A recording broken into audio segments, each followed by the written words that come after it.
Haya, karibuni sana. Jambo popote mlipo, mnakaribishwa katika televisheni yetu Talking the Art, katika kipindi cha kujadili mambo ambayo yamejiri katika nchi yetu ya Kenya. Watu wetu, kuna mambo ambayo yanaendelea, nayo ni mambo ya kisiasa, kulingana na yale yote yaliyo kwa kipindi ambacho kile hatukuwa hewani, lakini tunaomba msamaha kwa mambo ambayo yalikuwa hayangeepukika, sababu zingeweza kuepukika, tukawa tuko nje ya hewa. Lakini kwa sasa tumerejea kwa kishindo, ingawa pia tulikuwa shiriki upande ule mwingine na ndugu yetu Njiru, na mengi yameendelea kufanyika, mengi mno, na sijui Kenya inaelekea wapi. Leo niwakaribisha wale ambao tayari wanatazama, Padadani Darius, Njiru na kuona, na wale ambao wako katika upande wa YouTube, wote tunakaribisha na tunawaambia muendelee kulike na kusubscribe, pia kuweza kusupport the channel. Leo kuna mambo mengi chungu nzima tu yaliyofanyika wiki mbili zilizopita, na kichwa chetu leo tunaangazia political predators ganging together with Ruto to devour Kenya as Kenyans resist. Wakenya, despite them kuwa hawana uwezo mwingi ule, wamezidi kugandamizwa na tunasema political predators, political dinosaurs. Madinosaur wote wameungana kumaliza nchi, lakini mwananchi bado anajikakamua, anasema la. Tunaona mwananchi is Kenyans resist, they are ejecting and occupying everywhere. Wamekataa kule makanisani, popote pale wananchi wanasema la, haitakuwa vile. Tumeona wana eject watu katika kanisa, wanasema usituzungumzie kama utaanza kuelezea mambo ambayo hayaeleweki. So ladies and gentlemen, it is true, Kenyans are wanakandamizwa, Kenyans are cornered, wamefinywa kabisa na hawa majitu wa kisiasa, wakiwemo Raila Amolo Odinga. Majitu wamekutana pamoja, wameamini kumkandamiza mwananchi wa kawaida, lakini mwananchi bado anazidi kutupa mateke tu. Sasa je, tutaelekea wapi? Maanake kanisa pia linaonekana limerudi pale pake. Tumeona hivi juzi kulikuwa na michango, sijui pesa, na wamefanya ile kukejeli. Ruto amefanya kukejeli watu, mpaka amekejeli kanisa Katoliki. Imekuwa ni mzaha tu sasa. So I don't know, sijui wa Kenya tutafanyaje. What is looming? Msimamo karibu sana. Tuweze kuendeleza kipindi. Wale wengine wote tunawaambia tujiunge mapema, tuangalie na tuangazie. Manake kwa sasa hivi yale yaliyojiri Kenya ni hali ya hatari, ni hali ya upweke. Mkenya wa kawaida amekuwa sasa tena hana nguvu kabisa. Sasa je, mwisho itakuwaje? Mabwenyenye na mapredators watafaulu? Manake tumeambiwa tutameza, iwe chungu tutameza tu. Hiyo ndio Ruto tumemwona, amekuwa na nguvu mpya. Na pia ile tu tunadanganywa, tunaambiwa tuangazie 2027, je, itakuwaje? Karibu sana bwana Msimamo, wasalimie watu wetu, alafu labda tutacheza clip moja, alafu tuendelee. Karibu Msimamo. Asante ndugu yangu PK kwa nafasi hii ya kipekee. Kwanza pokea zangu, lakini vile vile pia kama ada na desturi yetu hapa, nisalimia wale wenzangu wako upande ule wa pili wa comment section, na wote wa Kenya na wazalendo wa kweli wanaotusikiliza na kutufuatilia, haswa hii show yetu hapa Talking Actor. Kwa kweli kaka PK nimepapeza, yote ni kwa ajili ya la Mungu, na la Mungu likifika halina budi bali hakulikubali na pia kuweza kushukuru kwa kila jambo. Lakini nichukue pia fursa hii kwa wale wote ambao waliweza kusimama nami haswa kipindi kile chote, haswa kwa kweli hakika nilijisikia mwenye faraja ingine ya hali ingine tofauti, kwa maana support yenu iliniwezesha haswa kuweza kufanikisha kufanya mambo ambayo singeweza kuyafanya. Kwa kweli ni washukuru nyote haswa mliweza kusimama nami, haswa kwa wale waliweza kuchangia kidogo ni chochote kile, na wale pia waliweza kunipa pole zao. Mimi kwa niaba ya familia yangu, kwa kweli naweza nikasema, na mimi mwenyewe binafsi naweza nikasema ni shukrani kubwa, na tena ni shukrani sana. Hakika kwa kweli hapa sijaona neno ukabila PK. Hilo ndio jambo zuri nililojivunia nalo na kujifunza nalo katika hiki kipindi nilipokuwa katika hilo tatizo. Kwa kweli sijaona the word ukabila. Kile nimeona ni sura ya Ukenya, na imani kwamba tutaendelea vivyo hivyo ili tuweze kufanikisha haya ambayo yanatusibu haswa katika taifa. Nikirudi haswa katika masuala yetu ya kitaifa, kweli hakika hapa ni vita kati ya mabwenyenye na wananchi APK.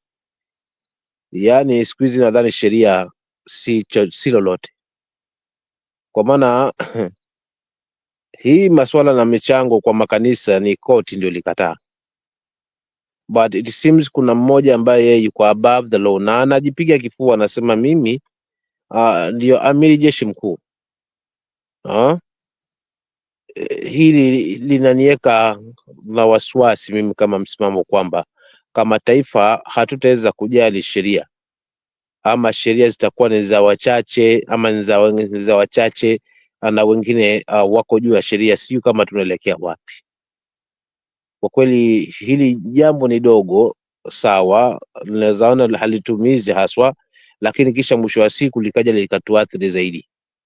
Kama nchi haitakuwa inaheshimu haswa maamuzi ya court ama maamuzi ya kisheria, basi itakuwa ni jambo la kutamausha. Tumemwona haswa Kasongo si mara moja si mara mbili. Tumeona haswa yale yaliyofanyika katika bunge letu, na yote yale yamefanyika katika bunge letu ni kwa ajili kwamba huyo aliyojuu kwamba haheshimu haswa, yeye ana maamuzi akaamua, yeye ameamua, jambo ambalo sidhani kama linatupa picha nzuri haswa ama mtazamo mzuri kama taifa. Lakini vile vile pia kampeni zimeanza kakaangu PK, kampeni zimeanza. Kitu kinachonitia wasiwasi ni hawa ambao ni watetezi wa wananchi kunyamaza haswa, eti wakisubiri mpaka kipenga kipigwe.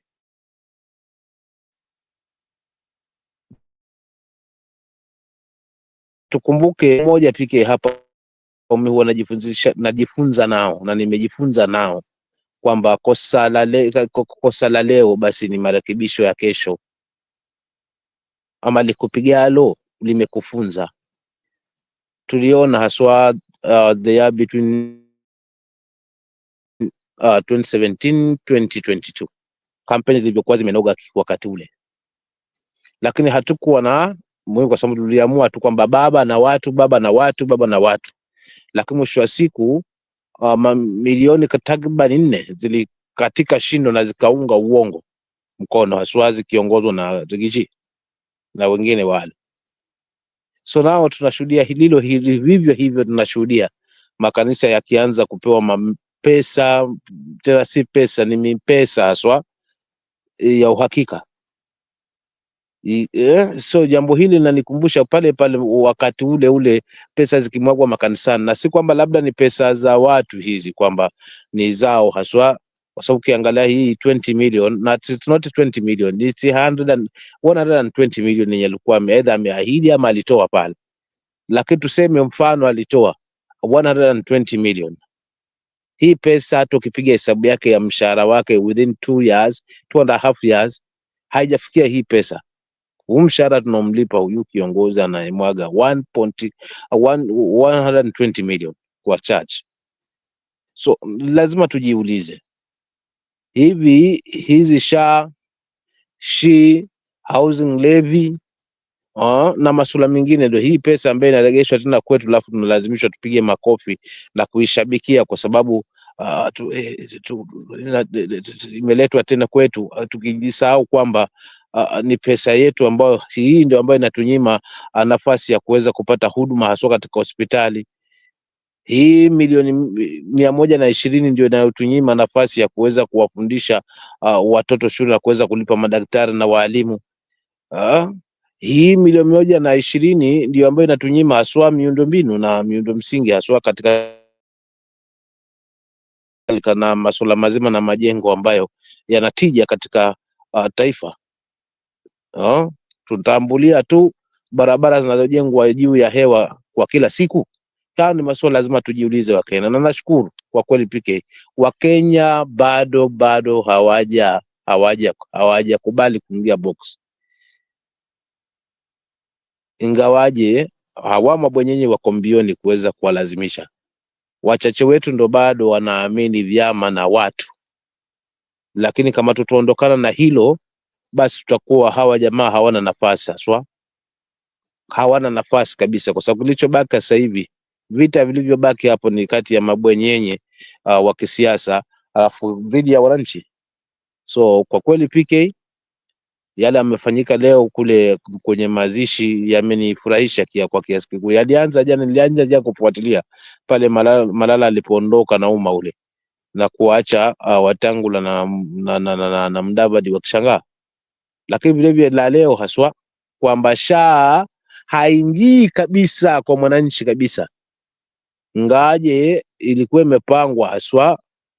Cherioti tumemwona alijaribu kuinadi na ndo akaunguza picha nzima, hadi Atuole akashindwa pia na kuitetea, na huyo ndio alikuwa anaizungumzia wiki hizo zilizopita zaidi. Vile vile pia Kichungu akaweza kushindwa kabisa na kuweza kueneza makali yake ya kuweza kuinadi SHA machoni kwa wananchi.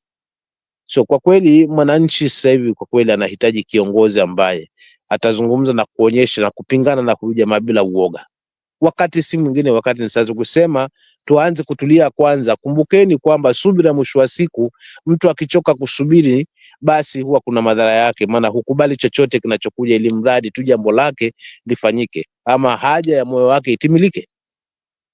So to me PK, ari yangu ni kuona kwamba yule ambaye anapamia haswa kusimama na Wakenya, huu ndio wakati, na tuachane na hawa ambao wapo wanapiga kelele, hawa wakijaribu kurudi kwetu. Mwisho wa siku tunaona mwisho wa siku wanalai kwa tribal cards na kuweza kuungana kikabila. Mimi hii siasa hii kwangu kama msimamo sioni ikiwa na tija.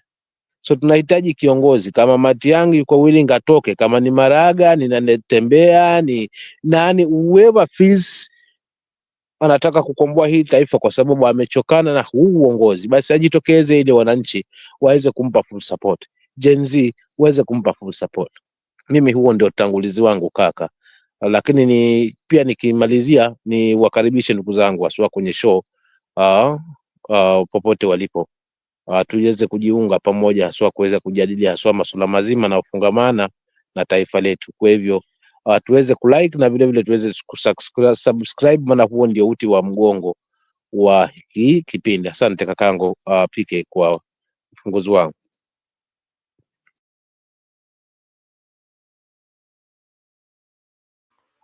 Haya, asante. Msimamo kweli ulivyosema ni kweli. Watajaribu kunadi SHA, haitawezekana. Hata huko Kirinyaga pia tumeona kulitokea tashwishi kabisa, manake kuna bishop ambaye alikuwa akijaribu kuwabana wale ambao ndio wanaonekana wako mrengo wa Gachagua ama mrengo wa mwananchi. Walijaribu kuwabana na bishop ndiye alifikia amefukuzwa kabisa kwenye ilikuwa ni mazishi ya vijana watatu ambao walikuwa wamepata ajali huko Kirinyaga. Na kabisa ikiwa mwananchi imefika mpaka huyo mtu ambaye anaitwa bishop amevaa mavipengele vyake na misalaba yake ilibidi akaondolewa, manake alikataza watu kuzungumza, na yale yanayozungumzwa ni yale ambayo yanaumiza mwananchi. Sasa imekuwa ati watu wa upande wa Ruto ndio wanaweza tu kuzungumza katika matanga. Na hicho ni kitu kimoja mimi nimefurahia sana, Bishop kuambiwa nenda, toka uende kabisa, na akafukuzwa. Tutaicheza hiyo video ndio watu waone namna. Alafu mambo yamezidi kuchemka kuhusu maamuzi ya kiongozi yule alikuwa kiongozi wa upinzani. Maamuzi yake, kuna wafuasi wake wanajaribu kunadi na kujaribu kujustify. Alafu wengine wanasema ati bado haja make up decision, bado wanafanya consultation. Sasa inakuwa tena Wakenya tunaona wapumbavu sana. Sijui ni nani ajui maamuzi ya Raila sasa. PK maamuzi yashatoka tayari. Kile ambacho kinawababaisha ni ule uungaji mkono. Wengi walikata shindo, walitoka.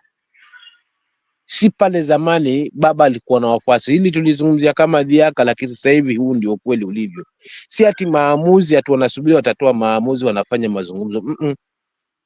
Ni kuungwaji mkono. Hili ndio kizungumkuti sasa, ndio naona wanaficha picha hapa, hawataka kutoka kwa sababu wananchi watasemaje? Kwa sababu already hata yeye mwenyewe Raila anajua kwamba mimi nikiungana na jamaa already tangia waanze kuungana mpaka muda huu hana watu, na nguvu ya Raila ilikuwa ni watu, si pesa wala si bunduki kama ilivyo pande huu mwingine wa Kasongo. So for real, kila ambacho mimi nakiweza ngakiingilia tu kwa haraka hapa, ucheleweshaji ni wote huu ni kwa sababu umma haujakubaliana kabisa na muungano ama na ukuhuba ama na ndoa hii. Sasa ndio hii kimya, lakini kama ni maamuzi kaka, walishafanya kitambo, haswa walishafanya kitambo. Wasitanganye kwamba hata naanza kuongea na hawa, kuongea na wale, wanaongea nini? Asante.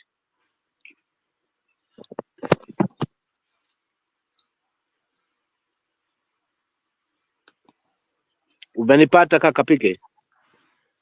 Kabisa, nimekupata vizuri sana. Sasa ni kweli manake watu husema ati kwamba jamaa anaelewa kile anafanya, lakini nafikiria hili limemkanganya kabisa. Sasa itakuwaje? Watu wanasema bado sijui hivi sijui nini. Hebu tucheze hii video moja tusikie kidogo.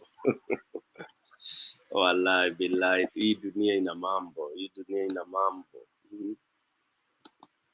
Cheza hii kidogo tuone.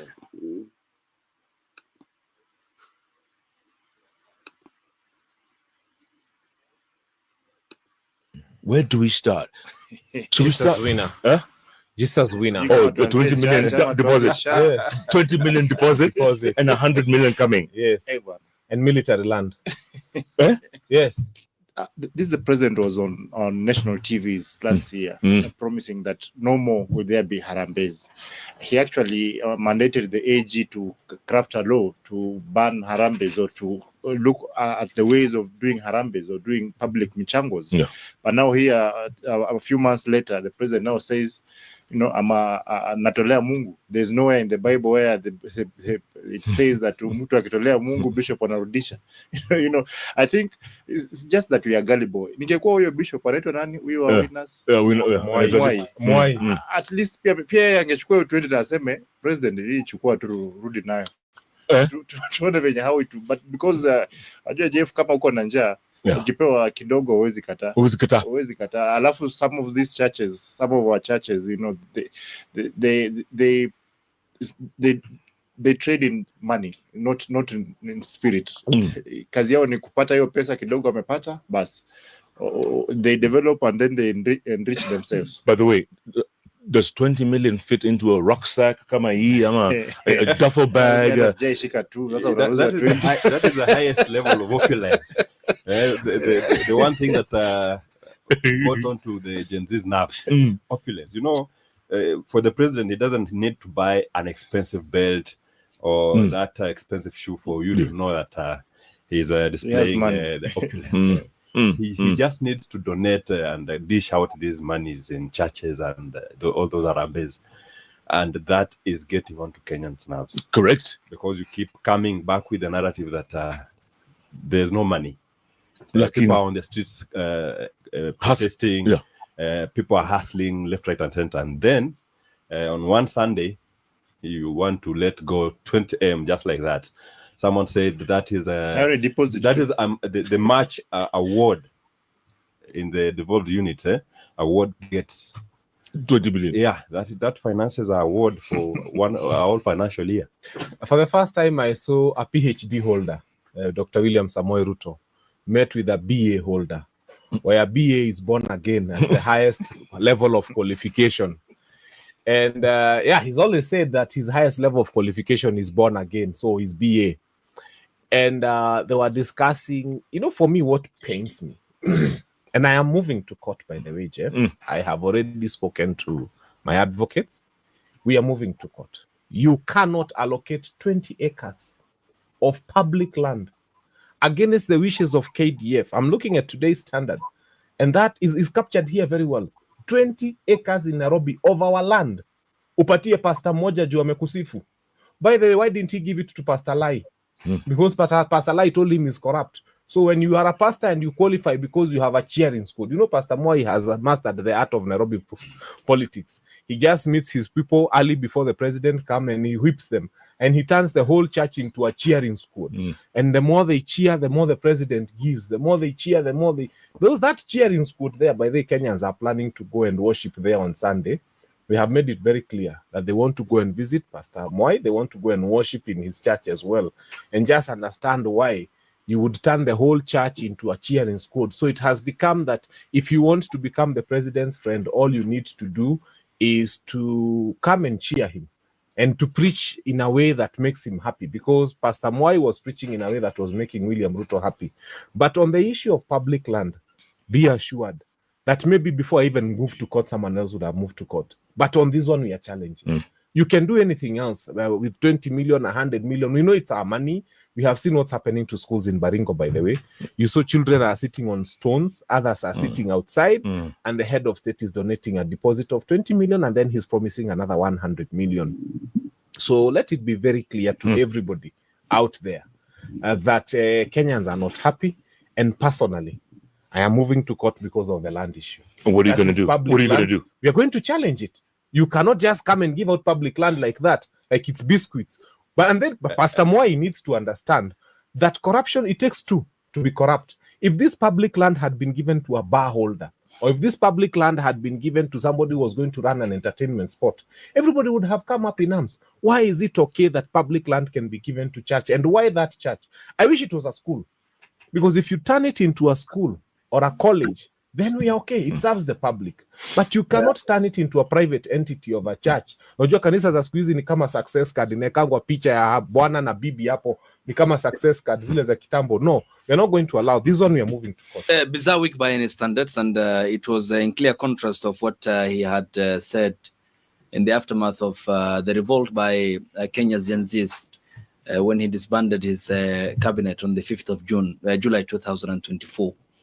And it tells a lot on the part of the leadership of the country headed by the president to renege on the very same declaration that he made of henceforth at the time that state officials will not be involved in donations, and he himself now coming out. I think if you do an aggregate of what he has donated in the Mombasa, in Baringo, and in Roysambu on Sunday, it clearly tells you that he's not only in opposite or in stark contrast of what he said, but he's not leaving his own statement. And this is just part of a flip-flop of the many instances where he has reneged on statements that he has made. Yeah, that's, I think, the headlines in the Standard of where you saw that, right? Double speak. You know that he has sold chicken and eggs and he's man with money.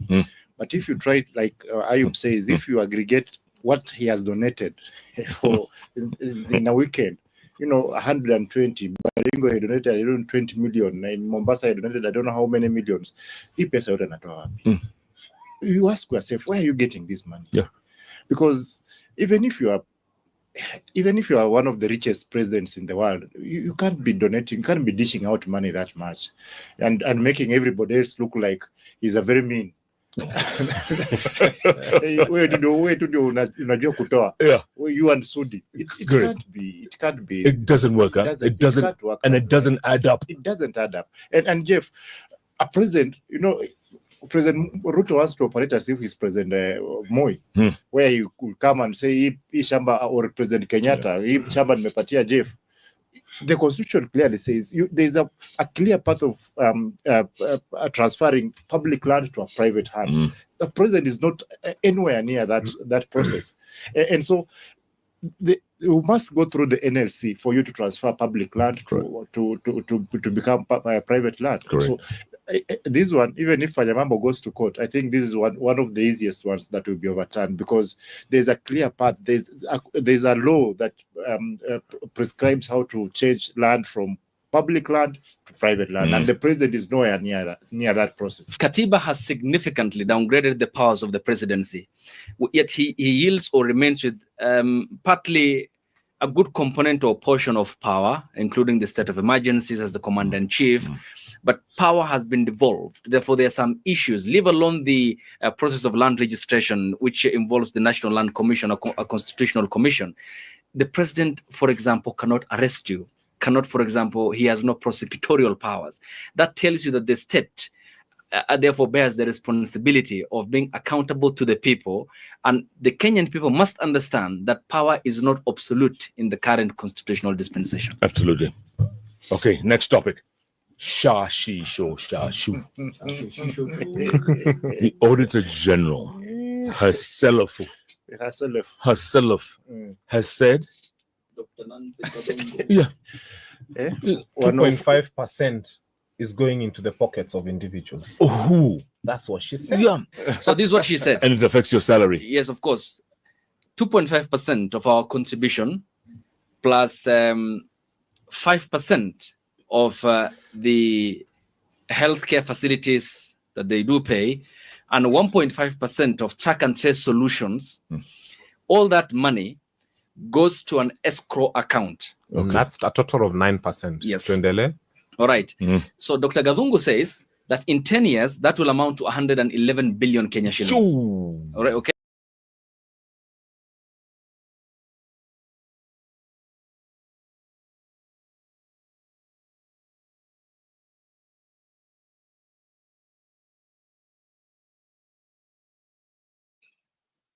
Ungeiacha ikamaliza.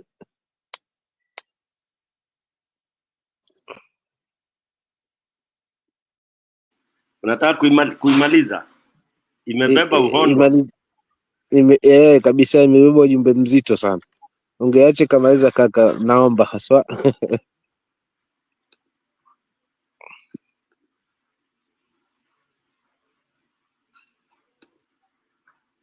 Which was meant to procure the system. So we are working with 7 billion Kenya shillings already operating outside that. On top of it, Dr. Margaret Nyakango yesterday appeared before the Delegated Legislation Committee chaired by Gladys Bose at the National Assembly. And she said all the contributions made to SHIF, the Social Health Insurance Fund, and the housing levy are not operational or are not deposited in the Consolidated Fund Services, which is the pot where tunaweka pesa zetu, and then any amount you are taking out of that must be approved by her office. So she said all this is outside the CFF. Where is it? Theft. We did stories about this online, whatever, and we mentioned here David D. We mentioned here people who had been mentioned adversely as being involved in that whatever online platform, and the Auditor General has laid these things bare now. She has laid it bare, and it just shows you that as Kenyans we are being taken for granted. And we were wondering why SHA is not SHA. Is it SHA or SHIF? We're wondering why it's not working. Yeah, because we know we are being told that as of now there are 19 million people who have registered on SHA. Right. The contributors still remain 3 million. So the 19 million are still wanting to use that money, money being contributed by 3 million people for medication. It cannot work, Jeff. You know, when this thing started, the government was supposed to put in around 70 billion to enable SHA to work. But this financial year, it only put in 7 billion. And Maruti, the biggest losers. We have two problems here that surround the whole issue about SHA. One, we now have this that we are being told about accountability of whatever Kenyans are contributing towards this. 2, we have this problem where Kenyans cannot access medication or treatment, the services, because SHA is not working. So we have on one hand a government struggling to implement the SHA that they are already deducting from taxpayers, and then we have this other end where the government is struggling to explain, will now be struggling to explain to Kenyans how they are eating this money. Yet they are saying, a few weeks ago they complained about 19 million Kenyans who are on board SHA, but only 4 million Kenyans are contributing. If the 4 million Kenyans are the only people contributing, yet we are seeing what is happening, then what does it tell you about those that are complaining of not getting services? Even these 4 million Kenyans dues that are being collected are being siphoned in this manner. It is just unimaginable. That's a word, unimaginable. I was reading that report, and I feel like I want to leave this country and just go somewhere else. They procured a system, and procedurally, they procured a system for 104 billion. And when you think of what it is that they are calling a system, because hakuna kitu imechange, by the way, it's just something, a system, 104 billion. I don't think people understand what 104 billion is. No. That's what they used to procure the system. And this system, when you look at NHIF, I've always told people, the only thing I see is this snake and the S. It was the same thing. It costs just a lot of money to change and put a KS in front of NHIF so that it becomes chief. But it's not 104 billion is what they spent. It cost Kibaki's government 32 billion to build the Thika superhighway. Yes. These are three Thika superhighways in something software that we cannot touch. I think we should just disband the country and all go home. And by the way, there was the inclusion of a clause in the contract. I don't know who had appended his signature to that, preferably here, the State Department of Health, where you cannot, any government agency cannot procure or is authorized or are authorized to develop, access a product of similar functionalities. It then means you cannot procure another system. Just like the same pathway with Adani, you remember? Yes. That you lock out any other future investments. What then happens to our kids in the event they have enough money and capital and they want to invest back in their country? Basically, you are pigeonholed. Who has the IP for this? All right, and intellectual property. It's a third party. It's a third party. The CEO of the acting CEO of the Social Health Authority admitted before Parliament, and this was in confidence, and he said that at times whatever they approve, you realize they do so through Excel sheets, and in Excel you can edit and re-edit. So I can say probably I'm supposed to pay 50 million instead of 31. Okay. And here's another thing. Let's talk about affordable housing, all right? Yesterday, the papers covered also the Auditor General's report on affordable housing. She said in the report, the State Department of Housing entered into contracts with various contractors for the construction of affordable houses across the country at a total of 49.4 billion. However, land ownership paperwork for sites where the projects are being implemented were not provided for audit.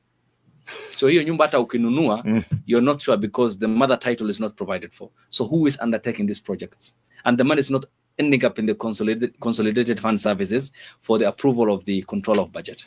When all this nonsense is going on, we are losing human lives. That's what people are not talking about. When you go to a hospital and you are turned away, there's nothing as sad as going to a hospital and you're seeing a sick person being turned away. This is not a bar where someone is going to look for alcohol and they're sent away and they go home sober. This is a hospital. You are coming in critical condition and you're being told that Shashu is not working and that you do not have money and you're turned away. And Kenyans are unhappy. And the government is okay. It's okay with knowing that people are burying their own. Na leo sasa unakutana kuna mjinga tu ako mahali anachia anasema Ruto 10 bila breaks. I keep telling Baba, and I have told him many times, Baba, please make it clear. we want to know where you stand. Because the problem is sometimes we are aiming our jabs at Ruto. Not just because hata tukiwa na rigiji kuna ballistic missiles tunatuma and they are very explosive. Sasa zile umepima when you are about to release, baba anapita hapo katikati. Sasa haujui kama amekuja kunywa chai ama, and you don't want him to be hit by a missile that was meant for President William Ruto. Then now we are telling Baba, please, we need to be very clear so that we don't fight somebody who's probably fighting the same fight we are fighting. Baba, tangaza msimamo. Come and tell us where you are so that we don't end up in the line of fire and you are hit by a missile that was meant for President William Ruto. So that if you people are together, it is okay. You can tell Kenyans, I am working with William Ruto for now. And then now all of us can say this is the same enemy. We start bashing all of you together. Ama useme you're not with William Ruto. Lakini Baba, please make it clear for us. Some of us don't want to fight you. We have never had intentions of fighting you. But we know who we are fighting because he has brought this nation to its knees. So if you're with him, just tell us. So that now we know it's okay that if our missiles hit you, then they are hitting you rightfully. So, unajua unaweza kuwa tu labda tu ameenda kunywa chai, alafu sasa ikakutana na missile that was not meant for him. But he needs to make it very clear. We are missing the point in targeting inconsequential personnel, in my view. And you're saying Baba is inconsequential? Well, the former Prime Minister, the former President Uhuru Kenyatta, the President William Ruto, the former Deputy President Rigathi Gachagua, they are cut from the same cloth. So expecting them to give us answers to the problems or remedy the situation, I think it's a waste of time.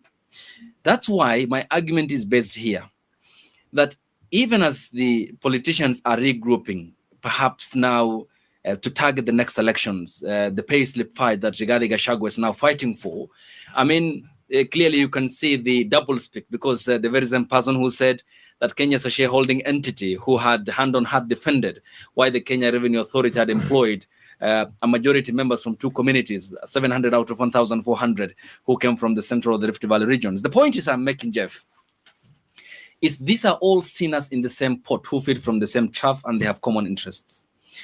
I base my argument on the structure of governance that we have in this country, which is why the Auditor General is answerable to the people of Kenya through their elected representatives who are in Parliament.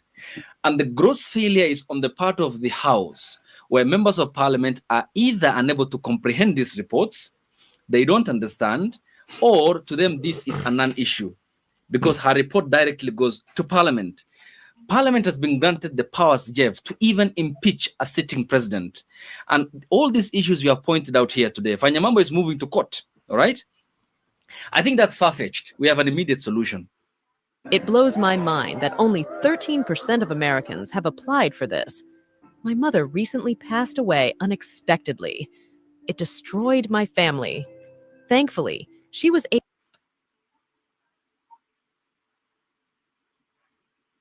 We're getting into the conversation that we, had scheduled for this hour.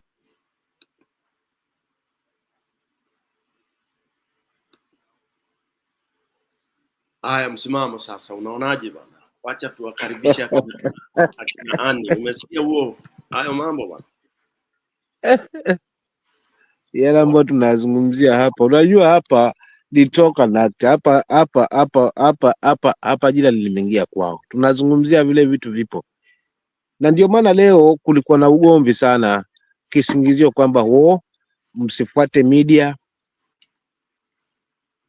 maana media zinasema uongo, mtafuata SHA ambayo itaonania ama mtafuata media. Unaona, haya ndio mambo wanajaribu sasa kuingiliana na media, kwa sababu hawa jamaa ni journalist wengi tu hapa, miongoni wao ni journalist but wameingia kama kuchangia, na yale wamechangia ndio mambo ambayo yapo katika taifa letu. Ardhi hii inayojengwa, hizi nyumba za kupangisha, hizi nyumba hizi za affordable house, kimtazamo wangu ndio nilikuwa najiuliza tangia awali, hii ardhi nani atakuwa na imiliki? Despite ndio umepeana hiyo hela, umepewa hiyo nyumba sawa, lakini mmiliki halisi wa hiyo ardhi ni nani? Na jambo hili kweli limekuja kupita, haswa nafikiri hapa amelizungumzia Ayub hapa kwamba ukitazama mmiliki wa hii ardhi ni mwingine, umepewa nyumba tu. So it's like unauchukua tu mzigo kwenye kichwa, unaregesha kwenye bega ukidhani unapumzika, lakini unasahau kuwa mwili ni huo mmoja. Kama unaamua kupumzika, chukua mzigo, weka chini, tafuta kivuli, pumzika, bandika mzigo, enda safari. So for real, kuna mambo mengi ambao hawa jamaa wameyazungumzia hapa, haswa masuala mazima na masuala mazima na huba wa hauyu Raila. Mna hata mimi mpaka sasa hivi nashindwa kupata jibu, na ndio maana nimetangulia kusema hapa, kama kuna kidume anasikia kwamba yuko sawa bila kuogopa na yuko tayari kusacrifice maisha yake kwa ajili ya hili taifa, wacha simame kwa Kenya, ni wakati huu kupangua haya yanayoendelea. Na pia pike kikubwa zaidi hapa kilichonishika haswa nafsi yangu na nikitazama ni kweli ni hawa wanasiasa jinsi wanavyochezea raketi. Uhuru, Raila, Ruto, Gachagua, hawa wote mimi kimtazamo wangu naona wote wako kapu moja, ni kwamba tu ni wao moja, lakini kila mtu ana njia yake ya kuweza kucheza na akili ya Wakenya, ili Wakenya wasibaki haswa kuona yale ambayo hawa jamaa wako nayo, kwa sababu ukimtazama Raila hajulikani, yuko kwa serikali, hajulikani bado, anasubiria maamuzi ambayo hatujui yatatoka lini, na hatujajua kwamba maamuzi hayo ya kuungana na Ruto atakuwa ya kweli, ambao mimi kimtazamo wangu naona tayari haya makubaliano yapo, ni kule kuhitimisha tu, ndio kunasubiriwa, ambapo kizungumkuti kinaingia hapo sasa kwa mwananchi, atalichukuliaje hili? Je, na mimi kama nitasema na Ruto nitatemwa pamoja na Ruto ama itakuwaje? Ruto naye ameganda pale pale kwamba lazima nimshikilie Raila kwa sababu ana usemi na watu, kwa sababu tayari ashaondoka kabisa kwa hili la watu, halipo kwake kabisa kwa muda huu. Only msita ambao anaweza kujitegemea hapo na kujificha ficha ni mgongoni kwa Raila, kwa sababu Raila yeye siku zote siasa yake kwamba yeye siasa yake ni ya watu, wala si ya pesa wala silaha, ni watu. Kama ni kuwadanganya, kuingiza box, amewadanganya. Kama ni kuwafanyia yale ambayo tuliyashuhudia na tukamwamini nayo, aliweza kufanya na watu wakamuamini kwamba huyu ndiye ambaye anaweza tutetea na akaweza kutukomboa. Lakini mwisho wa siku kweli unamkuta kila likifika jambo ambalo linataka kutetea hili taifa, wa kwanza kuweza kutoka kimbelembele kulipangua ni yeye, jambo ambalo mimi linanikwaza na linanikera, kwa sababu sijui kwa nini anakuwa na hicho kizungumkuti, nini anakificha hapo. Na ndio maana nasema hawa wanasiasa wote lengo lao ni moja, lakini kimtazamo na kwenye kauli ni tofauti tu, kwamba kwa sababu ya kutugawa kimtazamo, kifikra, tunaona ili tusipate kuungana wananchi kwa pamoja zaidi, haswa kama jamii moja ya Wakenya, tubaki kama ni ukabila tubaki nao, kwamba mwingine anasema natetea maslahi ya watu wangu, napanga watu wangu, unaona. Na wote ukitazama silaha yao kubwa ni 2027, na kama ni 2027 utakuta mwisho wa siku wanasema vijana, wanarai vijana, chukueni vitambulisho kwa wingi, chukueni vitambulisho kwa wingi. Sasa hii chukueni vitambulisho kwa wingi, wao si lolote katika serikali, kwa sababu hawana chochote. Ni wao wasukume kwa serikali, waamue kupeana vitambulisho, na kama watabana kupeana vitambulisho vikipeanwa kingoma, je, hiyo tegemeo ya unanimous votes itatoka wapi? Kwa sababu already Ruto yeye ametarget kura ambazo zipo. Maana kama ni hili kundi la vijana lilolihadaa wakati ule likampigia kura, tayari wao ndio ambao sasa hivi wana ugomvi mkubwa kimitandaoni na kila mahali. Wao ndio wametumana zile memes, wao ndio wametuma hizo cartoons, wao ndio wanatibua, wao ndio wameweza kufika parliament. Hao vijana waliowadanganya sawa, wakati huo wakisema kwamba ni serikali yao, unaona. So for now ameshajua katika akili yake kwamba vijana siko nao, hawa wanaungana kimiungano, mwisho wa siku kwamba hii silaha peke yake ni 2027 kwenye kura pale. Kwa hiyo tuchukue vitambulisho kwa wingi, maana hiyo tu ndio dawa tutakaweza kumaliza, ambapo mimi kimtazamo wangu nasema ni uongo, kwa maana hawana semi. Vitambulisho lazima pia wao waviombe kutoka mahali, na kama vitapewana maeneo depending na wenye wanamuunga mkono, basi hawa hawana mashiko. Kilichobaki ni hizi kura ambazo zipo, ndizo ambazo watagawana na huyu jamaa, na nyingi ndizo ambazo kwenye makanisa mahali ambapo ameelekea sasa hivi, na lugha tofauti na pesa ambazo ameziba kwa hao makanisa na waumini wao wenye wako hapo. So for real, hapa kuna kizungumkuti kwamba hii hawa all political class, mimi nilizungumza tangia awali kwamba hao ndo adui wakubwa katika ile taifa. Wote wenye wamekaa katika siasa kwa zaidi ya muongo mmoja, hawa wote hawatufai. Nitaachia pale, naona kaka yangu Kipo ameweza kuingia ili naye pia aweze kuchangia. Asante sana kaka yangu PK. Naregesha usukani kwako. Asante msimamo. Keep karibu sana. Today we are dealing with the political dinosaurs, or if you like, call them the predators, who have really ganged up vizuri kabisa with Ruto to devour or destroy Kenya. But Kenyans are still desperately trying to resist. They are saying no in every other place. But how much energy do Kenyans have to really fight the dinosaurs? Then what is happening with the church? The issue is back again. The money and all that, money bag is back. Ruto really goes full blown and even ridicules the Catholic. Nasema Bible hakuna mahali imesema ukipatia kanisa alafu bishop ndiye anarudisha hiyo hela. Can you imagine? Keep karibu.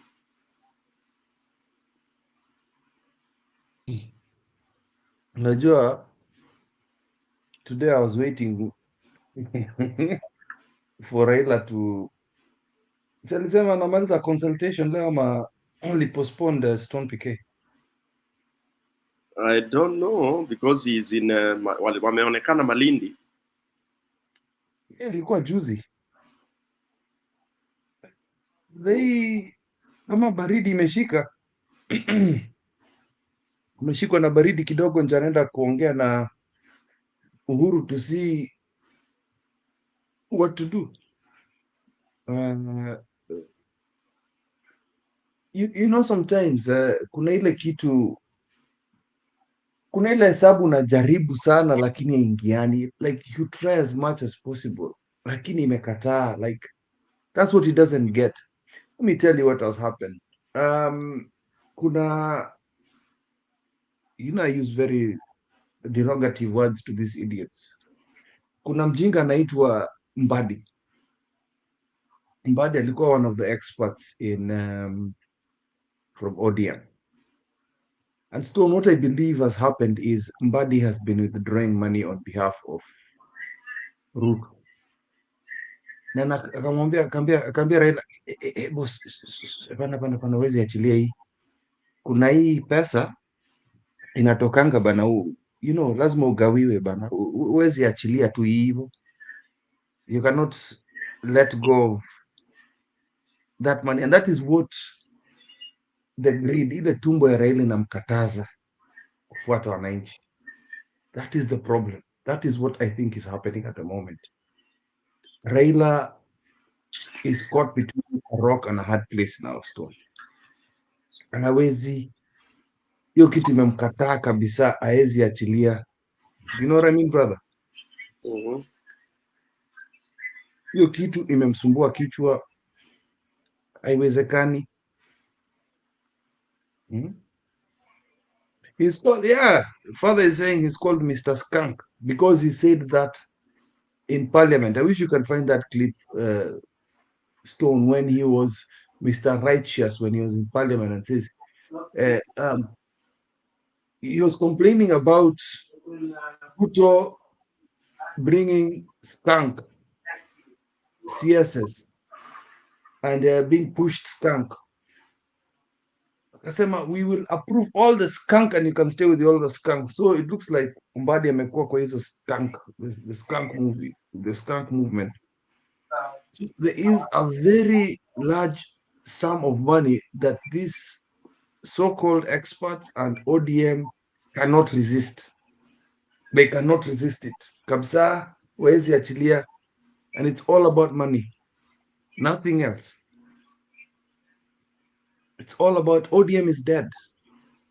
You can see Gladys Wanga ameenda kuweka bwana yake aende kusaidiana kuharibu nchi.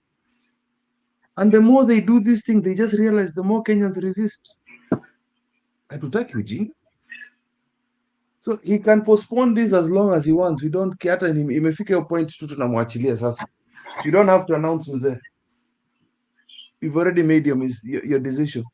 So Kwacha aendelee kunyamaza as usual, but he's eating. He's eating now with Mbadi and the rest. So it means he's gotten to the point of no return. It's a point of no return. Kama unakula pesa ya wananchi, you cannot shout mwizi na nje mwizi mwenyewe. You know what I mean? And that is what is happening, Storm. And msimamo. I'll let you contribute more. I'll be here just listening.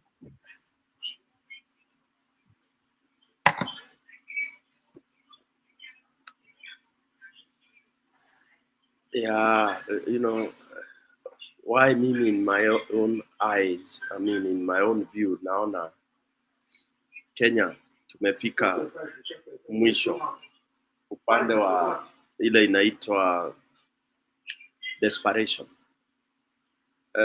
Hata wakati a few days ambazo we were not on air, I was just trying to reflect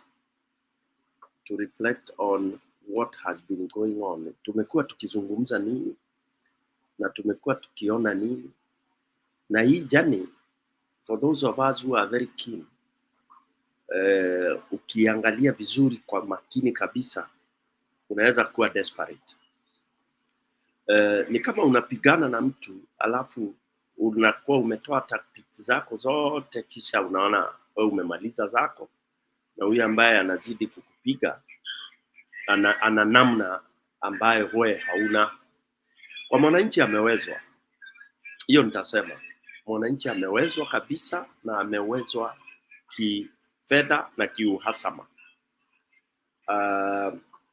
Katika hii jeshi la mwananchi amebaki peke yake, because sasa kifedha akina Raila wamenunuliwa. And Kipu umesema vizuri ati anashindwa hivi ama vile. Ashindwi. Raila hata yuko katikati, already ashaingia ndani mzima. Ni ile uzee yake inamfanya ati afikirie ana akili kakutrick wa Kenya. Wakenya wanajua Raila atoki kwa Ruto, na ndio hiyo unaona ameuza hiyo narrative kwa watu wake katika ODM. Watu wanasema hata wakifanya kazi na Ruto si kumaanisha wameingia kwa Ruto. I mean, who can buy that? Hiyo ni upuzi gani? Ni ung'ombe gani hiyo? Unaambia watu unalala na bibi ya mtu kule, na huku nje unasema you are not the same, na mnaona mkitoka bedroom moja unasema si kufanya kitu. Yeah? Sasa wewe unaona State House mnalala na Ruto, na ukitoka huku nje unaambia mwananchi ati hapana, hata nikilala huko sijaenda sijafanya chochote, sijafanya hivyo mnafikiria, ngoje nitawapatia mwelekeo. Seriously, Wakenya tumefika ujinga huo?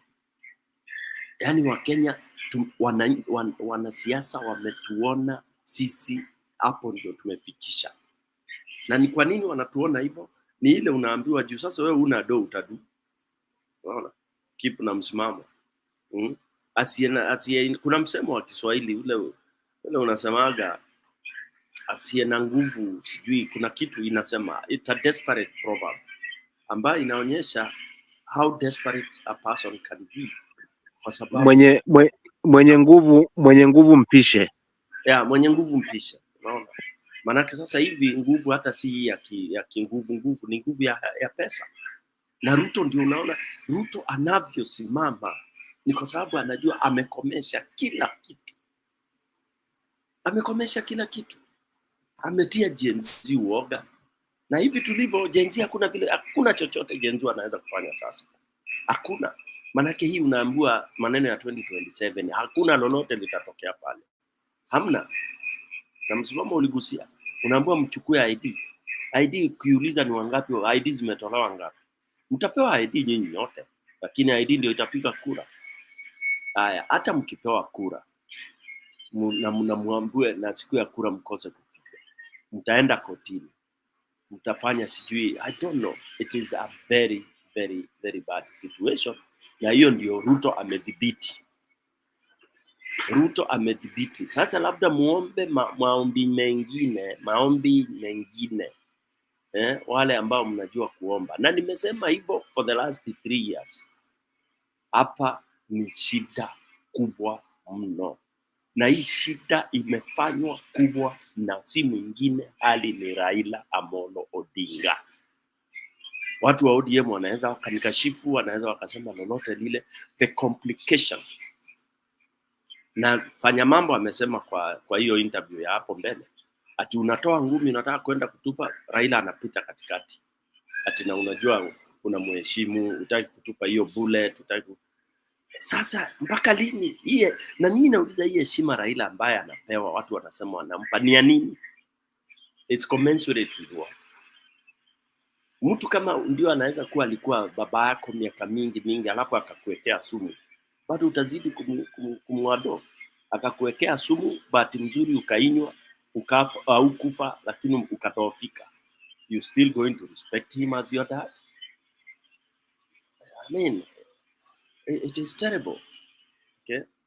It is terrible. Yes, I see Father Danny. I told you Kenyans is under spell. People is very active and fighting back viciously.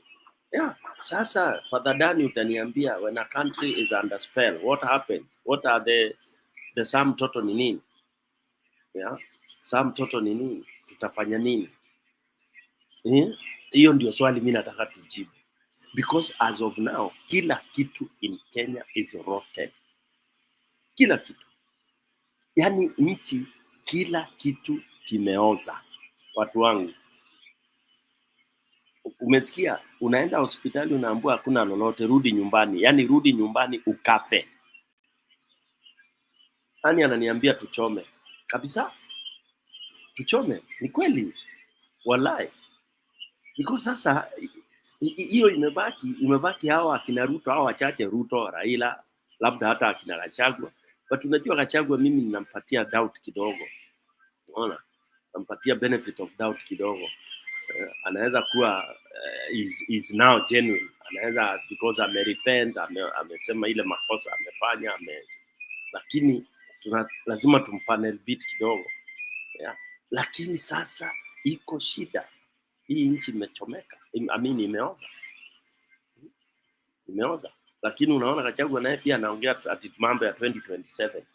Ati ana consolidate, ati ana consult. Hiyo ndio inanichosha hiyo. Muna consult nini? Comment section niambie tuna consult nini? Watu wanazunguka wa consult nini? Raila alikuwa ana consult ati kama akianga hii nchi ni chomwe kweli. Chomwe tu. Si wale uchoma nchi yao wana survive. Afadhali tunaanza upya, kurasa mpya. Because sasa hii mwenendo tunaenda sasa in whose benefit? Kama hosi unaenda utritiwi, mwananchi wa kawaida wewe kazi yako ni kukufa. I think there is a collision ya reduce population ya Kenya pia. Who knows? Manake hawa ma MP, hawa wadosi hawaendi kwa hiyo si shosha. Hebu tuone haka clip ndio muone nchi imechomeka kabisa. I mean nchi imeoza kabisa.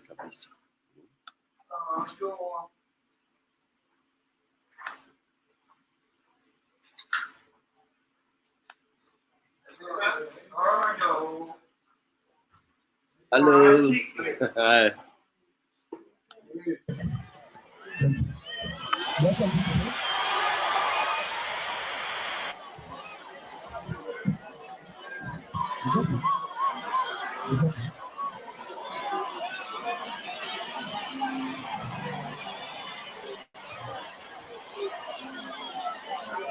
Tunapea nafasi, mnapewa na wenzenu, mnaongea ukiwa sasa.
The value ceremony, it is not a political rally, and we are not fighting with them. We have honored them. We have given them an opportunity to condole with the family, but instead of condoling with the family, it is like settling scores in a meeting whereby you are condoling with people who have lost their loved ones.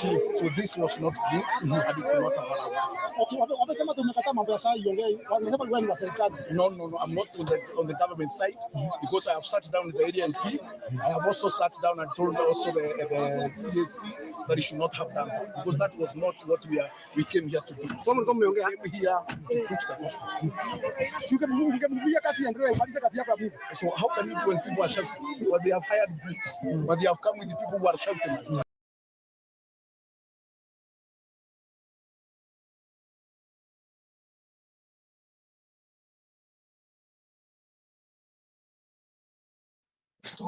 Hii mali yote wanachukua,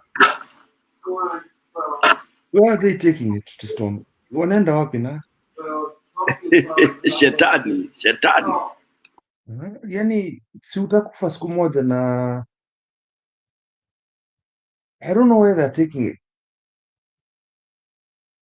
Ama, I'm just imagining, my dad was making fun of this the other day. Anaenda anapigia accountant, iko ngapi kwa account? Iko ngapi? Imefika ngapi? Is that the fun? I think that is the fun.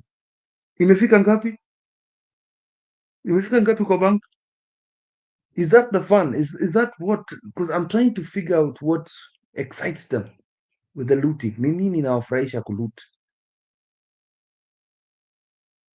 So I don't believe that you need all that money in life. Hata mimi siwezi. I don't envy being a billionaire because there's nothing. I don't see the benefits of being with all that money. So let's be realistic. Ni kama anaangalia, hello, imefika ngapi Stone? 1 trillion. Imefurahi sana, then he's happy. Because I'm trying to understand the joy of having looted money in your account. You ndio nataka kuelewa. Maybe I'm missing something. Stone, ni kama mimi sielewi. Help me, msimama, nisaidie. Mimi nataka kujua hii kuweka hiyo pesa yote kwa account inasaidia aje? Is there a joy that you get for having trillions? Because you can buy almost everything. See, magari yako naye, kwani hajatosheka na hiyo gari yako naye? The land he has taken, hata nyumba zingine Sugoi ataendangi huko. So I don't understand the necessity to acquire all this theft. I wish I knew. Ningependa kuelewa. Ama ni mental illness. Msimamo nisaidie tafadhali. I want to understand. Unajua tamaa, uongo sometimes ni ugonjwa. Mimi kimtazamo wangu, uongo, tamaa, unaona, au sometimes inakuwa ni ugonjwa, maana inakuwa yani unaweza ongea uongo hata usijue kwamba umeongea uongo. Unaweza fanya tamaa hata yani yani mpaka mwisho. So sometimes ni ugonjwa kaka, ukweli ni kwamba ni vyenye tu tunachukulia dhaki, lakini huwa uongo. Mimi nasema ni ugonjwa, kwa maana uongo na hizi tamaa za, maana hayo mapeni yote wanakusanya, inakuwa kwa wewe mtu mmoja unakuwa na hayo mapeni yote. Ni kwamba sijui lengo ni lipi hapo. Lengo ni yule atakayesimama na wewe ndo unammegia kidogo ili kumnyamazisha, na ndio kitu ambacho tumekishuhudia. Imeanzia kwa wabunge wetu hivyo hivyo, wakanyamazishwa, wakaenda State House, tukashangaa mbona anaenda State House, tunamwamini siku zote, mbona anabadilika hafla? Ndio hii hali hii. So hizi zimewekwa account, zimewekwa na lengo ni kuregeshwa tena kwako, kuweza kununuliwa mawazo yako, alafu mwisho wa siku watu wajitengenezee mapeni yao. Lakini kikubwa zaidi nitaungana pekee kwamba sasa hivi Raila yeye ndo kikwazo katika hili taifa, na nakubaliana, japo hili jambo halijazungumzwa leo, limezungumzwa siku nyingi tu. Hatukuwa tunaelewa kwa sababu kulikuwa kuna ile njia ya kuweza kumpicha wananchi, lakini kwa hili alilolitengeneza ama alilolitenda haswa la kuweza kukinzana haswa na sauti ya wengi, la kuweza kumpa huyu mtu mbavu tena za kuweza kusimama, na kumweza kumpa huyu mbavu kuweza kuwatisha haswa ambao wanajitokeza kuweza kusimama na haki. Basi kwa kweli kwa hali kama hii, huyu jamaa wangu sidhani kama atakuwa na mashiko, maana chama hiki kimeshamezwa. Na pili, si kwamba hawa watu hawajakubaliana. Ule msafara wa kuenda Dubai, watu walienda wakakaa wakajadili, wakawa narudi tu, kwa sababu kama ni kukubaliana tayari washaonyeshana kwamba watafanya kazi. Awali walipopokeana kule Mombasa pindi Raila alipoingia kutoka Dubai, walituonyesha wazi wazi kwamba hawa watu, na wakasema wazi wazi. Sasa hii kwamba naenda kuongea na watu wangu ni kama kununua muda, kwa sababu ya hilo swali kwamba mimi nina watu, kwa sababu siasa ya Raila yeye alikuwa na watu. Siasa ya Ruto si watu, siasa ya Ruto ni pesa, alafu na silaha. Silaha namaanisha akishika jeshi, akishika polisi, unaona, wanagunzi wake kadhaa, yeye ashasimama na hela yuko nazo, akizimwaga makanisani kama vile alifanya. Hiyo ndio siasa yake. Siasa ya Raila yeye ilikuwa ni kushika watu haswa katika taifa na kuaminika. So huwezi ficha kikohozi hata siku moja, lazima kitajitokeza tu. So kama alikuwa anafanya chini ya pazia, ndio maana alikuwa tunaambiwa huyu jamaa ni kikwazo, huyu jamaa hatufai. Wengi walikuwa wanamponda kimpango, tukaona labda anaonewa, lakini ndio hali kama hii sasa imekuwa wazi wazi. Hawa waliochagua kwenda kule ni pesa zimewapeleka kule, si kwamba ati watakuja watoke huko watuambie kwamba hii serikali sisi tunaipiga tukiwa ndani. Aje, unaipigaje kuwa ndani? Aje eti useme kwamba mimi nyama nguruwe siri, lakini mchuzi mimi nachocha. Sasa ina tofauti gani? So kwa kweli nchi hii wananchi lazima tuamke, sisi wenyewe tuamue sasa. Hawa hawaheshimu sheria, na sisi hatutasubiri 2027, kwa maana nchi hii haiongozwi na sheria, inaongozwa na mabwenyenye watakavyo wao, si katiba yetu inavyotaka, kwa sababu tukiandamana ni kosa, ndio chanzo cha maafa haswa, na ndio maana Gen Z hawana nguvu kwa hilo. Pili, pia Gen Z wenyewe pia nao wako pande mbili. Juzi nilizungumzia mahali nyingine kwamba wako pande mbili. Kuna wale pia nao wanatafuta kiki kutoka kwa serikali, wakipata mwanya ndio hao wamejiunga katika hao waporaji. Kasupuli siyo Kasupuli yuko wapi? Yale alikuwa anazungumza wakati ule na sasa hivi yako wapi? Ndio hao miongoni mwa Gen Z. So hiyo Gen Z yenyewe kuna watu wawili wako pande mbili hapo. Kuna wale wanasimama na kweli na kuna wale ambao wanajaribu kusimama na kweli, lakini wako kama vibaraka tu. Lakini wakipata kiki, wakipata mwanya kidogo, basi wao ndio wanaharibu kila kitu. Ndio nakuta hili kundi halina mashiko, halina nguvu tena haswa ya kuweza So na kwa usaliti wa Raila ndio kabisa kabisa, kiasi kwamba yeye alionyesha vyenye anafanya miaka yote, japo alikuwa chini ya pazia, lakini hivyo hiyo ndio siasa alikuwa anaifanya kujitengezea pesa. Maana kinachomweka pale, clip umekizungumza kwamba ni tumbo na ni uongo, hawezi achana na tumbo kwa ajili ya mwananchi. Ndio siasa yake aliyokuwa nayo tangia awali. Ufeni kisingizio huo, tulikuwa tunataka kuvuka kufika katikati ya mto, tukakuta kuna mamba. Si mamba. Asante, nitaachia hapo. You know, Stone, just before you continue, sometimes I don't think these guys get it through their thick skulls. If it's adoration or love you're looking for from populace, to look for fame, to look for building a name for yourself, if they can look back in history and look at the people that have been adored, loved, and remembered as leaders, they need to reflect and look at Pan-Africanists. They look at people like Ronald Ngala, look at Tom Mboya, look at Ouko, I'm just going to go through Kenya, look at Wangari Maathai, look at Matiba. We remember them for a reason. Look at Kajwang. We remember them for a reason. And the adoration is through what they did for their people. Someone we think of we would think of Jaramogi rather than Jomo Kenyatta. Why do we remember him? From these forefathers, initial leaders of our country? Why would you think of one and not the other as somebody that you'd admire? It's because of what they've done. Raila needs to look at his father. Why did they adore Jaramogi? The actions the father did. Ni ujinga tu. If you're looking, fanyia watu, let me tell you, Mr. Ruto, ukitaka kupendwa na wananchi, Mr. Raila, ukitaka kupendwa na wananchi, ukumbukwe.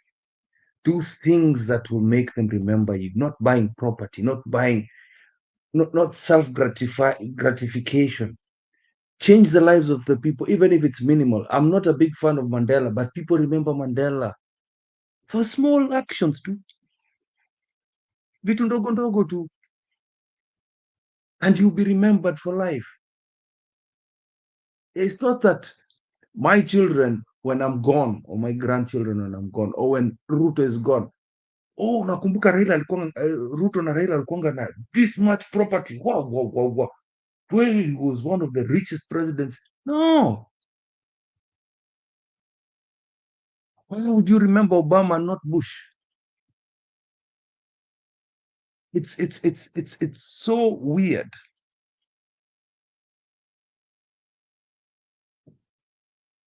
Why would I mention Jaramogi before I even mention Moi?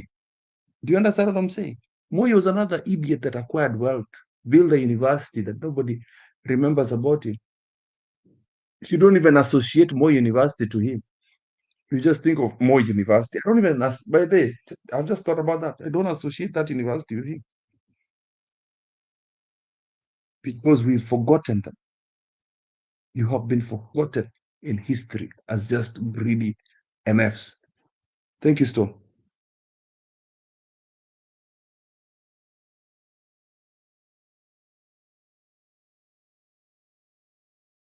That's Asante Kip. Let's and add Julia. Julia is in the background. Yes. Julia, karibu sana. Ungependa kusalimiana ama nicheze clip moja, Julia? Cheza clip ndio nijue kunaendaje. Aya, kunaenda hivi. Political predators gang with Ruto to devour Kenyans as Kenyans resist, they inject and occupy many places.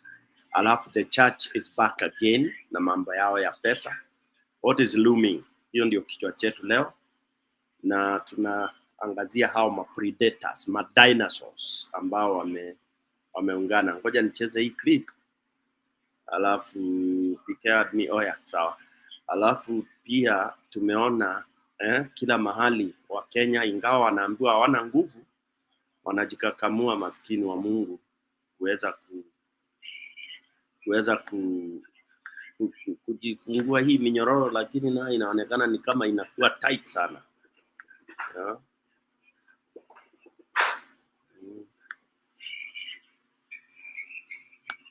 If there were ever a biblical verse to capture the state of President William Ruto's Kenya Kwanza government, it would be, a house divided against itself cannot stand. Mimi kama mmoja ambaye yuko kwa serikali, sitaki kuficha niseme everything is all right. I would be lying. What was once a united front is now riddled with cracks, as Ruto's own allies publicly clash over the very policies meant to define his administration. Kabla hujapiga kelele, kabla hujapumbazwa na wanahabari ambao wananiambia katika taifa letu la Kenya, jiandikishe kwanza.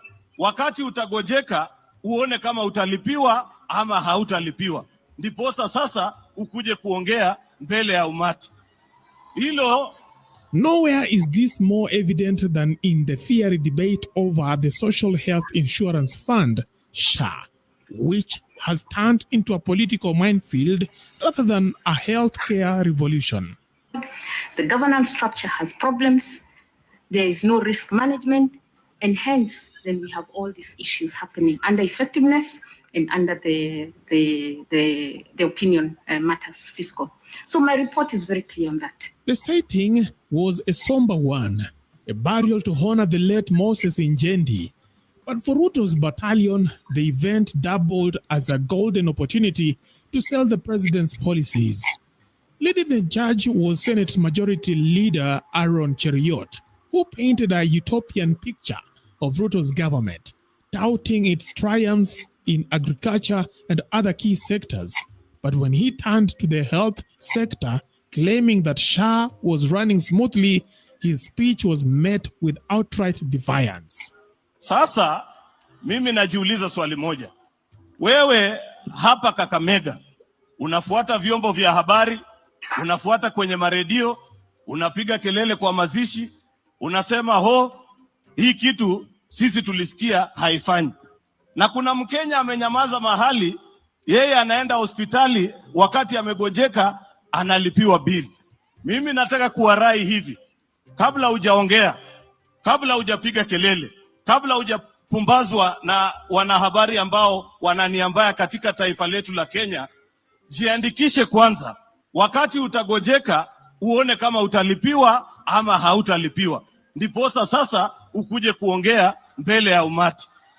Hilo asanteni kwa sababu the mourners, seemingly living the harsh reality of the failing insurance scheme, erupted in protest. Their reaction was swift and unforgiving, forcing Cheruiyot into an awkward retreat.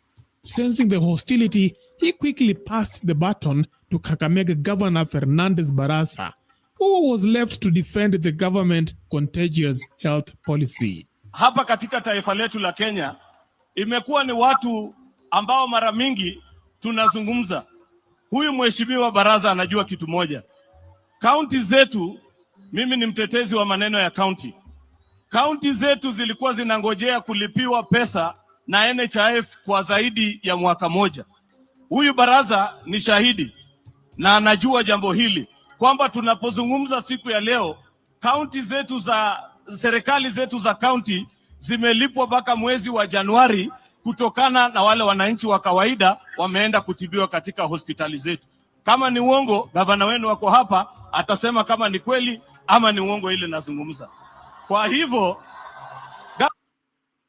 and thank you so much. Meanwhile, Prime Cabinet Secretary Musalia Mudavadi was singing a different tune.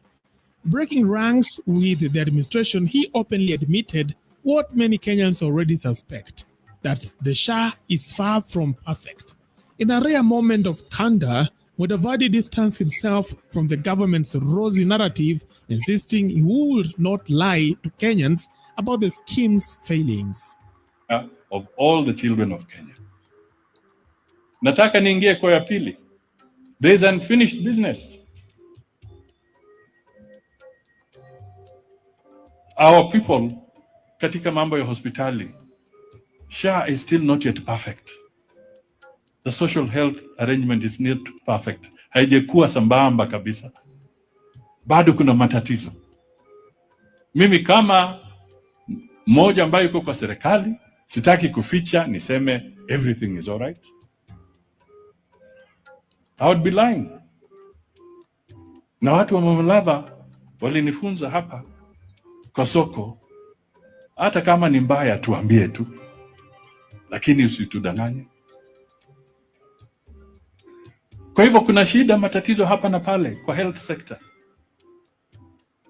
lakini kutatua sio kutoroka na kusimama kwa jukwaa na kutoa sarakasi. Hapana. Let us find solutions. Yet President Ruto remains resolute, insisting that the SHA is a game changer. He argues that the digital health system will stamp out fraud, plugging the holes that once made NHIF a corruption haven. According bili ya hospitali ya huyu shujaa amelala hapa ilifika milioni 9 plus. Kama tungekuwa tunakuja hapa kufanya harambee ya kuchangia Malulu kwenda kulipa bili hospitali, si tungehangaika ajabu? Lakini amelipiwa na bima. Mtu ya Kakamega, please, nakuomba. Tunaelewana jameni?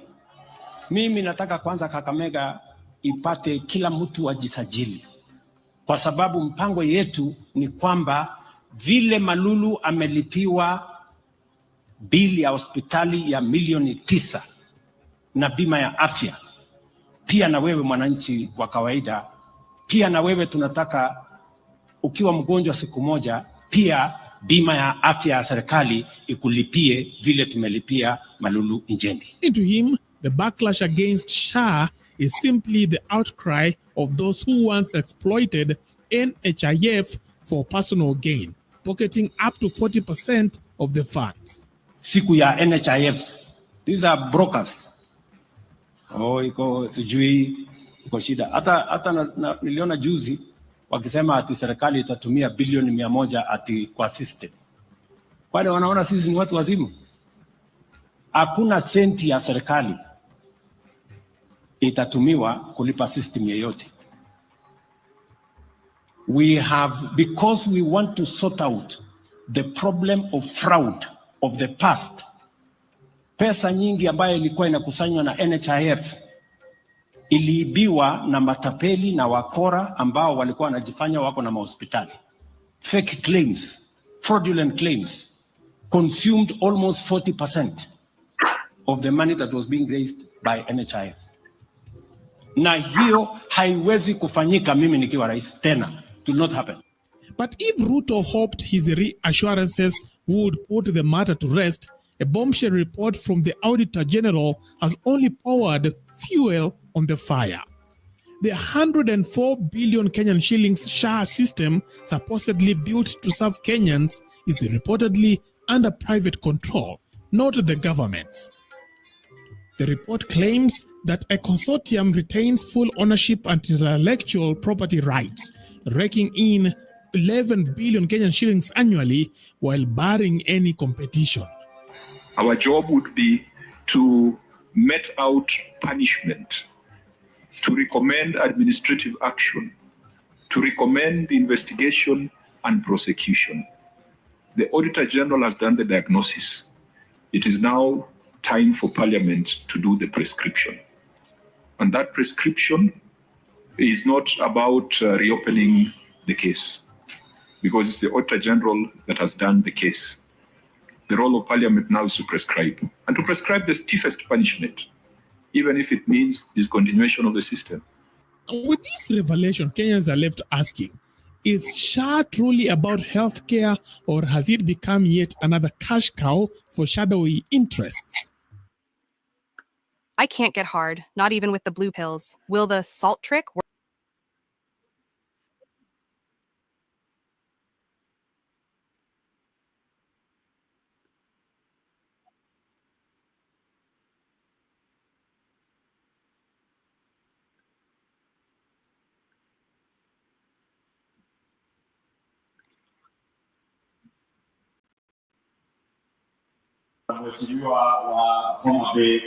If there was ever a moment that exposed how unpopular our government officials are, it was at the burial of the late Malava MP Moses Injendi.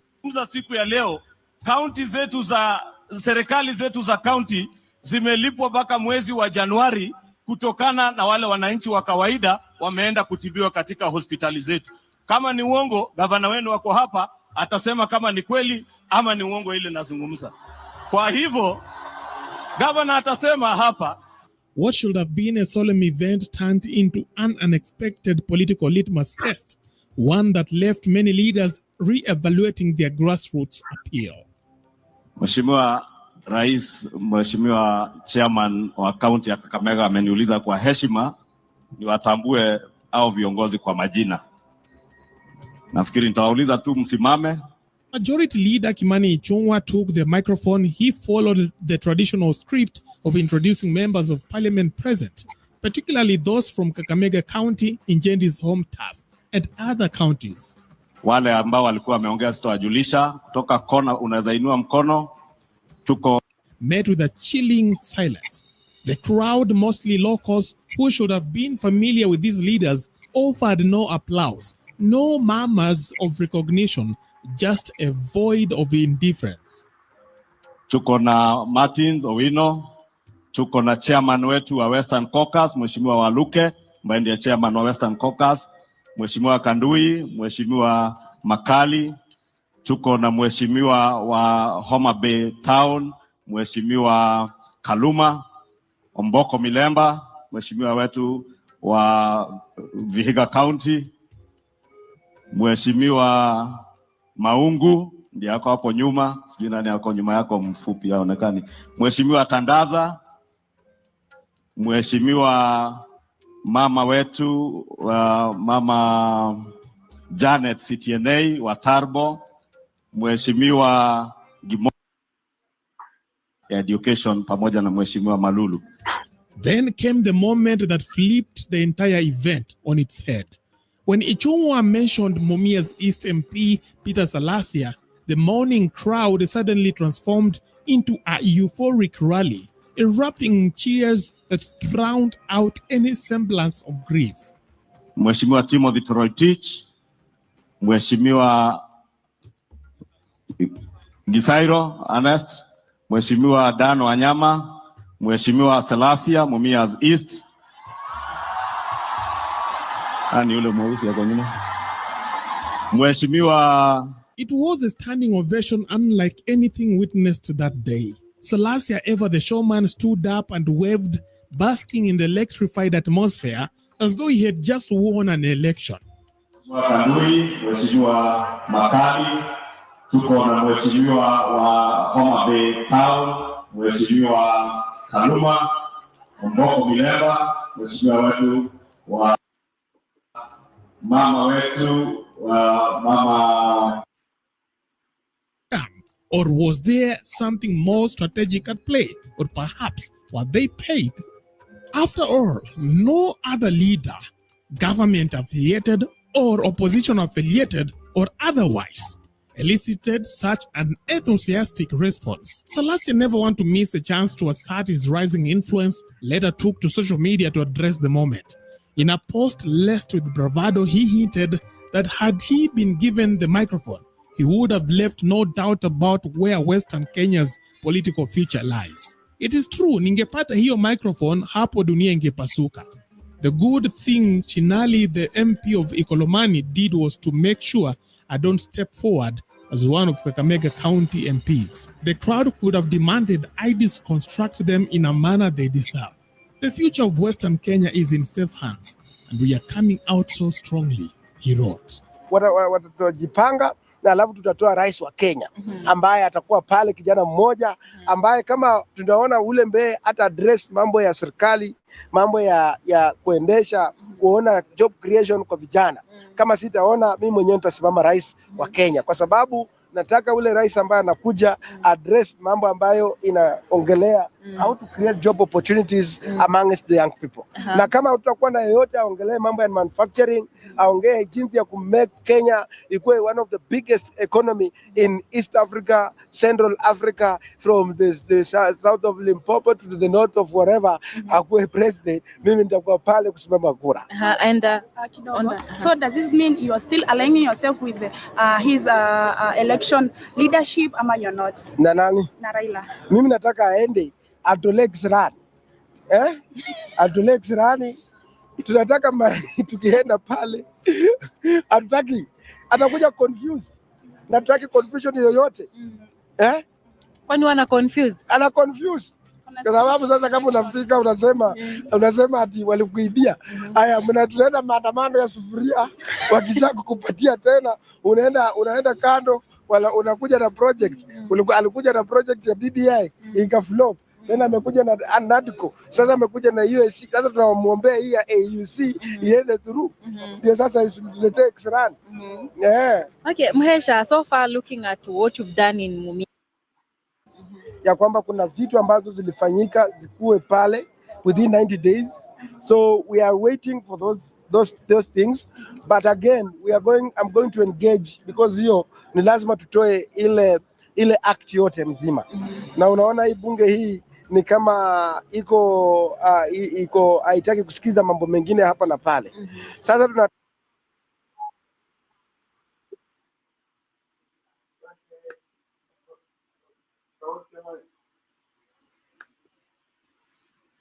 Haya basi, uhondo ndio huo.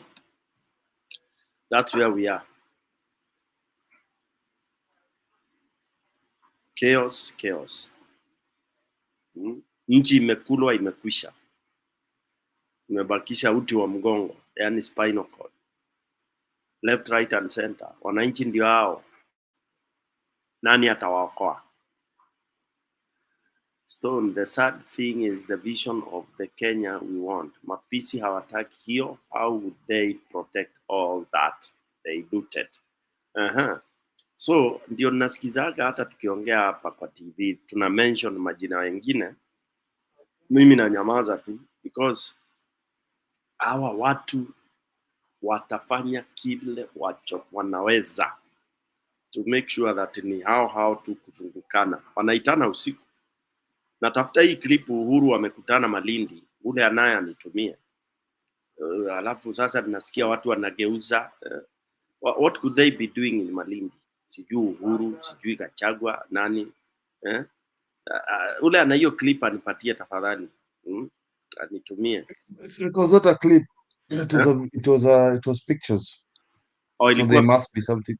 Ni nani na nani ni Raila? Ni Raila na Uhuru Kenyatta. I don't think anybody else was there, but correct me. Murathe. So there's iko kwa Citizen or KTN reported it, but there's no video. Yeah. So okay, whatever they could be doing, I mean, this tells you hapa. Kwanza mimi usikia watu wakiongea juu ya Uhuru Kenyatta ninazubaa sana. Nazubaa. Don't trust nobody.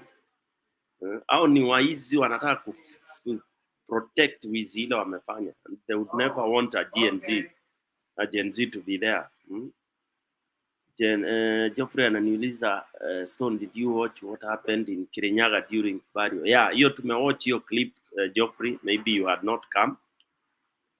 Dandarius, Stone, how is it when the Wamunyoros are meeting, they place a phone call to Uhuru? I wish I could see that clip. Unajua, Father Danny Darius, I don't know. Nasikia walikuwa wamemeet mahali. Nitacheza hiyo wamemeet tuone what happened. Ndio then we know tuko wapi. Unajua tunajidanganya. Tunajidanganya kabisa. Julia, unataka kusema kitu? Yes, PK. Asante. So first, unaona, we should just learn from our experience. Now, you people, you remember when we had that tukaenda maandamano, baba akasema kwamba that ati kwanza tulianza tu style tu za kuabort maandamano, ati maandamano Monday, maandamano Thursday. You people do remember? At first it was maandamano every day, then it changed to maandamano Monday, Thursday. Haya, before long tukasikia ati baba amesema, si baba, Raila Odinga amesema kwamba maandamano isimame kidogo na kitu atatuambia. We had then before as we those maandamano of Monday Thursday were coming to a halt, we had that rumors just went kwa social media ati Raila Odinga na Ruto na huyu anaitwa nani, huyu madam wa Tanzania na Obasanjo walionekana Mombasa. Raila Odinga akasema no, he has not met Ruto anywhere, no Obasanjo. Ruto pia said hajakutana na Raila Odinga. Tukasema mafanatics wa baba na sisi wengine tulikuwa tunamfuata siju, tukasema hiyo ni creation ya media. Hey, before we were done with arguing about that, we saw some pictures ya Raila Odinga na Ruto na Museveni. Now the reality began sinking into us. Na saa hiyo Kalonzo ameng'ang'ana na Nadco Kalongolongo talks. That is where the rain began beating us. Now the other day ati Kasongo akachukua miguu yake akapeleka wapi? Gatundu. For me that was a defilement of our land. Na Uhuru akamfungulia gate. And then Uhuru later pretends he wasn't part and parcel of anything. Anaambia Jezi mpigane. Why is he speaking on double sides of his mouth? Now, I don't care what were they doing right. What was Raila Odinga and Uhuru, what were they doing wherever they were doing? If Uhuru also, right now, you are either for us, against us. Any small thing that indicates otherwise, we are done with you. And that includes Uhuru Muigai Kenyatta. Sasa, penye yako mtu amwambie tu, we don't care. We really don't care whether it's Uhuru Muigai Kenyatta Muigai Uhuru, or whichever akitaka kuanza na Muigai Uhuru Kenyatta, whichever names you want to use. We really don't care. And let them know that Wakenya tumechoka na mabwenyenye. Tumechoka na mabwenyenye wote. We have no regard for their names, and as long as they decide to sell us to the devil, we put them in the same basket and we send them to HELN. Sa mimi PK mi sitaanza kunegotiate kusema ati nianze ati kujiconsole, nianze kusema ati hatujua alikuwa naongea nini. First and foremost, let me say this, PK. If I'm done with you, I'm done with you. There's no way nitakubali kwangu kwa nyumba alafu niseme ati PK atalikuja kuniongelesha hata kama tumekosana. Let me put an example of women and men. You here, men and women, you are ex-husbands and you are ex-wives. Historia, tuko tunakunywa tu chai. If we are discussing the kids, we can discuss on phone. Right, PK? Kama tunaongelea maneno ya watoto tunaweza ongelea juu ya nini. Lakini hii historia ninaenda nikirudi kama mtu, is like a dog eating its own vomit. And then you say you are just talking. You compromising. Talking that you could not talk on phone. That's betrayal. Me, that is what I know. Now, then some bloggers are saying Atika Shagwa team called Uhuru on phone. For what? Tutaki drama.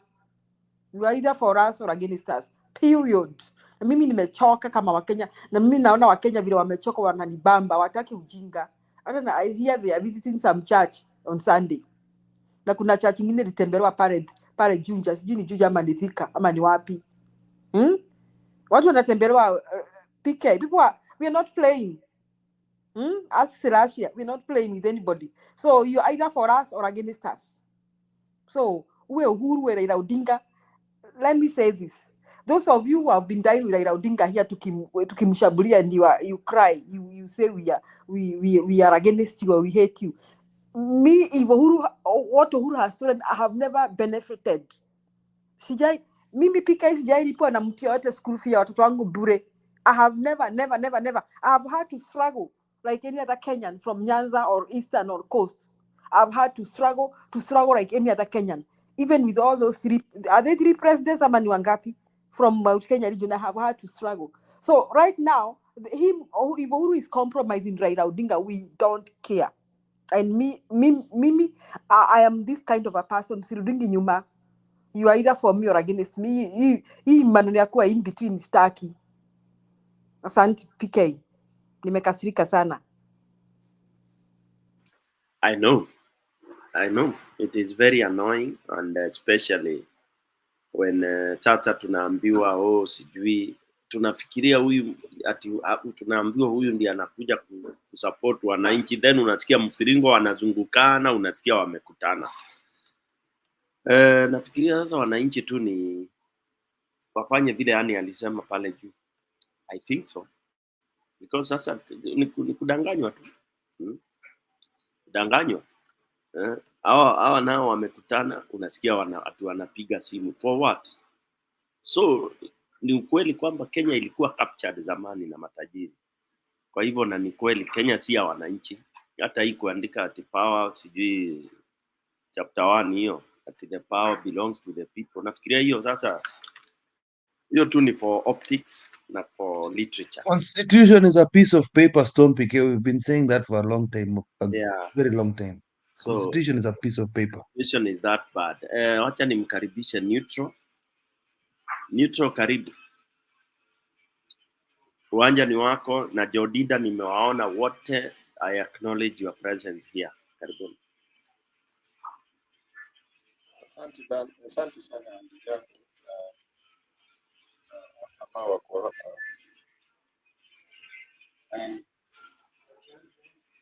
Nataka kushambulia serikali via the international things that are going on. I was very shocked to find out that one of my close friends from school days was involved in racketeering that happens in the Kenyan government. I'm sure that Mic yako hatukupati poa. Mic yako kaka. Mic ni sawa. Pengine sauti ndio niongeze sauti kidogo. Sawa. Asante. I'm sure that many of you have a friend or friends who are either in government or in the private sector and got their hands dirty, as in they've done things that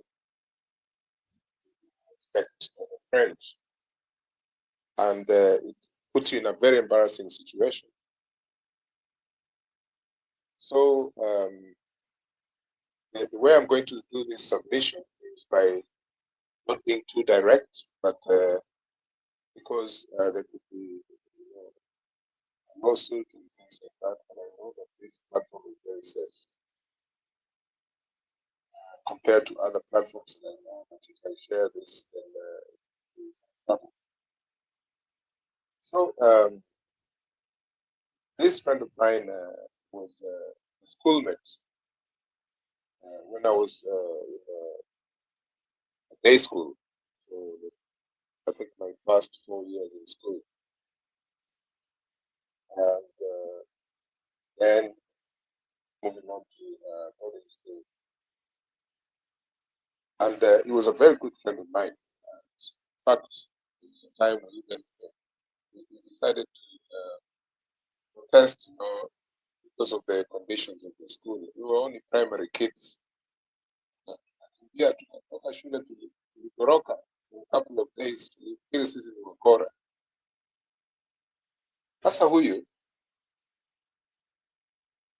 nimepata habari ati is involved in the conflict in Sudan. and it's Mr. Ruto's Mr. Fix. So if you know Noah Arap, it's not Noah Arap Toro. If you remember Mark Toro, who used to be Mr. Fix of Daniel Arap Moi, sasa huyu ni Mr. Fix wa Ruto. Fact alikuwa involved hata kwa serikali ya Moi. I was shocked to learn that he's also Mr. Fix wa Jaramogi Oginga Odinga's son. Kwa maneno ya gold kule Congo. Kitu ambacho kimenihuzunisha sana kwa sababu huyu jamaa ako na many philanthropy projects where he helps, supports, people in our community from Homa Bay County. In fact, alisimama against Moses Kajwang for senator. You know, the first senator elections 2013 kwa Homa Bay. So rafiki yangu Hillary Alila, who we used to call Jamhuri as in independence. Hiyo ndio jina tulimpatia, Jamhuri. In fact, even now, when I meet him, huyu ni mtu ako na bodyguards, definitely to NIS, because by the time you get close to Ruto or any president, and you have a Mr. Fix-It in different countries, you must be well protected. But the reason why I share this is because I used to hear this thing, but I protested against it because I did not want to believe it, that he was involved in, Hillary Alila was involved in the Congo. Now, if you watch Alpha House, ile ya anaitwaje yule Njuguna, jamaa ako na podcasts. I forget his name now. But he interviewed, he is one of his journalists interviewed Cyrus Jirongo a few days ago. And Cyrus Jirongo confirmed that a young man known as Hillary Alila, who is the person who introduced William Samoei Ruto to the Sudanese general who visited Kenya the other week, the one who is trying to establish the government, Hemeti, trying to establish a parallel government from Nairobi, and the one who owns most of the gold operations in Sudan, up to 1.2 tons, according to Cyrus Jirongo, is what this particular warlord extracts from Sudan and takes to Dubai. Now, when we talk about William Ruto being involved in Sudan, I think the other day I was talking about people, advisors, and agents who surround these leaders. The actors around the leaders. We need to know them as well, and we need to out them, because these are the people who keep the system functioning. When you hear someone like the former deputy president Chagwa saying that there are so many containers in different locations of the country full of Kenyan shillings, millions, maybe billions, just stored there, ready to be stashed out to people, Arambes, and bribing people, bribing politicians to vote this way or that way in parliament. Because obviously they can't be sharing those that loot from their bank accounts, electronic transfer. So my concern is that now, when we start knowing who is doing what with our political leaders, it is not that we are jealous, because this is one of the things you see people saying when we're discussing the problems affecting our country. Unasikia mtu anasema, we're just jealous of that person because he or she has done well. I want to submit that it's not jealousy. Because, for example, Hilary Alila, he has done a lot of philanthropic work in Homa Bay County. Homa Bay is like the capital city of HIV/AIDS, whether we like it or not. I can tell you stories about Homa Bay County when I go back home.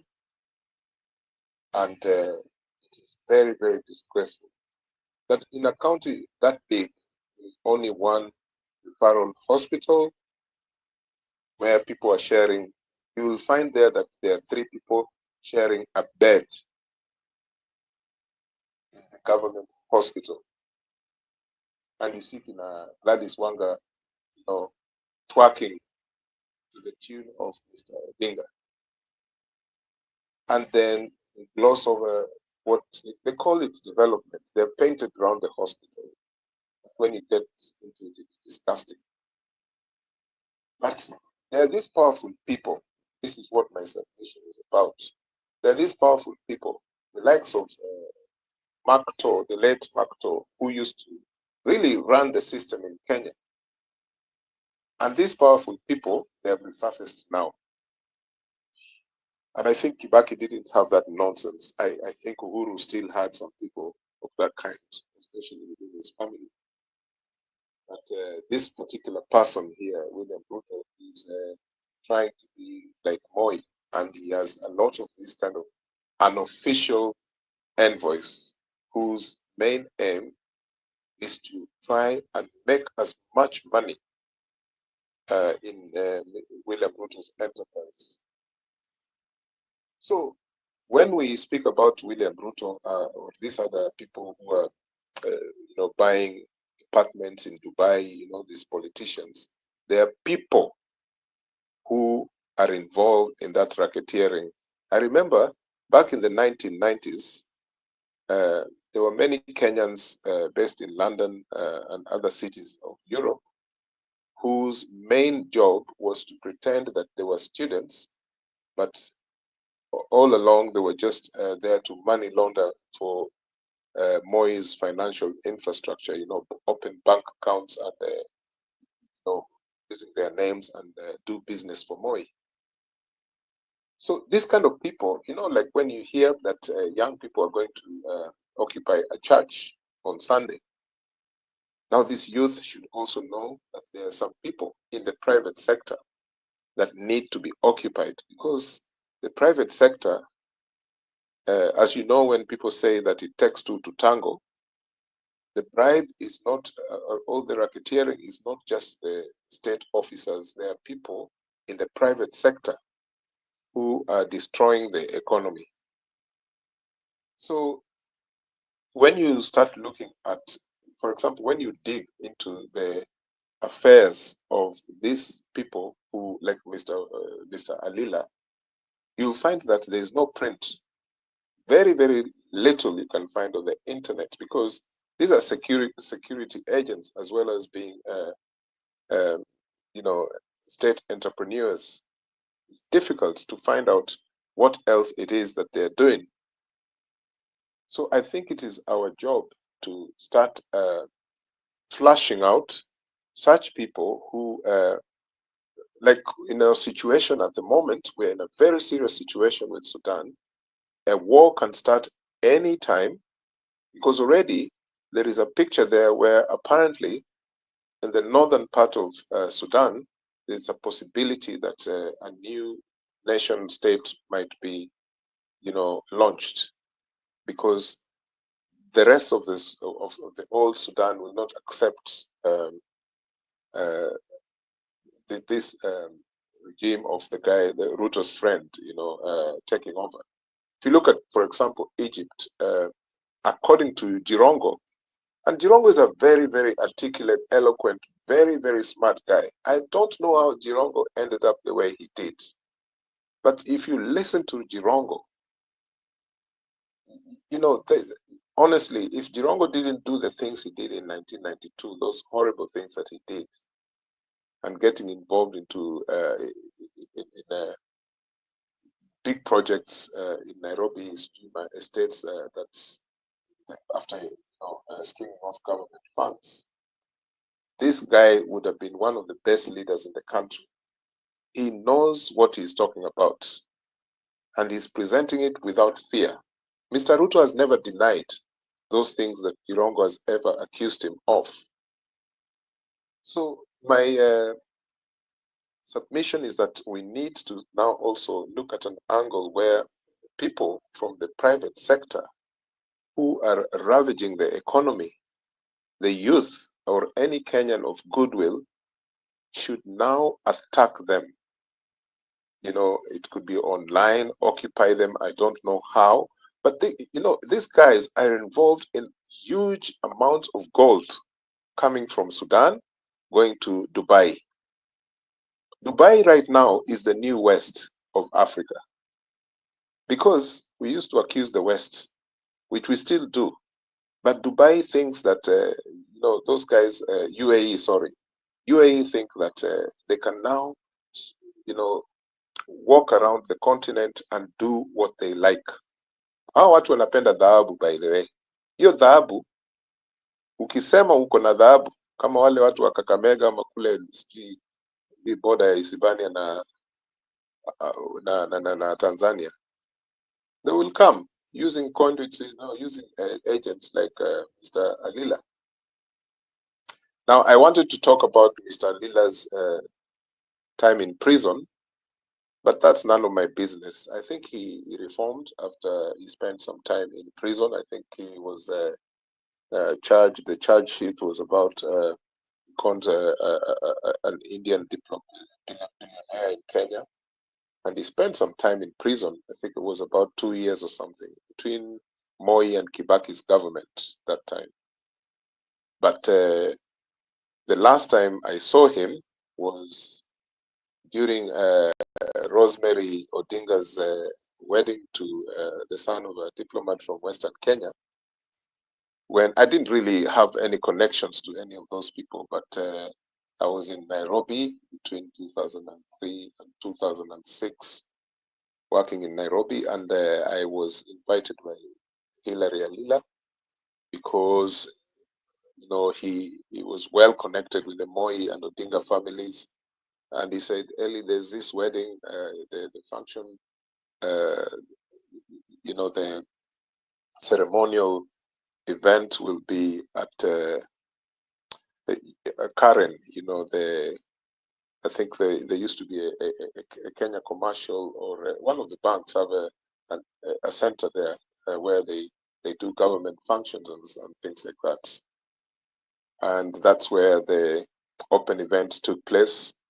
I think I was sitting 3 rows behind the retired President Moi. Kibaki was the president at the time. All those people who you think hate each other, they were all there.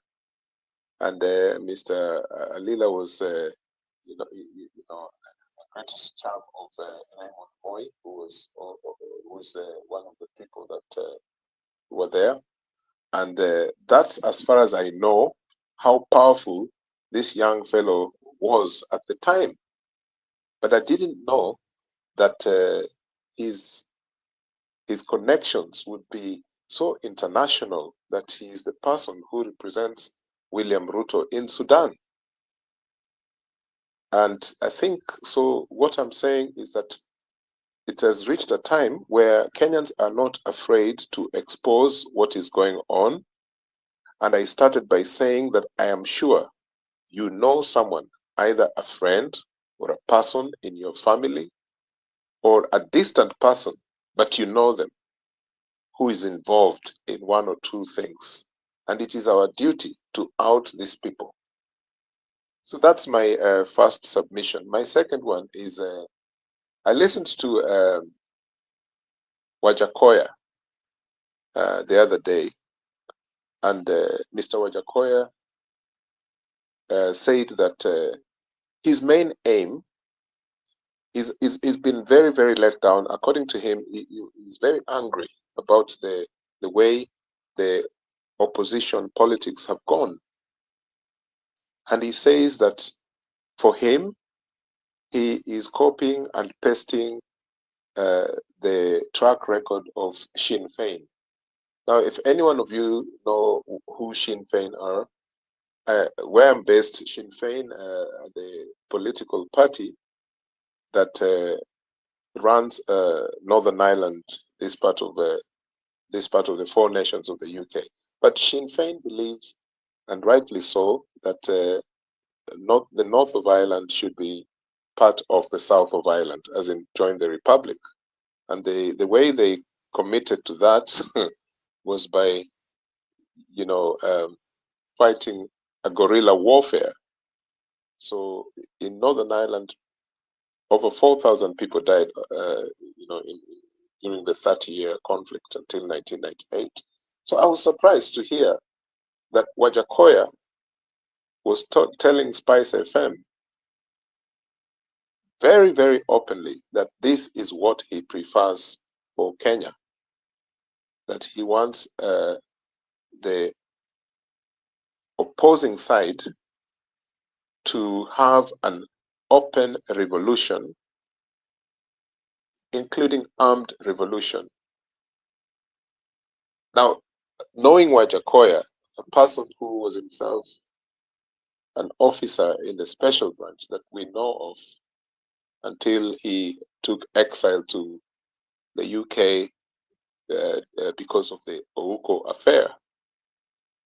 This disturbs me because sometimes you think, do these people think we're stupid? Because is he saying this or is he saying this? Because he was part of the infrastructure that at the time that everyone was denial about how Ouko died.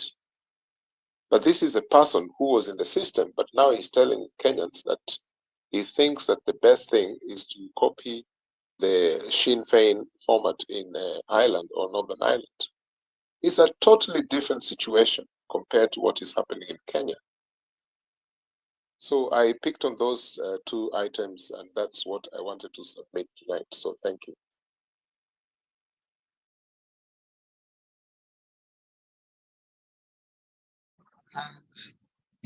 Early, Sinn Féin iko both in northern and south. They are very strong in both North and Ireland.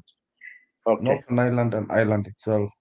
I think there was a time they won a lot of seats during the elections, and they almost made a majority.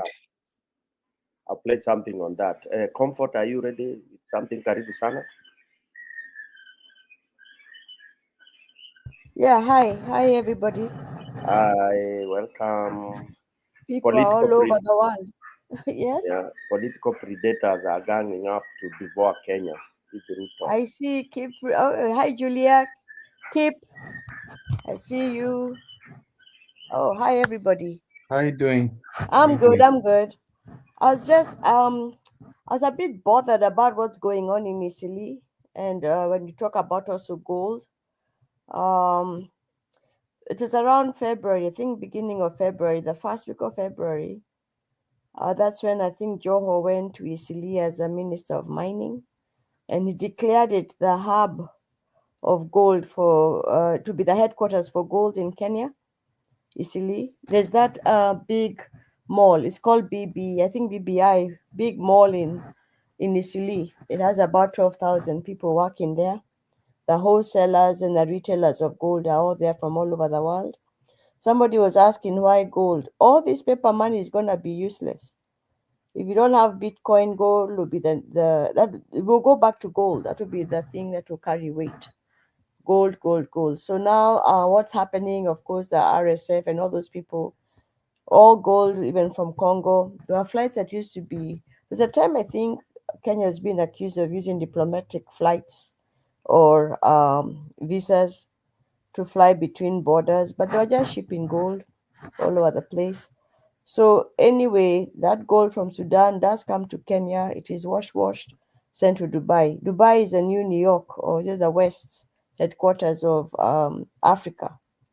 And that is where they're also expanding with their gold, with their oil, and they're buying everything. I think those of you who watched the show I did in Kenya when I was there, in the middle of February, Dubai did sign, the UAE did sign with Ruto alone. Imagine, not let me say the president alone, and agribusiness, something from UAE. They got 200,000 acres of the Galana Kulalu leased for 99 years. 200,000 acres. Actually, they're going to provide food security for Kenya by doing, I don't know what awesome agriculture that we can't do, or our youth cannot do, or our Kenyans cannot do. Now, the question is, if it was going to an agribusiness in UAE, that maybe it was a private person. Maybe it could even be a company with some Kenyans who are shareholders, who knows? 200,000 acres. So they're expanding. The UAE took Chad, they've taken North Sudan, they're coming south, they're coming south, they're coming south. And they're also spreading towards the west. They're also involved somewhere in the Nigeria issues. So gold is now the headquarters. And then, of course, now that people were given, the people from Somalia are now very comfortable. In fact, they're now shooting to have a president too.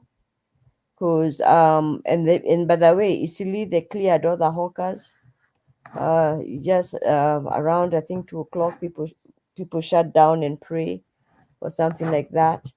But they have very good roads. Infrastructure has been improved because they give billions to the economy. Apparently, they're able to.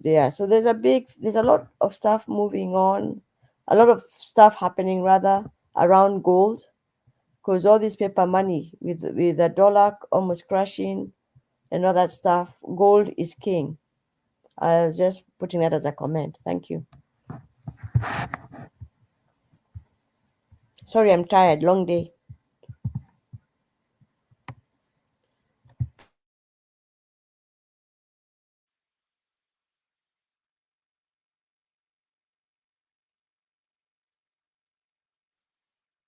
Comfort. Yes. Sorry. Just early here. So do you think that's why all these regional leaders are obsessed with what's going on in the Congo and Sudan? Yes, it's gold. It's gold. And the Arabs get it. Somalis get it. I'm telling you, if you go to the BBI mall in Isilia, here it is something else. And around, and all these skyscrapers you're seeing in Kenya, all these Kilimani, Kileleshwa, they've moved up to Parklands, Westlands. They're owning everything because they have gold. Okay, so I hope this is not. I hope this is not hate speech via. It's not hate speech. It's not hate speech. No. I'm just connecting in terms it. of my question here. My Oh, question. okay. Okay, before you give me your question, I just want to expand a little bit. I was just saying. Yeah, I have a question here. Okay, go ahead. Okay, so I don't know about other counties, but Western and Nyanza, we have there's a huge increase of young Somali business people like we've never seen before. Our villages, people are just selling their land, but mostly they're selling their small shops. Anything that looked retail in our villages and towns in Nyanza, all the way to Western Paka Busia, is mostly Somali. Okay, and these are young men. These Somali young men, and they're commanding all the like small supermarkets, gas stations, petrol stations. Okay, in a way, and actually the things they're selling is affordable. They're getting cheap things from China and all that kind of thing. But most of their products that they sell as retail merchants is affordable compared to and I know why. the natives. So is this gold? Is this money you know, people in our villages, people have been saying that, oh, this is the money that was got from piracy, gee what. But now I'm getting this new angle that you're talking about. Is Yes. this what is happening? Yeah, there's a lot of gold. They deal with gold, and the Somalis are very united.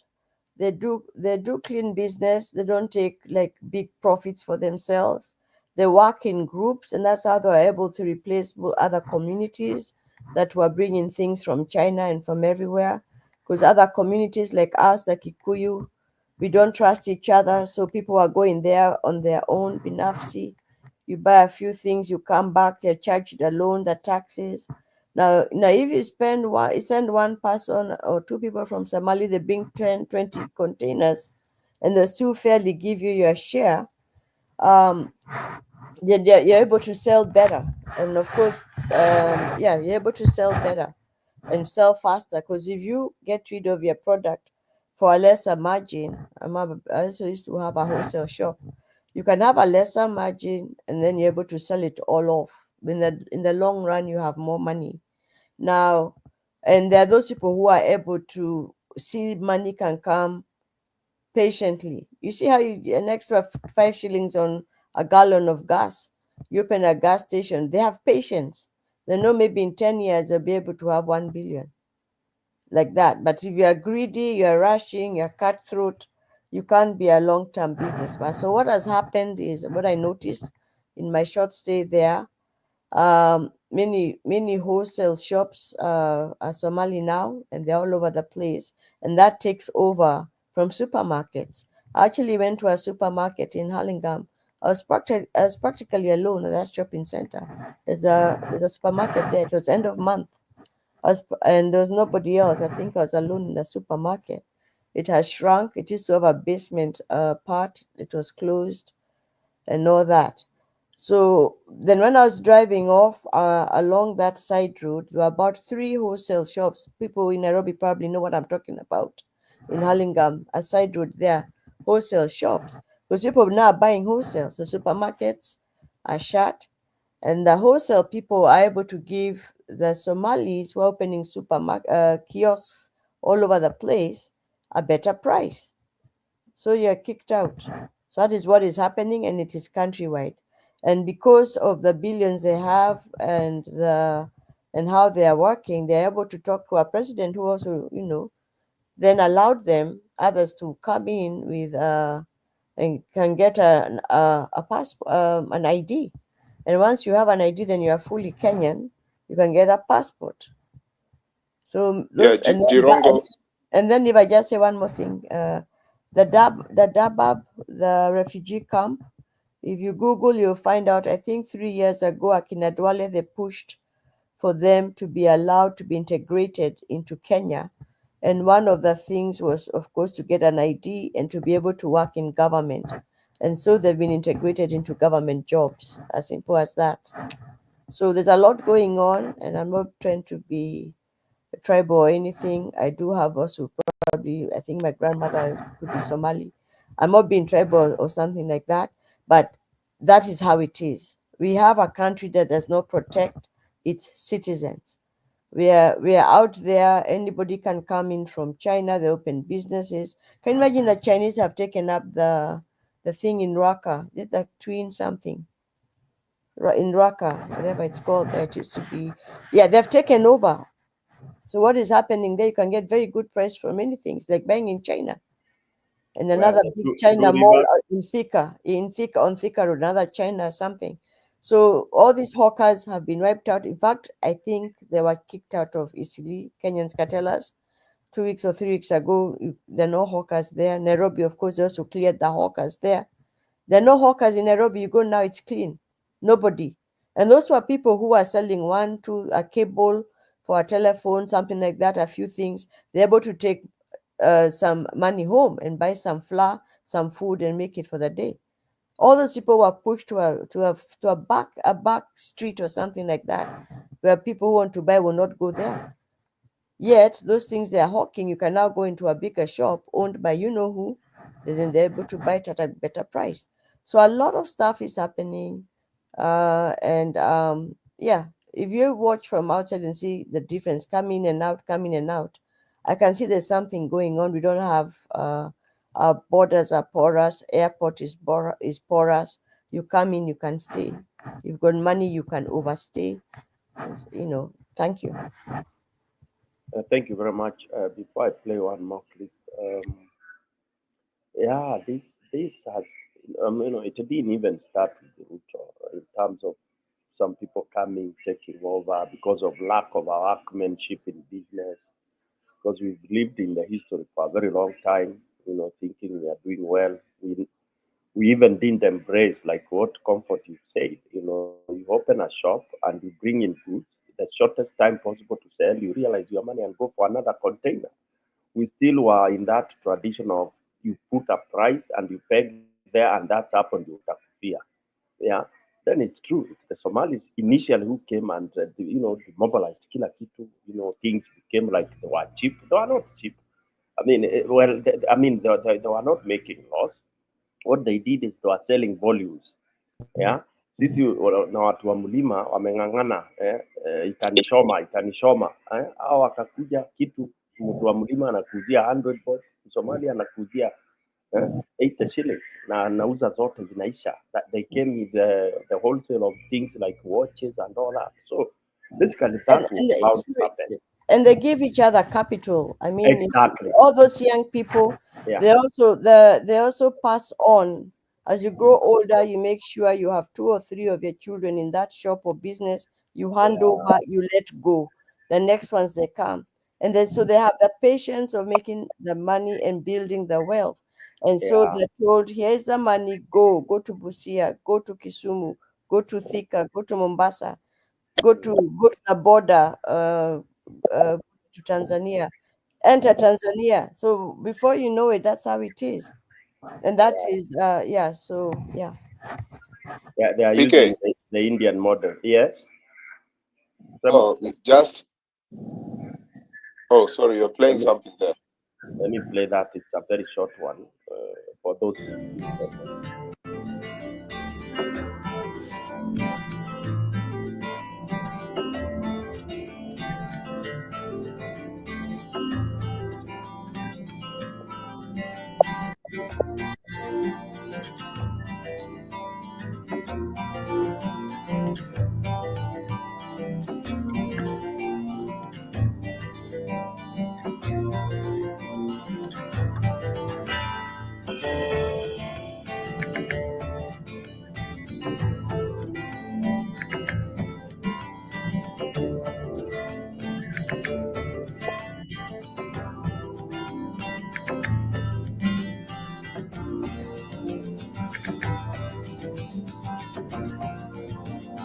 The government to pay for the obscene greed of a golden circle of politicians, bankers, and speculators.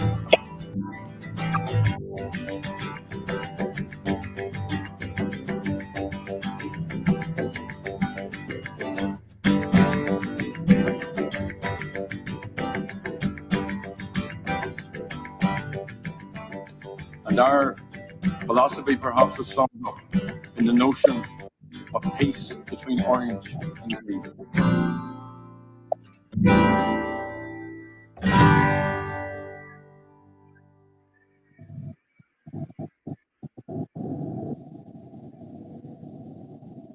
Niseme kitu hapo? Niseme kitu hapo?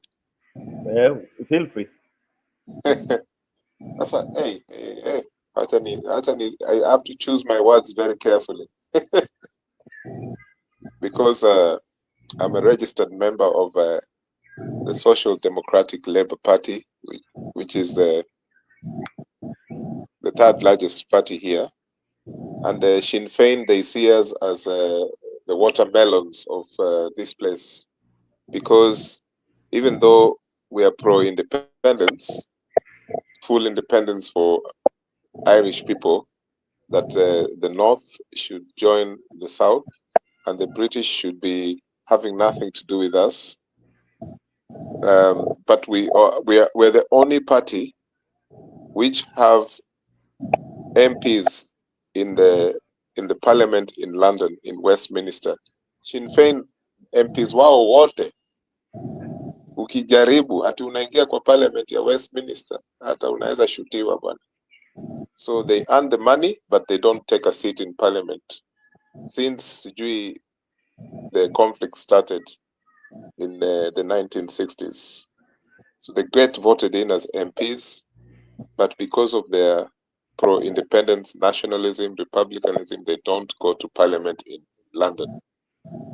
So they call us watermelon because even us, we are like them, we are nationalists, lakini sisi tuko na MPs kwa parliament, tuko London. But anyway, that's besides the problem, the issue. What Wajakoya said, okay, if you read between the lines, he was very serious. And I listened to that. You know, when you go to Spice FM, they don't just invite some joker like Salasia to come and talk. They will invite someone who can, prove what they say, and what they're saying, they mean it, it's serious. That's how I presume that's how Spice FM works, okay? And I listened to that interview, and he was saying that there is no any other way that Kenya can proceed without taking the approach of Sinn Féin. Now, what I know from Sinn Féin is just basically the same thing ANC did in South Africa to dismantle apartheid. And Sinn Féin ended up shaking hands, Jerry Adams and the British Prime Minister. And they're in government. They have a devolved system here, but they have refused to go to Westminster. And the full independence that they want for this place is still not there. They're still working on this. But it's the majority party here. So my comparison between the reason why I brought that issue of Wajakoya is because Kenyans are now looking at so many different ways to change the system. And I think it's good that that is what is happening, because we have been used to the traditional sijui tungoje 2027, sijui tungoje the next election, tungoje hii. Hiyo sasa watu wameshaanza kurarua hiyo karatasi. So unaona saizi wana occupy church. Sasa kwanza hii church ambayo inakuwa occupied on Sunday, I think the strategists got it wrong, because if you're going to do such a thing, why do you announce it 1 week before? If you're serious. I think that it's so unfortunate. Maybe they have another way of approaching. I don't know. Maybe they're planning to go there on a Saturday, or maybe because those guys are going to close that church. They will not open Sunday. If they open, then tough shit, But I think they needed to make a huge impact to make sure that person returns the money that Ruto stole. Hizo ndio zinakuwa kwa hizo macontainer ambao Rigathi Gachagua anasema, alafu wazirudishe. Unaona? Unaonaje kwa hiyo issue? Maybe I'm talking about too many things here, lakini mi naona hawa vijana waliongea tu sana. Good. Let me show you something else. And your neutral iko hapa. Neutral. Oh, ni wewe, sorry. Acha to bring people up to speed with what you are really, ndio tuweze kuwa pamoja. I hadn't thought of it that way, but it is true. You see the sun, it affects you. Yeah. And if you're in the shade, it won't reach you. If you need it, you go outside. Yeah. At least the effect won't be as severe. Actually. If you need it, you go outside. If you're feeling the effects, go inside. Yes, yeah. Exactly. Yes. Okay. Yeah. It's a whole level of learning here, isn't it? It is. Okay. Yes.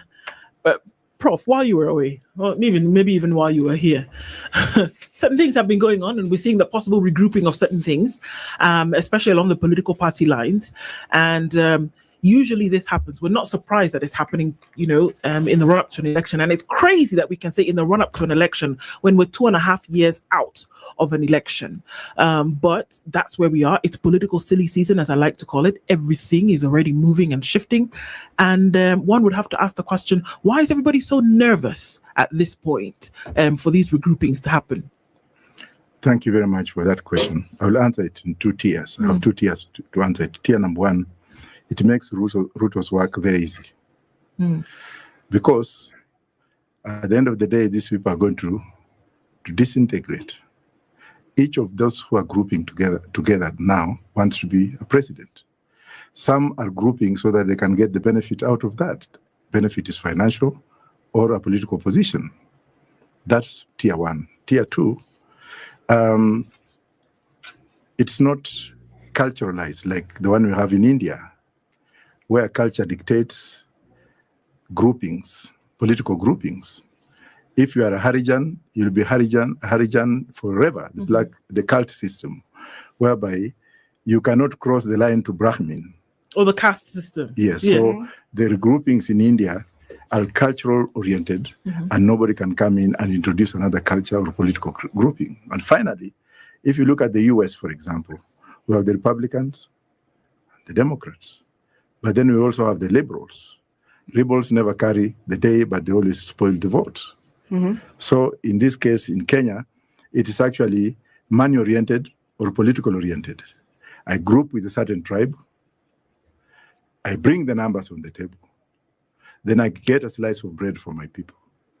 It is that culture that Roots Party has moved away from, and that's why we are standing alone. I see.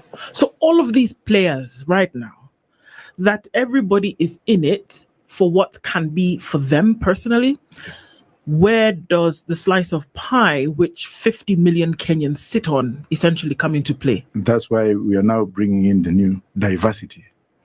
Can people now sit and move away from that kind of platform and think outside the box? That is the first question. Number 2, where have we been with this kind of culture of orientation? Every election season, we are oriented towards a certain culture. We are Kikuyus. We shall rule for another 500 because we are Kikuyus. I'm just giving an example. Of course. And those are the words that came out from Gachagua. They came out now instead of coming out when he was deputy president. So let us group Kambas so that we have Mulima to rule the country for 100 years. It is 1 versus 40 tribes. Now, how do you think that people from other tribes will think? If these people have been in power for all this time, and please forgive me, I don't mind who is the president, so long as you're doing something good like what Kibaki did. So if it is that you're going now to diversify your knowledge on your tribe and clan, on the mountain, or on the lake, like Raila Odinga and group, then the lake will always be the lake. Because of those from the lake, their time to eat has come, they're now eating. It's now our time. That culture of our time, or it's now our time, is what Professor Wajakoya does not want to involve Roots Party in. And that's why you have seen, or you can see, that at the moment, we are like the Sinn Féin of Northern Ireland, of Martin, Jerry Adams and McGuinness. They said they were on their own. They wanted to get independence from Britain. They did what they did through the IRA to make their point known, and now Ireland is peaceful. So that is what we in Roots are looking at. Though it's Mickey, it may not be as easy as we speak it, but we have like-minded Kenyans, like probably yourselves, who have been very experienced with interviewing a lot of people who may see it that way. All right. You know, what you say is what I would refer to as aspirational. But does the voting population of Kenya subscribe to what you say beyond acknowledging that, yes, this is a good thing? Because our lived experience with our voting patterns speak the complete opposite. Many Kenyans say exactly what you say. Yes. But when we vote, that is not our experience. Now, that you've raised a point which is very fundamental. And I was speaking to my friend, Dr. Duncan Ojwang, who is very good in this time of mythology in Kenyan politics. He's an expert in that area, though he's a lawyer. When you look at our cultural diversity, traditional diversity, religious diversity, you look at them as concrete. Then you look at alien diversity that came in now to reinforce the cultural diversity. You look at alien diversity like the borrowed colonial diversity that came along with the whites when they were coming. Then the issue of divide came in, political divide. People moved away from what Professor Kotogendo would call cantankerous philosophy or repugnant philosophy of repugnant rules as they were then initiated by the whites. So you'll find out that now you're moving away from Luo culture into Christianity, this animal Christianity, so that now you adapt another culture to behave like white man, you speak like a white man, you eat like him, you drive like him, and you marry one wife, and then here you are complete, you are civilized. Moving away from uncivilized creature to civilized creature. Now, when it comes now to looking at us in terms of politics, we look at ourselves as the Westminster Assembly, as the Oval Office, or the Congress. We need to behave like. That's why you see notions of language change in symbiotic change of language of the Right Honorable Raila, of Mr. Speaker, sir.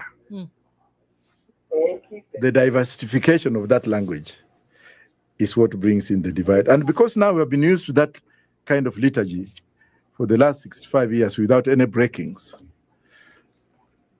then we are like animals being taken for a slaughter because there have been no breakings. If you look at Uganda, we have had breakings in Uganda. The military has come in. The coups have been in. You look at countries like Burkina Faso, which were also in the same trajectory after the French handed over power to indirect rule in that aspect. The soldiers, the young men came up and said, now, are we still going to follow into this trajectory? That if you want to run for election in Somalia, you must go to the elders to bless you, even if you're a skunk or with no brain, so long as you behave morally right? Or should we do things in the opposite way? That's why the military breaks in Nigeria have brought in another culture of realization. The military breaks in West Africa has brought another West Africa. If you shift that pattern and you go into Tanzania, you'll find out that the Tanzanians were able to go through that by their policy, which they had adopted, but which in the long run has paid dividends in Tanzania, where we have the one tribe syndrome. Mimi ni Mtanzania bwana, wasema nini? Mimi sio Mdigo, mimi Mtanzania. So nationalism comes in, which is transparent. Why? Because their leaders, the original leaders, showed the way in a correct way. Nyerere was not corrupt. Nyerere had one car, he had a bicycle, and he brought in togetherness, undugu.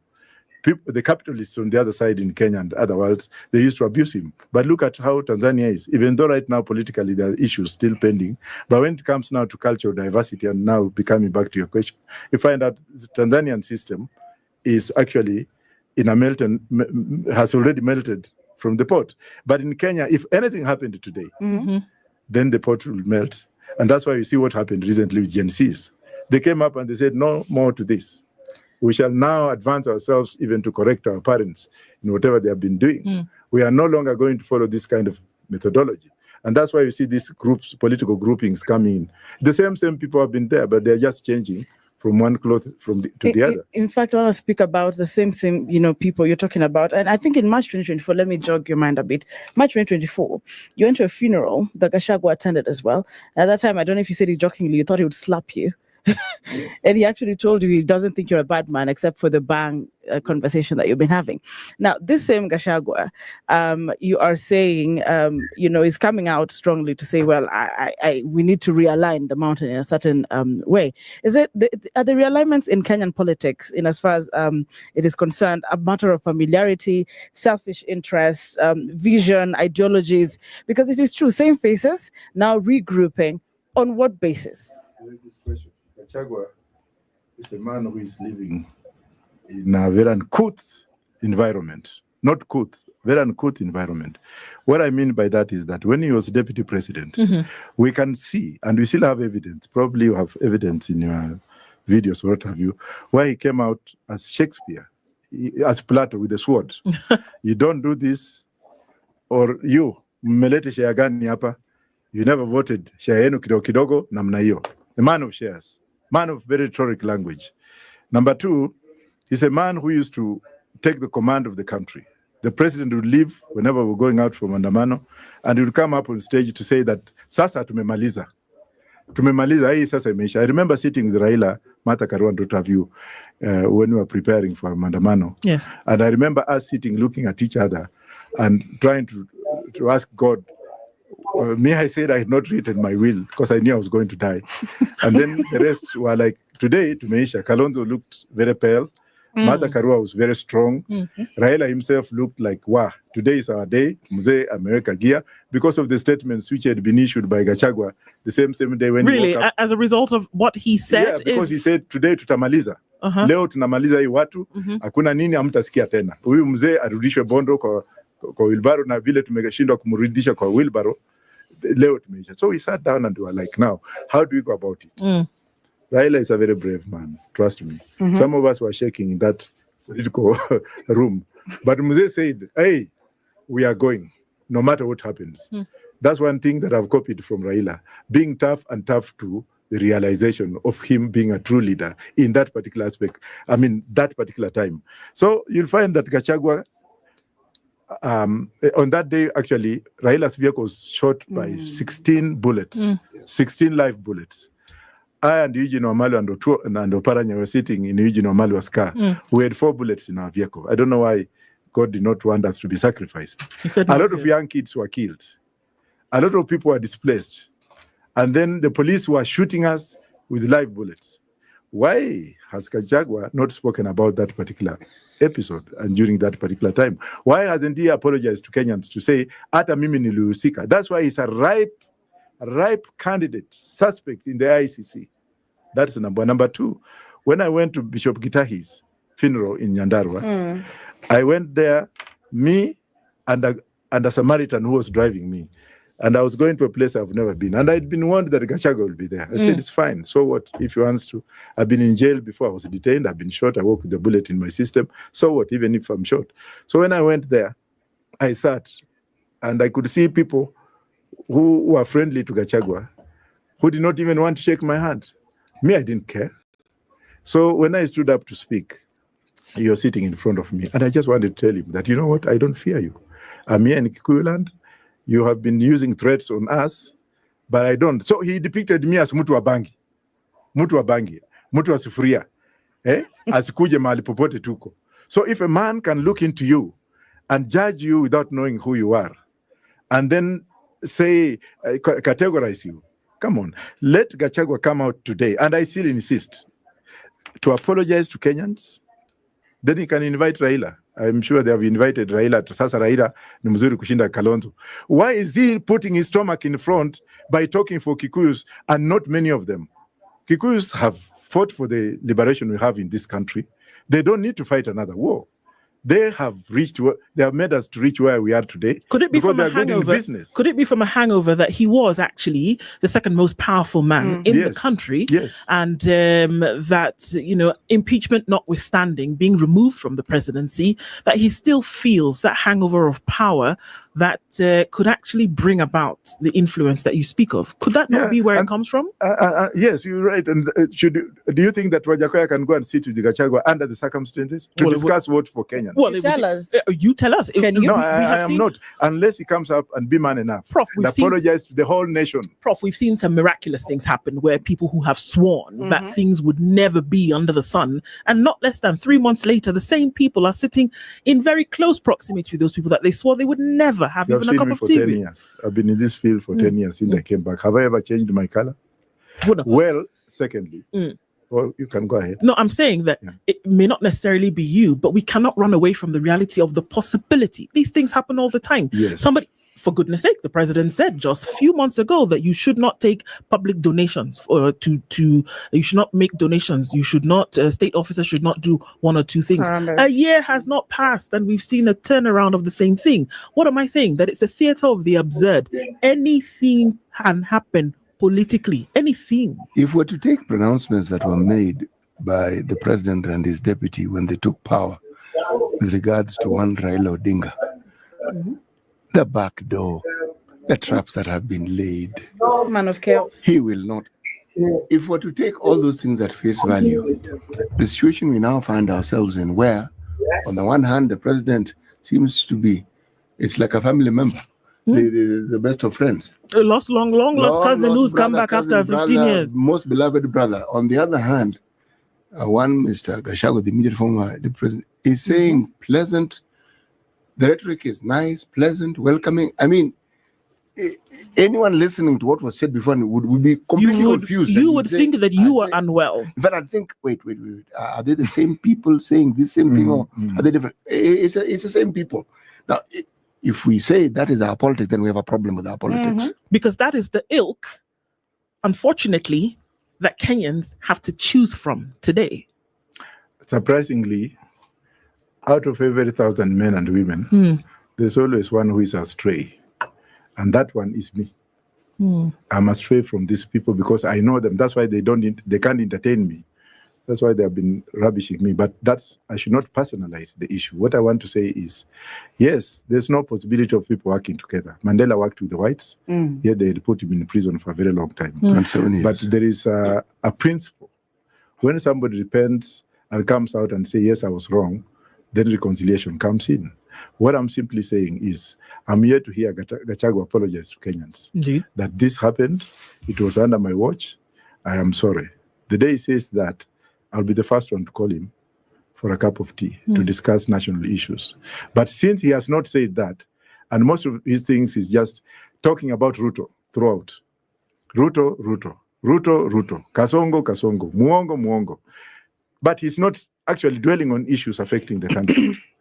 That one is also not good. Like, for example, now if I came here and I was talking just Ruto, Raila, then I would be in the same worship with them. What we don't want to look at is those kind of rhetoric, empty rhetorics, where you want to please others by talking against the other, and you are with that person in the whole mess that you have today. That will not actually be the thing. And that's why I'm warning Raila today. I'm telling Raila that consult others, consult other political leaders, speak with them, including Wajakoya. Get to know what we have for this country. Don't just assume that it's just you and ODM. You and ODM, you know it all. If you want to rule this country, you have fought for this country, you are my personal friend, we speak almost every day. But it's high time recognize other people. And that's why you see coups happening in countries, because people are not listened to. So if you get a young man like the president of Burkina Faso coming out and saying, no, enough is enough, and now making things right, and putting the GDP of the country at cross rate with Americans and saying we don't want this. Yes, if the time reaches and you have a young man like that, it's fine.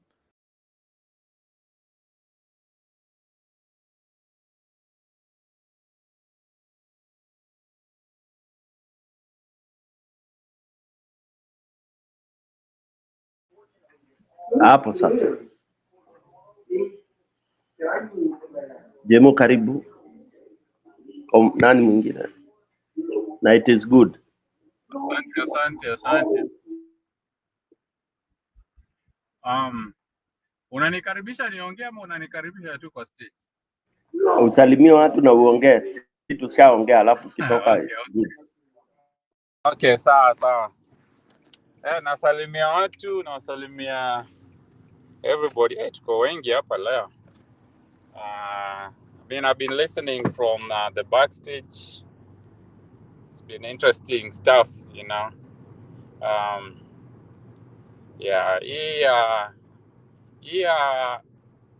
Wajakoya. You know, unfortunately, what I can say about Wajakoya is that he cannot be the agent of change in Kenya at this point in time. And sometimes he also comes out a little bit. He needs to kind of align himself with what's going on in Kenya. That way, he doesn't just come out as a hater. You know, sometimes you have good stuff going, but sometimes when I come out as somebody that just has some jealousy or hate going on towards mtu kama Gachagua.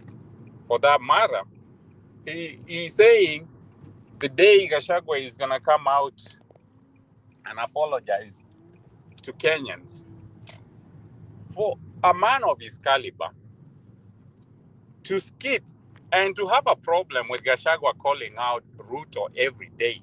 You know, our problem, now it has been mentioned in these channels before, one of our problems with Kenya is that we tend to forget, and we have a problem of forgetting and moving on so fast. And that we have to be calling our problems every day for us to remember that we have a problem. So I have a problem with the person who has a problem with the person who is reminding us that we have a problem. Our problem is Ruto. If he could have said, the day Ruto will call me and apologize for killing Gen Zs, then maybe I will stop. I will defend him from Gachagua. Then hapo naona atakuwa sawa. But if you are attacking Gachagua, who is attacking Ruto for killing and abducting Gen Zs, and that is the problem that you have in Kenya, and then you want to sit and lecture us about that Kenya needs a break. He's talking about Uganda with the military stuff. The only break that we had that Kenya was getting was that Gen Z break. That was extraordinary. It's not one of those things that it's the same thing that Wajakoya is trying to describe. Gen Z tried to bring a break. His friend Raila came and meddled with what was going on. Because of what? Same thing Wajakoya is going through, jealousy. So, Mimi, I don't think where Kenya is right now, these are recipes of Wajakoya. It's only in a very good, conducive political environment. Maybe after Kibaki, he could be talking stuff like this, you know. But the Kenya that we have right now is the Kenya that has to be saved from Ruto. So he cannot bring the remedies that requires a warm weather, you know, moist soil, you know, and all those things for the seed to germinate. And now Kenya is a very cold environment right now. We are waking up on different things that's going on every day, and there are whatever that name in the mega issues, you know. So we are not dealing with small corruption. I feel like Wajakoya needs to align himself with Kenya, Sai. The same political, tribal narratives that he's blaming Gachagua is the same narrative that Ruto is using to stay in power, whether he likes it or not. I think he's pretending he doesn't know what's going on in Kenya politically. That those narratives, they need to be addressed. That Ruto cannot use, he cannot rally himself behind some nation and stuff like that. We are going to all these other communities and say, let's unite. All of them. Failure to do that, Ruto is going to do the same. So huyu Wajakoya sijui anataka tufanye nini? You know, he's condemning the same things Ruto is using. You know, he says don't bring a hammer. Na Ruto anakuja na mallet. Usikuja na helmet and Ruto is coming to demolish. We have to call out leaders like this.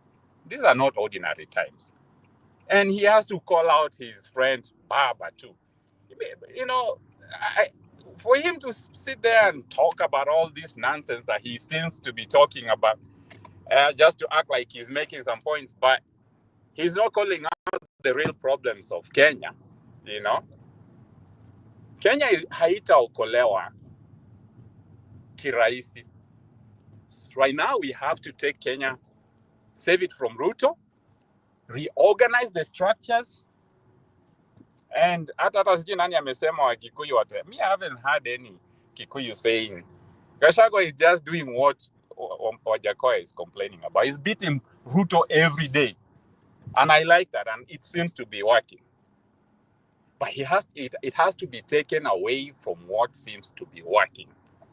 You go tell Ruto all these things, Gachagua, huyu Wajakoya anasema, Ruto will laugh.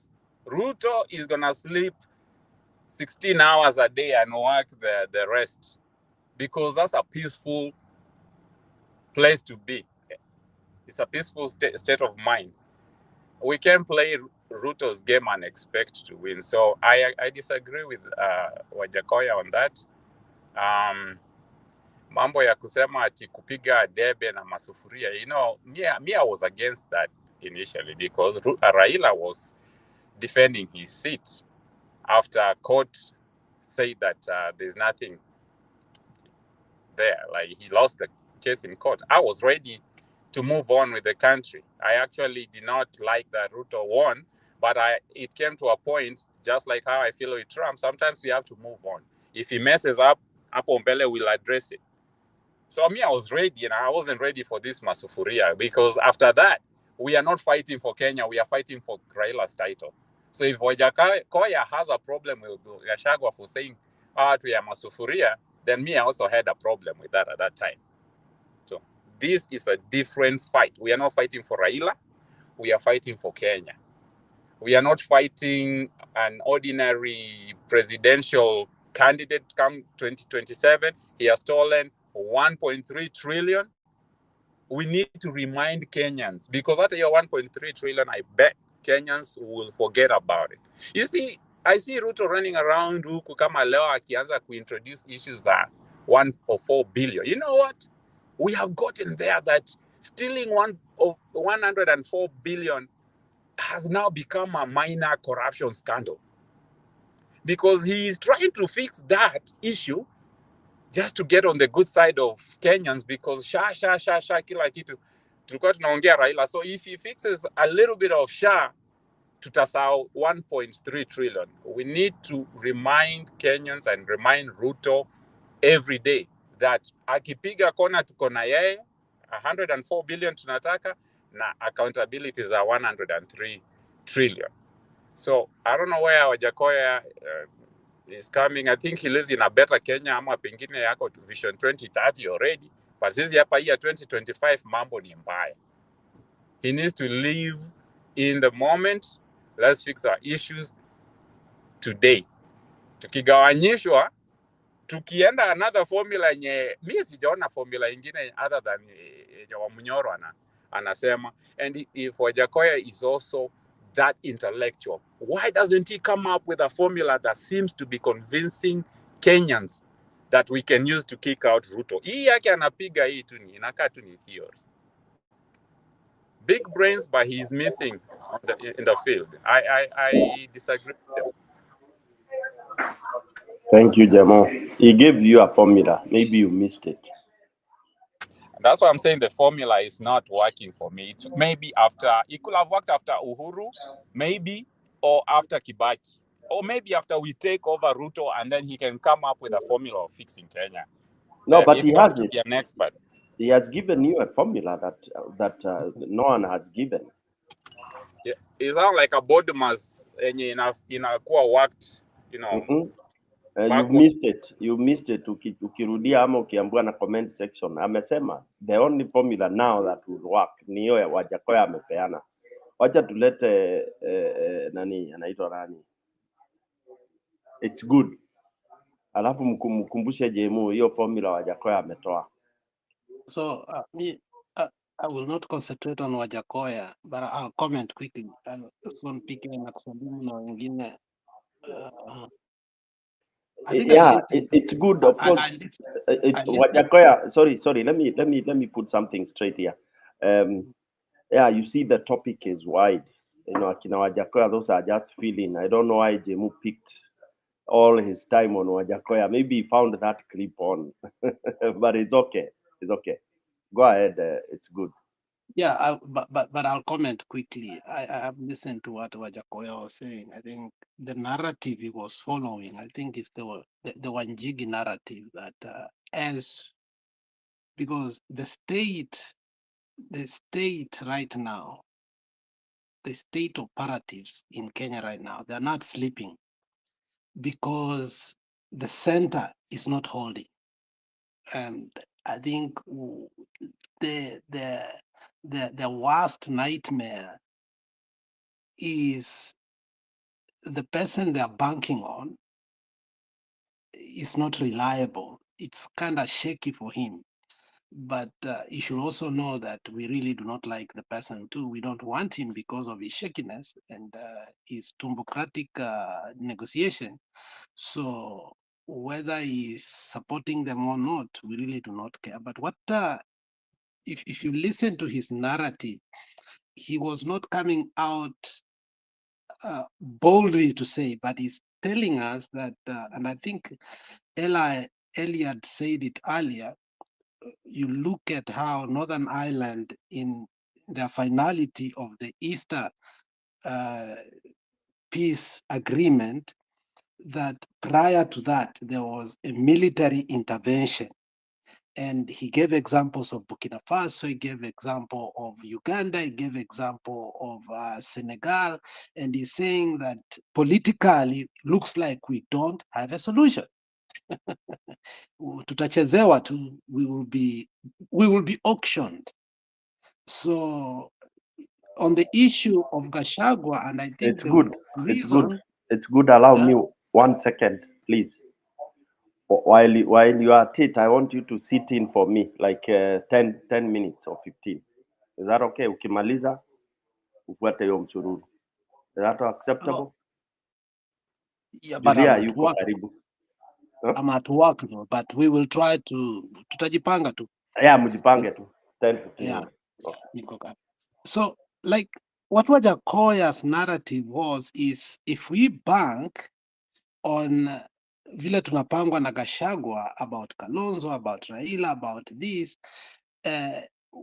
we have a structural problem that can help, solve the political problem unless we structurally go deeper and start from the foundation. I think then whatever we will be doing, as Wanjigi said the other day, is immediately we take Kasongo out. I think the next Maandamano will start to say Wanjigi and the people must go because they've not been able to solve the structural problem. And that is why I think Eli earlier said about the Sinn Féin and Jerry coming the Northern Ireland. I think it was, let's be honest, it was Catholic versus Protestants, as we also having tribal mortgaging problem in Kenya today, because what you are seeing is the negotiations that are going on are I don't even have a word for that. Now, for me, what today was sad, a sad day for me, not really the worst day, but it was a sad day, was yesterday they did say that the final draft resolution for Raila to come to government with experts and lawyers drafting it.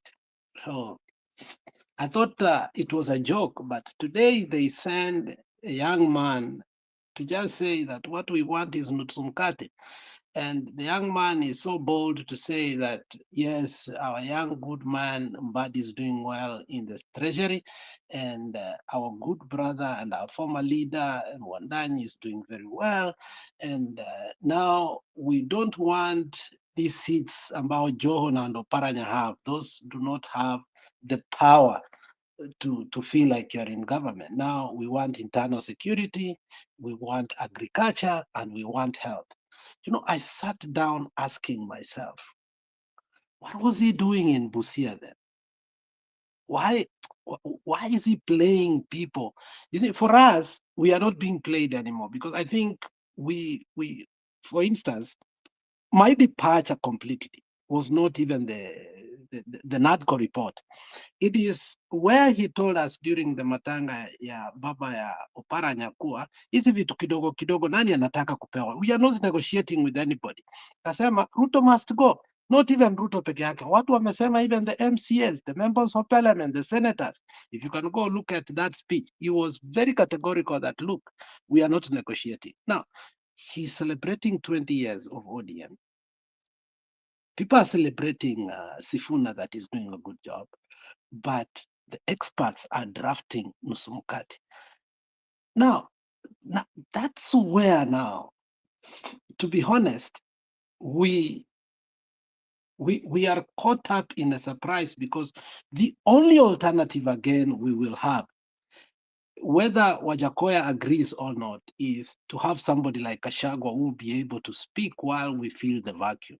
So I think people like Wajakoya, what they did not understand is to solidify power within the movement of Azimio so that it doesn't be a personality cult politics. So once Raila got out, the attention that he used to get with Martha Karua, with Eugene Wamalwa and Kalonzo, ilienda chini. So instead of them building another power to counter Ruto, they are being jealous of Gachagua. That's the problem I'm having with this man called Wajakoya.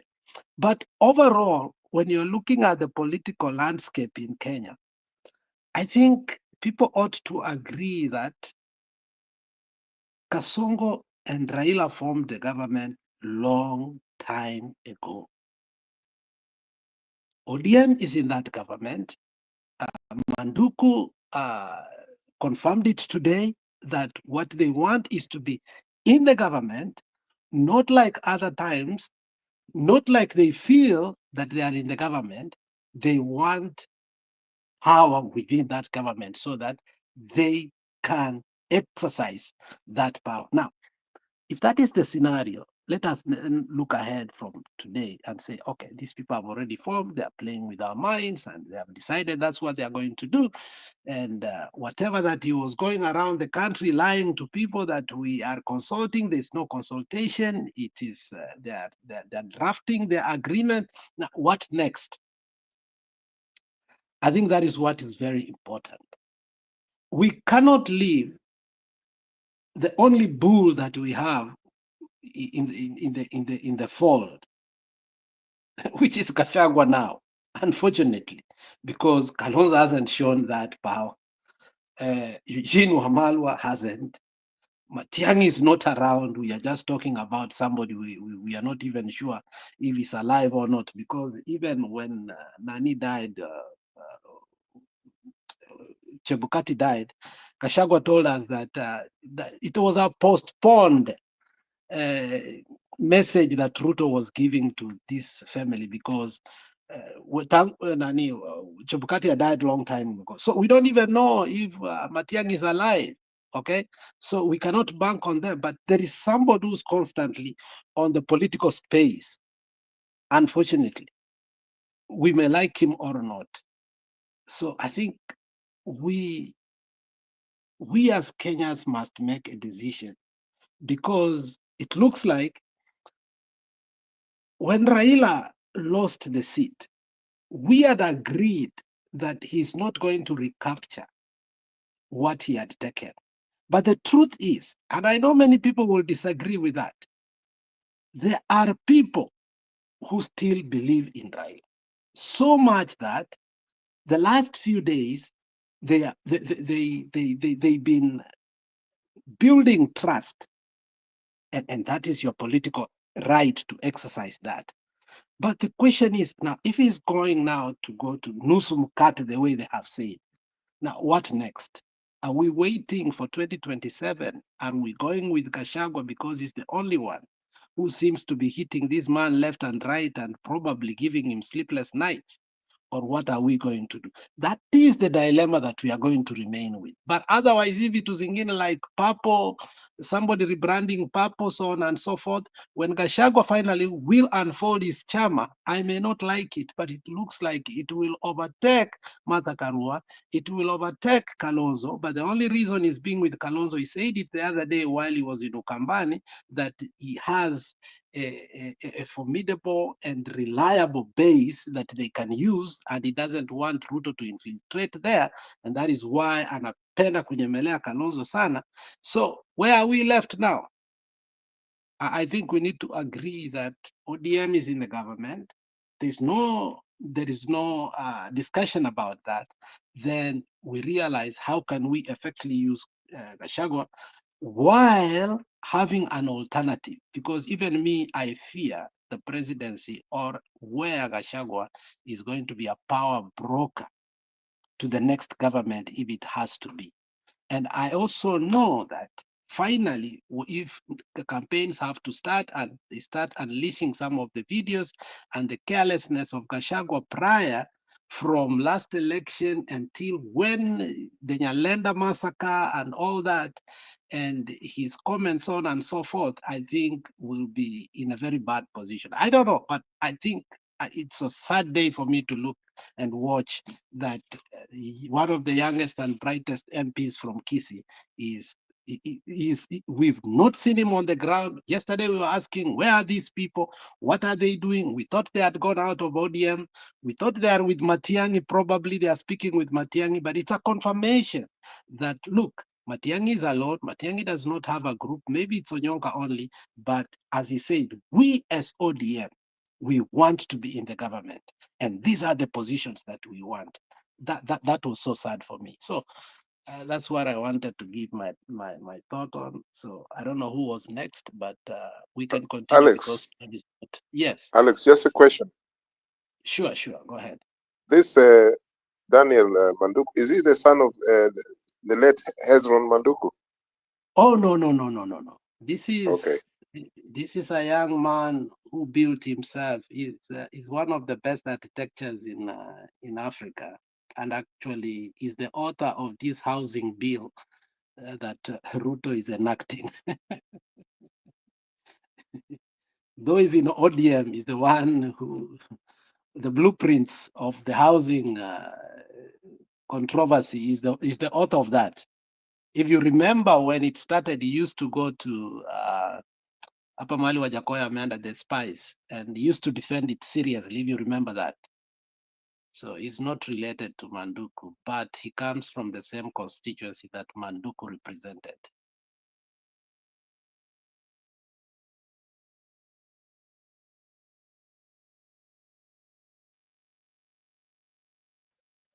Yeah, we can go on. Stone is not here. Julia, have you come back?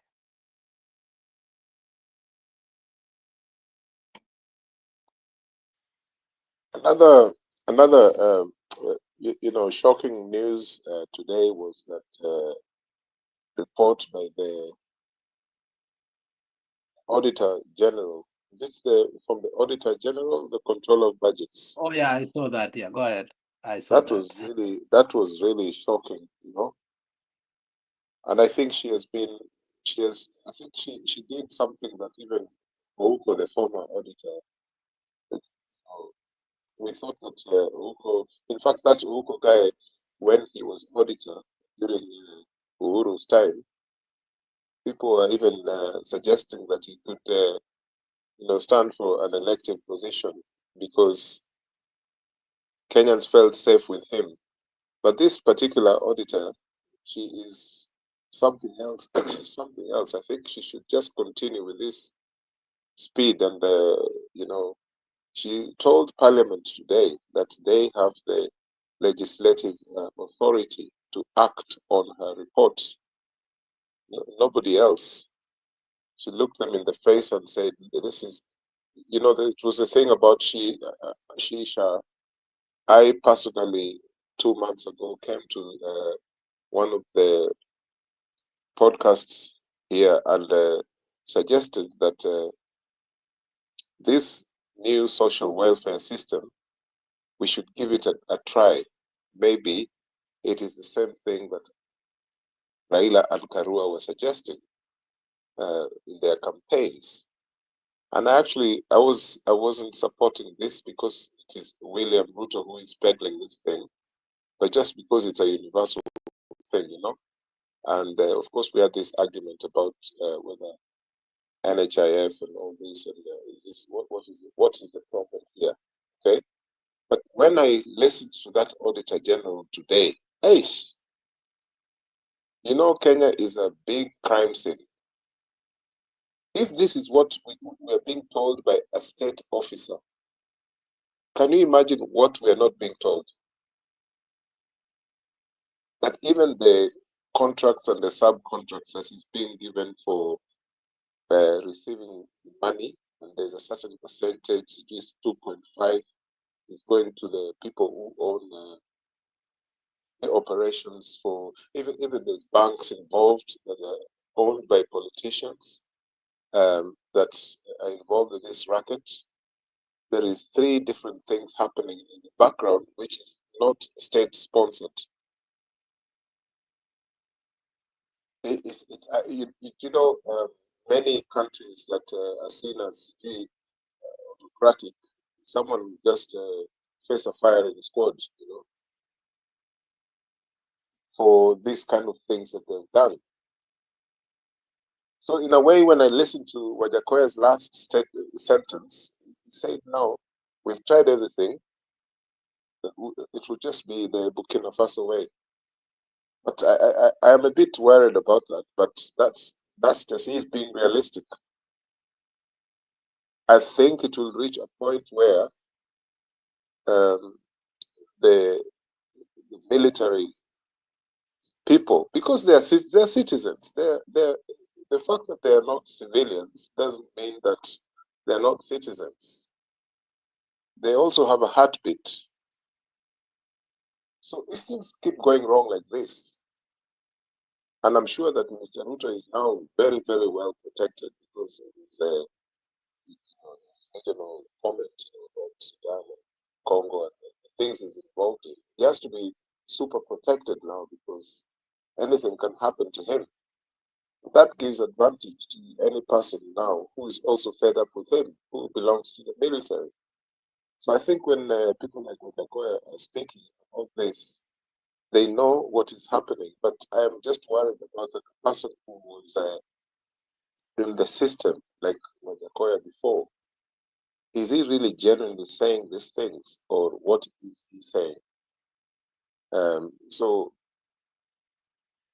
that, but anyway, that auditor's report today, if I could get a copy, I want to read this thing. Hey, yani hata nimekuwa ashamed kuwa Mkenya kabisa. Hiyo kitu vile alikuwa naongea huyo mama, nimekuwa very, very ashamed, you know, to be a Kenyan because and when you look at the 20 million thing about the one that Ruto contributed, so the contribute he gave to that chapel. First of all, there is this thing about politicians giving, you know, donating in harambes. Sijui mtu anasema takusindikiza na 50,000, mwingine pia namsindikiza na 10,000, and then he just stands up and say, look, I'll give 20 million. Now, did we see that 20 million? You know, some of these things, personally, I don't believe even Ruto gave 20 million because because if he gave that 20 million, I want to see it in cash being counted. These are the kind of people, they will go to a Harambe, they say they have given $1 million, but they will tell that school to return 3/4 of that money, which has not even been given, but it is for publicity. That's my cynical view about how Harambes have been conducted since the times of Moi. You know, they were taking money from the parastatals and pretending to give them the amount of money that they pronounced at the function. So I find it really, I don't know if I can believe that William Ruto gave the sum of money which is paid to a member a cabinet minister in the UK. You know, they earn £122,000 thereabouts, and that's the exact money that William Ruto gave to that church. It's more than he earns. And so, do you actually believe this? Because I don't believe it, because the man is full of lies anyway. He can stand on the podium and say anything. And also, it's choreographed. So maybe these people who came to that church that day, they were expected to speak in a certain way, to praise Mr. Ruto and the pastor in a certain way. I am not being oppositional to what people think, but I think that Ruto can say anything. So anyway, the auditor's report, you're actually, sijui vile naweza James, what do you think about this? Or Comfort, Julia?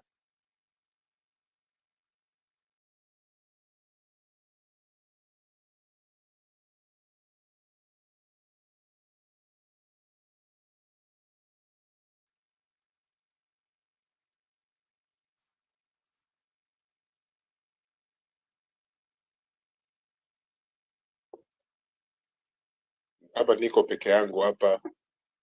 Julia amekaa kimya. Comfort pia. And Alex was talking to us here, and he has also gone.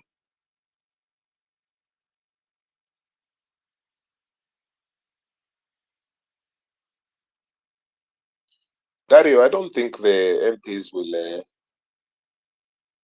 dismantle the office of the Auditor General. That would be some brave act. I think people will protest against this. And I think that we're really, really part of the problem, because we have accepted the place where we're at. And it is very, very annoying. Sijui pale tutatoka na hii situation yetu. Lakini sioni kama kuna watu hapa, mimi nitaenda pia. Kama kuna mtu, Julia ako hapo lakini amenyamaza.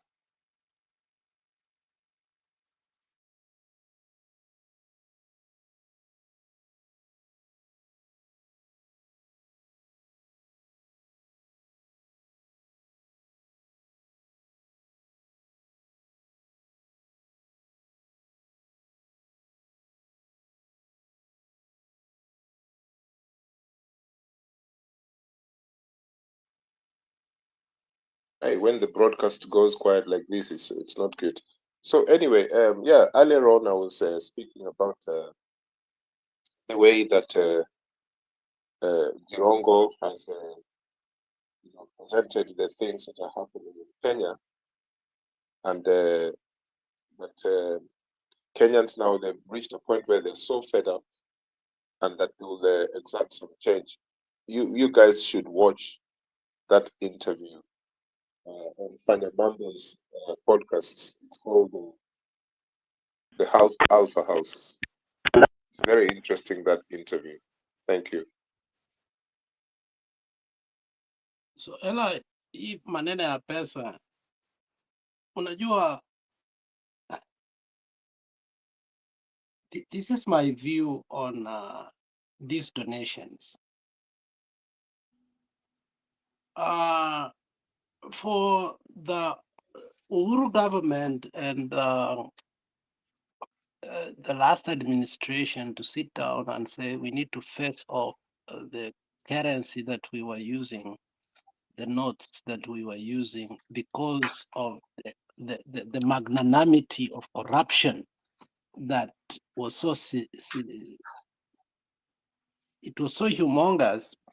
Like, we did not have any way to cushion ourselves against how people were, you know, were storing pallets of money in their homes. There's a famous clip that was removed from YouTube I have it on a personal phone, and I said maybe this thing will never see it again. It was the former governor for Machakos, watu walikuwa wameenda mchango huko including Ruto, and they gave a big sum of money, and that money had to be put outside with uniformed security so that it could air out, because it had moles.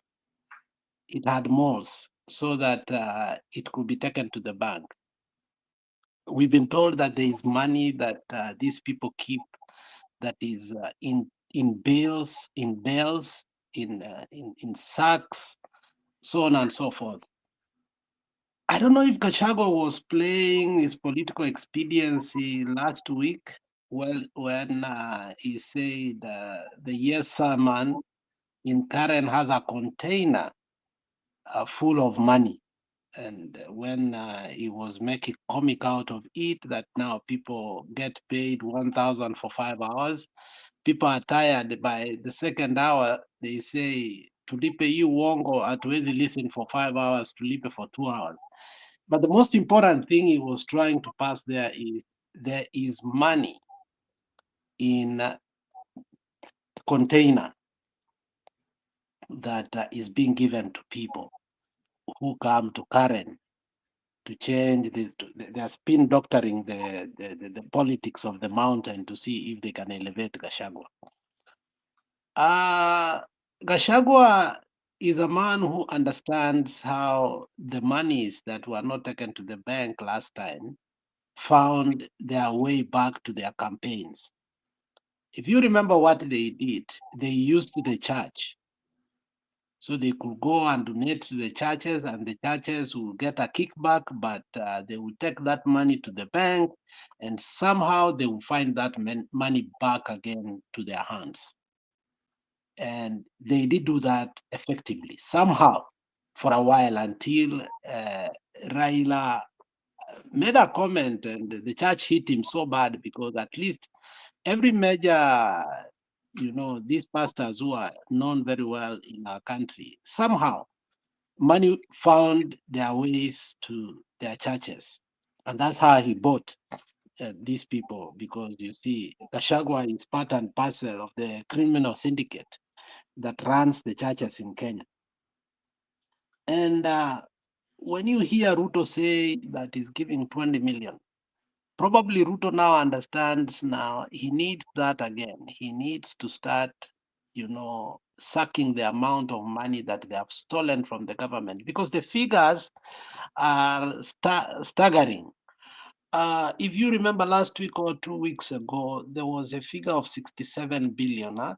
And then there was another figure that they were saying there's a mega scandal that they cannot even say how much it is. One thing I know again, and that one we should take it to the bank, is this. The only way Ruto anaweza shika watu so that they cannot get out of the government is he must involve them in big time mega scandals that they eat more than any other person, but also Ruto becomes a recipient the way Moi used to become a recipient, lakini huwezi kumpata in some of these scandals. If you remember the Golden Bag scandal, it was really Moi who did that, but the people who were named there, Moi was not part of the people who were named there, but the money found itself back to Moi, you know that. And if you remember, the people used to make a lot of noise in the parliament. At one time we were told that Wamalwa alinunuliwa gari na nyumba Karen, tukakuja tukapata Mwita alikula hiyo pesa. Unfortunately, hata mzee Oginga Odinga alikula hiyo pesa. The only person walisema who was exonerated, but he was a little bit cunning, was Raila, who was never implicated kwa pesa ya nini. Yeah. So when they say that Ruto is giving 20 million, yes, that money will find itself to the church, like 20 million, because they are saying they're building a church of 1 billion. Yeah, that money, yeah, he can give it. The question is, does it remain there? Or do they just take, a kickback and find how that money gets back to Ruto? That is what we should be asking. But truly, these monies these churches are being used as conduits. And that is why Gachagua knows very well. Some of these things Gachagua did, he also part and parcel of what they did. And that is why he seems to know more about it. And that's why it even hurts him more, because a repetition of that is happening, but his hands are tied. So we cannot say that Ruto did not give. Ruto gave, but the whole amount doesn't go to the church. They only get a kickback and find that, because that 1.3 trillion that we are hearing about is not a bottle pop. It is real money that has been taken out of the treasury. Okay? And it must find its way out. Be it like they've done previously, that, you know, supermarkets that were very stable, they use them as a conduit again, and they declare them insolvent, or they are under liquidation. They will use anything, including banks, to make sure that they found that money to their pockets. Okay, so yes, corruption is going on there. That money is there, Ruto's money. The church is only getting a small portion as an interest fee. Okay, but it will not go to the church. Ruto is really stealing from this economy, and it's a high time. Our Auditor General is talking about 104 billion that share, which okay, you say that, and we all knew, because including Baraza has spoken about it. There's one MP in ODM who spoke in the morning show about it. Was it Otieno or something? Somebody of the sort, who said, like, Mr. President, SHA is not working. Didmas Baraza has already told the president it is not working. Everybody is telling the president it is not working. The Auditor General came out and said the reason it's not working, it is neither owned nor controlled by the government. So you can imagine 104 has gone that. Now, it is not only 104. So if the Auditor General now will be benevolent enough to tell us what is happening, then that figure that is being thrown out there of 1.3, you will see how it will come out. So, but Ruto is not a fool who will go and just take money in notes, in currency, or write a check out of the treasury, 1.3 ajipe peke yake. It must find a path to him. So those are the parts, because these are man who said no money should be done what? Donated to the churches. But all of a sudden, he does the opposite. Why? The desperation that the people that he has to buy now, because the center is not holding water. There's a lot of money now that has to be used ASAP. And that is what he is doing openly. Thank you.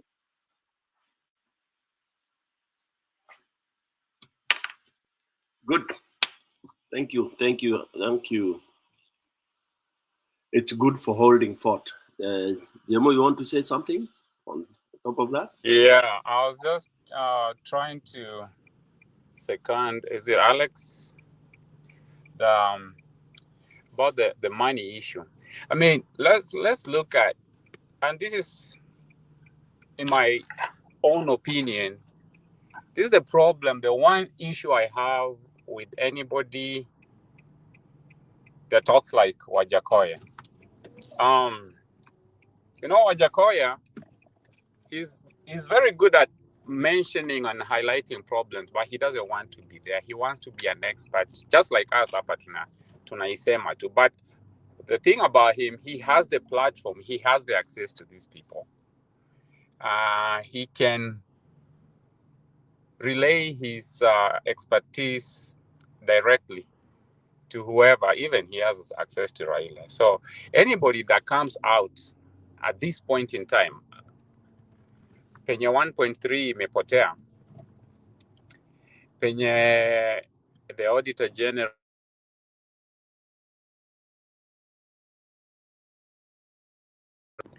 can you hear me? Can you? Unasikia? Unasikia, guys? Leo, tutakusikia. Can you guys hear me? Yes. Yeah, we can hear you, Yes. Demo. Right.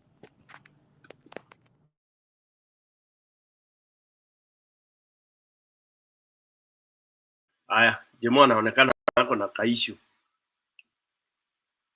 Well, before someone else comes, Demo, as you fix your manenos. Demo has an issue with the Wanjakoya. I would look at it from fairly different angle. And as much as some of these people we may think they have the power to probably, maybe change or contribute towards some of these evil things that are happening. Personally, I think most of these politicians have very, very little power. And that is my biggest worry. And especially when, looking at even the events that have taken place, it is good what you have highlighted, somebody coming and, giving mocking state. To me, it's like mocking, like joking. Now what we want is Nusumukati, drawing agreements as to how they want to participate in this. It is really a jab, an insult into the spine cord of Kenyans. And that's why I feel so desperate. I feel so lost. I feel so deflated. I feel so deflated, just like the Gen Zs, that now people have the guts to even mock everybody else. Like sasa, si tumeingia serikali mutadu, and they start kind of, even kupaka mikate siagi. That's what I would use, for lack of a better description. That you Kenyans, those of you who are not now on Ruto's side, you are fools. For us, we have realized it has dawned on us that this is what to do. And the saddest thing is that it is being led by one whom we had held with very, very extremely high esteem. That is the saddest page in Kenyan history. I know people they want to downplay it. I know people want to give all sorts of excuses. But the worst moment on earth for Kenya is when Raila has decided boldly to do what he has done, together with his ODM MPs. To me, this is gigantic. It is where the camel back has been broken, and it will be very hard to fix it. It is actually the beginning of the devouring and disintegration of this beautiful country called Kenya. How will you, for example, deal with those issues of 104 trillion disappearing? Now we moved from billions into trillions. It is in Kenya where money figures. I don't even hear those kind of things in other bigger economies. And there we are.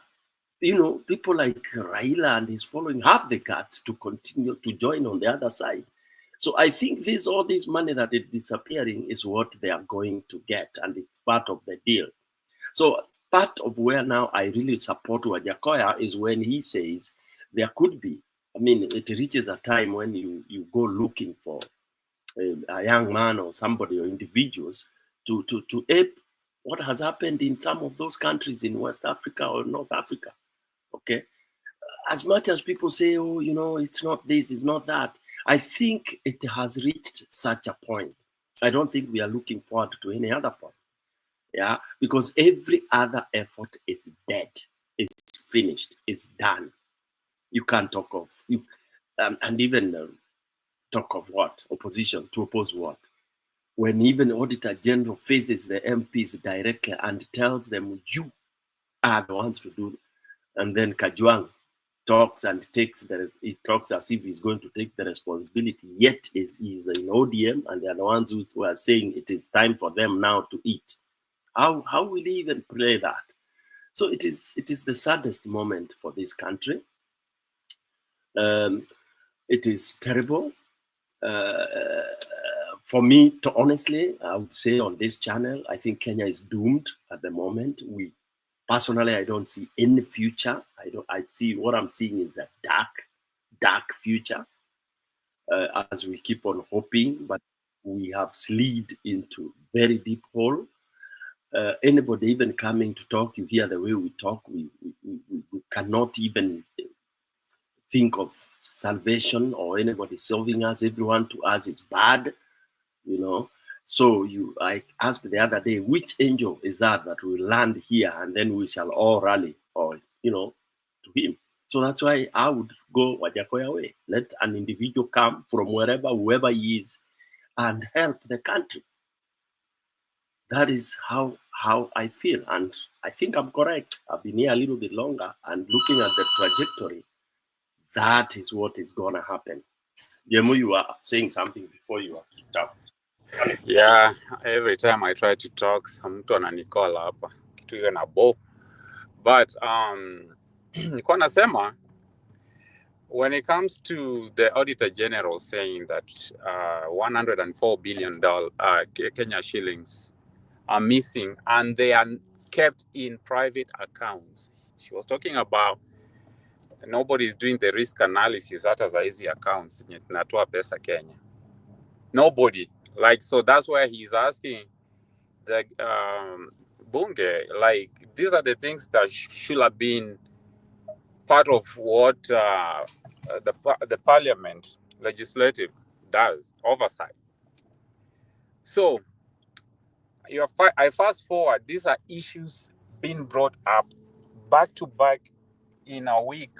There's that 104 billion, and there's another one here, that 1.4 trillion. Now, let's go back to what Wamunyoro said back in the day. I'm not trying to say I believe in Wamunyoro 100%, but there are some things he says that actually they're unfolding as we are talking. As every day we come out and something comes out. Wamunyoro says nothing is said in these places, especially in where the president is. There is nothing that Farouk will allow you to say if it has not been approved by him or the president. Now, today we see this guy is fronting Shah, as if Shah has never been a problem. It has been said they have defended it before, but now they are openly, Mudavadi is the one that came and kind of put it in a way that I feel like he was told to go say that. Like everybody else should defend it, Mudavadi should say it's a problem. He said, we cannot deny that we have a problem. Okay. So now he sounded like he's somehow a senior guy in the government that's now on the people's side. But remember, nobody says anything out there without the approval of Farouk, president. What I'm thinking is that we have 104 billion Kenya shillings on the left hand. We have a 104 trillion on the right hand. Ruto would rather, is asking himself, if I'm to address a problem, which of the lesser problems will I be willing to speak about and actually own it? It sounds like it's the 104 billion. Because at this point, we have lost so much money that he cannot afford to be quiet on 1.4 trillion and 104 billion at the same time, because they are all coming out. Nilikuwa nasikia Alex akisema 20 million. And I Stone PK also, I agree with the Wajakoya. There's 1.4, someone needs to come out. But also that person will be paid. Everybody has a price. There's 1.4 trillion out there sitting for someone like that. I was thinking about when Alex was saying 20 million given out. How did we forget the other day in front of a town hall meeting? Kasongo said he paid 500 million shillings to Grammys. So tunakasirikia 20 million. You know why I don't like when people beat Wamunyoro so much? Because a lot of what he is saying, this money is being out there, and the government is actually not denying of misappropriating. Kenyans, however, we forgot and we moved on from the 500 million, just like that. Hakuna mtu anaongeanga hiyo story ya 500 million anymore. Just like that. The most tumeona Kenya ni Burna Boy this weekend, last weekend. Sorry, correction there. Grammy said they did not receive that 500 million. Si ndio nasema, it was misappropriated. I'm not saying it was paid. But nobody has a problem that Kasongo said and corrected Itumbi that, hey, wait a minute, we actually have paid. That money was never paid. Grammys came and rectified that statement and said we have not, and it doesn't work like that. But where are Kenyans? Sahi Kenyans tumechamukia sana 20 million and 100 zenye zitapeana next week come at the next time. But we moved on from the 500 million Kenya shillings. There is our money. Inalipwa hewa, na hata kama ingekuwa ni kitu imelipwa, sio kitu Kenya inahitaji. So when I'm talking about Wajakoya, I have a problem with him saying, Wamunyoro needs to stop saying Ruto, Ruto, Ruto, Ruto, Ruto, Ruto, Ruto. I don't think Ruto loves Wamunyoro calling him every day. So I question why Wajakoya will come to protect the fact that Ruto is being attacked daily on TV or wherever Wamunyoro is talking. So I question why with all the money that's out there, I question why he will pick that example and say, Wamunyoro needs this, Ukabila this. We all know Wamunyoro. Nobody needs to tell us Wamunyoro si Mkabila. He was impeached on those grounds. But for Wajakoya to come out and say that now he has some kind of voice of reason, me, I'm very skeptical.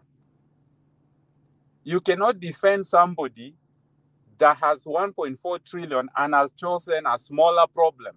Ruto is choosing and has approved. Let's talk about the 104 billion, because that sounds like a smaller problem than the 1.4 trillion. He's admitting that he stole the money. Nothing is said out there in public in front of Ruto of Kama Haja approved.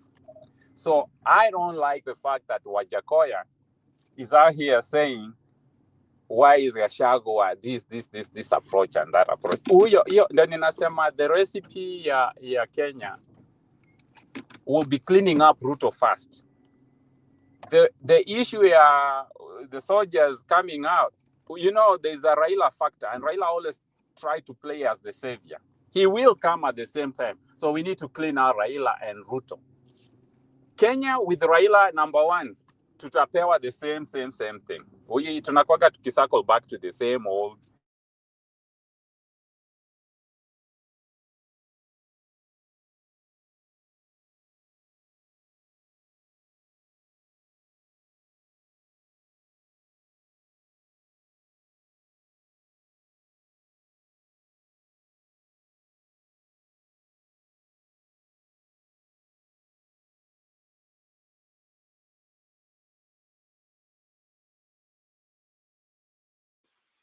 Hey, Jemu umetoka, wao wengine wameishia wapi? Neutral alienda wapi?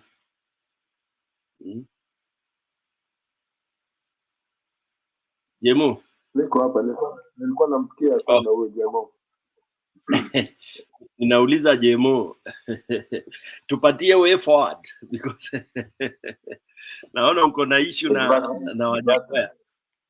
What would you suggest?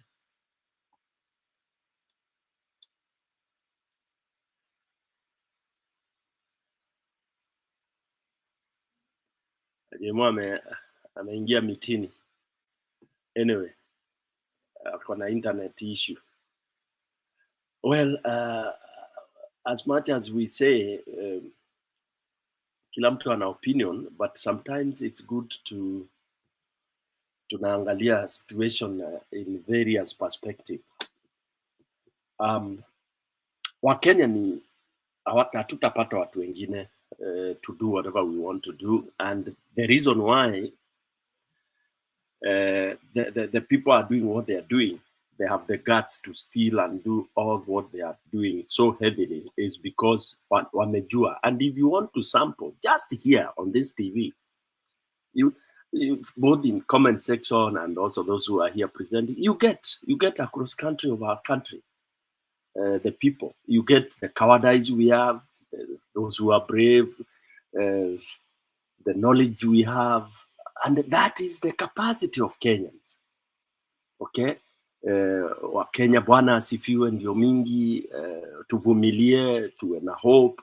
That is what happens to a country that gets raped to the last mbegu. Okay, a country that cannot rise because you have so many checks and balances, you have so many fears. You fear God, you fear losing a country. Sijui mtu, you lose a country to where? Sijui Kenya, where does a country go when people talk of losing a country? Yet you are losing thousands of people every day. Watu wanakufa. People are hopeless. But you see, those of us, because tunaka kitu, tuko majob, nini na nini, we don't feel it. Okay? That's why ukisikia watu wakisema uprising inaweza tokea, you know, the Railas don't really care. At all, the Raila fights for the people, nini na nini. They don't really do. They don't. And even if people died today, even 1 million dying, Akina Railas, Akina whatever, they are good. For me, that's why, honestly, I don't mind a coup d'etat of whatever nature in any country. Because I don't care about these vitu watu sema sijui elected government and all that, because I've not seen anything of that nature work. You know, it's all gas. Yeah. So mimi nikisikia watu rais ama prime minister ameng'atuliwa ofisini, watu wameriot, by the way wasistuki, my face lights a bit, you know, because lazima umeng'atuliwa because of a problem. Kuna issue ulikuwa nayo ndio ukang'atuliwa. Okay. Hakuna watu amuka tu wanasema wacha tuende tukatoe Stone PK kwa ofisi. Kama sasa Kenya, if anything happens to that government yesterday or today or tomorrow, would anybody start going to God praying and saying, oh, sijui fanya hivi leta hivi la? No, people will pour in the streets to celebrate, like what I saw in Burkina Faso. Sijawahi ona celebration ya coup d'etat kama hiyo. Yeah, and that is what is boiling. It's already there. It's already there. Tumeonyeshwa mtu anakufa, watu hata hawasikii huruma hata kidogo, ati ile unajua sijui you don't do what is about the dead. Hiyo narrative imeisha wase. Unakufa kama ulikuwa mwizi, watu wanasema huyu alikuwa mwizi. Usikuja kutopatia ideology zingine fake hapa. So kwa hivyo sasa mahali kamefika, and Kenya haingefika hapo, lakini sasa imeenda, watu wamekuwa chungu. Unaona mtu unafukuzwa kutoka kwa funeral ya nini inaitwaje, burial, na umevaa hizi manguo ati wewe ni sijui bishop. By the way, hizi majina bishop, hata mimi nitakuwa bishop Stone PK sasa. Tingi nitaamka kesho na niite bishop. Toka kesho mniite bishop Stone PK. Because nasikia hiyo kitu mtu anajiwekelea tu, na hizo nguo unaenda pale unanunua uniform kama vile uniform hizi zingine, and you start looking for following. Nyakairo karibu. It is reached very bad. Let me acknowledge all of you who are in the comment section. Akina Ubuntu, nimekuona, karibu sana. Geoffrey Kimani, nimewaona. Kina Father Dani Darius walikuja mapema. Irene niliwaona. Tuendelee kubonga. Nyakairo karibu. Jemo ulikuwa unatupwa nje. Sijui hujalipa bills ama ni kasongo. Mazee Kasimu, mazee hapa hivi jioni simu zinaingia na zidharaungu mena, ni wale watu wakupigiangi all day wanapigia sasa. Yaani mtu hata akitafuta saa zile unaongea na hata hakuna kitu ya maana. Wacha tukaribisha Nyakairo. Nyakairo, umeona topic, umejiandaa?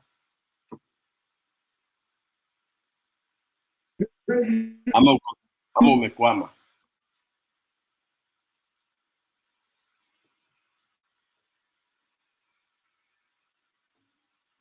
Nyakairo anaonekana amekwama.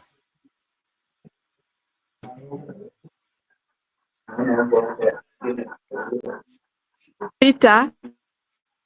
Yes, Nyakairo.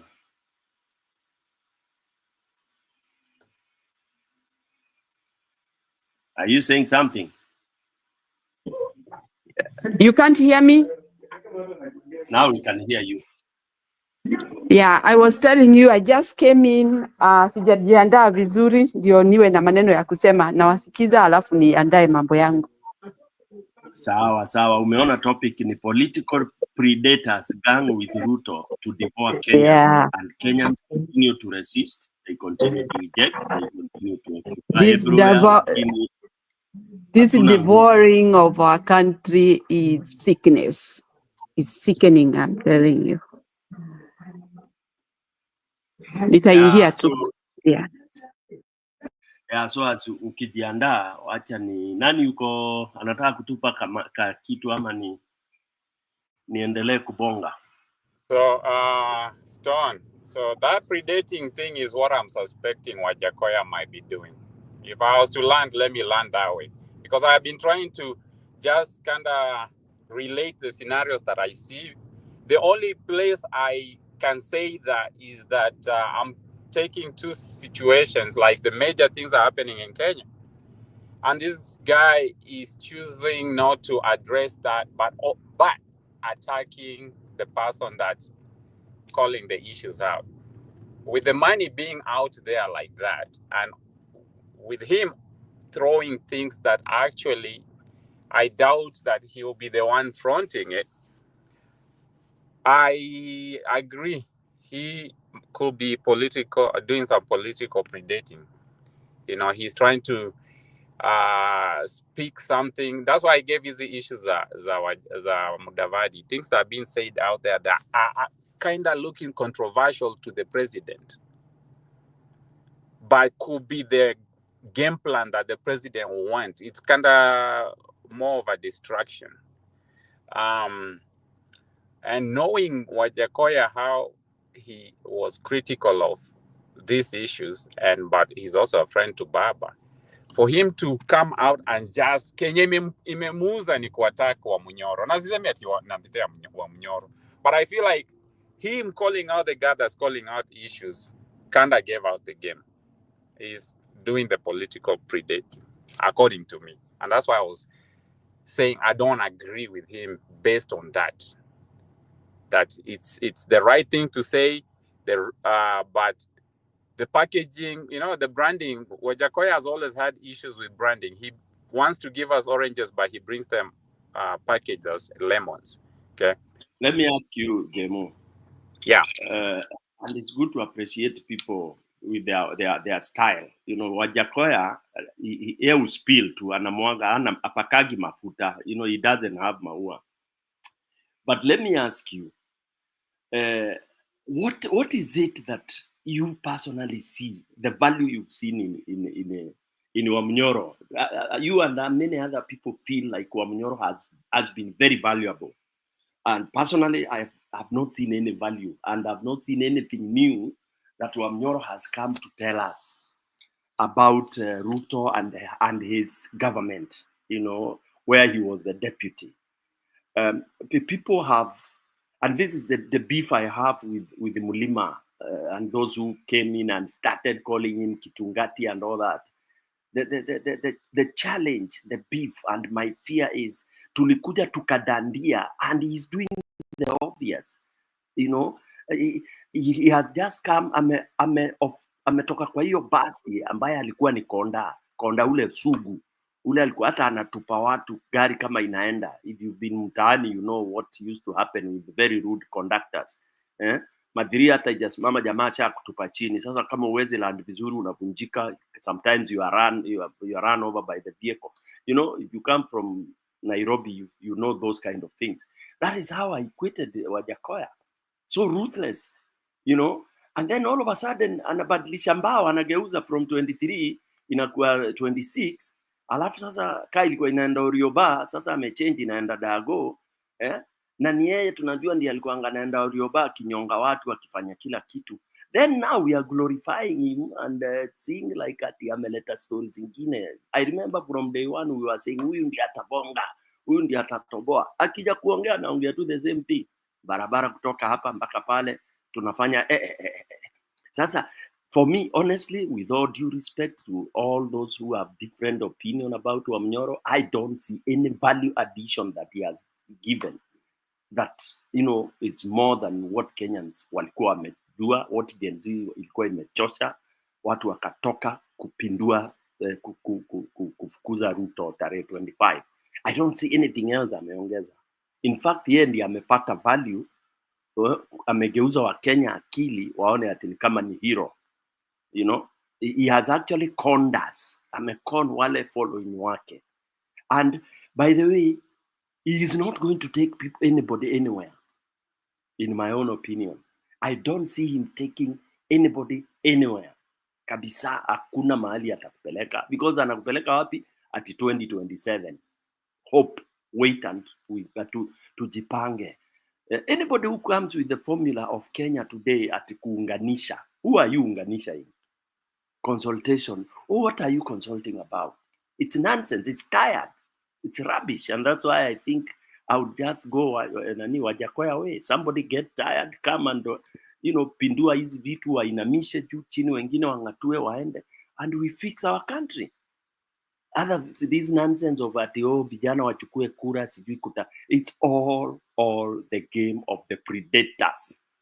Hakuna. It's pretending, ni kupretend tu, you know, mnyama ni ule tu, ati mko na yeye anakudanganya, mko kwa safari, mnaenda 2027, kumbe you are being led into kichinjio, to use Wajakoya's word. We are all being led into a slaughterhouse 2027, na tutaambiwa, si niliwaambia, mimi hakuna mtu anaweza kuninini, na. Okay, MOU imechorwa. Raila will be given what he will be given for his sunset days. And who will be left kwa mata? Kenyans. Wamnyoro will be given his or whatever value atawekewa kile anataka.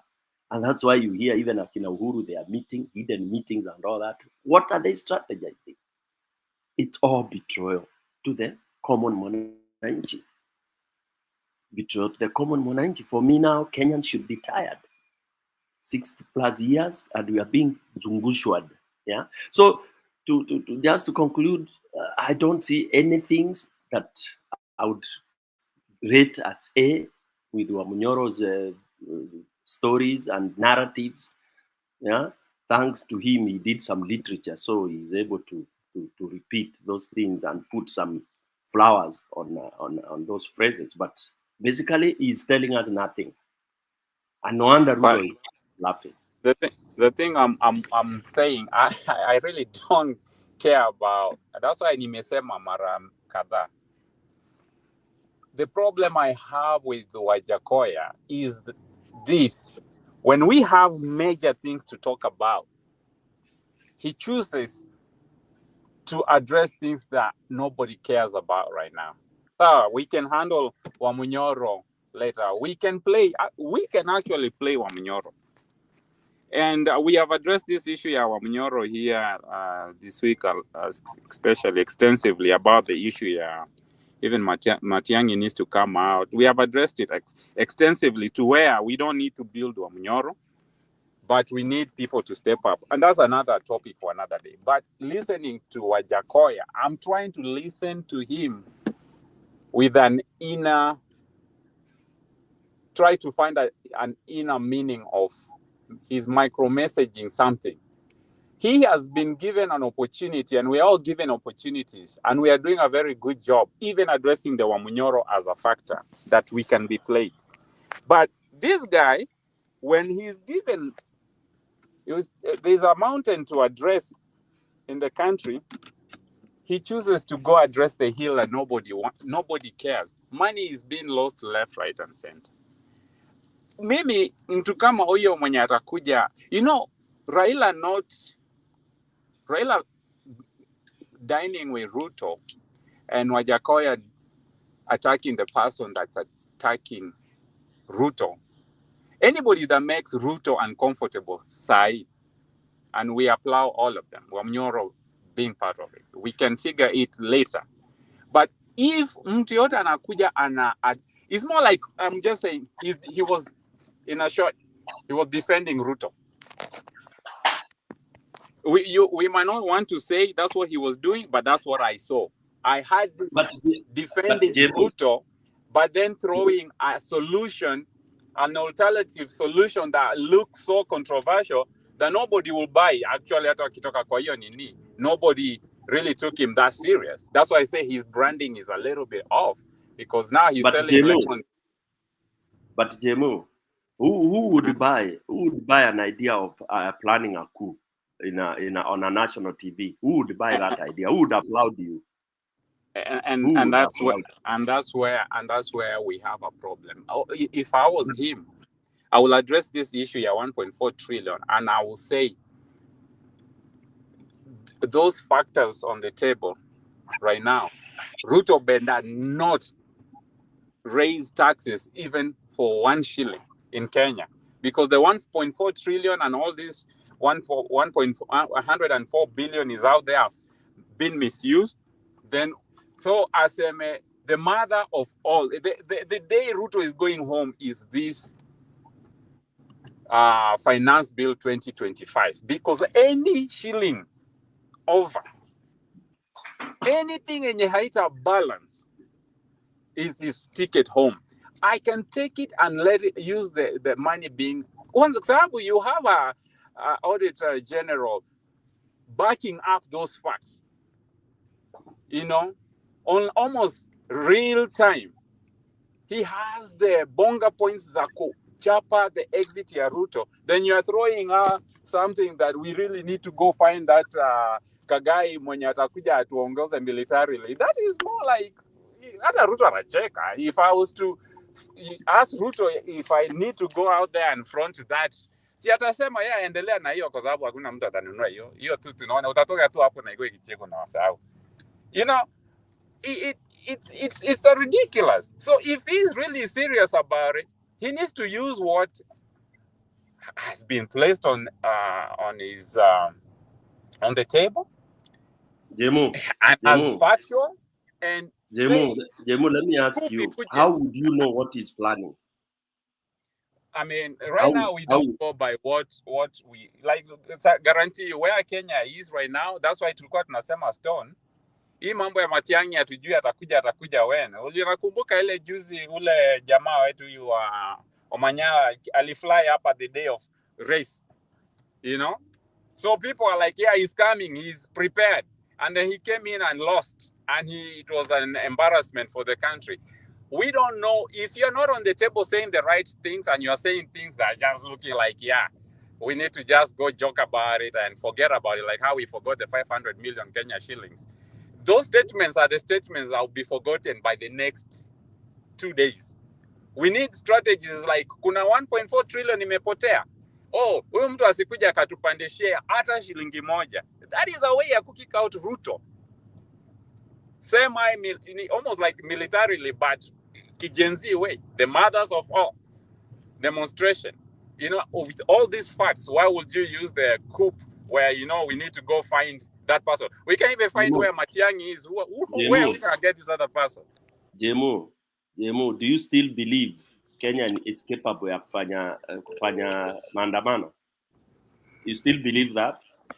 I believe tumeiona imewezekana, ilifanyika, so I can go with that. How? But also something else organic. But to say that someone specific has to come out, I will take it from you, Stone PK, if I'm to answer the question.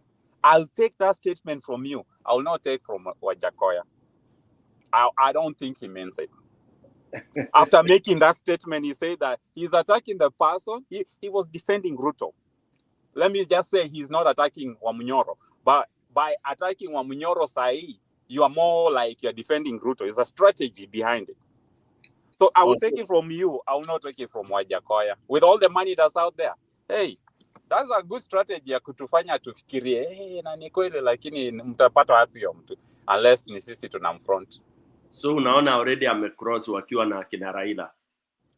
Ndio ninarudi hapa kwa hii topic ya leo. Nakwambia hata sikuwa nimesoma hii topic ya leo. Political what? inaitwa nini umesema ni political predators. Ala, ulikuwa hujaona nini bwana? Siko nimeona hata before nini ndio sasa ume-mention kwa Nyakairo. Mimi niliingia kama nimeingia kwa show. Inaitwa political predators gang with Ruto to devour Kenya as Kenyans resist. They are also resisting Kenyans, wana Inject, wanajaribu kuoccupy, wanajaribu kufanya nini. And then wanatupea options zenye sisi tu pengine unajua options zenye tuna hata sisi wenyewe tunasema yeah you want but it's a wish washer. You know, like the ones that Kenyans Ruto is scared about up to date, even if we don't think maandamano can happen, but the one that has kept enyinapeanga Ruto PTSD ni hiyo maandamano. So knowing that, yeah, so he could have talked if it's for real. He could this year, mi hata ninaona this year shilingi moja iongezwe kwa taxes this year. Watatuambia inaenda wapi? Because people are tired. Jemu, hakuna mtu analala vizuri kama Ruto leo. For your information.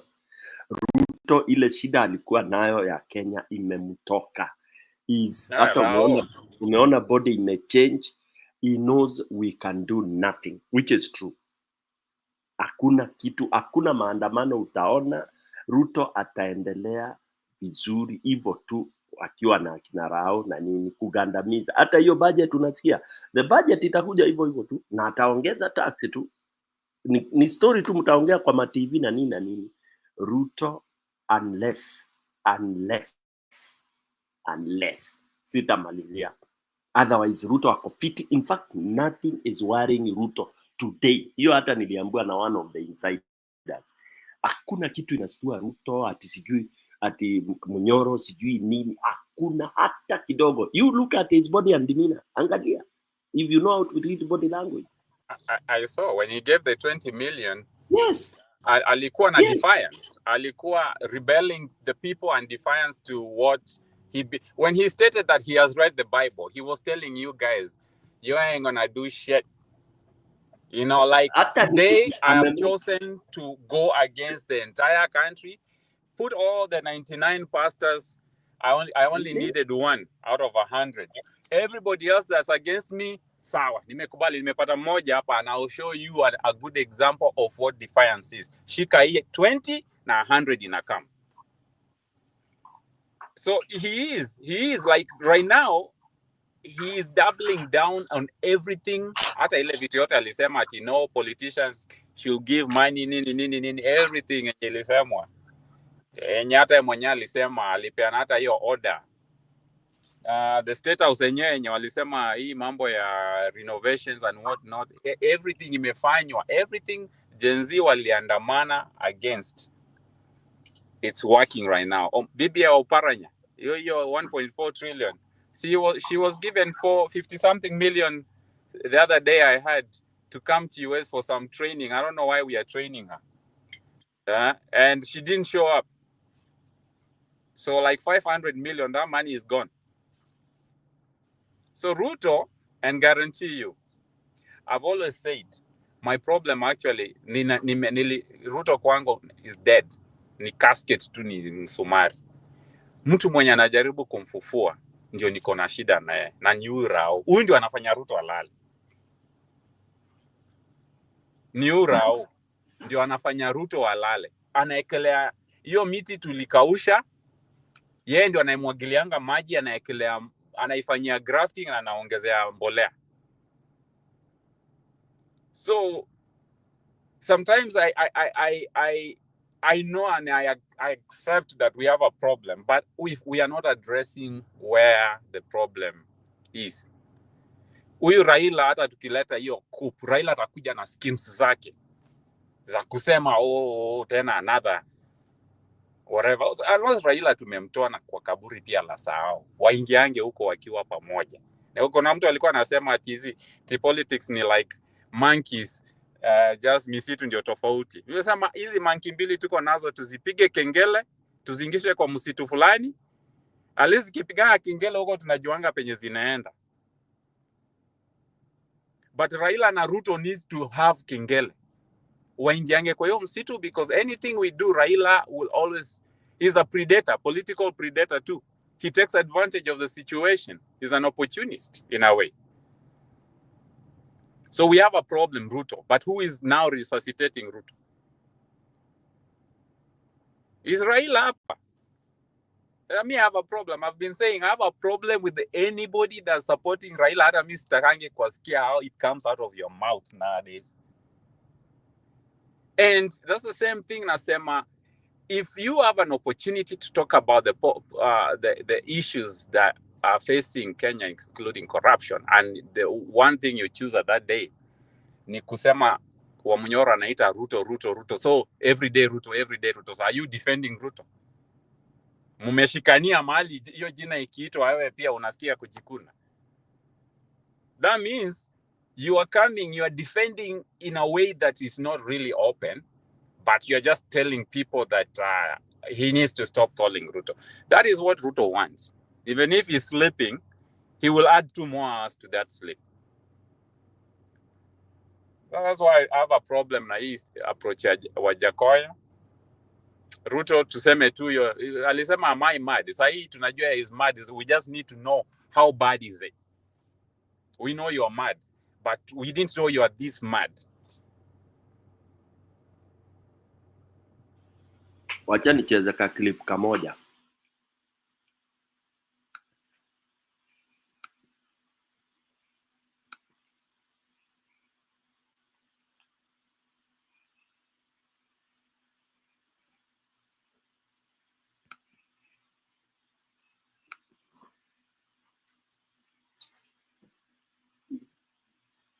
Yeah.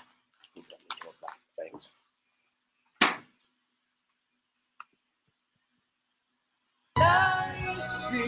Natumaini.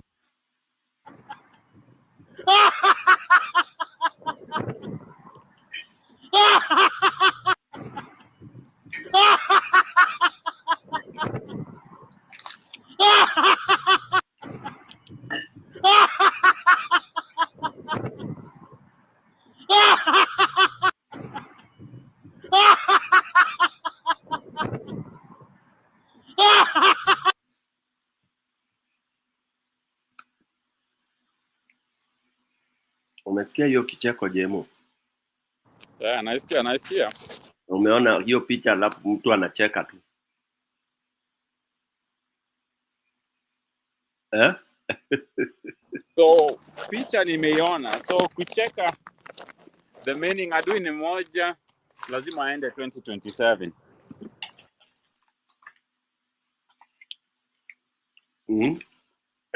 Ataendaje? Sasa hapo ndio ninaweza anza kukubaliana na strategies, because even the strategies that we are taking sometimes it looks inaanza kaa kama ni mzaa. Anything yenye tunasema Kenya, hata sisi kina Wamunyoro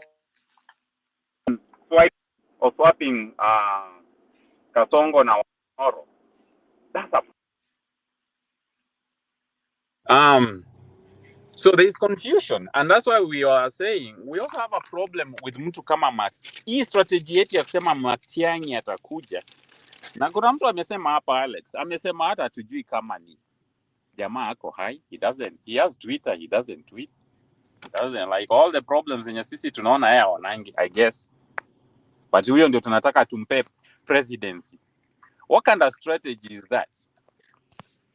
Tunakaa confused. And as long as tunakaa confused like this, Wamunyoro is sneaking in, anapita katikati, na tunaenda up kuswap the problem with another problem. Lakini Jemo, nani alisema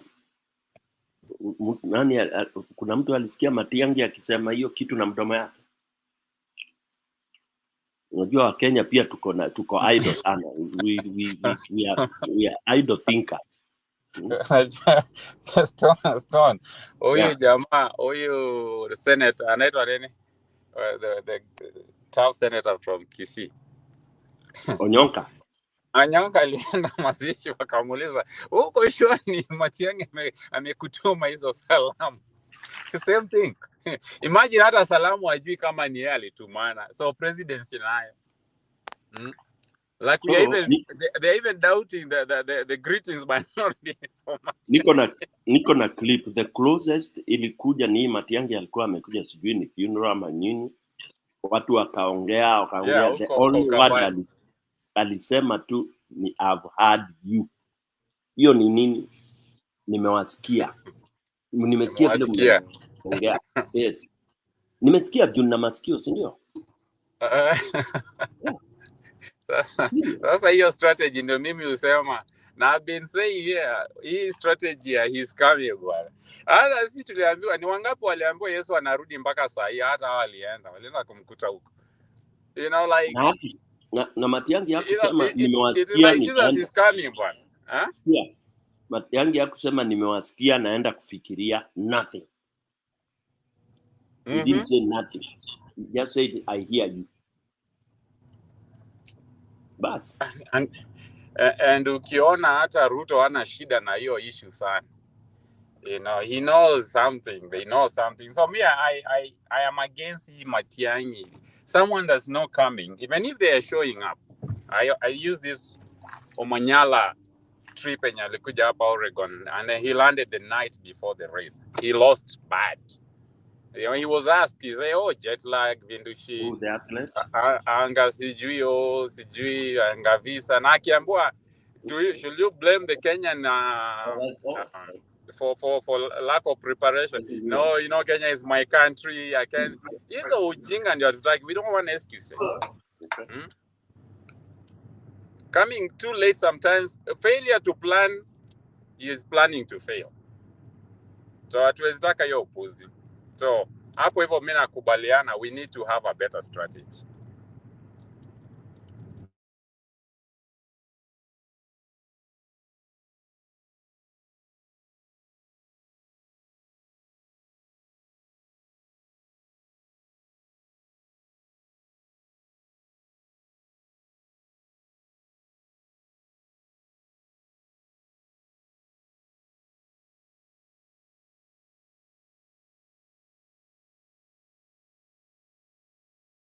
Nyakairo huko hapo.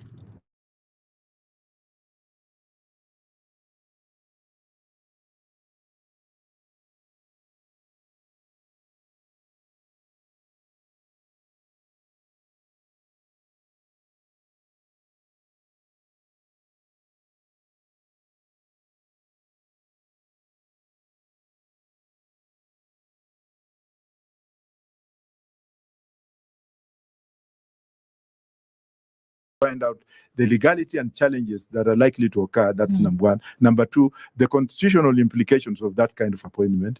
And that's why I like the LSK president. What's her name again? Faith Odhiambo. Yeah, if we had people like Faith Odhiambo, or if Faith Odhiambo stood for president, I would step down because she's a woman of integrity. She will come up and she will say no to no. She will say no to what no means, right. But not issue. Leo tumekaa na wewe hapa tunaongea mambo ya Ruto, kesho unakuwa waziri utaki hata kunipigia simu. I've seen that happen. These hypocrites now. Wengine wanasema mimi nilikuwa njaa sasa ninakula. Statements from people like Oparanya. What value is that? Come on, talk to people. Talk to Eugene Wamalwa, find out what Eugene Wamalwa wants with the DAP.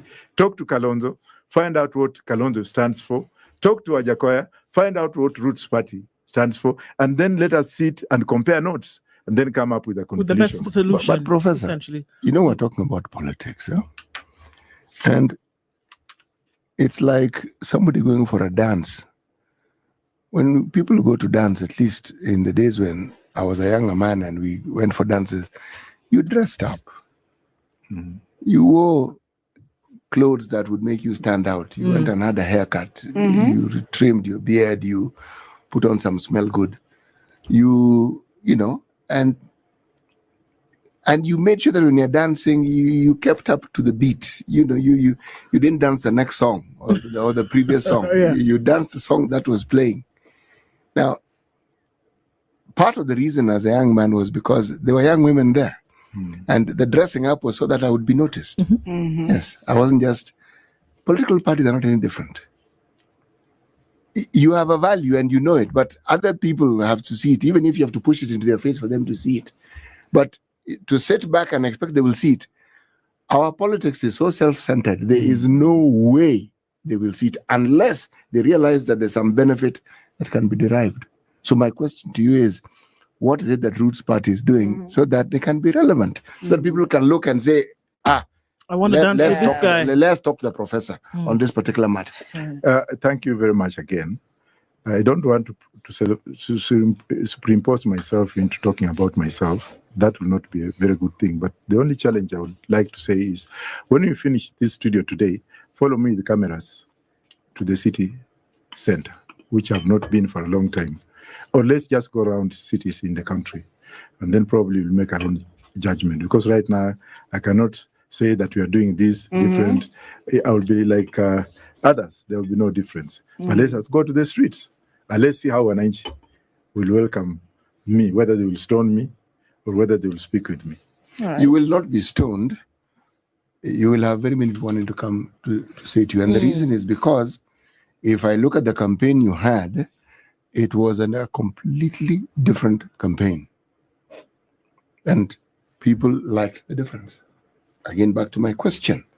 As a political party who is in an arena with other political parties who want to bring about the same change, at least they say they want to bring about the same change, what is it that would make other political parties, not individuals, want to work with you? And if you know it, how do you get them to understand it? Thank you. My question. Actually, I have understood you now. Other political parties will never want to work with me. Why? Period. All right. Because they simply cannot stand me. They think I'm a madman. Is it? Okay. And they think that I'm very outdated. I'm very rhetoric. And whatever I say is just mutu wa makelele. So on that particular point, yes, they will not want even to move near me because I'll tell them what I think is right. But okay. That's what they don't want to understand, to hear. Prof, let me just say one thing. You began a conversation on marijuana at the time, but you seem to have been ahead of your time because that conversation is center stage right now in the medical world. Okay? And that conversation resonated well. Personally, where you lost me is when we started talking about hyena testicles. That's when I actually got lost. Yes, I think I want to clarify that issue very clearly. In my manifesto, there is nothing lingering to the hyena, whatever.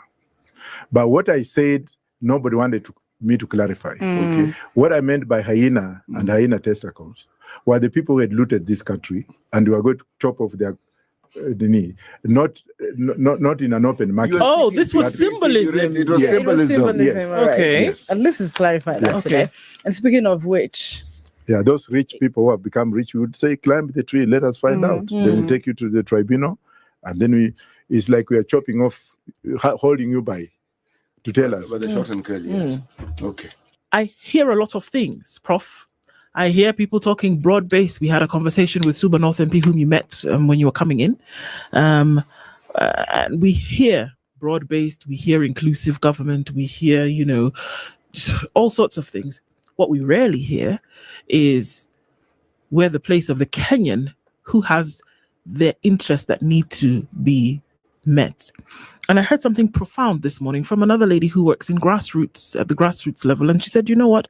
Political systems are far from the people's interests. Far from the people's interests. And so I don't think that Kenyans care who the president is. So long as certain things are being done, and so long as the things that you say you will do or that the Constitution requires you to do, you actually do. Feed your people, care for your sick, send your children to school, provide a conducive environment where they can do business, where they can work, where they can trade. I rarely hear these things coming up in the conversation of people who form political parties or who have political consultations about what they want to do come 2027. Why? It's difficult to answer that question. But as a Roots Party, we have our manifesto, which is our guideline, which is subject to improvement from time to time as per the situation. And we have stood firm with what we are standing on.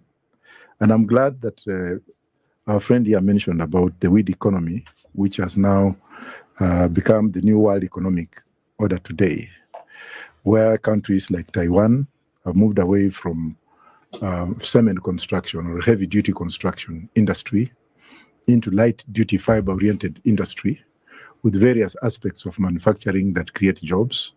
That has also moved into Japan, where Japan moved into cyber science long time ago and introduced cyber technology as a formal education requirement.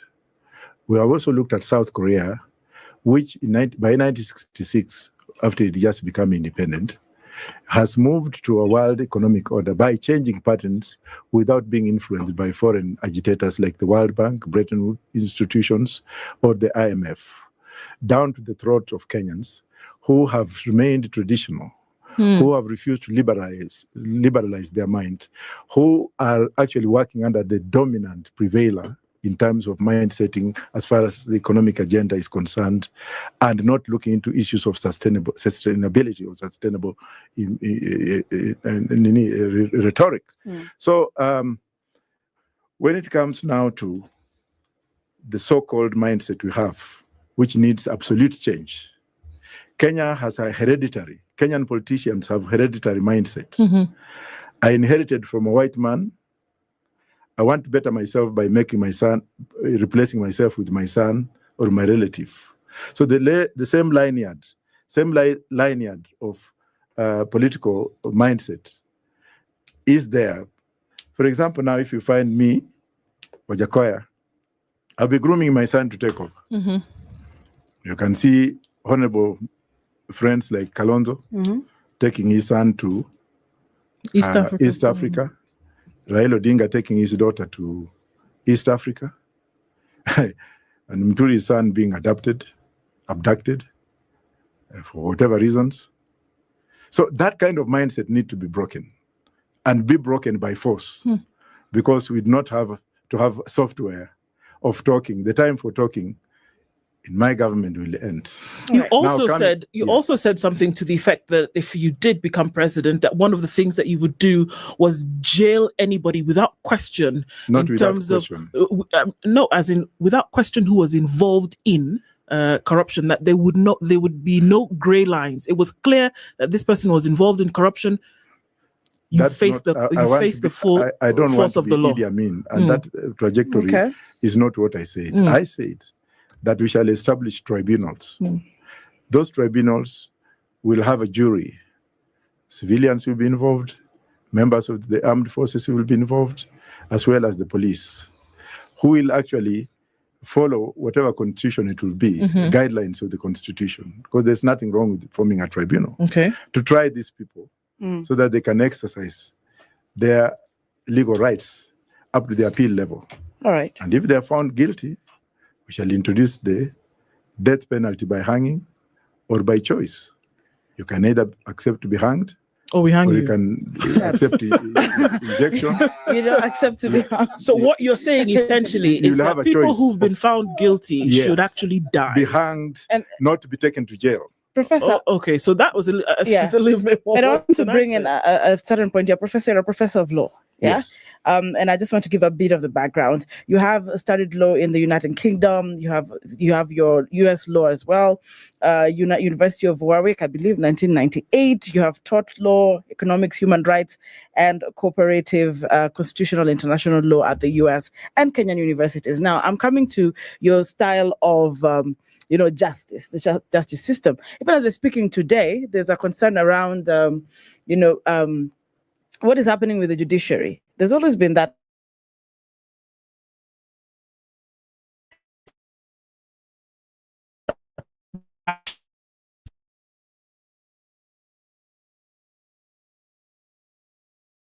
of case, because it's on record that they interfere essentially with every independent institution that ought to work for Kenyans. With your background in law and your vision for the tribunals, what else would you be doing different for this country and as far as judicial independence is concerned? First of all, I will establish I'll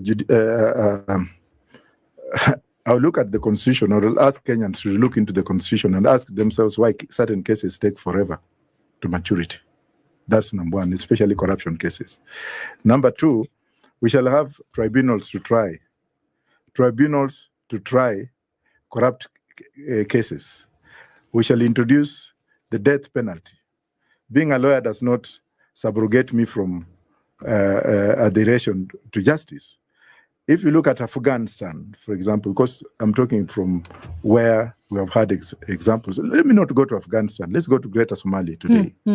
Greater Somaliland was the most corrupt country in those old days because of infightings. And the moment they broke away from Somalia and established a republic, they introduced Sharia law, which hanged almost 70% of the thieves. Right now, that's the only country you can go with your money and wallet and leave it on the streets and go somewhere and you come and find it. That is Greater Somaliland. If you go to China, the Chinese themselves have introduced what you call the martial Guangdong law, which completely wipes out corruption. It doesn't matter which position you have in society, you'll still be tried.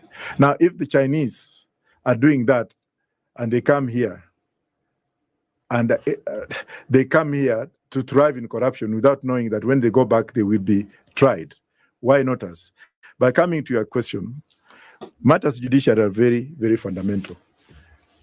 We had a judiciary during Jomo Kenyatta's time. It was doing very well. We had a judiciary during Kibaki's time. It was doing somehow very well. But the judiciary was captured by Moi, and now Ruto has captured judiciary full-time to do as they want to do. We shall do away with this. In fact, I'm online and I accept, I'm in agreement with the Nasir, Mullah Ahmed Nasir, that the current crop of judges we have, they should all go home, resign and go home because of the cases that they have done. How do you come up as a Supreme Court and you yourself violate the Constitution? You tell a certain lawyer and his team not to appear before you, and you don't give them the right to defend themselves. Is that what we call justification in judiciary? The issue of executive interference in judiciary is, it is them who actually anoint them to go and sit there. You could look at the Supreme Court judgment. I was part of the participants. I was enjoined, and I had my lawyers on the panel. When I went to that court, the so-called Chief Justice, Martha Koome, she came up with her Meru accent to address me in court by saying, Wajakoya, you go out. You're supposed to be... And I had ran for election and spent millions of shillings on the election. And here you go for your rights because you are one of the victims. Seems that you took that a little personally. No, yes, it is, yes. Because she was the arbiter who appearing before her, she was supposed to hear and listen to me.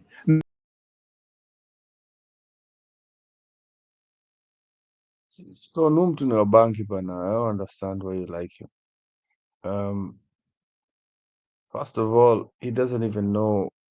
You know, this is one of those confused diasporans. Wale watu wa diaspora wamekaa miaka mingi nje ya nchi, and they're caught between cultures. If you ask him why he wears a durag, he doesn't know why he's wearing a durag. Most Black Americans wear durags because they're trying to make waves. I think they call it waves. Ukiona durag amevaa na akona nywele imejaa, it just doesn't make sense to him. An old man who's just trying to chase his dreams. He's a man that wants to fight for the people, the fight for Kenyans, yet he wears $10,000 watches, has big vehicles. This is fun for him. He's just looking for popularity. Most of what he talks about in terms of building the economy of Kenya is down to popular things that have worked outside Kenya. Kuja kuongea juu about weed economy, yet there are other things we can build that is already in place. We can build our economy through products that we're already producing, foods that we're already producing that we can export. We've got red soil in Kenya, so we can grow food crops. We can mine gold, we can mine minerals in Embu, Migori. So I don't know why he's bringing things that we've got from the West or things that he has admired from articles or from books that Americans are creating a green economy through weed. This is the same idiot that shook hands with Ruto when elections were stolen. That was the first so-called presidential candidate that went, because the media was following him, to go shake Ruto on his so-called win. Wajakoya is one of those people that just walks around with Raila so that he can be seen. Yes, there's some stuff that he says that is in principles to what we want, but he's a clown. He's an absolute clown. What he's just doing right now is had his fun out here in the West, and now he's using us as Kenyans or us as our political space for popularity. He's just trying to, I don't know, some people, sionangi mwelekeo wao, just walking around in TV, spewing some revolutionary stuff, yet he is not one of those people to practice that stuff. What is he talking about? He's talking about a whole bunch of nonsense. If indeed he wants the streets, why is he still walking around with Raila Amolo Odinga? Ni nini? Anataka tufanye nini? He goes back on his words. Yes, he did say that he wanted capital punishment for anybody that is caught in corruption, and that is the kind of talk we want as Kenyans. Like, oh, we want judiciaries, due tribunals, due nini. No. Kama unakuja full force as a strong man. Tribunal, we have so many committees, tribunals, due commissions and all this stuff to kind of try and fix Kenya or fix any issues that we've had in the past. But when has that worked? Hii tu ni kuongea soft. You know, sometimes I think these people just pick a moment to sound intelligent, to sound like they are on the revolutionary stuff, but they are just full of garbage. They're full of nonsense. The first person to go shake Ruto's hand and concede defeat, yet he knew alikuwa na sisi hapo tukipiga kelele hapo about election. I've never heard him talk about election injustice. And I'll tell you, that is the core issues that we have in Kenya, is election injustice. 80% of the idiots we see in parliament are not the people we chose. A few of them, one of them, I'll give you two examples of people that wananchi walichagua. Toto from Kericho, who's become an idiot, women's rep, and Selassie. Those are actually people who were chosen by the people, and some from Central. Let me ask you, Kip, as you proceed. Yes. What was the inspiration of choosing the likes of Toto? Of who? Toto. Oh. I'll tell you the inspirations of picking people like Toto, and you I genuinely, hata kwanza vile alitoka kama mjinga, amekuwa mjinga. The inspirations of that is door to door, no money. Alikuwa anaenda mlango kwa mlango. Akiwa kama nani? You know, what was the background? Common human being that people chose. Watu waliona walichagua. Common mwananchi. If you don't see the relevance of that, hata kama alikuja kuwa shetani. That's how idiotic our electorate we are. That's how foolish we are. No, so, I disagree with you. Let me explain to you. Let me finish. Let me finish. Hold on. Let me get your argument.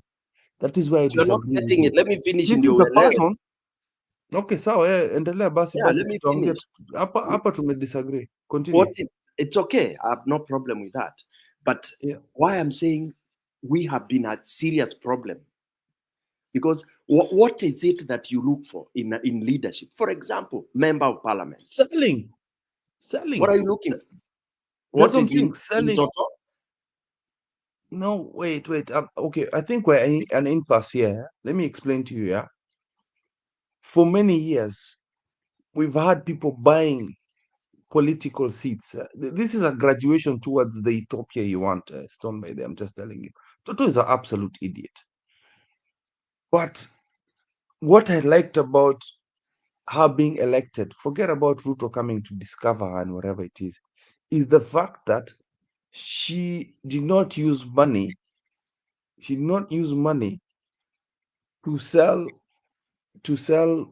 what she believed in. And I believe she believed that she was coming to save the people. She How? believed. Yeah, she Then has she never even wait, written two sentences. no, wait. Can I You know just finish, Stone nothing. Bana? Keep, I You're lived trying in to Bomet force for so something many here, years. and you're trying to force something here, but you're not understanding where I'm coming from. For years we've been. I'm coming towards what you believe in, Stone PK.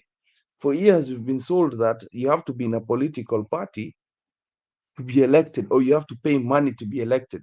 Now, only part that I believe in the Toto movement. Just wait a minute.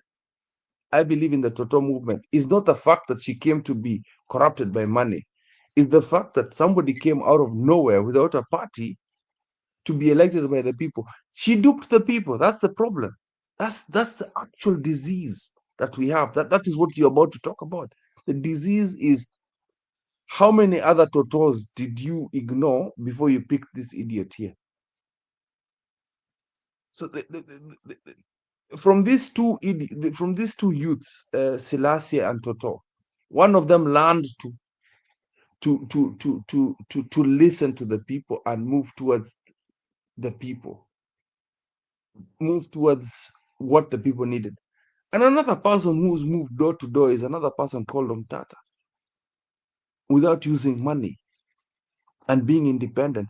That is what I'm celebrating. I'm not celebrating the people picking Toto without actually asking her question. I'm saying it's a step towards the right direction, where si ati kwa sababu mtu ako kwa ODM ndio utampigia kura kwa sababu ametoka ODM ama ametoka UDA, ametoka Jubilee. It's just that somebody who's come and Stone, I get what you're angry about, but I'm just trying to say we are moving towards the right step until one of them slipped na akakuwa mjinga akaanza kukula pesa. Then she got a ticket direct to UDA. I'm just saying her journey was good, but she became corruptible. That's the problem, Stone PK. Do you get what I'm trying to say? Yeah. That's why I'm saying Kenyans have been doing a lot of guesswork. And Am I guessing? No. You still have not gotten what I'm saying. Am I guessing myself? That Otoga lady, is it that the one from Baringo? No. It's from Bomet. From Bomet, yeah. Yeah. I mean, the narrative of Hustler, I think that was what got her elected. But what did she start with? She didn't start as UDA by the remember. She was independent. That's what I'm trying to say. She was door to door. Yeah, door to door. But Ruto already had sold that narrative. Ruto kuja come corrupt. That is the problem. Now what Stone PK is saying, if more of these Gen Zs, the ones that Julia always says, if more of these Gen Zs came along, and then we'd see now look at all the Gen Zs, then you see people like Kaspul already now showing their flag. Imagine if we had many Totos, and then Toto becomes a Kaspul, then we could have easy pickings. I want more of them to go door to door and sell their Serazao. Not waiting last minute. That's what I'm trying to explain. I'm tired of dinosaurs. I'm tired of what you're saying right now. Predators, political predators. Toto, we've already identified as a fool. But how she started from the bottom is what I'm trying to praise. What I'm trying to say is tuanze hivyo. Tuanze kama Selassie alianza 10 years ago by the Peter. Mpaka amefika hapa lakini akaanza ku backslide. It's only recently said listen to the people. So I'm just trying to say more Gen Zs should start how Toto started, not how she finished. I'm not praising her finish. I'm praising her start. That's all. Stone. That's all I'm trying to say. Ameingia Hustler, aliingia Hustler narrative, akaanza kupiga picha na Ruto, and that was when it just destroyed her legacy completely. That's what I was trying to say, Stone. Na hukutaka nimalize. Yeah. Yeah, I just wanted to say that is really the gamble that the electorate have been having, and they've been gambling with their own lives. You know, when you gamble like that, you gamble with 5 years of wasted resources, and most of Kenyans have done that. Oh, unajua huyu tulikuwa tunakaa Gambling naye. how? No, but Stone, you're not getting what I'm trying to say. Gambling how? No, Gambling, when I'm telling you, we need more independent people coming in. I'm saying Toto is not a gamble.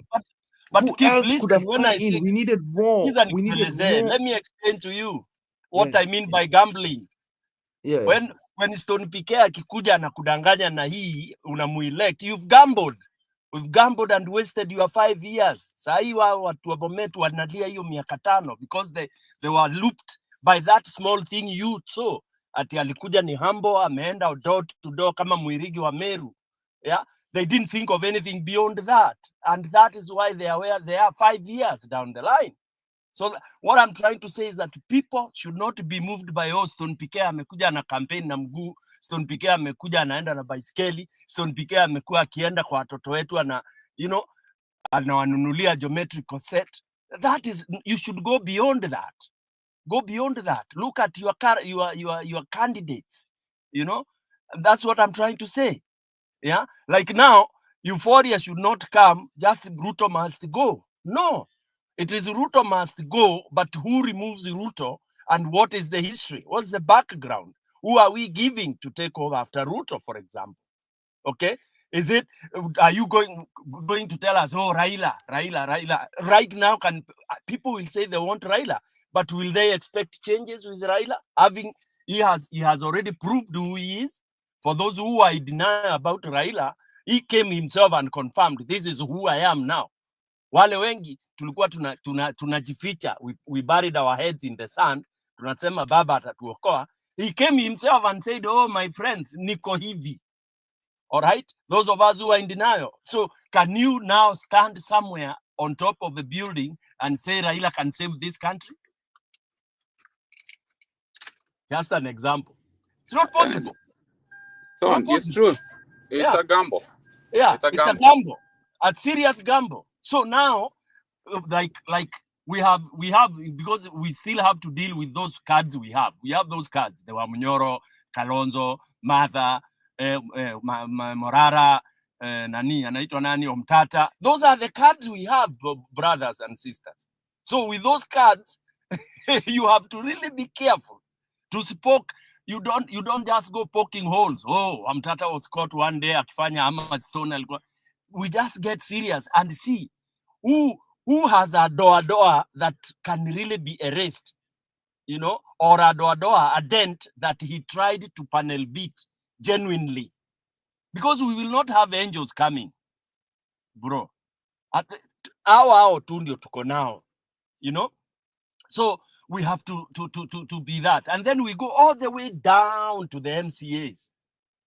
And when these leaders talk, they should tell Kenyans that it is not the president that will change or liberate them. It is the leaders they will elect right from grassroots all the way to the top.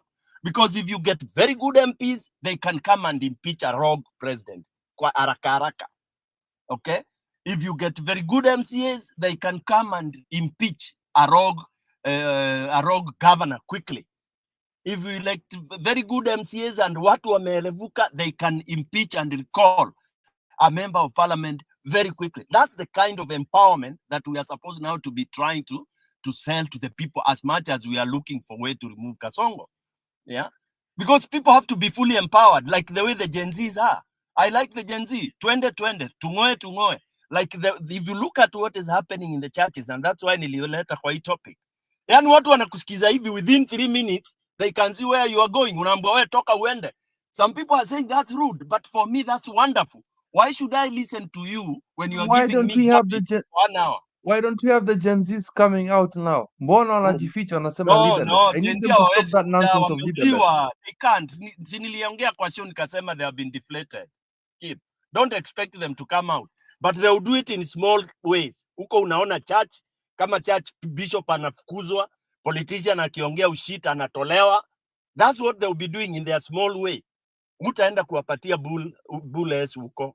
But he massive in the city, no, I don't think it will happen. I think Gen Z will come out when they see other generations coming out. I think they'll be coming out to support, like a full force support. But no, sahi JMO akitoka sahi wakitoka ni generation zote. Ni zote, yeah. Yeah. I think if they come out to support, if everybody comes out, Gen Z will for sure, because it's their thing anyways. But they are not gonna lead the way. Wamechoka. Yeah, and then lazima pia to change the narrative, JMO. You see, Kenyans, we have too much kizungu mingi and we also spoil. You see, like now we keep on saying that at Kenya sasa ni Gen Z. That's not true. That's not true. Yeah. That's not true. It's a very tired and very misleading statement. That, it is the misleading statement. You are the futures of tomorrow, the future leaders. Like me, tukitoka shule, that is when future leader ilikuwa imeingia maze. You try to talk in college, at uni, ukiongea hivi unaambiwa, no, you are the leaders of tomorrow. Na leo, some of us who are very agitating, tunauliza, how about today? Who is supposed to be a leader of now, sahi? Because, for example, if I'm a student and we have an organization, why do you want me to lead tomorrow? I'm in campus now. I'm here now and we have issues now. So we want leaders today for tomorrow to be bearable. You understand? So hii narrative ya kusema youth wanadanganywa ati ama wanajidanganya, wanaachiwa ati hao ndio wanaenda kustruggle peke yao. That's why they were betrayed. They went out there while everybody else was watching. Ati hii ni mambo ya watoto. Ya watoto wetu. And it was dangerous. They were going against the spear. And people sat to watch. Ati because hamkujua wametoka wapi, so we sat and watched. But had we borrowed the cue quickly, we take the cue quickly, join them quickly, this thing would have been history by today. So if we are not supposed to repeat that let's stand and watch. Ni watoto wanacheza. It was not play. It was not game. It was a serious revolution. It was a matter of life and death. Yeah. So that Kenyans should learn that very, very, very bad lesson. That parents, uncles, stood by the fence as the Gen Zs moved forward to do what they did. Yeah. They only asked one guy to sit to akae nyumbani, atafutiwe kiti apewe. That was Raila. But they didn't ask the other people to akae nyumbani. So that is a mistake that we did and we should regret about it and not repeat again. Yeah. When it comes to huyu Wajakoya, I like the questions he was asked. And you know what? The gamble that you are talking about.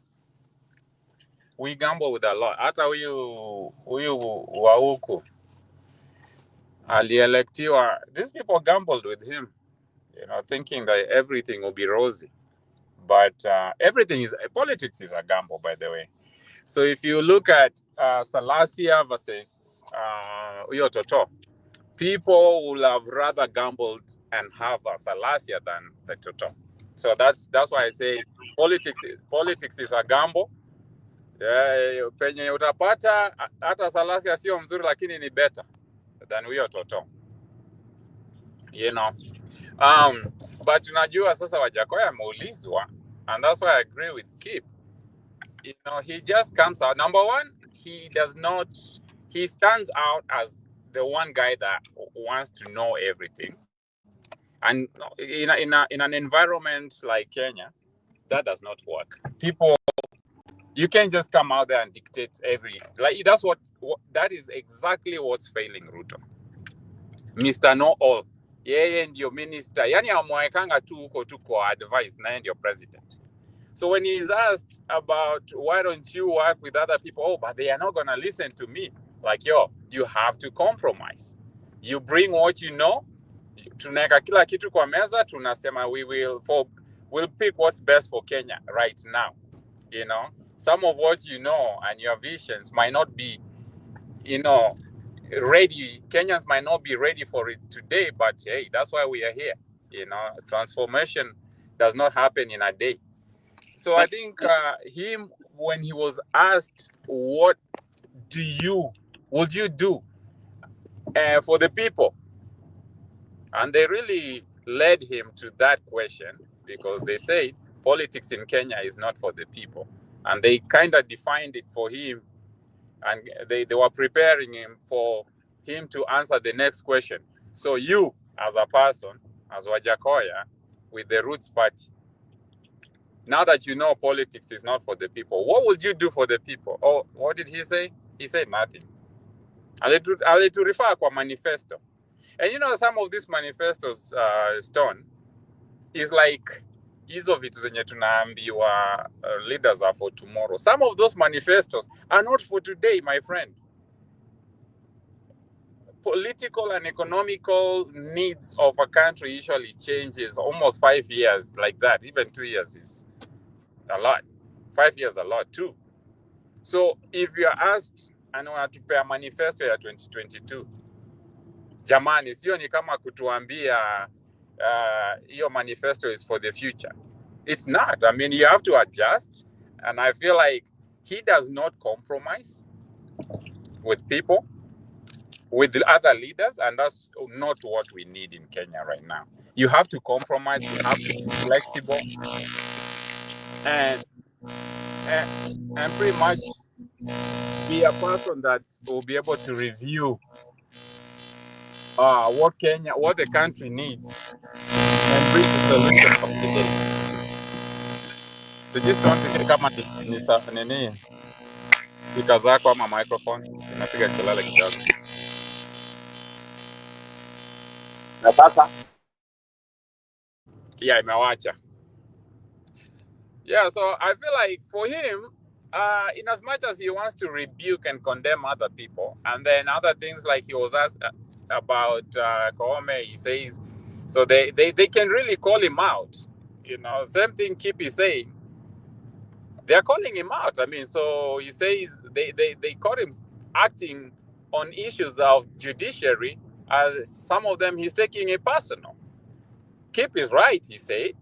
The first time Ruto won, the minute after before he enda kwa kotini, he was out there hugging Ruto, and I remember he said, lakini wewe ni mwanaume. Wewe ni mwanaume. Like Wajakoya, like, what does he want? I mean, you can't be everything at once. You can't be there. Like, so he's throwing the Raila vibe to me. He wants to party with his enemy, and he wants to condemn his enemy at the same time. He wants to be part of the problem and part of the solution at the same time. So that's why I don't get him. Part of the problem that he has is somebody that will not work with other people. The Kenya we are talking about, Stone, Sai, it's a Kenya that needs all hands on deck, and you cannot be out there being personal. If it's not, don't be an individualistic. If it's not for the country, then we don't want it. So some of those things that he feels are important to him might not be important to the country. Countries that are practicing those marijuana, those are stable economies like US, and US is actually doing it. And some other economies, they are doing it to tame, mambo ya cartels, because once you legalize marijuana, there is no carteling of the same drug, So yeah, they found out that it has medicinal values, benefits. So if we legalize it, then it's not gonna come a lot from the border, because we are growing it within the borders. So do we have an economy like America where our problem is down to drugs only? No. But he could have used all the other examples that we have. Kenya has so many issues, and that's why I was saying even earlier, Wajakoya is not new in Kenya, but he is giving answers and points that are not aligned to the country of the day, the problems of the day. We have a whole Kasongo 1.4 trillion. How are you not talking about things like that? And how are you going to cope it? How are you going to go about it other than just hanging people? You know, the taxes issues that we are having in the country, the economic issues. How are you going to bring back the jobs other than the weed? Other than the weed, you know, economy is not built by just weed. You know, we might not even. So at the end of the day, I really don't. I feel like, yeah, Kip was right when he said Wajakoya just wants to come out smart sometimes. He wants to be an intellectual instead of solving the problems.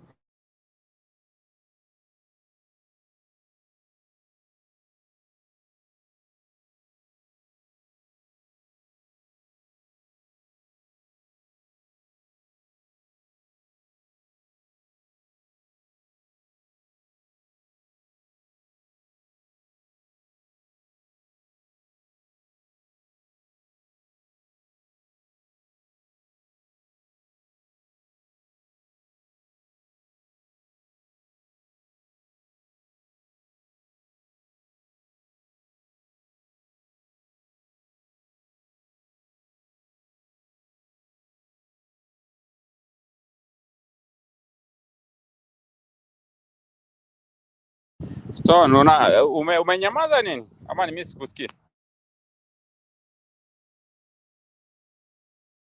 Sorry, unanisikiza? Unasikia eh? Hey.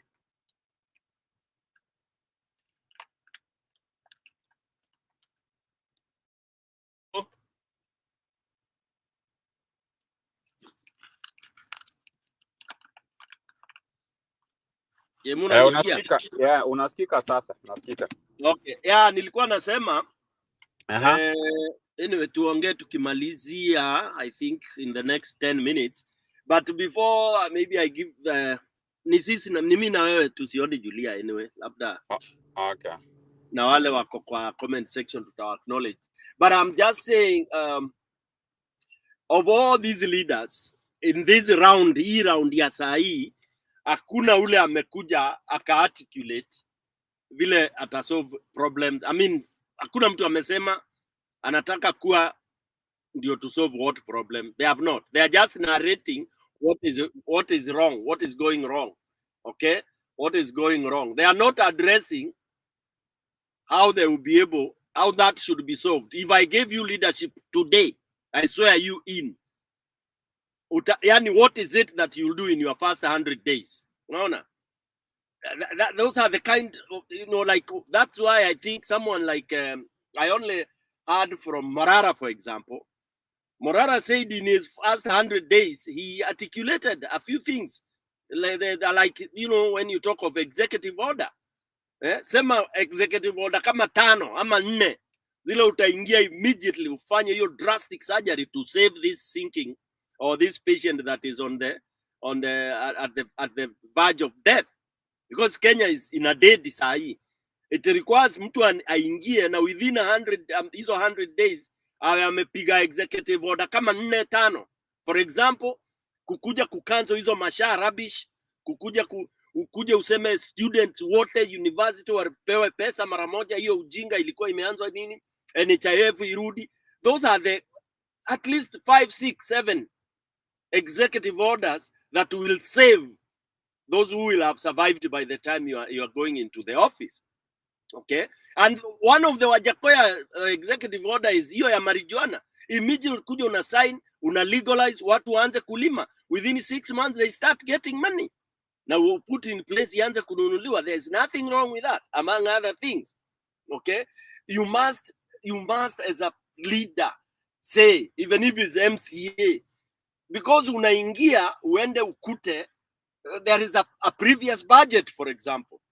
You can even decide to change and prioritize, because nothing is cast in any. We want to hear that kind of a thing. But now people are so preoccupied with removing Ruto, and even they are not even telling us how we are going to remove Ruto. The only thing tunaambua ni 2027. I know somebody on the comment side, I've forgotten the name, aliniuliza ama I'm advocating for people not to go to vote on 2027. No, what I'm saying is, why would you go to vote when you know your vote will not count? Because the moment we shall not have put a system, proven system, because we will know, Kenyans will know.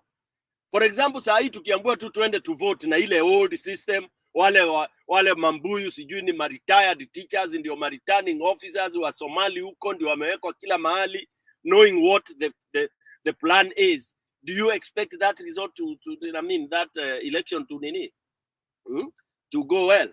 So again, let us not be led into a slaughterhouse tukijua.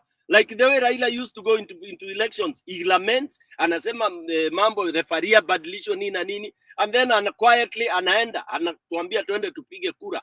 We get the same results. The same thing happens.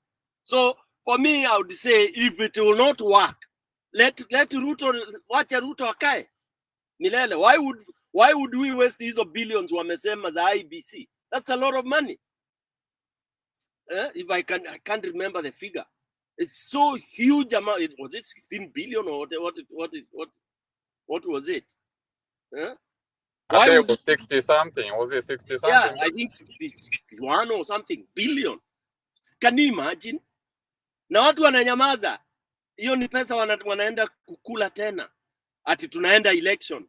Why do we get so gullible? Yeah? You can decide to tell Ruto, wewe endelea, you weka tu milele, you stay.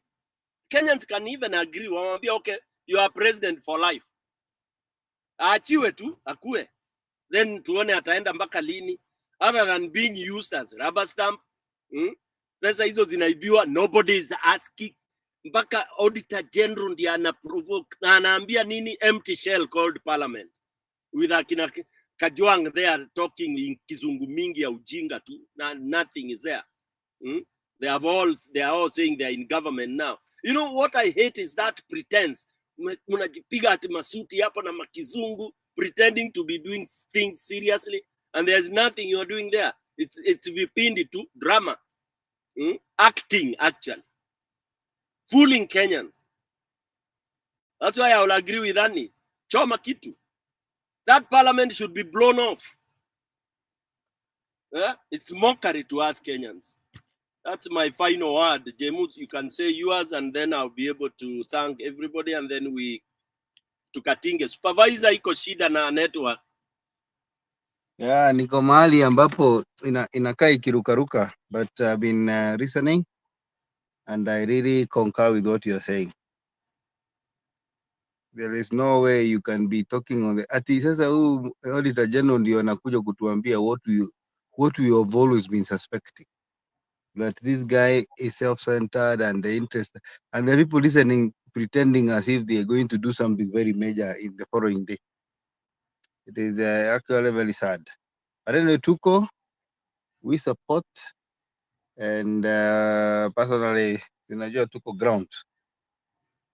So what we are doing here ni kuambia ni kupopularize. At the end of the day, let us continue with the civic education. Sunday tuko mahali tunaenda ibada hapa, nimekaa bila kwenda kanisani kwa muda, kwa sababu kanisa mingi Kenya imekuwa ya ukora, lakini nasikia uzito ya kwenda hii kanisa ya Mwai hapa Sunday. Tutaenda kuwa na ibada kidogo, ili tuweze kujua kwa nini watu wanapewa pesa, ama kuna hiyo pesa itoka wapi, pesa ya wananchi. So the revolution is back, and it's going to be televised. So mimi niko hata niko na watu kama waine. I'm sponsoring like 4 people fair, so that we have a very good ibada. Hatutaki ujinga kiambia mambo na kudreteniwa. So we'll be there. Okay, Mr. PK, thank you. Thank you, Supervisor. Yes, watu waende wakaombe hapo. Yeah. Tuteme Bwana asifiwe hapo. Asante sana Supervisor. Jemu, nataka kusema neno lako la We need to call this Unanskia. Yeah. What I can say, what we are doing, Stone PK, I think is the best we are doing for Kenya. We are asking these questions because those are the same questions wenye wanatusikiza wanafaa kuangalia. Hawa watu wamesomea ukora. Politicians ni wakora. So wanakuja kutuambia vitu zingine zinakaa very, I call it Dr. Obvious. Unaenda ule daktari, unaenda kwa hospitali, unamwambia unaumwa na kichwa, anakuambia wacha nikutafutie Panadol. Wewe ulikuwa unajua ungekula hiyo Panadol, lakini umekuja hapo juu hata hiyo Panadol haifanyi kazi. So mtu anakuambia kitu yenye ulikuwa unajua, na kama ungefuata chenye unajua ungemuendea. I find out like these politicians, sometimes they are telling us, they're highlighting the problems that we know. They are not coming up with solutions. So when they do come up with the obvious solutions, we call them out, because there's no way you're adding value if we are telling us the same thing we know. The questions that Wajakoya ameulizwa, me I like those questions, because how about you? You're complaining about everybody else. Tell us, what will you do?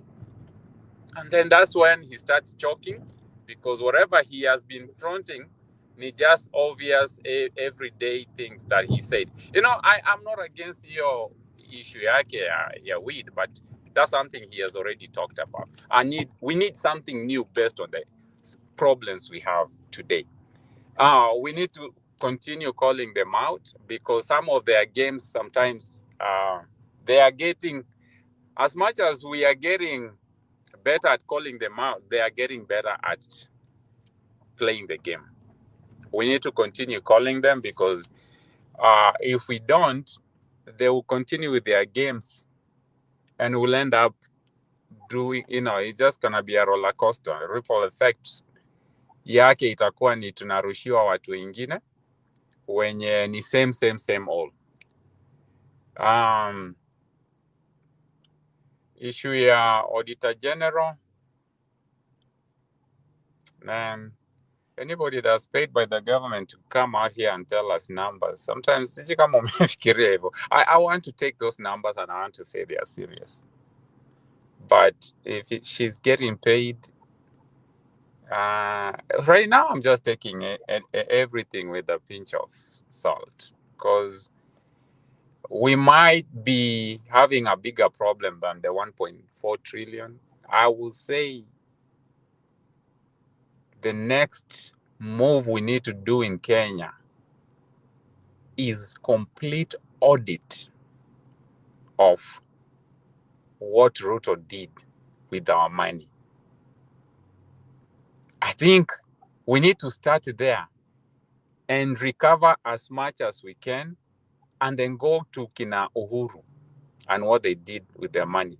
But the money that's naona inaweza patikana kwa uharaka, si ile yenye imefichwa over 10 years.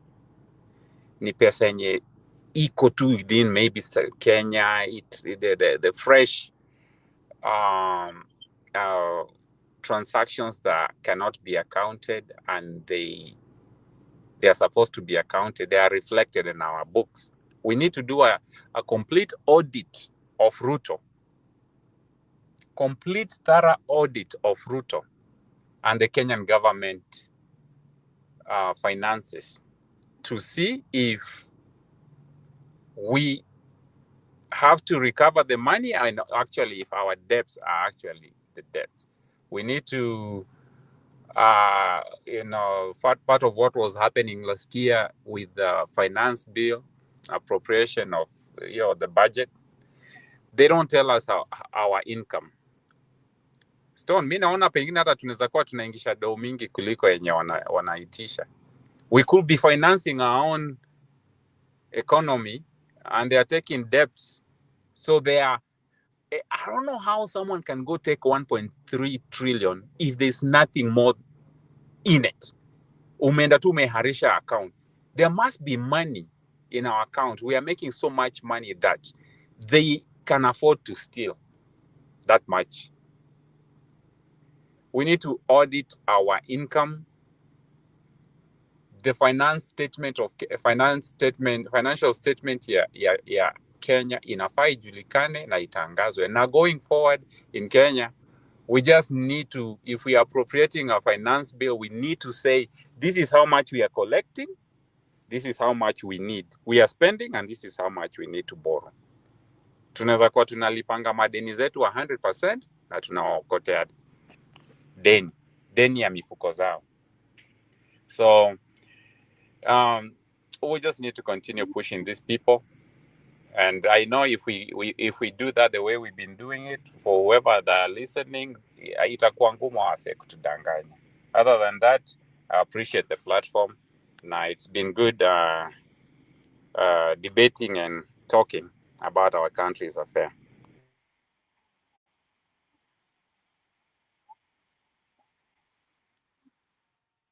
Over to you, Stone PK.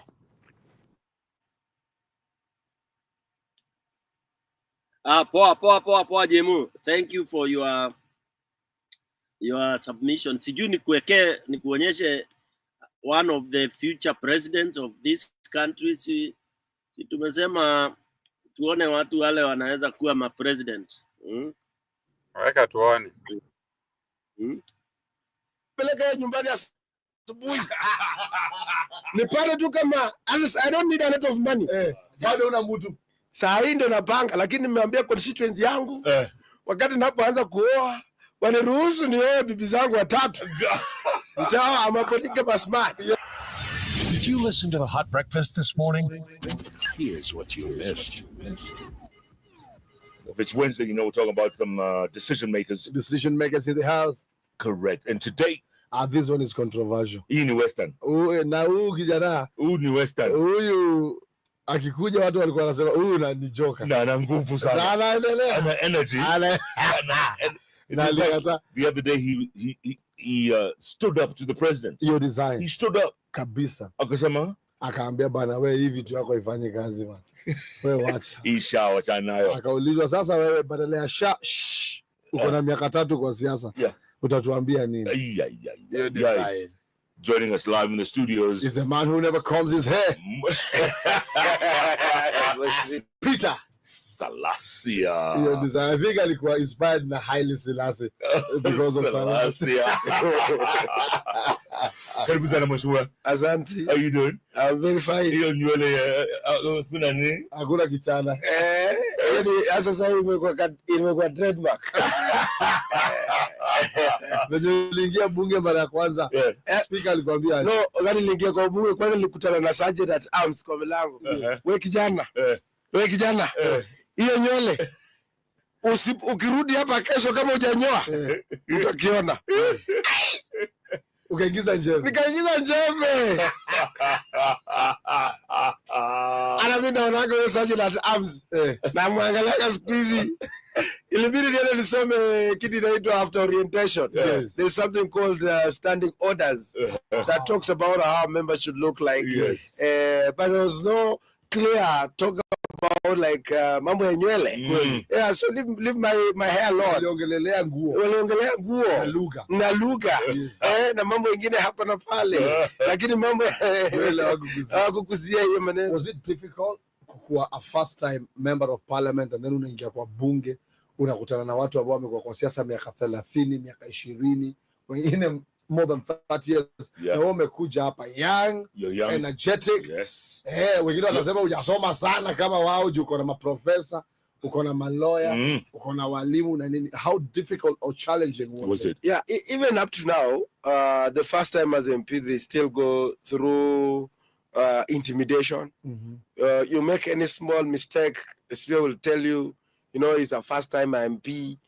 I think next time when it comes to choosing a speaker, they should choose on a speaker who is from the neutral background. Should not be like somebody who has overstayed in the parliament, so that he will look at himself as someone very important. He knows so much. And that is where also the problem starts from. And that's why I find like most of these young people, you will not find them speaking in the house. Because, you know, you key in, no one notices you. Guy. And you see now, if you are not vibrant like me, no one will know you. That's why most of the first-time MPs, very few are known. Very controversial, like people like us. If we want to speak now to the nation, we don't even wait to go to speak to in the parliament. We speak from naongea TikTok, naongea Instagram, naongea Facebook, na maneno Kenya, najua msimamo wangu na mustakabala wangu namna hii. Na unasema Papa wa Roma ni aje? Papa wa Roma. Speaker wetangu. No, mimi kitu naweza mwambia ya kwamba you should stop intimidating the first timers MPs by calling them like, you know, you're first timer, and then he says he says that when the third time MP teach this person, you know, it shows like despising that person for no reason. And we see our vote also count. It doesn't mean that ule mwenye ako na more experience at when it comes to voting for you as a speaker, ni moja tu kale kamoja na mshahara ni ule tu na kwa hii bunge yetu. Ni ukweli kuna kuangana a lot of undercuttings na a lot of kukua compromised wakati mijadala inapitishwa, sheria zinapitishwa, decisions zinakuwa made. Munaitangwa kando. No, that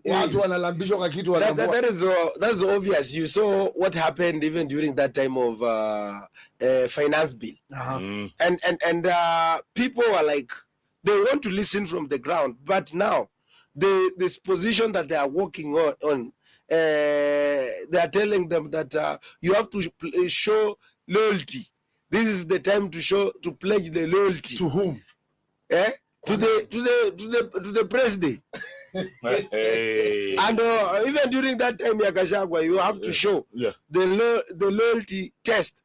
And even you have seen about these reshuffle things that are coming, looming, and all.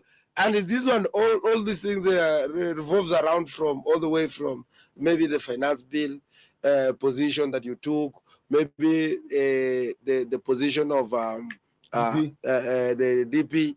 And maybe there are those who maybe like after the handshake wakasema like, man, mimi siendi huko kuunga, mimi nabaki kama from this. So that one tells you all.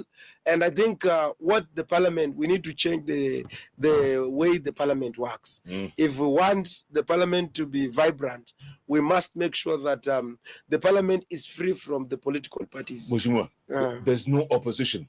There's hakuna opposition. The opposition hakuna. Yeah, there's no opposition. Yes. Because like right now, ODM, they're singing the same song with Kenya Kwanza. Now they are the big brothers. They come and bully the Azmio people. So what are you going to, in fact, if come in positions around your konazo? You know, mimi hata that's why you see, ukiangalia, I'm so bitter with ODM. Because of, they have sold this country. There are so many problems that are happening. Kuna mambo mengi ambayo ina happen in this country. But now, you see, people who could have raised the voice, tunachanga pamoja, voice tunatoa kama bunge, but now they have sold their loyalty to the ruling government, ruling party ama. So upinzani unapata most of the things, especially kama ni government inapush agenda bungeni, hakuna watu wana stand against it. Hakuna, because once the things imetoka huko, you see even what is happening with the judiciary. They also, you see now, like the speaker has been all along running also with the president in rallies in Western, the way they have been, like, you see, and you know you are the Speaker of the National Assembly, whereby you have to be a neutral to show that you are the referee, both for those who are supporting him and those who are not supporting him. You need to be neutral. And you need to be neutral. Non-partisan. Non-partisan, yes. Lakini hawa wameingia.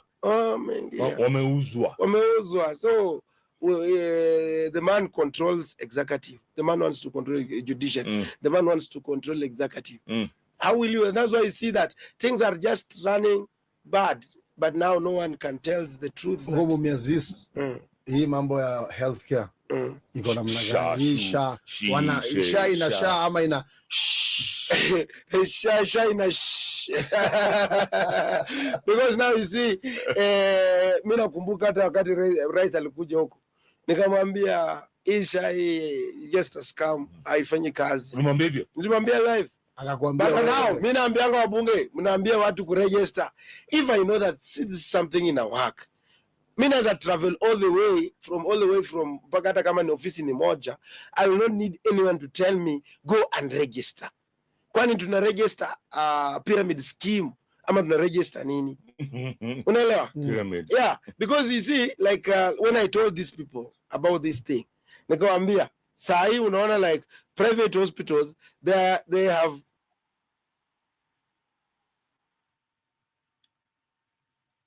Jemu. Nakusikia. Unasikia hiyo mambo? Sha ime na You see, ikakwisha.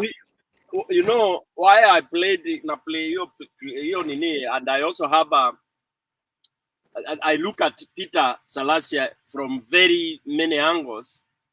I see a character that can be mentored properly, you know, because watu wanaanzanga mahali. This one compared to ule demo wa Bomet, I mean, I would not put them in the same basket. I would not. Yeah. But you see, this kind of a character, akipata mtu anamshikilia. Unfortunately, hivyo amesema, ODM imededi. ODM is a party that would have built such a man into a future strong people-driven member of parliament. Yeah? Oh, yeah. But sasa yeye amewachwa kwa ocean, anapiga maji peke yake. Unaona sasa? He will be intimidated, atafanywa, hata anaweza threateniwa death, ama hata apewe bilioni, ama hata si bilioni, apewe 200,000, I mean milioni 100 kitu. Alafu that kind of person will be atakuwa gone. So when shall we ever have MPs that can really talk the way he's talking right now? You know? And I was telling, I'm thinking we have young people that if they had a nest, you know, somewhere to nurture them, then we would be in the next, let's say next time we have election, we would have a couple of them. Imagine if you had 20, 30, 50 of this. Wachanganike na hawa mambuyu. Then they are daring, they tell them off. Like the way he's talking about Wetangula. That's wonderful. Yeah? Or make a parliament many years, then everyone who comes there, unamuita my son, unamuita when first timer. That is intimidation. na ni kweli Wetangula anaufanya hivyo. You know, I can see either Salasya. I was saying that same thing you're saying about Salasya. You know, the test that he has passed is the loyalty to the people test. Yeah. You know, these are the times where you actually get to know people. Because sio ati ni pesa imekosekana ya kuhonga watu Kenya. This guy is calling them out. But nilikuwa naambia wase, naye akichoka, siku ile Salasya atachoka, muone amenyamaza, mujue kuna bilioni 1 imeingia kwa account. Because it's true.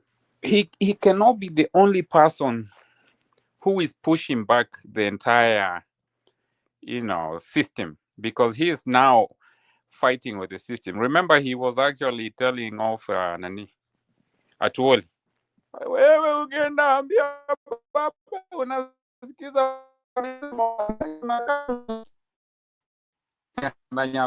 anaambia Atuoli kwenda huko na hiyo maneno ya baba. You know, he's very bold. He's very bold. But I guarantee you, we are human beings. We need him. Is just like the Gen Z, man. Kunafikanga mahali.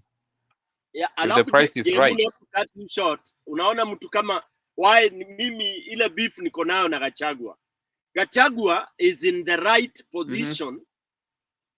You know, awa ndio jeshi angementa. Not for him to show like at yeye ndio ako front, but him as power behind. You know, vile unaweza enda, si mtaani ilikuwa tuna ule jamaa bodi, tunaenda mahali anatuambia, anatuweka mbele, anasema mtu awaguze. Unaona? Si ndio tuko mbele. Tunajua mdosi wetu ako na sisi. Sasa na anasema endeni mtu awaguze. So Gachagua should be almost playing ile ya I need an army, like the MPs he is moving around with. He should really front them so properly. Na aonyeshe kweli hii ndio nini. Na yeye akue less in terms of, for example, not showing like at yeye tu ndiye anaunganisha watu. Yeye tu, you know, he's too much talking about himself and mimi nifanye, you know. I don't know whether natoka clear, but I would want him to play like 50-50, you know, go backstage 50%, unatokelezea hivi, so that people will see there is an army that is being built, you know, na, you know, people like akina Salasi, akina hao, our defend, juu sasa hakuna mtu anaweza mguza, unaona, na aitoe sana kabisa, unaona vile wanaogopa Gen Z, they don't want to pronounce Gen Z kabisa, because they are fear Gen Z to take over. That fear ya wazae, it's very, very wrong. Unaona? Ile kuogopa to let go.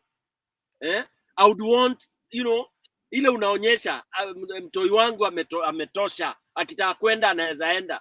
Not that unazuia pande hii, mara unazuia pande hii. I wish that can happen. Yani, it's like when you have very, very tough dogs that already you feel umetrain vizuri, ukiingia kuwinda unaziachilia zinakimbia, alafu unasikia kule zinawika kazi chachu kuzishaweka mnyama chini, then you run there to wherever. So I think that is what we should be doing, just in case we are able to hold an election, a credible election, then we will have an over 60% army of very daring young people, very daring, where they can dare even the old. Hii maneno ya heshima tuachane nayo, heshima ya kishenzi. Baba ametubeba wanana hiyo heshima bwana. We.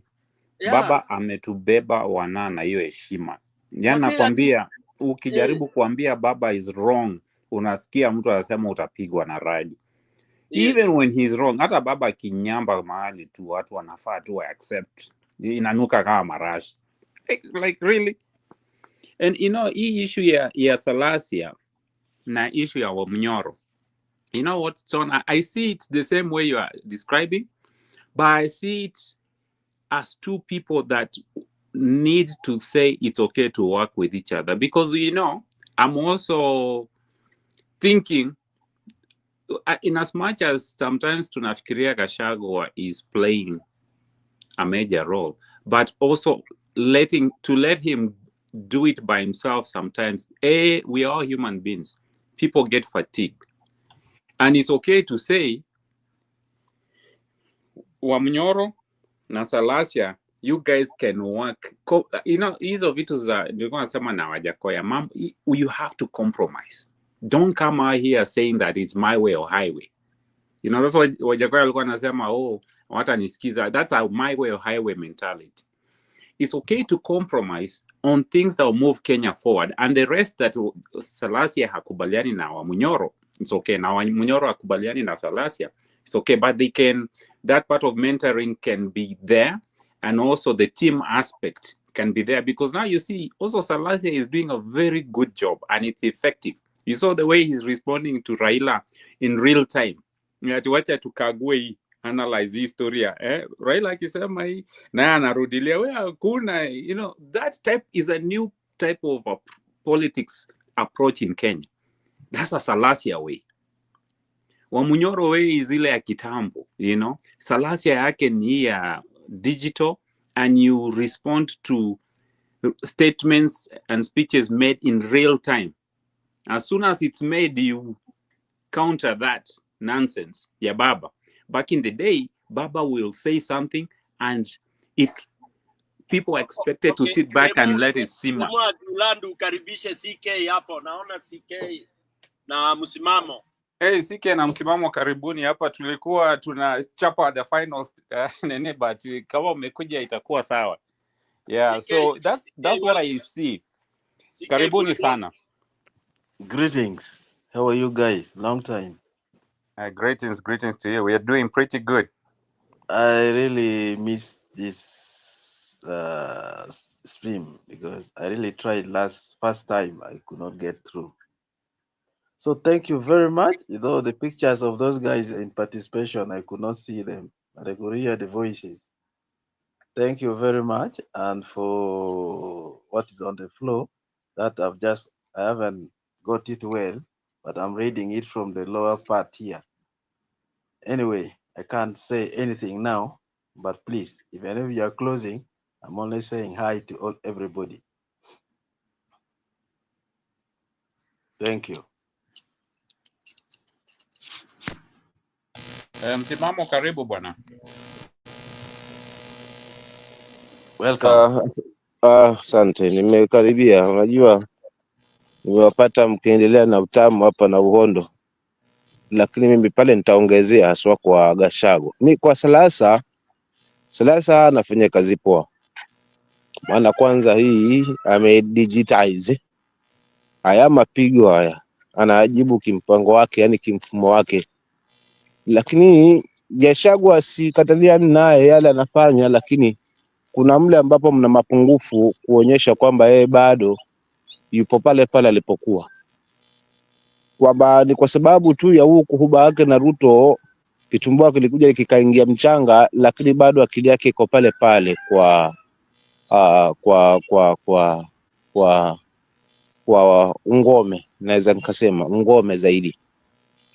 Siasa yake sijaona labda pengine kwa kuweza kukusanya aidha Mount Kenya ama na Gema, basi ndio ataweza kutoa Ruto. Mimi kwangu naona hili analipeleka kusiko, maana still bado anapalia tu ule mzizi wa tribalism. Kwangu kama ushauri wa msimamo, naweza nikasema ujamaa yangu angekuwa anatafuta kila pande ya kona ya nchi, angeunganisha the whole country, kila pembe kuna watu ambao anasimama nayo, wanasimama haswa kuweza kupangua yale ambayo yanajiri, ya ile mipango ambayo ipo. Yani isionekane kwamba hii inabebwa kimaeneo fulani, kwa sababu mpango wa hawa jamaa ni kitazama kwa kina haswa lengo la hii broad based government, lengo kubwa haswa ni kuadhibu haswa mlima, hiyo tu. Lakini waadhibu mlima kiasi kwamba pia bado wana uhitaji kimpango fulani, kwa hivyo watakuwa wananyemelea kama vile akina Machungwa na wachache ambao bado wanasimama na hawa wanyang'anyi, kwamba kidogo pia atamega. Lakini lengo kubwa mimi nitazama haswa ni kuadhibu mlima Kenya, kwa kuweza kuunganisha wao, kwa kuweza kuunganisha aidha Nyanza, Coast na maeneo mengine dhidi ya mlima. So kwa kuipalilia hii mbegu, wanawapa credit hawa jamaa kwamba si tulisema haya ndio tulikuwa tunamuondoa nayo katika serikali, kwa sababu huyu jamaa ni mkabila. So kwa kauli zake zinge stand away na ukabila, but akaunganisha swa kiukamilifu kwamba kuna watu ambao wanafanya kazi hii ya Gachagua mashinani kule ama sehemu tofauti. Lengo lilikuwa ni moja, na pia si lengo la kutawala wala la uongozi, bali lengo la kuweza kuonyesha aswa nia ya kuweza kuondoa huu jamaa, na ikiwezekana before 2027.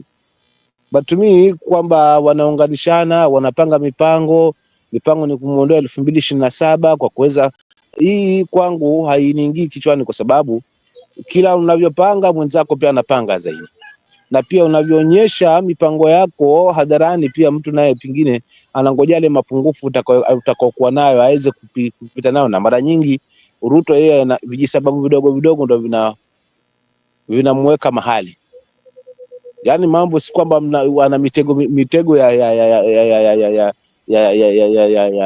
ni mitego tu simple, mitego midogo midogo, lakini mwisho wa siku Wakenya tunajipata tumeingia box kwake haswa, kama alivyo mteka haswa Raila, kiasi kwamba sasa hivi hawezi akatoka hapa, hawezi akatoka kabisa katika hili. So kwa kweli Gachagua najua anazungumzia mambo mengine ambayo sometimes naweza ngasema hakuna kiongozi ambaye anaweza kabiliana naye ana kwa ana, huyu jamaa macho kwa macho, face to face kama huyu fight, but isionekane kwamba ni kwa niaba ya watu fulani ama niaba ya ngome fulani, kwamba no, isionekane hivyo, ionekane ina sura ya utaifa, kwa sababu kila ilivyo, kila mwananchi amechoshwa haswa na yale yanayojiri katika hili taifa. So kwa hizi kelele nyingi zinapigwa, kama zitakuwa hazina outcome nzuri, hazionyeshe dalili hasa ya kuweza kumyumbisha huyu jamaa, mwisho wa siku jamaa akija na mpango wa kuweza kuwatengenezea maendeleo kiasi kila baada ya sehemu, basi wengi ambao matumani yao ilikuwa ni kuondoka huyu jamaa watasema ni bora sasa huyu kuliko na hao wanapiga kelele na hakuna kitu. Ni bora hao wamepiga kelele, lakini unaona kuna hili jambo fulani amekuja kutengenezea sasa hivi. Ni kumaanisha kwamba kelele zetu sasa zishaanza kuzaa matunda, na ndio mpango walionao kwamba ikifika hii 2025 26 kabla 27, si ajabu kuona hawa jamaa wameingia kutengeneza kidogo kidogo ili kuwarai kundi la hili hawa wenye vitambulisho kwamba waweze kuwagawa, kwa sababu wengine wataamini, watasema ni sawa, hawa wengine ni kelele nyingi tu, kuna Gachagua na wengine na kuna Kalonzo, lakini hakuna kitu ambacho tunakiona kwamba kunaweza mtoa huyu jamaa. Sasa madamu hakuna na ashatengeza hili, ni bora ni bora moja nenda kuliko 10 nenda rudi.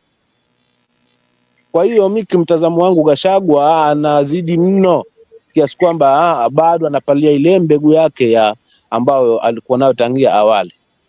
Na pili pia katika hali hii ambayo yuko nayo, basi inanikumbusha pale awali alipokuwa yuko ngangari kusimamia yasiyofaa. Kwa mfano wakati ule ambapo watu walikuwa wanaandamana, yeye ndio alikuwa wa kwanza kuraka ofisini haswa 11 naona ameanza kuposti huko kwamba yuko amerauka kazi. All kuweza kuzuia maandamano yasifanyike kwa sababu ya kuharibia watu biashara, ya kuharibia kadhalika, unaona, na vitu kama hivyo. Ushaona? So to me hii passion yake anazidi mno, na anazidi kwa upande mmoja tu wa tribalism, badala kwamba azidi the whole country, awe na watu wake wabunge ambao wanaeneza haswa yale ambayo yanajiri haswa ama yaliyojiri haswa pande wa serikali. Hatujaona huwa muunganishaji. Sasa namuona tu ana focus na Gema kwamba Wakamba nyinyi na sisi wa Kikuyu. Hiyo haimaanishi kwamba ndo tutaweza kupona katika hili, bali tutaweza kulipalia lile, maana mwisho wa siku tutakuja kusifiwa hapa sisi ndio tuliweza kuleta mageuzi, endapo pengine haswa watajaliwa kufaulu, ambapo naamini kwamba hawataweza kufaulu kwa hali kwa mpango kama hii dhidi ya huyu Ruto kuweza kumuondoa hapa. Lakini endapo wamefaulu, basi itakuwa ni ile sifa nyingi tu na kujipiga kifua kwamba sisi tulifanya hivi, jambo ambalo kwangu mimi sijioni kwamba linatija. So ushauri wangu, atafutane na mashinani, ashikane na kina Silaso pande ule, huko nako atafuta ambao, kwa sababu ni wengi ambao wamechoka haswa na hii serikali. Atafutane na timu yake ya kutosha, na waondoe kabisa masuala mazima na 2017. Waangalie kama kuna njia ya kuweza kumwepincha au impeach, kama kuna njia ya kuweza kuwaleta wananchi kuweza kuandamana kudai haki zao ambazo zimeshakandamizwa, basi waonyeshe kwa vitendo na waonyeshe haswa kwa ukomavu na kwa seriousness. Hilo tu ndio naweza nikaongezea jamaa zangu hapa kwa masuala mazima na lile ambalo linajiri, kwa sababu tayari kama ni baba yeye ashangia upande huo. Ni kwamba tu anatafuta ile, bado anayumba kwa sababu kundi lishamtema. Natangia jana hapa nazungumza kwamba siasa ya baba ni uungwaji mkono, ana watu. Na ndio maana Ruto alikimbia kwa huyu mzee kumleta karibu, despite kwamba wanaelewana, maana wote ni Warabu wa Pemba, wanaelewana haswa kwa vilemba. Lakini hata hivyo mpango mkubwa ni kuganda kwa huyu baba, kwa sababu anajua siasa ya baba, yeye ni mtu ana watu. Siasa ya Ruto yeye anategemea hela na pengine haswa na masuala mazima kama ulinzi, ama naweza kusema pia bunduki. Kwa hiyo maana hiyo baba hana mashiko kwa muda huu, na kama ataendeleza hii ukuruba wake na bwana Ruto, sijui atamwambia nini wa Kenya. Ndio maana hili jibu linakawia kutoka, kwa sababu kama ni jibu tayari lishatoka wakiwa Dubai, hili jibu lishatoka, kwa sababu lile swala la minority na majority mpaka sasa hivi hatujalielewa, na watu wameridhia kina Junet Mohamed waliokalia viti vya kina Mtungwa, hatujaona wakiwa na hiyo nguvu tangia hapa. Mimi ni kwamba watu washapanga nani atakuwa wapi, nani atolewe hapa, nani atafiksiwa hapa, nani hapa, ili ionekane ni broad based government, ambayo broad based government ni Kenya Kwanza na ODM ndio ambao wana hii broad based government. So to me naweza nikasema uongo wa kuweza wanasiasa kuwarai wa Kenya kuweza kuingia katika himaya yao tena. Huo wakati umepitwa na wakati, kwa sababu Gen Z ndio hawatoki kwa maandamano, lakini wana expose immediately to after hiyo speech. Mtu akishabandika speech tu, baadaye jamaa washaichukulia juu tayari, washaibandika katika mitandao na ishaenda viral, meaning kwamba hawa jamaa hawana kwa kujificha. So kile kimebaki ni kupatikana kiongozi ambaye ataizunguka the whole country kuonyesha nitasimama na nyinyi bila uoga, bila wasiwasi, na kuweza kupanguana na huu jamaa hadharani kama alivyofanyiwa na ule pasta Alai Mombasa, kumwambia wazi wazi face to face bila kuogopa, na kuwaeleza wa viongozi wawili pamoja na vibaraka wao ambao wao wako kwa ajili ya matumbao, si kwa ajili ya mwananchi. Maana wote hao ambao wameform broad based government wasitudanganywa waseme kwamba wao wako kwa niaba ya mwananchi. Wapo kwa niaba yao binafsi, kwa sababu hakukuwa na haja ya kuungana na mtu ambaye amekusaliti, mtu ambaye amekudharau, mtu ambaye amekunyima haki, mtu ambaye tena urudi naye tena hapo kama si tumbo linaloongoza hapa. Kwa hiyo tumii kama msimamo naweza nikasema kile tunakosa Kenya sasa hivi ni kiongozi ambaye ataweza kusimama, kwa sababu already hawa jamaa washapanga, wameolewa kwamba Gen Z safari hii hawana kura za Gen Z. Zile kura zipo ni zile ambazo tuko nazo sasa hivi zilizopigwa tayari, na hizo ndio zitagaiwa katikati, kwa sababu atangia baadhi ya sehemu ya nchi akuweza kutengeneza japo miradi kidogo ionekane kwamba wakati ule kweli tulianza ugumu, lakini tunaelekea mahali pazuri. Kwa hivyo tupeni kwa hili dogo tumelitengeneza, tupeni muda at least angalau tuweze kuhitimisha, kwa sababu hii serikali tuliongeza hapa ni serikali ya umoja wa kitaifa, ama ni ya umoja wa kitaifa, ni ya sura ya kitaifa kama wanavyoinadi. So tuwe makini, kwa sababu hapa ndipo kwa kurambishwa asali, tusahaulishwe subiri tulioinyeshwa na subiri tutakaoinywa haswa tuendako. Asanteni. Asante, msimamo hapo umenena. Mnanisikiza? Nasikia niko loud? Yeah, uko loud. Nani mwingine hajazungumza? Mgeni. Sasa ni PK. Julia, uliishia wapi? Julia. Unatukuta kama tunataka ku exit roundabout. Tunakuja tukienda bedroom.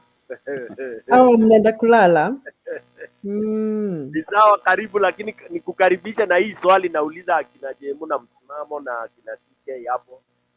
Niulize swali.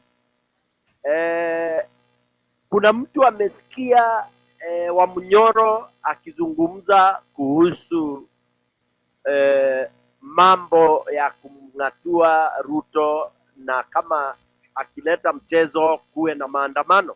Kuna mahali hilo jina limetokea kweli katika hizo speeches zake? Kuna mahali ameongea? Kuna mahali ameongea hiyo kitu? Amesema he said that his first objective is their first objective ni kung'atua Ruto. That is what they say. He said that Kenya has many problems. Na list down all those problems. Na kasema that those problems can only be eliminated if they wakimng'atua Ruto. That is what he said.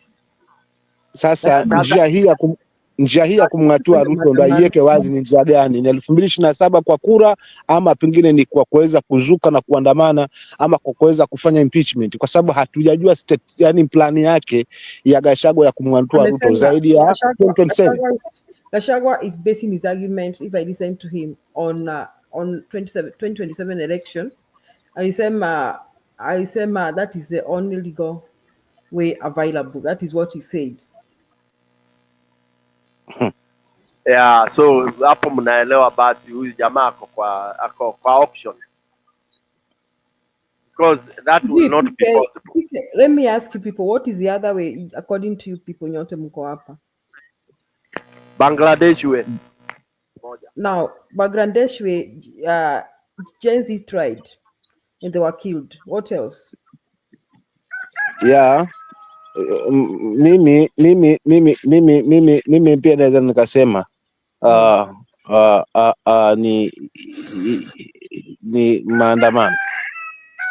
despite maandamano ndio waliouawa fine, Mhm. lakini tukumbuke kwamba siku zote kuvunjika kwa mwiko sio mwisho wa kupika ugali.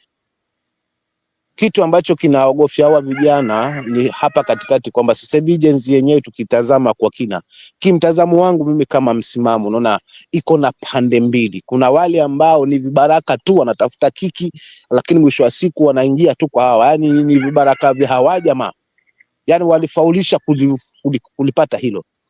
Then kuna wale ambao wanasimama na kweli. So unajua katika hali ya mvutano hakuna ule mmoja kama walioanza nao, kwamba walikaa walipozuka wakazuka kwa kauli moja na wakafaulu. Kile kipo sasa ni kwamba kuna hawa wanaopinga sasa kwamba tunaweza enda tuwawe, tunaweza enda tuandamane, kwa tutafute njia mbadala ya kuweza kutimiza hili, lakini kama ni la kuandamana hili, unaona. So kuna hiyo kuogofya kulikotiwa hapana kasongo. That's why unakuta Gen Z yani kiukamilifu kwa swala lazima la maandamano sasa hivi ni kama wamelipigia break, na si kwamba nimelipigia break, kile wanaangalia pia ni hawa tunaita millennium na hao wazee ambao wanasema wako tayari kusimamia taifa. Unaona, wangekuja na hilo Gen Z wote wangefuruka wakaingia hapo katika masuala mazima na maandamano. Lakini kwa kweli ni kiongozi nani sasa hivi analizungumzia hilo la kuweza kuandamana zaidi ya 2027 na kurai wa Kenya chukueni vitambulisho kwa nje na kura. So to me nadhani kitu kinachomyumbishi kinachoweza kumtoa Ruto ni kuandamana na kuzidishwa hii hackling huku kwa hackle kila anapoingia akipiga stupiga ya kwanza ya pili, wananchi hivi vitu viwili ndivyo ambavyo vitakuwa vinamsikitisha huyu jamaa, kwa sababu kama atapata kwamba akitoka kwa media umma unamfagilia na kumpigia makofi, hapo atajipiga kifua kwamba ndio wanasema sina watu na hawa ambao niko nao. So kuna vitu vidogo vidogo ambavyo ndivyo ambavyo nakuwa, lakini the only way kumweza kumrudisha Ruto na kuweza kumshtua Ruto na kuweza kumtetemesha Ruto na kumuondoa Ruto ni maandamano ya the whole country, wala hata si sehemu moja pekee yake. Asante. Haya, la pili Julia. Now that Gachagua purports to have a very serious following ya MPs, is for them to tender resignation yesterday. Okay? Wote watoke. Yes, all of them to tender resignation. Senators, MPs. If they are, say, for example, from the look of things, they could be up to even 100. Okay? If he convinces even the wiper, the UDA, I think they can go up to even 50% of the parliamentary, whatever, members of parliament rather. Sasa hiyo, if they did that like yesterday, that cripples the parliament. Unaona? It means we hold elections. Mbona wanaogopa hiyo Julia? Also, yesterday somebody was talking comfort. So me, I want to say is maandamano. I think that one now will be. I think that somebody really has to strategize. You know, once bitten, twice shy. I mean, once bitten, that's a fact. That's a fact. Once bitten, twice shy.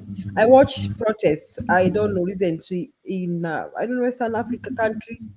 Tuesday could Mali kulikuwa protest, and people are not shot or nothing happened. They were just protesting on the streets. I think even it was in Uganda or something. So it was somewhere, and the people are not killed. So it is only in Kenya that a government orders the police to go kill protesters.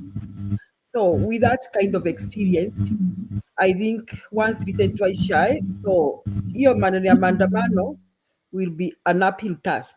I just want to accept what I think, according to me, is a fact on the ground. Now, Gachagua, somebody was saying something yesterday, which Gachagua can do, according to me, and I want to agree with somebody who was talking about that yesterday. Now that kuna hii kitu ma MP wamewekwa on their toes, like Pika is saying, na kuna wenye even that voted to kick Gachagua out are now like afadhali tuwe pande ingine.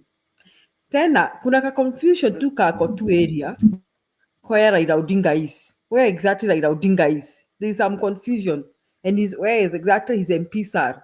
And I think Raila Odinga is weighing on where mpaka sahi anaangalia where kwa, unajua watu they are selfish. wanaangalia ya kuangukia, yani bado anaangalia nikiingia serikali kabisa na hii serikali yanguke kesho, hata mimi nimeanguka. And he's also not an idiot. He knows that chochote chaweza kutokea, na inaonekana kwamba chochote kitokea saa hivi kuwe na uchaguzi, mwenye atakuwa mtetezi wa wananchi ndiye atachaguliwa kama rais. So Raila Odinga is looking at that fallout and looking at, so even his MPs. So right now, I believe that it's also easy to make Raila Odinga's MPs come to the other side. Right now, I think it is easy to sway parliament to push a shocking vote right now. I've been trying to think about, so now Gachagua, he talks about 2027 election. He should be more proactive. He should right now say, we are ordering our MPs to move a motion of no confidence in parliament. Kuna watu wameanza rumors that kuna motion imeandikwa.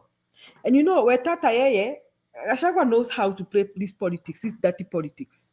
Gachagua knows. He knows he can even convince Weta kwamba we utatolewa. Unajua ni kama zile stories za Esther. Yeah? You are there, you either work for us or you utaangamia na sisi. And that is the truth. But Tangula will also go as Kenyans go wherever they are. I mean, everything that will happen will affect Tangula. So he also has a chance right now to salvage his name. And he knows the ground. None of the Western kunaenda every day when they go there, the hostility. They cannot ignore that hostility. In fact, my feeling is Ruto amebaki na wa MP wakali wenye wanaweza simama genuinely kumpigia support sahi, na pengine atasi wakali wote. So Gachagua knows that, and he knows how to play it. He knows Gachagua is not playing the game of akina Kalonzo na wale wengine. Yeye anajua tu how things zinaendanga. Anajua tu hizi vitu mtu aendange kwa ati gentleman, ati rafiki ati mabeshte nini, maneno ya mabeshte haifanyi hapa. So he knows. So according to me, he can play that card. He can push it, and he can start saying, "We are giving you." He can tell the MPs, "We are giving you this number of days to move this motion right now." And that kind of a motion, hebu fikirieni jameni, kama hiyo motion inaweza pelekwa na hata kama haitaenda 2/3, ipigwe kura kama the APK you are saying by over 50%. What is that? How that is a big impact on the government. That's a vote of no confidence against the government. That is what I think personally. Yeah. So I think that's another way that Gachagua can move.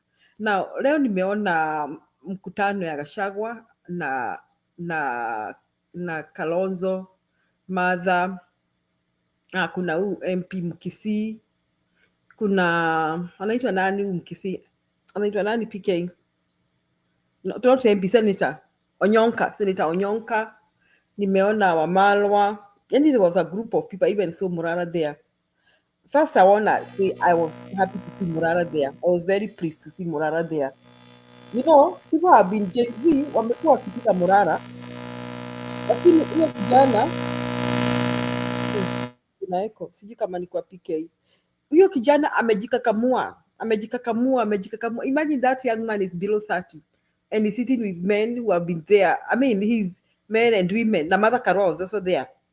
I felt very proud as a mother of Gen Z because I thought whatever his weaknesses are, that young man amejikakamua kabisa. So I don't know what they discussed, but there was a cover that they met in Mother Karua's office. I also like the fact that these men have stooping to listen to Mother. Me personally, I trust Mother Karua, and I trust him that she cannot misdirect anybody. Okay, and I think her effect in that grouping is gonna be felt positively, personally. Now, Gachagua, I have heard the concerns of some of us that Gachagua bado akona ile kitu ya kabila letu. Yeah, Gachagua akona hiyo kitu, hawezi hiyo kitu. Hata tukienda biguni atakuwa amebadilika, atakuwa amewacha. Kwa hivyo tumwache tu. But at the same time, me sometimes I believe Gachagua is very realistic. Why am I saying this? If we're talking about voting, saizi hizo hesabu Gachagua amefanya ni mzuri sana. Hizo hesabu Gachagua amefanya, that mathematics is very effective. If things go his way. However, he needs some mellowing down, and I hope somebody is talking to him. Kwamba Wakenya kama vile msimamo amesema, Kenya is not for a few regions. Kenya includes very many communities and we are diverse. Unaona tuko a minimum of 52 tribes, lakini tukiendelea, as somebody said, we could speak about 7 different languages. So we are very diverse. So he needs to remember that.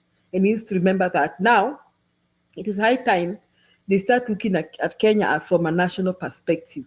Ndio watu wengine waache kuwa left out. It is very bad to make people feel left out. It's a very bad thing. It's a very bad thing that should stop. And any leader trying to portray themselves as a national leader should be thinking like that in their head. That it is a very bad thing. Nyinyi watu sijui kama sisi msimamo nyinyi mko huko hamnanga hiyo mafili kwa sababu hamna, pengine inawezekana hakuna mtu anaweza kufanya ufisikie kwamba uko left out. Kuna pahali kwengine tuko unaweza enda mahali sijui kama pike ushaijisikia hivyo, unaona watu wanaona kama wewe hakuna kitu unajua, unaona wanakuangalia tu kwa sura yako, hata watili manani maoni yako. Sasa Gachagua and team, I think they need to know that, and I think Mother Karua, personally I trust Mother Karua. So as they do their mobilization, they should reach out from all over the country. They know people they can reach out to. They should bring a national outlook of their mobilization. They should not make any person or any community feel left out. Now, my question, my worry is PK. This E-Kitu, we are likely to go all the way to 2027. We mean that. However, I don't know what will happen in between. If Gachagua, I hope wanasikizanga hizi show zenu, kama watasikia kwamba wanaweza, kuna njia mingi, nyinyi mmesema wanaweza leta maandamano. Yes, maandamano wanaweza leta, na hivi sasa isiletwe na Gen Z. Hii maandamano yenye inaweza faulu ni iletwe na wafanyikazi, iletwe na wale na wakuu akina Gachagua. Wacha vile msimamo amesema, akina Gachagua wakitaja maandamano, hiyo maandamano itafaulu. Na nilisema, kuna siku nilisema hapa, watu wa Mlima Kenya wanaweza simamisha Nairobi, wanaweza leta Nairobi ikuje to a standstill, wakimaanisha, wakisema kesho hamwendi kazi, hamsomi, hamkuli. Hiyo wanaweza faulu kabisa. Hata kuna jeshi letu nazazuia afanye hivyo, wanajua, na Gachagua mwenyewe anajua hivyo. Kwa hivyo Gachagua anaweza he needs to know, in his team, is if the going gets tough, the tough gets going. If the going gets tough, the tough gets going. Maandamano is allowed under the Constitution of Kenya. Okay, Chapter 1 of the Constitution. One of the ways order to a failing government. Okay, so si ati atakuwa akivunja sheria yote. So Gachagua anajua hivyo. So what I want to agree ni kama msimamo amesema, tuache kutarajia sasa watoto wetu tena warudi kwa street, kwa sababu hao watoto waliwao wengi. Hivi sasa Gachagua aseme wiki fulani ama siku fulani nimeuliza watu wa Nairobi mfunge duka na msiende kazini, na apatiane step. Gachagua saizi akona say sana.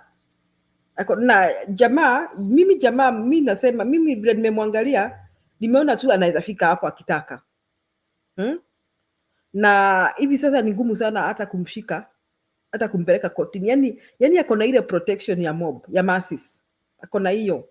Na ni vizuri he came out to be outspoken. So my take is, anaweza. Msimamo nakubali na wewe Gachagua, anaweza. Hata pike nakubali na wewe naweza. Lakini Gen Z kutokea, sijui kama watatokea. But Gachagua mpango yake ni, according to me, so far so good. Nimesikia 2027. Shida yangu ni kwamba 2027 nani ana conduct the election? Si mwenye kutumbia kura. Si ndiye atakuwa conduct, atakuwa presiding officer, atakuwa returning officer, atakuwa Chebukati, na atajitangaza yeye mwenyewe.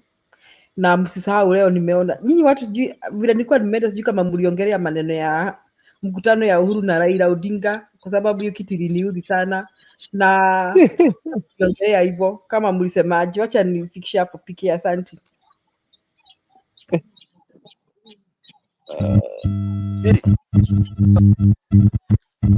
Hello? Yes, unapatikana. CK anaongea CK endelea. Yeah, on the question, Your mic iko. the last speaker, on the question of the last speaker, that is on how, how, when. I think all what you are discussing are right, but it depends on the percentage. That is why I want to give in mind. I want to throw mine like a question. Do we mean that in the armed forces there are no young or the Gen Zs, those who could think positively to what we are discussing? That's the first question. Two is an example. A country which has gone mad like what we are now seeing before us now, it doesn't need diplomacy. It needs action. That is like somebody can term you like you're a dictator, somebody who doesn't understand everyone, like a coup d'etat, something like that. Because if you look at in West Africa, a 34 years, 36 years guy has overthrown the oldest people.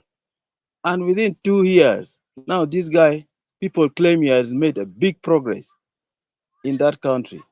That means it's possible because after either they take over, there needs to be a register to some external body that if we don't discuss it here also, however much you put somebody in there, they will still follow the same shoes.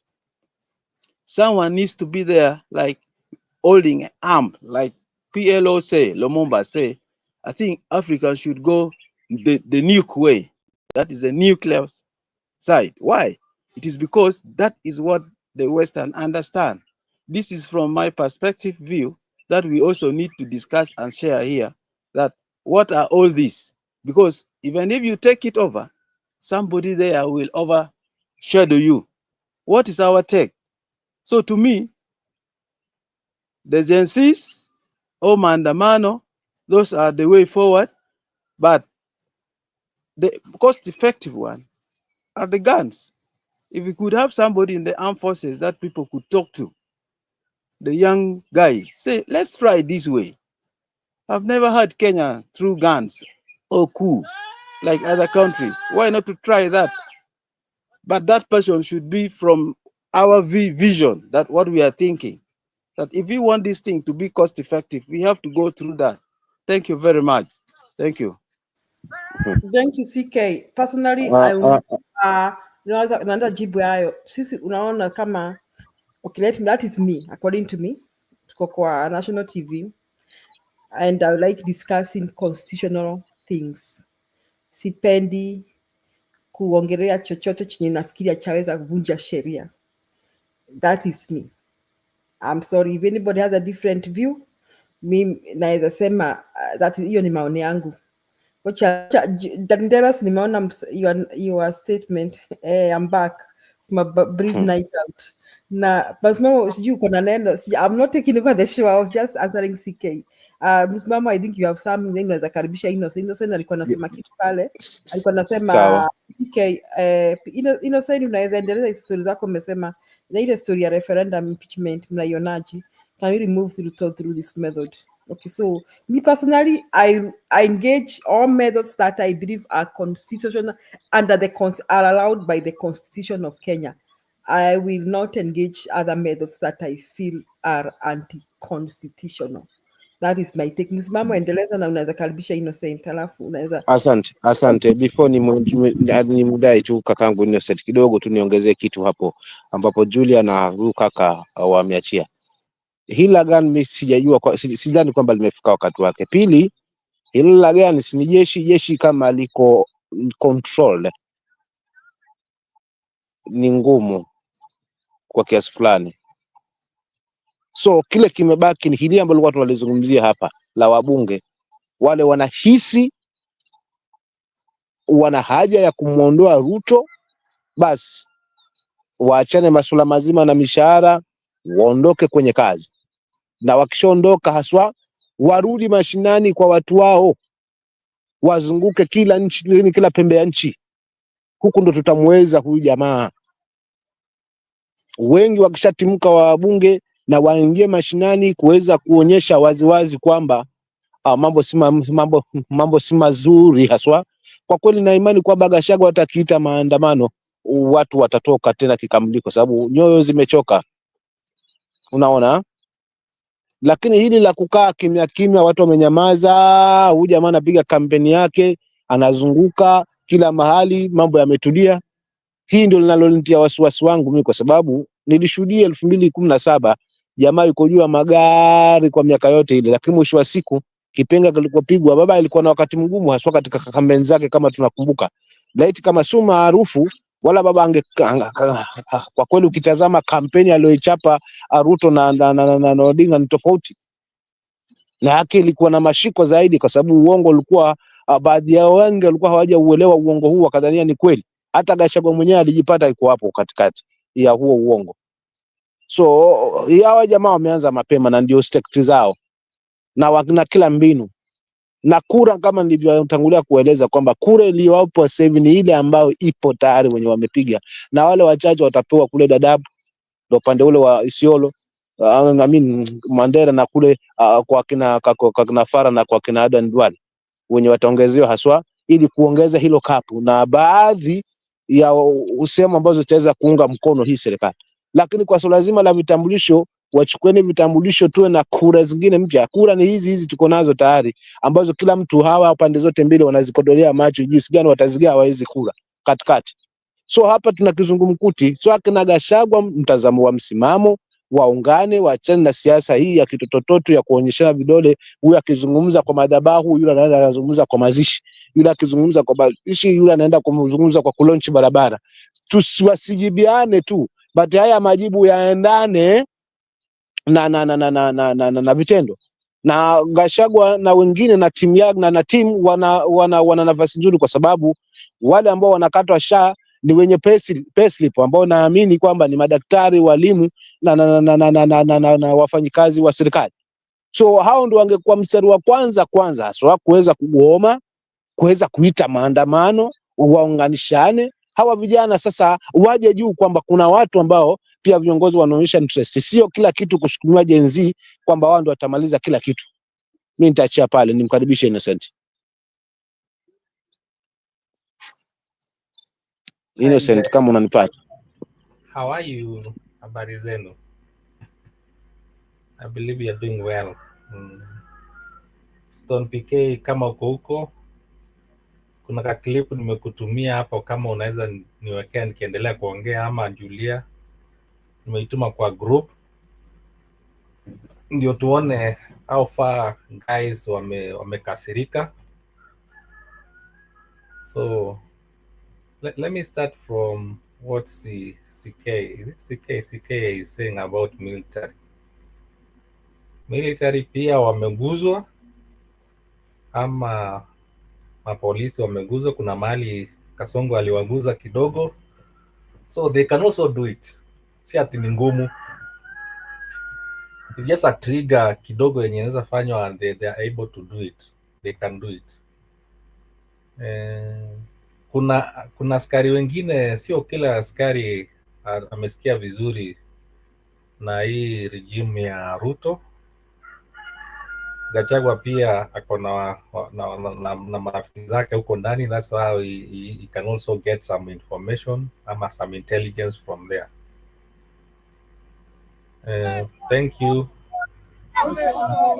Angalia what is happening.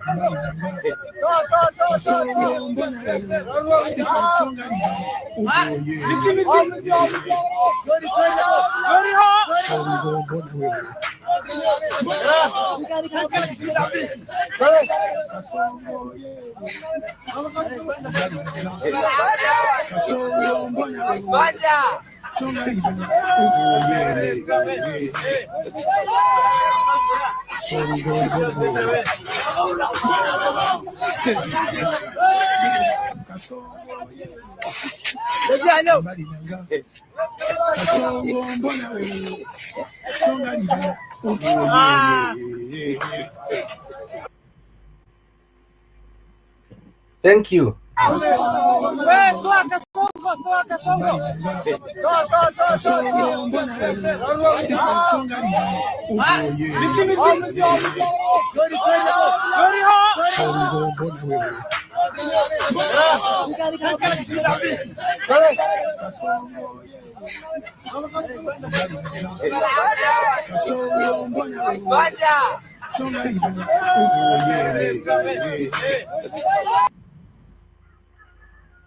Yeah, thank you.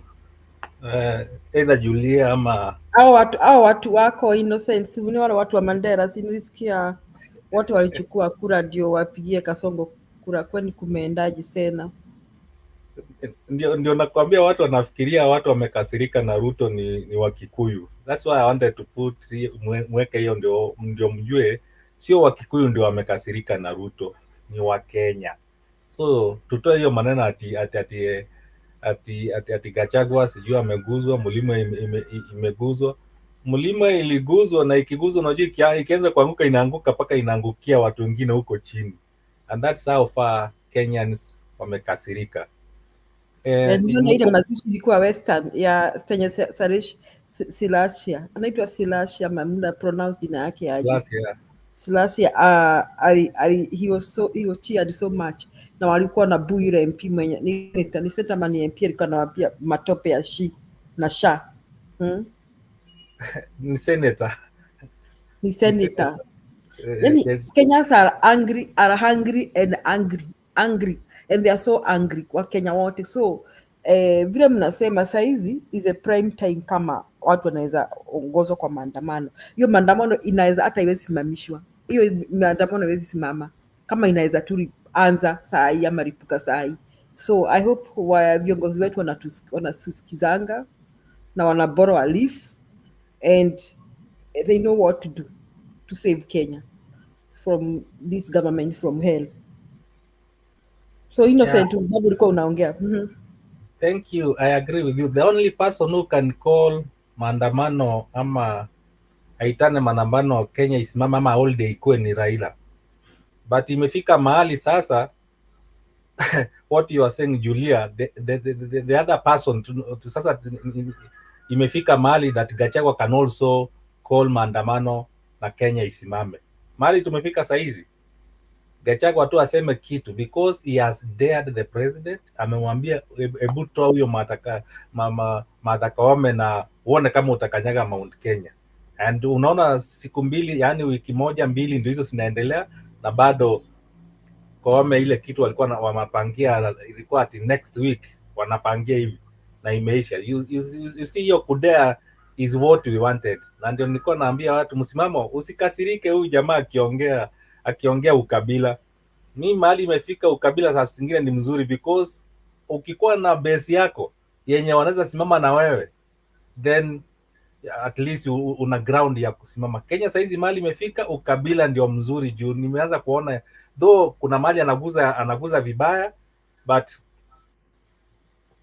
kuna mahali ukabila inakusaidia because unajua nikiongea kitu kuna jamaa watasimama na mimi, na that is the base yenye amekuwa nayo, na it's good ameanzia na Gema, lakini kuna vitu anaongea msimamo ninaagiria anaongea which is not national, but nimesema saizi what we need, wacha hiyo ukabila ya kwanza ianze ishike mzizi vizuri.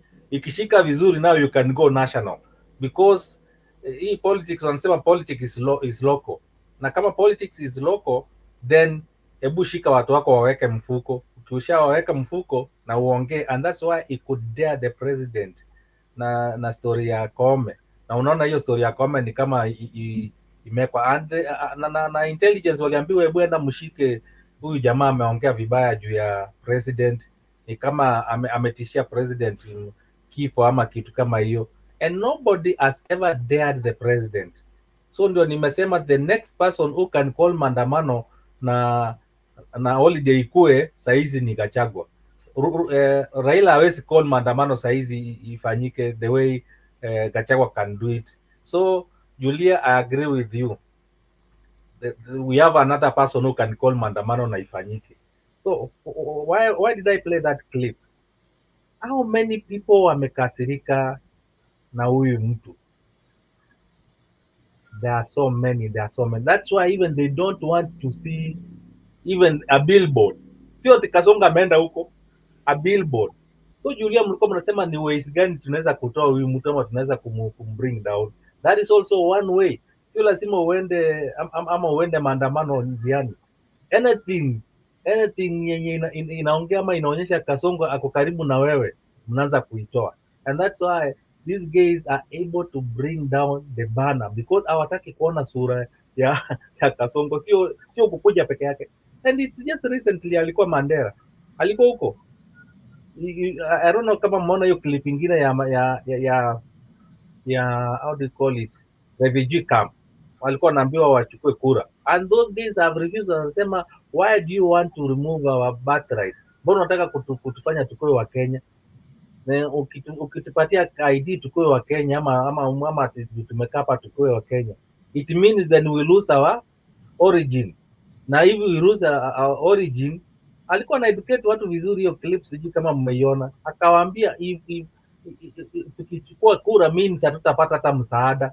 What if tuchukue kura tuambiwe ni wa Kenya na alafu tusikuwe tunatumia hizi pesa tunatumiwanga za refugee?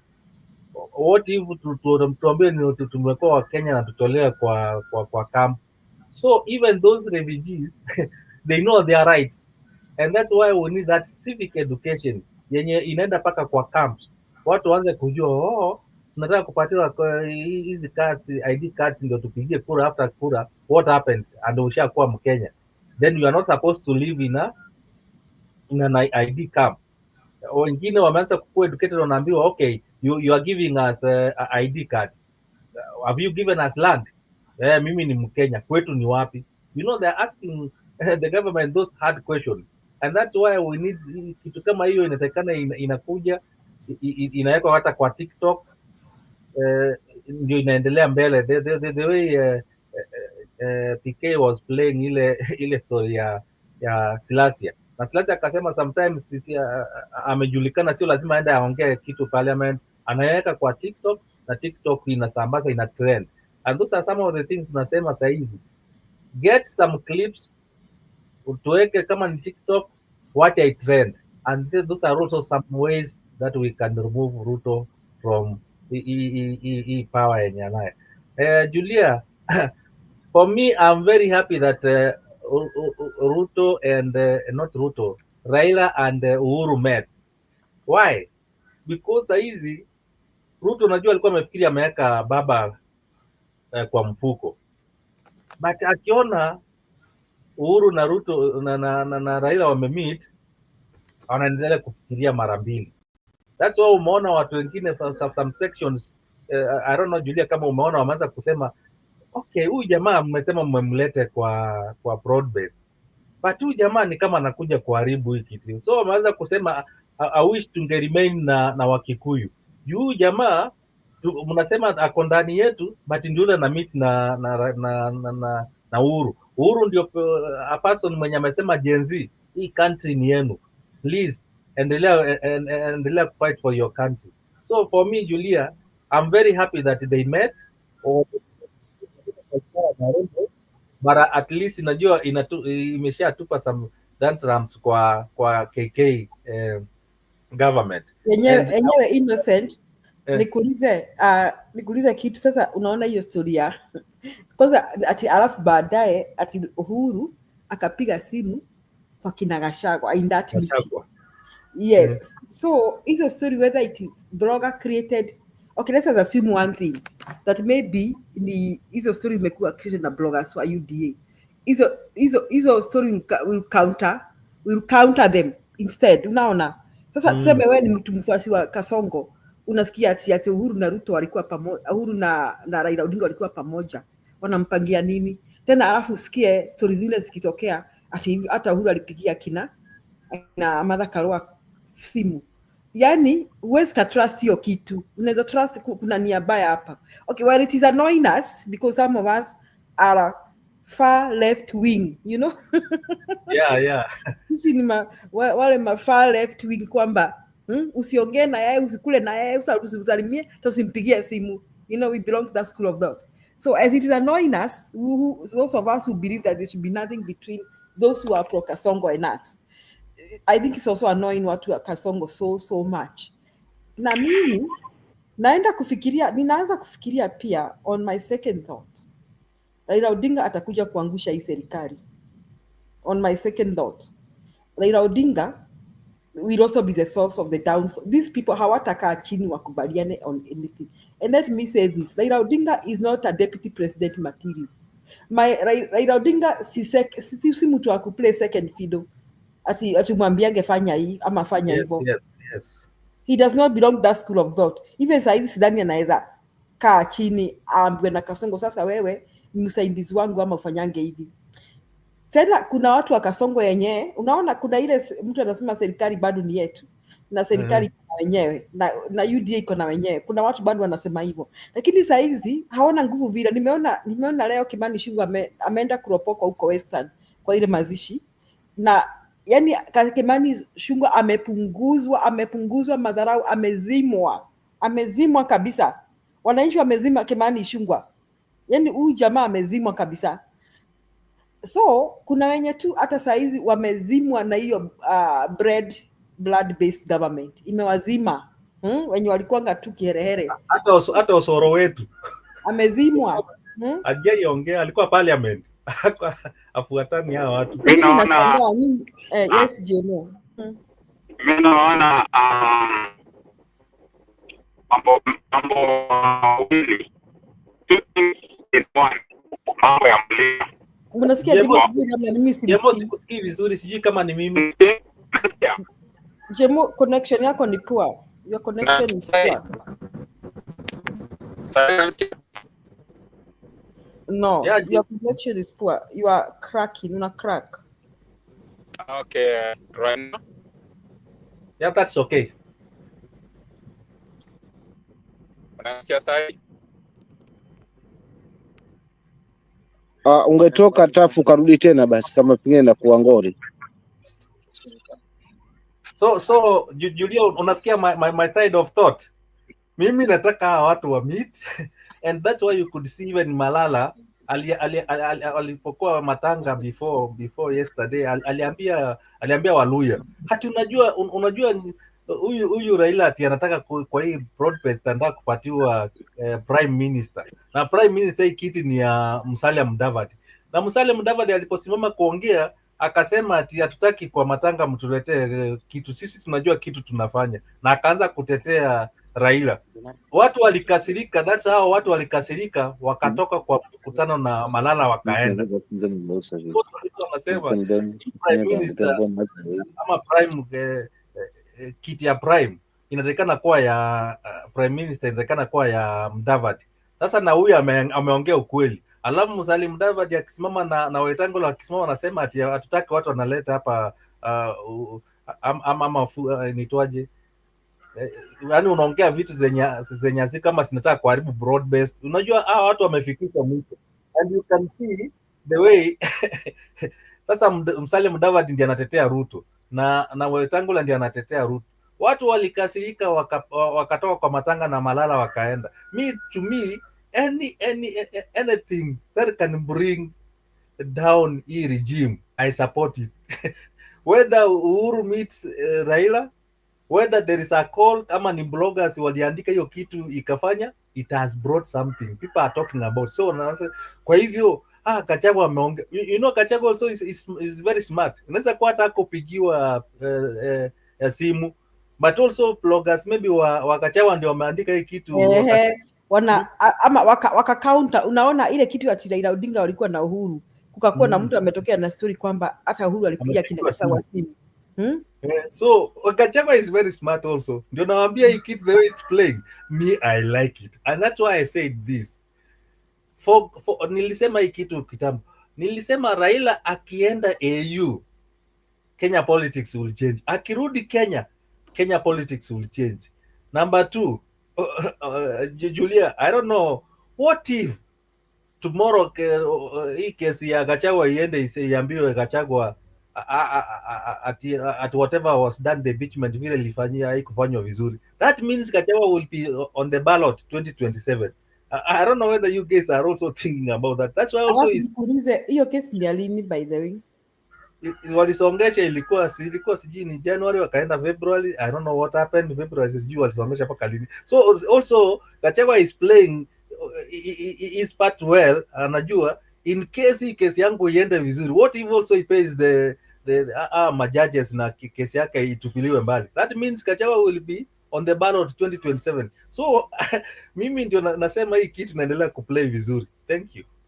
Mimi naona Gachagua akiwa kwa ballot ataharibu kura mingi sana. Ataharibu asiingia, sababu naona hiyo rafiki wako naye na kina Kalonzo itaenda yote, because Kalonzo atasema tulikuwa tumekubaliana watu, kazi yangu ni kuwekwanga every time tunakubaliana Raila wananirusha huko, ataambia Wakamba waende wakiendanga. So Gachagua hiyo game ni sawa. Hiyo najua pia impeachment ni kama felony, imtokee. That's the best thing anaweza kuwa naombea, kwa sababu pia akona pengine ka future anataka, because if you're impeached you cannot run. I don't know if you can run for anything else, but you cannot run. Only 10 years. Yeah, so hiyo mission kama ni itakuwa ni politics of trust, na hiyo politics of trust ikivunjika, hiyo umegawanyisha kura, ndio utaona sasa Raila atakuwa na ushawishi on the other side. And that is why, Jemo, we need that case you approve kwamba Gachagua was impeached legally, so that aendelee kupigana. Oh yeah. But if you approve kwamba he was impeached illegally, sasa hiyo it will create another thing yenye hatutaki hiyo struggle for power. Yeah, we don't have struggle for power. Wacha kuwa activists saizi, tunataka kuwa activists. Yes. He needs to just for Kenya to move past Kasongo, Gachagua needs to hand over to sit out for Kenya any aspirations. Yeah, for Kenya, for Kasongo to go, Gachagua needs to be somewhere where he's not vying for anything. That would tell a lot about him. That it's not a personal thing. It's not a personal ambition. It's more about Kenya. Lakini tukianza kurudi mahali penye wanakutana, hii kazi yote amefanya, akibaki na Wakikuyu peke yake, hata Wakikuyu wengine watamvutia pengine juu. Unajua hiyo loyalty ya actually watu, I think Mount Kenya wamechoka na hii mambo ya kusema ati ni Wakikuyu wakwe kwa ballot sasa. If Kasongo tukikuwa kwa ballot alafu Kasongo baki, hiyo itakuwa ni aibu mbaya sana. And not even that, Jemo. You see, there's a thing we are trying to cover. Kuna kitu tunajaribu kufunika hapa, kufunika kwamba tusisahau kwamba Gachagua and Kasongo are the same. Unaona? Sasa yenye inafunika hiyo is just on the nation that Gachagua is fighting for us now. Unaona? Lakini akijifanya ati anasimama, that will mess everything. In fact, he shouldn't. I hope he's aware of. I hope with his intelligence he's aware of that we are not ready for a Gachagua leadership. Me personally, I am not. Okay, so and we are only tolerating him because now we think that he's fighting our war. Okay, that's why we are tolerating. Lakini hatutaki kukumbuka kwamba yeye mwenyewe ndiye ametoka kwa hii shinda. He's one of those who put us in this whole SHIT. Okay, so Wacha niseme kitu. Stone, wacha nimalize ndio useme. Hii maneno ya impeachment ndio nilikuwa nataka kumalizia, yenye ulikuwa umeniambia. Hii impeachment yenye imewekwa, I don't know itaweka date gani, but watu wa Kasongo pia walienda huko wakaenda kusema ati it's still based ama haiwezi fanyika, but I believe also that's also another way yenye imeanza kushake Ruto, because ameanza kujua kumbe nilikuwa nafikiria anaweza kulete baba hapa anisaidie hapa, but kuna also another way yenye inaweza tolewa, and me I'm just waiting to see it going. By the way, hii referendum ikikuja, I'm telling you vile watu watashikilia, kina Gachagua wanaweza shikilia hii kitu kwenda mbele ya impeachment, hiyo referendum. Nafikiria hiyo also it's another bombshell yenye inakuja. Thank you.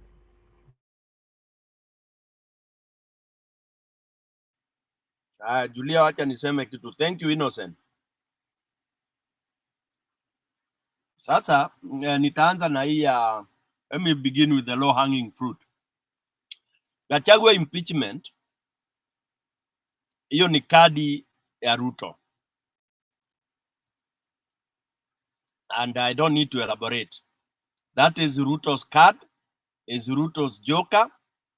He will decide what he wants to do with it. Okay? It is not in the it is not Gachagua who will control it. It is Ruto. They have to control your kadi. And when I say that, you know what I mean. He has the power over that card. Aya. Fast forward. Meeting ya Uhuru and the rest.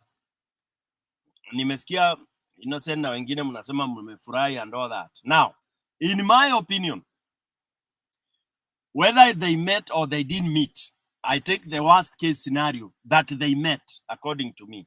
That's my worst case scenario. PK, Yes. a minute. Usiadu huyo mtu atajita talking team Tamkat. I don't know who that is. Don't add that Sawa. person. Sawa.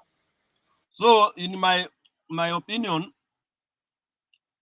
the worst case scenario is you hawa watu walimit, because it will be confirming all what my fears have been, or what I've always known. Number one, I've never trusted Uhuru, never trusted all those guys who met. I have no trust in them in terms of real fighting a cause for mwananchi. If you look at what nimeandika hii kichwa, nimesema political predators. I didn't want to list them. The political predators are all those ambayo sasa hao wengine wamekutana huko. You think they met to discuss of how mwananchi wa kawaida ataokolewa? Far from that. Forget it. And my prediction and my instinct is very right. These guys are just looking and conniving as to how to overcome this very strong hate, capital H-A-T-E, of Ruto and his regime. Very strong. Innocent umenitumia hiyo clip nimeonyesha hapo.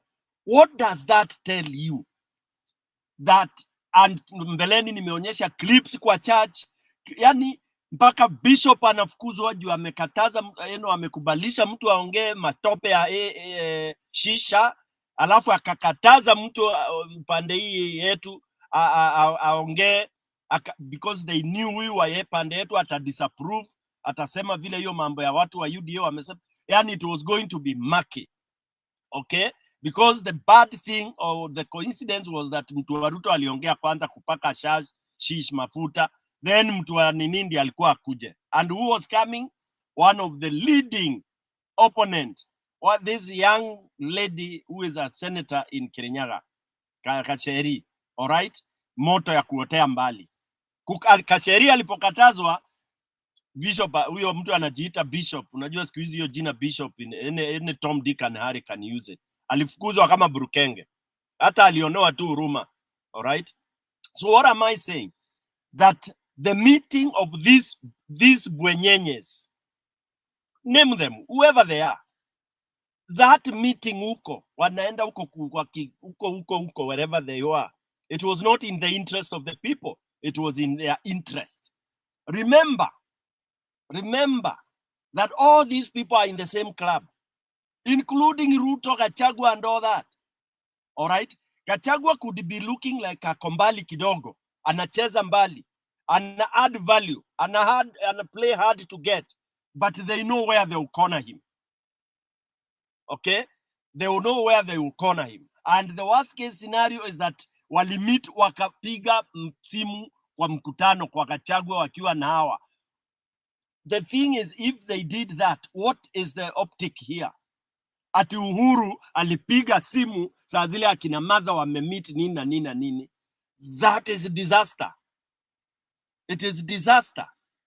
It is kuonyesha ati hata kama muna meet hapo, sisi tuko Mombasa, sisi ni kitu kimoja. Uhuru na authority yake nimepiga simu hapo kuambia waende Mosmos. Unaona? That is the play. And I like taking the worst case scenario. Ndio, if it was not, then itakuwa we learned softly. But my worst case scenario is that they are together. They are trying to see how they will be able to cool the temperatures that are so hot. Saa hii ukitrigger anything in Kenya, if you trigger anything in Kenya today, there will be a biggest mother of all revolution. I'm telling you. Now, I ask, why isn't Gachagua triggering that? And Innocent umesema vizuri. As of now, anybody who can call for a strike or for mgomo today, not even Raila. Raila is gone, by the way, na muache kusema ati Raila up neither here nor there. Raila is on Ruto's side. That is where he is safe. That is, he has eaten money, too much money. He can't refund, okay? He can't refund. Amekula lolo kabisa. Dubai, nina, is innate, alipakwa matope. Raila, Ruto vile alisema nitashughulikia huyu mzee. Raila has been shughulikia kuwa. He will never get out of Ruto. So don't lay hopes that, oh, he will come this side. He will die with Ruto. And he will do anything possible. Kuona kwanza wata survive. Anyway, quickly. So ask yourself, knowing right now that if Gachagua says ngwe, tutamwagika kwa street, why isn't he doing that, ladies and gentlemen? It is because watu ni wale wale. Unaona? Anaambiwa kanyanga mdogo mdogo. Tukanyange mdogo mdogo. His emphasis is, and I remember I asked the earlier question, why is it that his emphasis is 2027 at a legal way? Sijui nini way. Nothing. It is mark timing, akingojea, waiting for the club members to join, the predators to come back and devour the common man. Take that to any bank. And hii haina mambo mingi. The predators are endangered and they will do anything possible to circumvent the common man. That is the sum total. You may want to use all political languages. Politics ya Kenya imefika mwisho. It has reached an end, and that's why the political class are in panic. The snapping point in Kenya, it's there. You touch it properly, it will snap. Yes. Labda ruhusu tu kidogo niongeze mahali hapo alafu uendeleze kabla ni sahau. Unajua tumekuwa na Raila hivi akiponda serikali, akisimama kwa wananchi, kuficha rangi yake halisi. Na Wakenya wakamwamini, wakabai hiyo lugha. Nao Gachagua anakuja na viatu vile vile ambavyo alikuwa anafanya Raila, kuponda hiyo serikali, lakini mwisho siku watu wanakutana. So nadhani kama Wakenya lazima tuangalie hiyo angle vizuri, kwamba si tuamini tu kwa sababu tumeamini kwamba huyu mtu yuko pamoja na sisi. Pia tukipata kwamba kuna leakages kwamba hawa watu wanakutana kisiri, hapo lazima tujiulize nini kinavugwa hapo, nini kinazugwa hapo. Mwisho wa siku tujipate pale kwamba mwisho wa siku pia huyu naye ni kibaraka na faidi pia kutokana na hiyo serikali. Kwa hiyo anapiga hizo kelele zote, hakuna mahali anafikishwa. Unaona, ameachiwa uhuru wa kuzungumza kila anazungumza, lakini kume yote 9 la 10 ni kuweza kucover political class. Na ndio wasiwasi wangu upande wa Gachagua. Hilo tu ndio nilitaka kuongeza. Asante. PK ukiendelea, PK nataka uendelee. Kuna kitu uligusia, ndio nataka uendelee ujibu. Ukiendelea, umetuambia kuna kadi ya Ruto ya impeachment, and you are saying in worst scenario, and also I want to say this, in worst scenario upate hii kadi alikuwa anacheza kesi iende ya Gachagua ishe, alafu Gachagua akuwe very strong, alafu 2027 again wa combine pamoja, aseme sasa nimekuja na chama yangu na tunaingia na Ruto pamoja. You know, that's also another worst scenario. Impeachment iende, yani kesi iende, Ruto aitoe, alafu ambie Gachagua wewe wote nitafanya kuja na hiyo chama, sasa ukuje ingie na mimi na chama 2027. Worst scenario. Okay. By the way, PK also, I feel Gachagua in Mount Kenya has the easiest job. Because Mount Kenya, with or without Gachagua, we are not behind Ruto. So he also needs to stop saying that he's consolidating Mount Kenya together, because he found us together. We left him there. That means we can assure Gachagua he doesn't need to work too hard. So that way he doesn't have to worry about us going back to Ruto. That means also if he wants to go by himself, he can still go. So kama ni kadi anacheza, might as well just angoja ende akiwa solo. Upande ya Uhuru mi muangalia hivi. Uhuru hata wa Iran kwa nini ya inchi. Niki PK ama msimamo ukiwa president wa inchi na utoke ustaafu, itakuwa vigumu sana wewe kutokutana na mtu yote. So Uhuru tumwambie hivi, kama watu wa Mount Kenya juu sisi ndio tulimweka kwa hiyo position ya former president, because he was a president. Feel free to talk to anybody as long as you don't come to us about Raila na huyo Ruto. Same way we'll tell Gachagua, wenda tafuta watu wa huko Uluyani, make this thing a national thing because up at home we are good. Uhuru, as long as you don't bring Ruto to us and huyo Raila, you talk to anybody out there. It's gonna be easy for Gachagua to not speak about Mulima kila siku because Mulima is okay. There's nobody in Mulima that is stupid enough to say if other iyo Mandera picha ya Mandera video tumeona wanatoa Kasongo, Mulima is gone. Tuliwachanga Gachagua huko ametujoin, tunapenda kazi anafanya because the only kazi Gachagua anafanya is the verbal wording enye anapiga Ruto nayo. But other than that, with or without him speaking, we are not with Kasongo, we are not with any of that nonsense.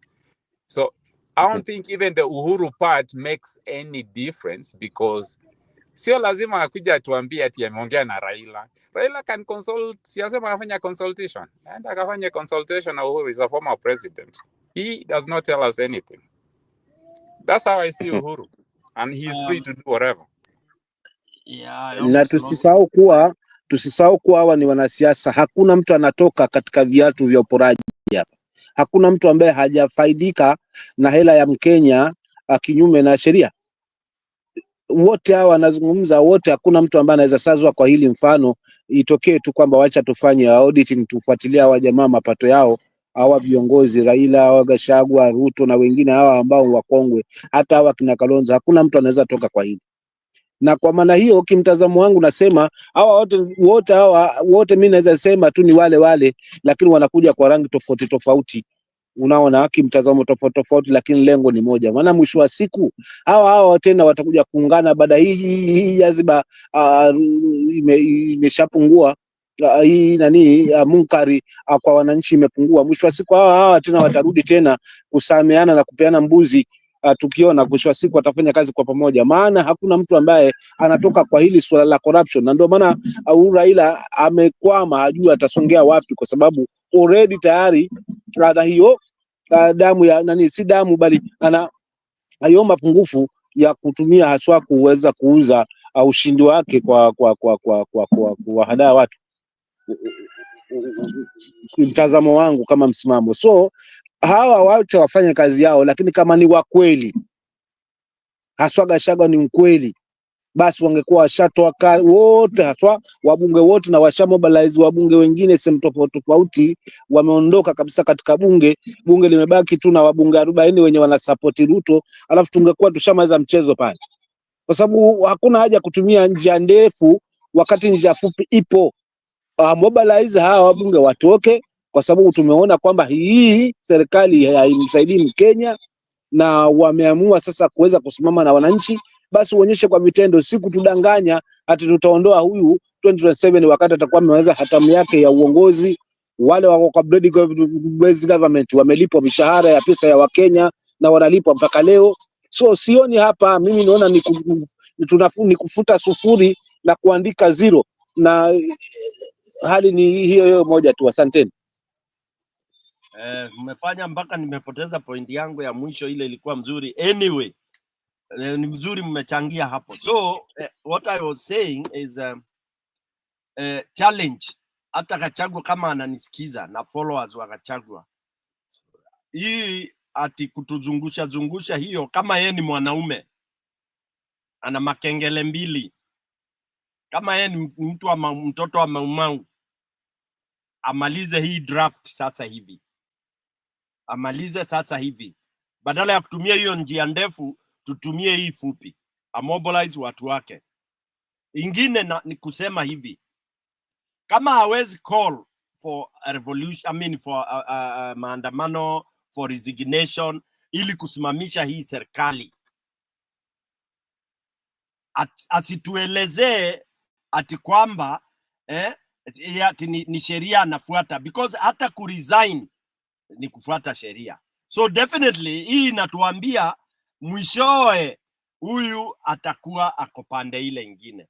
Lastly, hawa watu wote hawa, kama mimi ningekuwa Martha Karua, and I wish Kipu was here aende amwambie, because Martha Karua suffers a lot.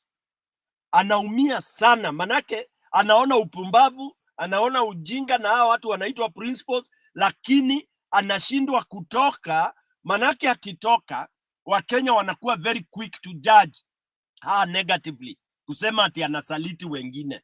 In fact, if I were mother, I would even go it solo. I would talk to Kenyans solo, because all these people she's surrounding herself with wataanza kufanya hiyo siasa ya mabwenyenye. Because swali langu la mwisho, to show that these people wanazungukana, wanarudi pamoja, vile msimamo umesema wale wamelamba lolo.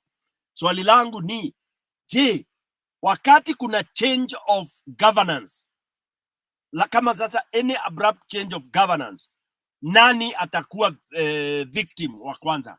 Who will suffer? Mwananchi ama mabwenyenye? Obviously ni mabwenyenye. Who are endangered when there is a political change in any country? It is the politicians. It is those who are in position. Why would they not want to resign? It is because they will lose their unono, lose your power, they will lose your pesa wanatengeneza, they will lose ile pesa wanaiba kwa sasa.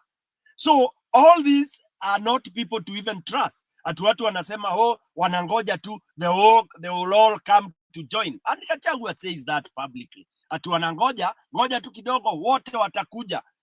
Those hata wakija, I would tell mwananchi, don't elect anybody who has been in that parliament. Because you are saying ulikuwa unangoja ukuje lini? Ulikuwa na lamba nini ndio ukuje? What were you doing mpaka ukawa sasa hukuja wakati ule, unataka kuja wakati huu? So we need to really educate, educate our Kenyan population. In terms of getting angry, they are angry. But in terms of listening to stupid reasons, they should reject those stupid reasons. Like, we could not have come then, we are coming now. Okay? Because we have many Kenyans. Okay? Si lazima wale watu walikuwa bunge ndio warudishwe. They can all be rejected because they did not come at the hour of need. All right? And then hii mnasema ati Raila bado amekwama. Raila hajakwama bwana. Sauni hiyo. Raila comfortable in UDA government. ODM, those Nyanza MPs are comfortably seated in UDA. That's why you have these trillions missing, because that's the money they are earning. Hiyo ndio pesa wanalamba lolo. They are busy eating. Already wanapakwa mafuta. They are feeling cool. So Raila, whether, and Raila doesn't need to be even ati awekwe sijui deputy ama nini. Si sasa amepewa bodyguards, amepewa magari. That's what he wants. And there is that stereotype. Give him madaraka, give him a name, alafu na ma bodyguards, alafu anapewa carpet, red carpet. That's it. That's all what he wants. Period. Umemmaliza kabisa. Anashikwa na kigugumizi.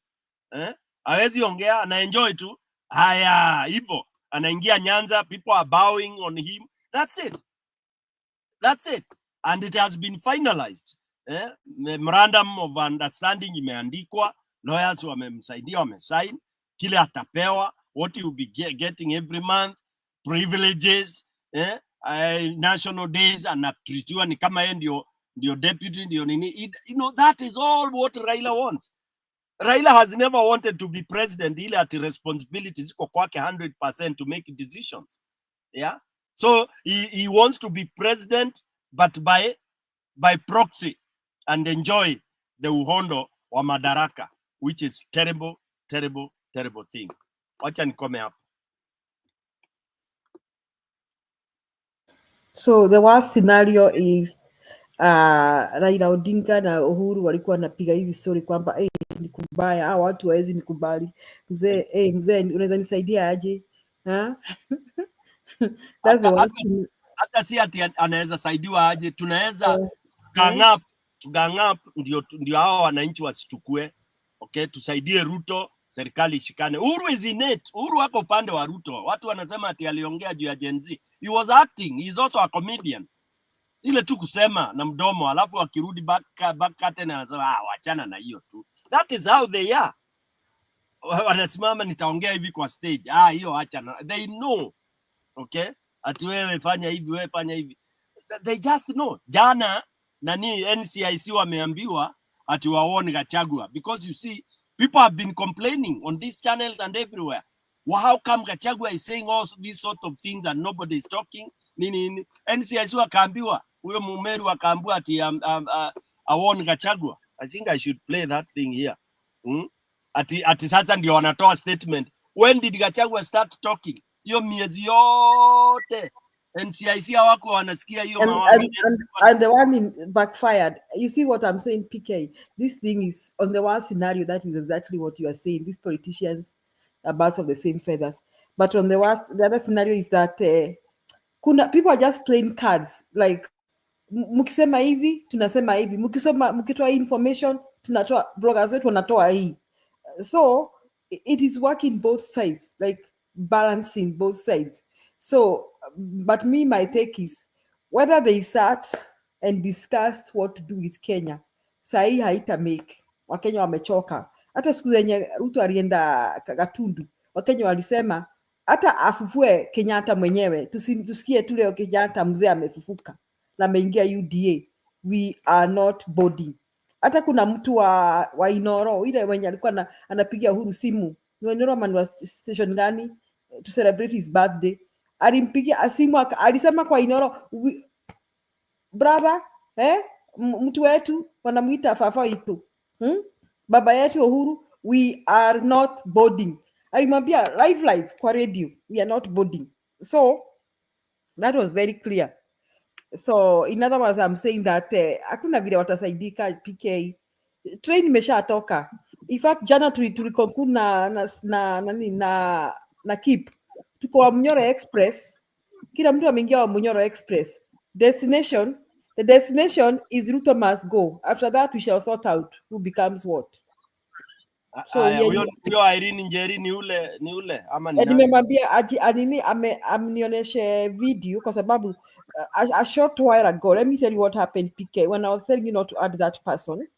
Huyo kijana alijiweka kwa virtual background yenye unaweza fikiria nimemwona ni Njeri, wacha nimwada yenye you can go off now if you want to.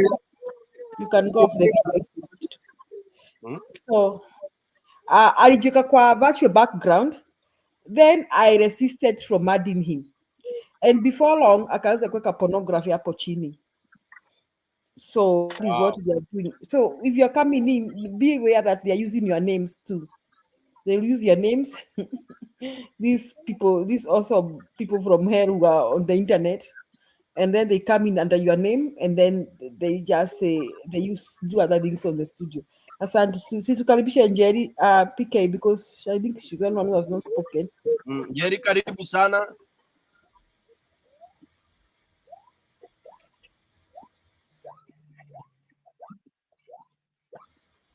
Njeri, karibu. Naona huko mara mbili. Ni which is which.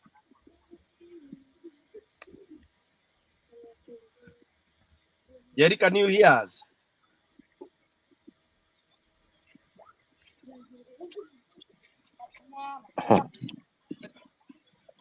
Njeri amefreeze ama?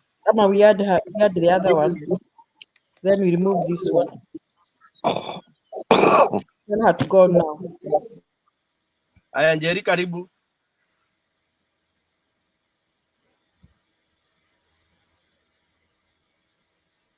Njeri atusikii. Njeri.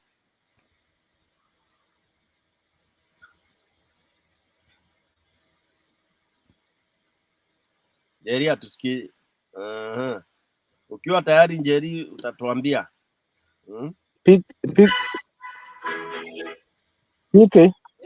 Yeah. mimi naweza nikasema hivi, hawa jamaa wote hawa wanasiasa wote walitamaushwa na yale maneno ya hawa vijana Gen Z, kwa sababu wote wangepatikana ndani.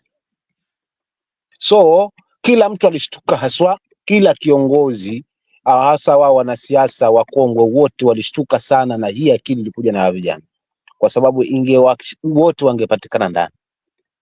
Kwa maana kama ni masuala ya ardhi ingewabeba, kama ni masuala na ufisadi ingewabeba, kama ni yani vitu vingi vingewabeba vyote. So mpango mzima hapa wao ndio walikuja sasa kuhakikisha kwamba wameamua kuizima kabisa hii sauti. Then sasa hawa watatokeza kuona kana wanasimama na watu, wanasimama na Gen Z, kwa sababu tukiangalia pale mwanzo Kalonzo alivyokuwa amejikita sasa kwa Gen Z, kana kwamba yeye sasa ndo anataka kuwa ndio kichwa haswa. Mwisho aliona mashiko hayako huko kidogo, sasa hivi ametulia. So to me kile kiliwatamausha hawa wanasiasa wote wakongwe wote ni hii sauti ya hawa vijana, na hawana haja nayo hata siku moja, hata wakiipaka mafuta kinamna gani, kwa maana muongozo waliotoa hawa vijana ni rahisi, na kwa kweli ulionyesha mashiko yake tarehe 25 ya mwezi ule wa 7, wakati walipovamia parliament. Na mambo yalikuwa si mengi walikuwa wanataka, hajazidi hata mambo 5 walikuwa yana demand. Lakini up to date ni nani mwanasiasa ambaye ameweza kusimama na haya yaliokuwa na hawa vijana, yaliokuwa mawazo ya hawa vijana mpaka sasa hivi? Hakuna. Mkaribishe Njeri huyu. Ni sawa. Njeri, karibu. Asante, habari ya kila mtu? Tuko poa sana Njeri.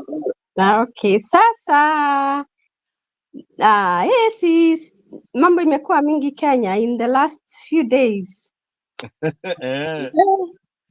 But sasa mimi nilikuwa nauliza ni mimi ninasoma vibaya ama Ruto alipeana 120 million kwa church? Alipeana 20 million deposit, alafu akasema ataleta 100 million.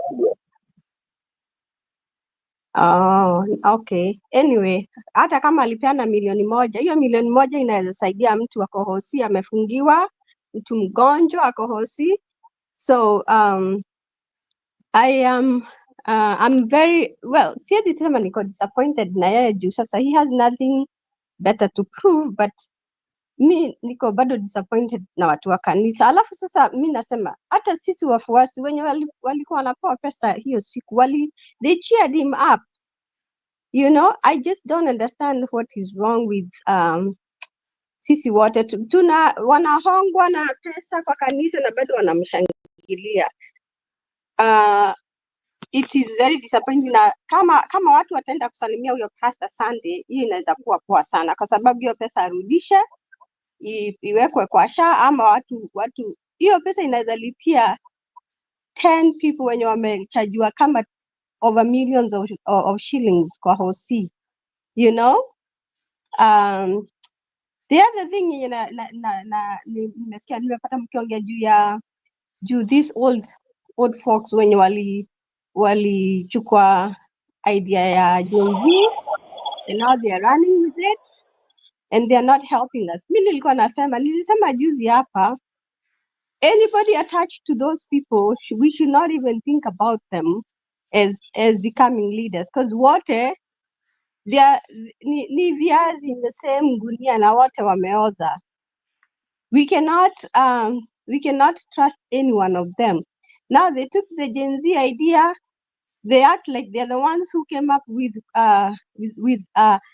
nini mambo ya kuambia Kasongo he's not doing right by Kenyans, and even when they're doing all those meetings, they don't even call the Gen Zs to have talk with them. Wanaita tu mtu mmoja kama Morala na huyo Raila anaita huyo kijana mwingine sijui anaitwa nani. They don't even engage them. They just make their own meetings, and that is why we should really be careful with these coalitions that they are making, because I don't think they have good intentions for our country. They will go back and go back to bed with that Kasongo when they get whatever they want. So I don't trust any of them. And I'm sorry, Julia, because I know well mtu wa Matiang'i, but pia yeye, jana I was not able to kuingia, but kama yeye anafrontiwa na mtu kama Uhuru, somebody who keeps going back and forth, he doesn't even know what he wants. He goes and stay in his comfort corner there, waiting to see what Kenyans will do, and then anatuambia ati tufuate huyu mtu. Huyo mtu anatuambia tufuate huyu mtu kwa sababu anajua huyo mtu atamprotect yeye na familia yake na ile mali yote wameiba Kenya. So I'm not very sure about.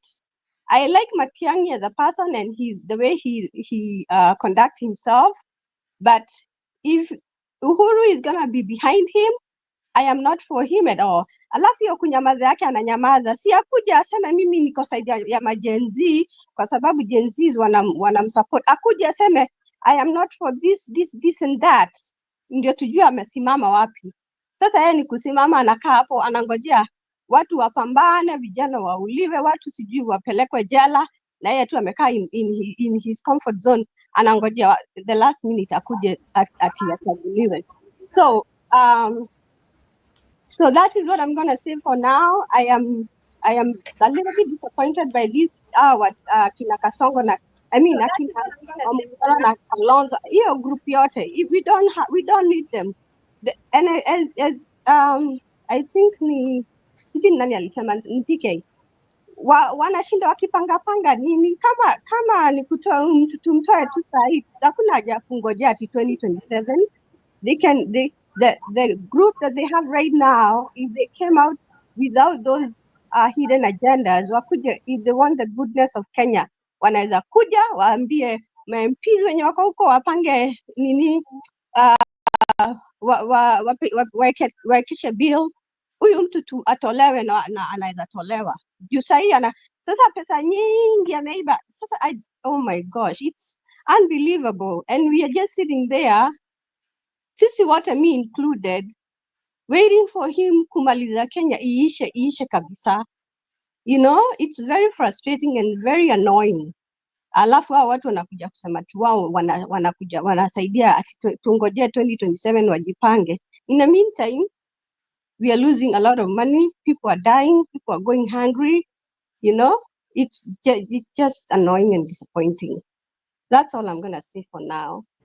Jerry, on the same note, from credible sources, ile 10 million yenye ilisemwa na sijui kama ni bloggers wa Gachagua ama ni wa Ruto, wamesema that it was a promise na haijatolewa cash.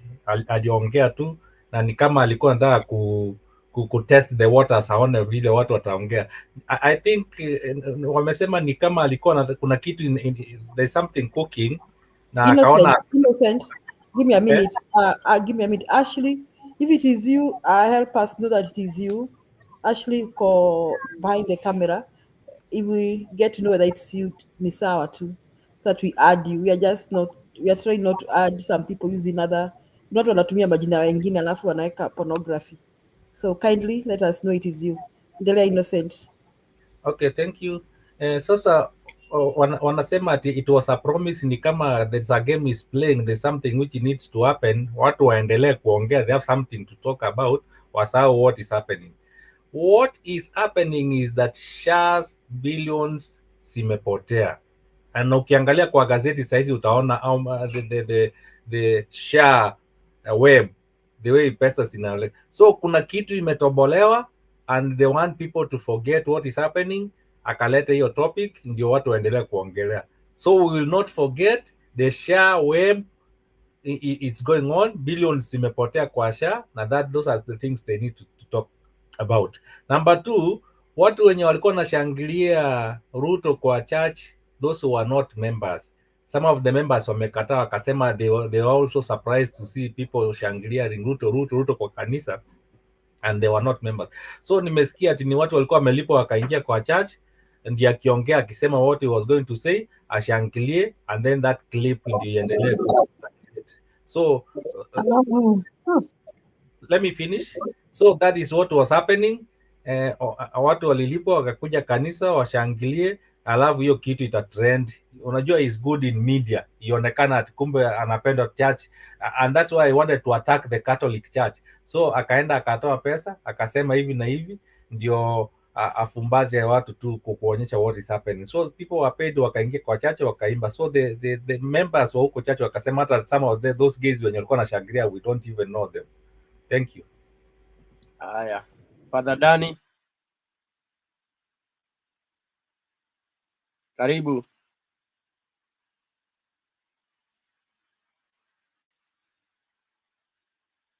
Father Dani, unmute. Hello, I hope you can hear me. Loud and clear, Father Dani. I've Welcome. listened to you for some time, and I have only one worry. We have talked for so long and for many months and even for years. I think we need to be concise and decide. For me, what I can say now, for where we are, we have to fight with everything that we have. And we have no time to wait and see what they are planning, but we shall execute what we have planned. I wrote a text earlier in the chat when Stone PK asked a question and said, what's the way forward? For me, the way forward is whoever is not with us is our enemy. We don't need to wait for them to accompany us or to join us. Whoever is not with us is our enemy. We have no time to start separating that this one is a little bit better, this one is not much better. We have no angels. What we need is, are you with us or you are not? We are not going to continue waiting patiently for people we do not know where they will lead us. So we have to have a plan and execute it.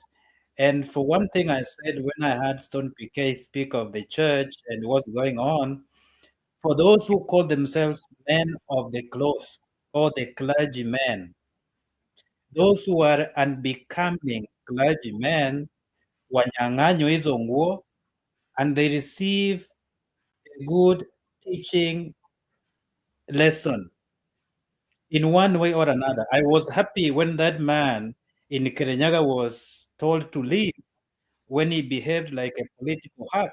That means even in the church, we have some political hacks, some political players, those who are being used for the benefit of the political class.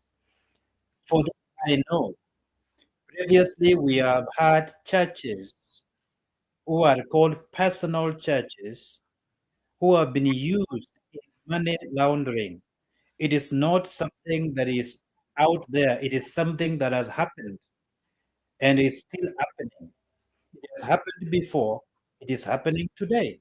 And that's why most of the institutional churches who do not play to that money laundering program, they do not receive such money, because the moment you receive such amounts, you will have to be accountable how that money was spent. It came, it was deliberated upon, budgeted, and used, and this is how we use the money. But if the church is a personal church, it is very easy to do the money laundering program. Why? You bring the money, you tell me you take 10%, but you bring 90% back. And the congregation is not going to know how I spent the money. So the money comes, I sanitize the money goes back to the person who gave it to me. The other day I asked a question. The gold that comes from Sudan, comes to Kenya, goes to UAE, and time on end, we have had our political elite having their vacations in Dubai. Dubai is not a tourist destination you go any time of the year. But often when there's something in Kenya that is unbecoming, our political elites, they take a moment or a vacation to go to Dubai. We'll have to ask ourselves, what exactly do they transact when they go there? And whenever they go there, something else happens in Kenya. The Indian man who is in charge of Shah is associated with Adani and the wife of Ndi, the chief economic advisor of the president. These people, they know each other. And one time, remember, Ndi said, we will leave Kenya as corrupt as we found it. So they came in to eat and they will get out and leave it. So they are not there to help anything. They're there to spoil everything.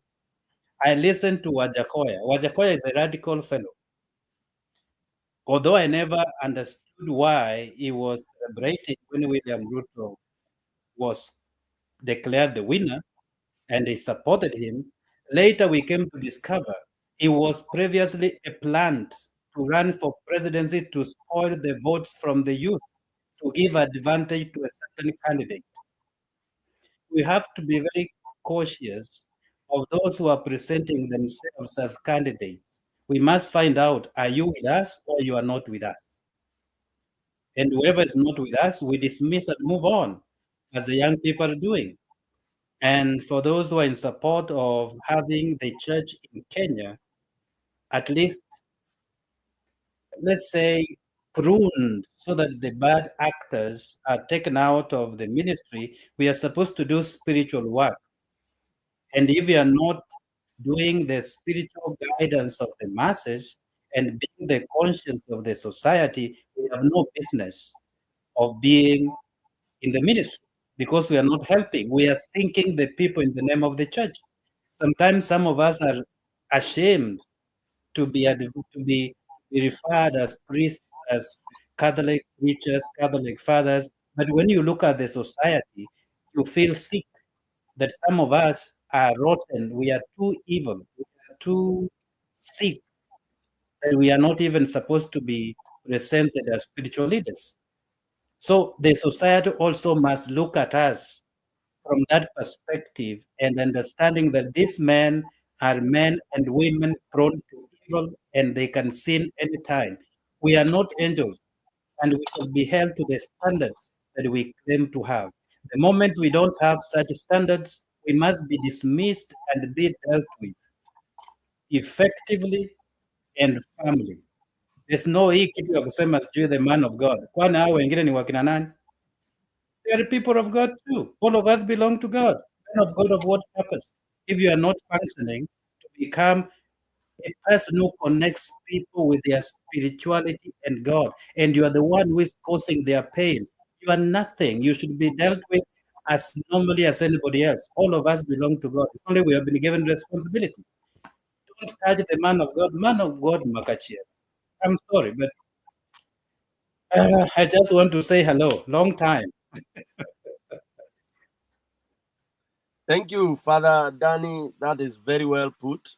I'm one of those also who have serious issues with the way we perceive things, the way we have changed narratives, and that's why I think if Jesus came today, sijui ataenda na watu wangapi. I mean, I say that people laugh. Akija leo, hata wherever he is, he must really be very mad with us. Yeah, but that is very well put, Father. It is now. For me, it is true. Like for the last almost one week, I've been wondering, sasa nitafungua show kuongea nini? You know, because for me, I always believe a journey has to have an end. Yes, there is always the first steps, second, third, but then there has to be a destination. Now, hii destination yetu, it is either tujue hatufiki kule tunaenda, tupotelea angani, kama ile ilikuwa inaitwa mnyambo ya punda, ama ile ya hongo, ile nini inaitwaje, kite huko juu, because we have to move now that we have amassed people. That's why I'm getting restless.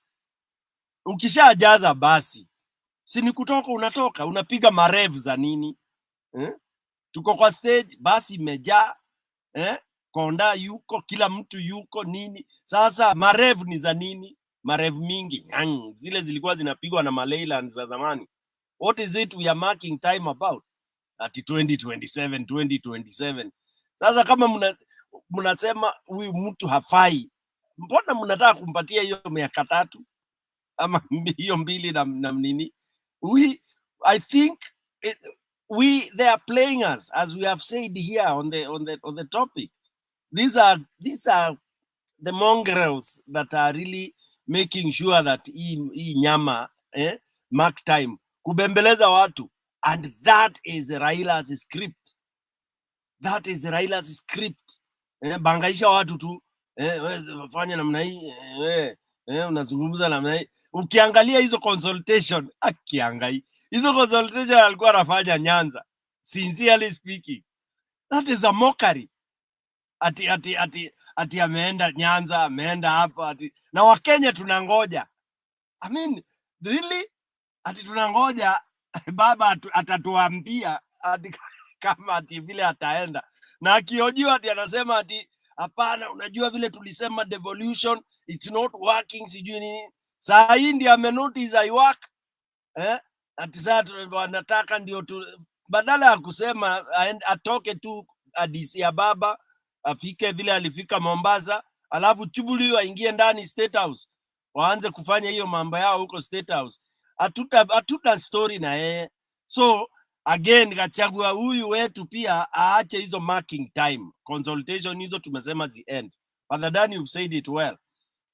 Now it is wacha tuondoke sasa. Whoever is not on board, bas abaki. Cassandra train itoke, tuende kabisa sasa. And kuenda is now, not 2027. Njiru, karibu.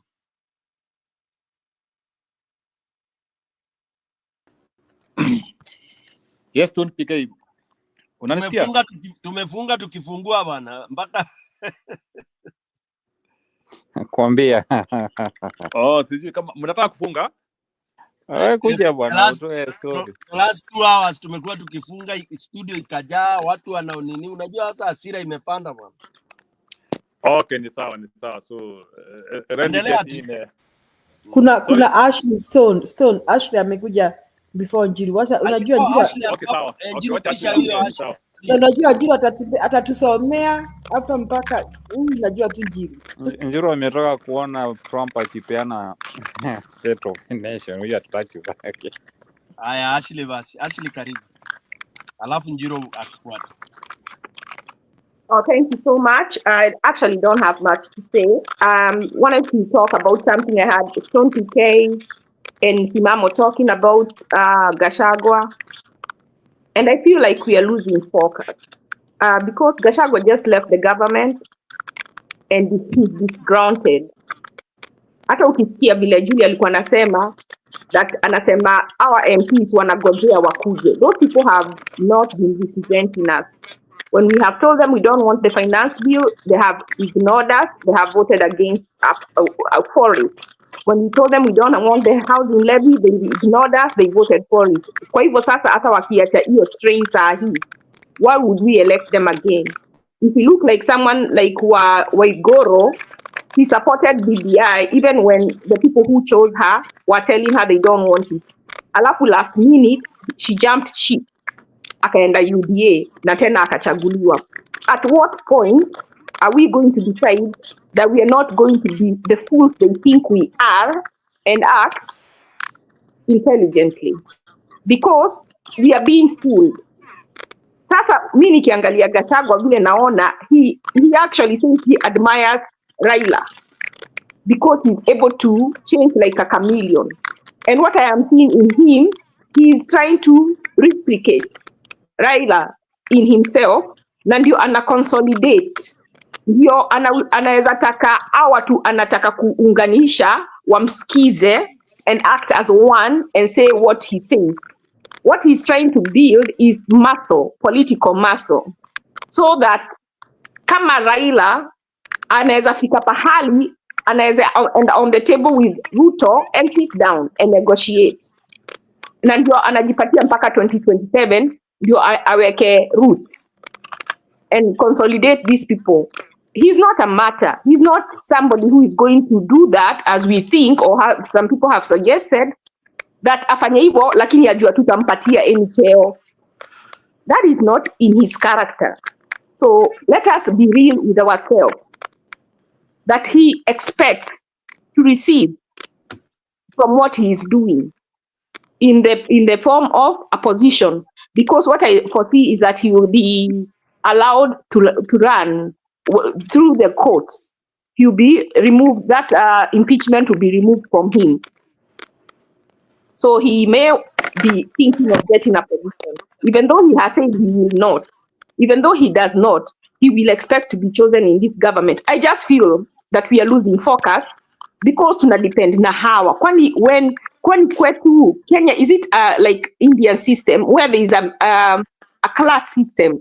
In Indian society, they have classes. There is a class of people who are born to be leaders.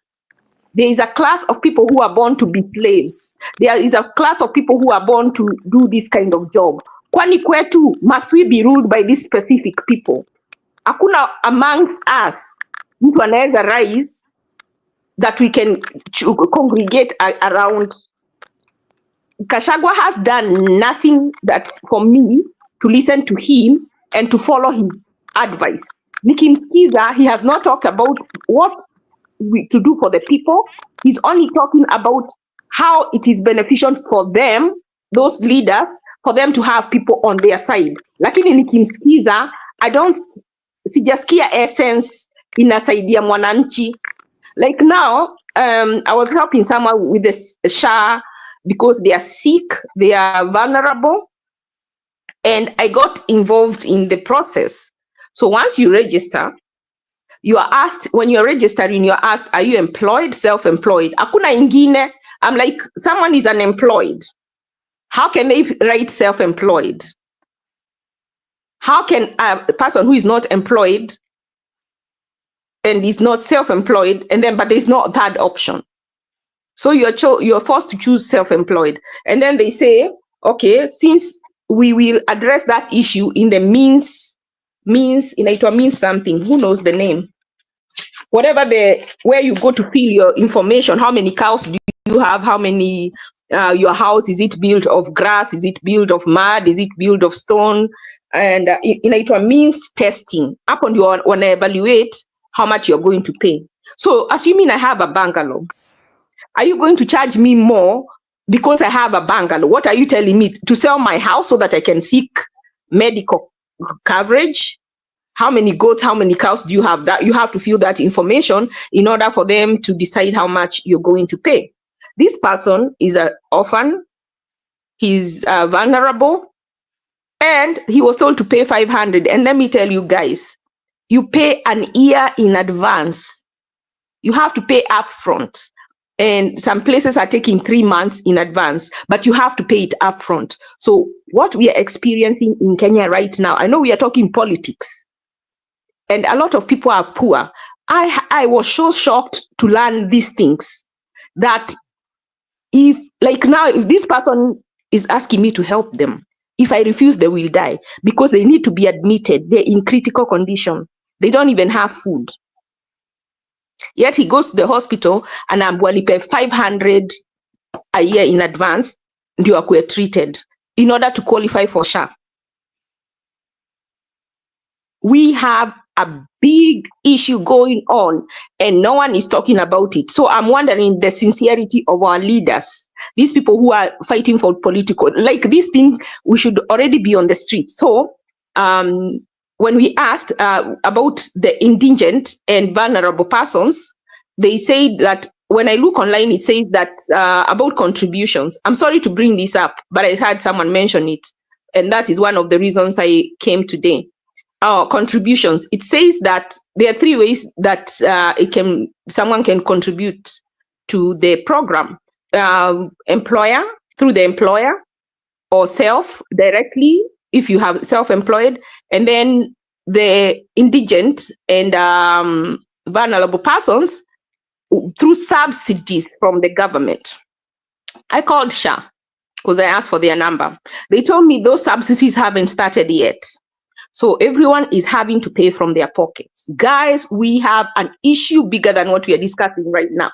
Can you imagine how many people are dying right now as we speak, and will die until 2027? Because even though here online they have said that there are 3 ways that that people are being are divided, the government is not subsidizing anything as of now. So tell me, where are these people who are vulnerable getting their care from when they need care? That is my question. Thank you. Thank you, Ashley.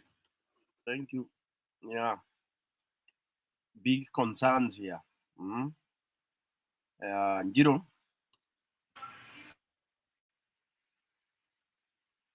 Mr. Njiru.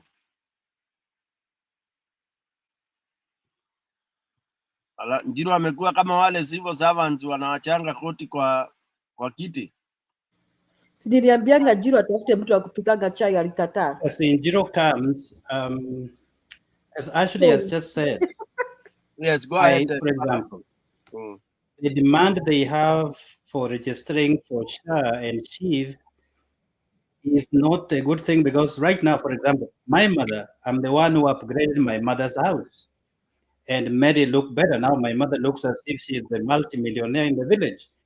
And if she says she has such a good house, she is not going to receive the treatment and payment that she requires because she's not earning any money, but because she's living in a beautiful and a good house, and there are cows in the compound, there are other things going on. They think my mother is a millionaire, and therefore that disadvantages many people when they register and say what they have, the houses they live in, and that is not the right thing to do. If you are contributing, and for example, I'm contributing for my mother and my brother, they are not earning anything, but because they live in a good place, they are treated as if they are wealthy people, which I don't understand. What kind of system is this? I never saw that under NHIF. What's this magic? Somebody can explain to me, because I don't get it. Dandario, I know Njiru anangoja hapa. You know, I want us to pay attention to what Musalia said. You know, I have a feeling Raila out. Hii mambo ya AUC out, not Raila. Then there's now the government, the anaitwa nani, chief prime minister, supreme Mudavadi. He's amplifying that conversation. I feel like the government wants to take this issue ya SHA because there's other bigger problems, 1.3 trillion. And they'd rather fix hii issue ndio by the time budget itakuja watu watakuwa hii tune tunaimba hapa itabadilishwa. Msimamo alisema alisema hawa watu watachagua makosa yenye watarekebisha, ndio mwishowe watu wa Kenya waone better the devil you know than kina Wamunyoro that we don't. So they're going to try, they are amplifying this problem. They are talking about it. And I guarantee you, with 1.3 trillion, 104 billion out versus 1.3 trillion, if they fix SHA, which I feel like that's Ruto's next, he asked, do you think we are mad? I feel like the next 2 months, they will work on SHA. Just because it's the one thing they feel like they can take head on to gain favor back to the country. Because Raila is not going anywhere. So what else? They got to pick up something. And they're already talking about it. That is my take. That 2-something trillion walieka kwa budget ya rais ya this budget that's coming up. Where is it going? You know, it's not going anywhere. So by the time tushike mori tuseme 1.3 trillion imepotea, and they are going to front another 2-something trillion kwa budget ya president executive, 700 billion development, 2-something trillion for the president, and 1-something is lost. We need to build anger regardless of what they do with fixing SHA leading to that many, because I think they are going to fix SHA before the budget.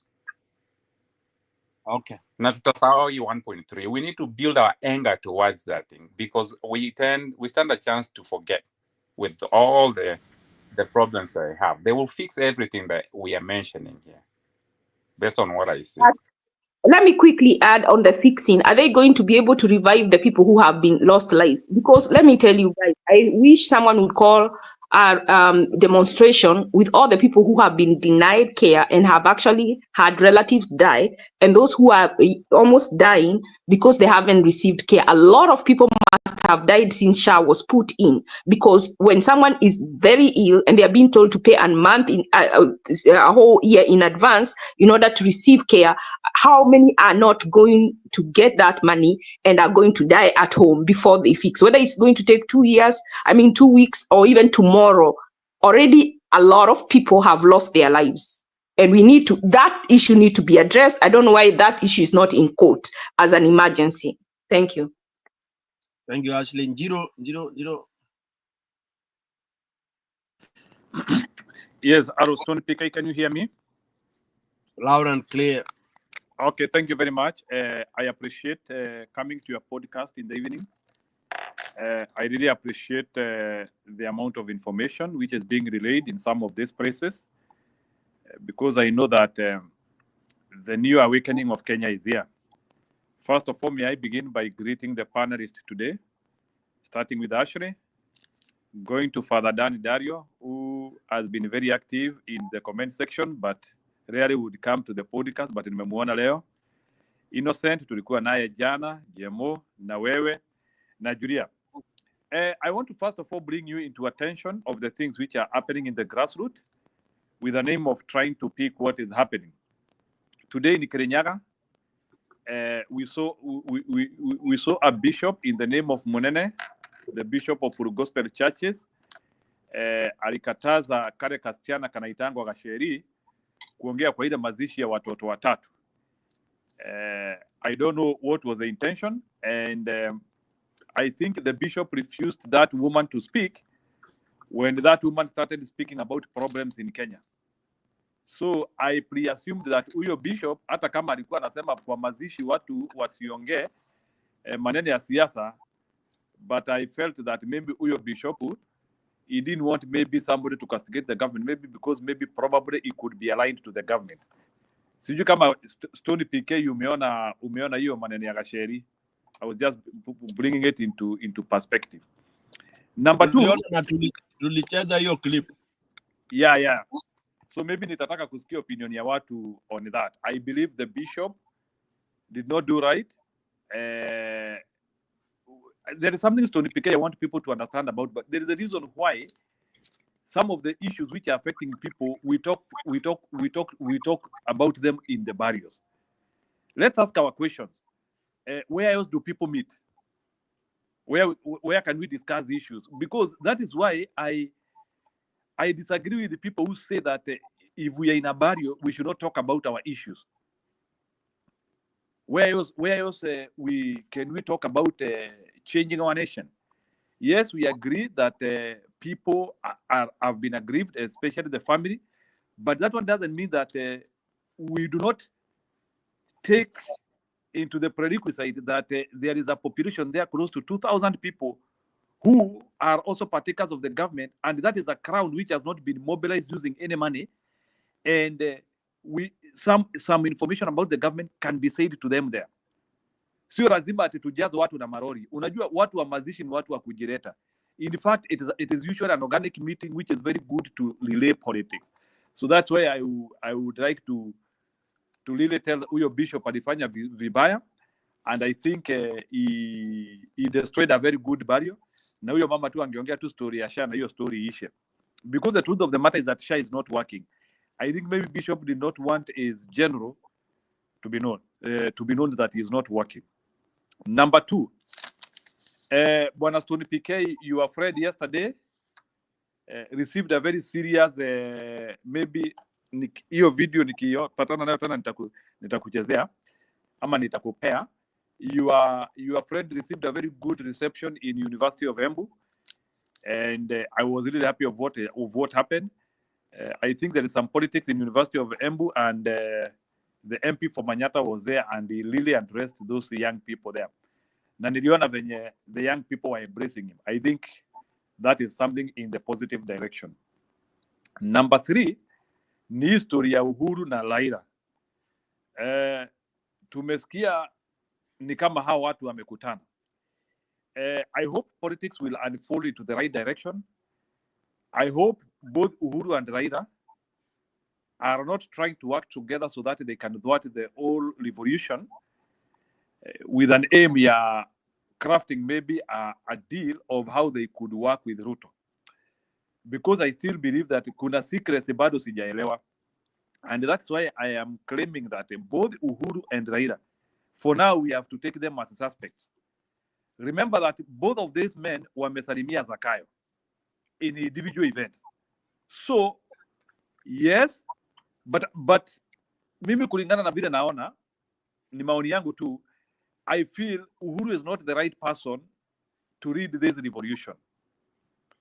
I feel Uhuru tried to prompt Raila Odinga the other time, and the idea did not work. So I feel Uhuru should play a backseat role, and he should not come out too much. Even if he is in our revolution, which is okay, but I feel Mr. Uhuru should much more play a backseat role. This idea whereby he is being seen as somebody who is in the political play, it could be seen as if he is working for his own interest. And even if we have a very good candidate, raia waanzie kumkataa. So me, I feel Uhuru should be a bit more neutral, na kama kuna kadi anacheza, awache historia kuonekana sana. I don't like that, especially people who had power previously. So Uhuru asikuje kutuharibia tena. Project Raila Odinga collapsed, and we don't want our next project to collapse. The project for the people is ready to pick off. I saw both Rigathi Gachagua and Mother Wangari Karua. Nilisikia she was the convener of a certain meeting which was somewhere in Nairobi. Niliona hata watu kama akina Morara walikuwa hapo, which is good. So it shows that things are working in the right dimension. That is good and it's clear. Lakini, we have to be very categorical of any person who wants to be in our front. We don't want destroyers. Unajua bwana Stony PK, kuna watu wa kufurusha kura. Kuna watu wakianzia kukuja pande yako, kura zinapotea. And one thing which we need to understand is that Mr. William Ruto does not require strategy to remove. Kama mimi kuna mtu ambaye ako na confidence, mtu rahisi kutoa katika hii serikali ni Ruto. So, in fact, this idea of over assembly and over strategizing could actually make us not be very well. The only thing we need to approach Ruto is with a good candidate. Hiyo mambo ingine, mashida yetu itatu assemble. But this idea whereby we want Tom, Dick and Harry to be part of the strategy. In fact, hao watu wanaweza kuja to thwart our ideology. Our prospects should be clear. Tunahitaji an acceptable candidate by majority. All Kenyans, all walks of life, watu washakubaliana ya kwamba Ruto must go. So that's an idea already which is embossed in the faces of Kenya. Hakuna Mkenya anahitaji kuambiwa Ruto anafaa kuenda kwa nini. So there are enough reasons to remove Ruto. And even without a serious campaign, Ruto si mtu wa kukufanya tutumie mabilioni ya pesa. Ruto ni mtu unangoa quickly. Ni mtu tunangoa haraka sana. No wonder even mulisikia the other day akiambua support yake nini is life support ni Raila Odinga, which is true. So mimi ile kitu tu nataka tu tufanye hapa kama raia wa Kenya ni we pray that the right coalition will form, and as the coalition is forming kukuwe na some honesty, and we hope that hao watu wanajaribu kufanya ni kama wanataka kukuja pande yetu Raila Odinga and Uhuru Kenyatta, wasikue ni nyoka ya pande mbili, wasikue wanajifanya wako pande yetu and the same time wako ile pande ingine. Because let me tell you, and I want to say something here, Bwana Stony PK, maybe you don't know ile deal Uhuru na Ruto wako nayo, you don't know, atujui. And from my own thinking, Uhuru can also help Ruto to get a second term. How can Uhuru do it? Number one, this is how Uhuru can actually produce a second term for Ruto. And that's why I'm saying these people, we have to take them as suspects. This is what Uhuru can produce a second term for Ruto. Number one, and that's why even people like Gachagua, who are the owners of people now, they have to be very skeptical with these people. This is what they will do. Ruto na Uhuru ni wanapangana, wanasema wewe start being friendly to Wamunyoro. Unaona? Start being friendly to Wamunyoro. And as Uhuru and other people are being friendly to Wamunyoro, plant malls there. Go and your institution go and enda musabaratishe huko. That is why mimi nasema I don't know why Uhuru still want to be active. That is my problem. I don't want Uhuru to be in our side. Uhuru anakuanga mse wa nukes, by the way. Na nitaelezea hiyo. Uhuru ni mse wa nukes. 2002 he failed. 2022 things did not work. Although in 2013 campaign yake ilifanya kazi. But Uhuru anakuanga mse wa nukes. I don't know because he might have some poor eyesight ama nini, or he is not able, because remember even in 2013 ni history ya madimoni tu ilimsaidia. Alikuja hata alikuwa so yes, there are those people who say Uhuru is strategic sijui nini ananyamaza, but when it comes to political strategy which is a bit fierce, kama he fierce political strategy, Uhuru is usually a bit not very strategic on that. Uhuru anatakanga ile siasa kavu, lakini hii siasa ya kutoa pwagu kama Ruto, Uhuru is not the best person to work with, because his rhetoric is not very open. Anakuanga tu mtu wa kuongea and na kutoa huyu jamaa anaitwa Ruto, we need watu wanaongea kabisa, the one which we say ni Kiembu Sararuko. Because actually, let me tell you, Uhuru had the potential to make sure that Ruto is not elected, but is continuous talking of riddles. Mutaona, sijui chassis. Politics haitakangi hivyo. Politics sio mchezo wa riddles ama sijui ngano ama nini. Politics, you have to be clear with communication. Uhuru in 2022, he was supposed to come out openly. Na msiseme na castigate Uhuru hapa, but nile najaribu kusema his capacity of not speaking clearly can cost people. Uhuru alikuwa anafaa kutokezea aambie watu huyu mtu ni mwizi na ameiba hii pesa. He was supposed to be clear on the rhetoric. I don't know the reason why he refused not to be clear. He was supposed actually to treat Ruto the way Ruto has treated Gachagua. In fact, Uhuru had the potential of exterminating Ruto, even to the level of Ruto not becoming a president, if he was a serious person and he believed that this guy was a criminal. So this idea of terrorizing a criminal, I can say it shows lack of foresight. Ruto kimwarel, sijui nini hizo vitu zote. Ruto angekuwa shamalizwa somewhere. So story pekee na tuache we need to reinforce this clearly ya kwamba huyu mtu anaitwa Ruto, he was just related too much, na sasa ndio mnaona sasa tuko naye hadi sahi, sasa ikakuwa nile kidonda ndugu, lazima tunajaribu kutreat na inaleta shida. So personally, I'm not following that meeting of Uhuru and Raila, because those people wanakaa kama weed event, wanapiga kila pahali, wanazunguka everywhere. I'm not sure. Remember, some people of Uhuru wanafanya na Ruto. There is Kenyans, then there is Kafogo. Au watu wote nasikianga they were seconded by Uhuru. So that is why we have to be very careful. Uhuru actually could be working as a proxy to deliver second term for Ruto. So we have to be very clear. Hata ile wakati tunasema hapa Uhuru na Raila wamekutana, let's not think that they have met because of us.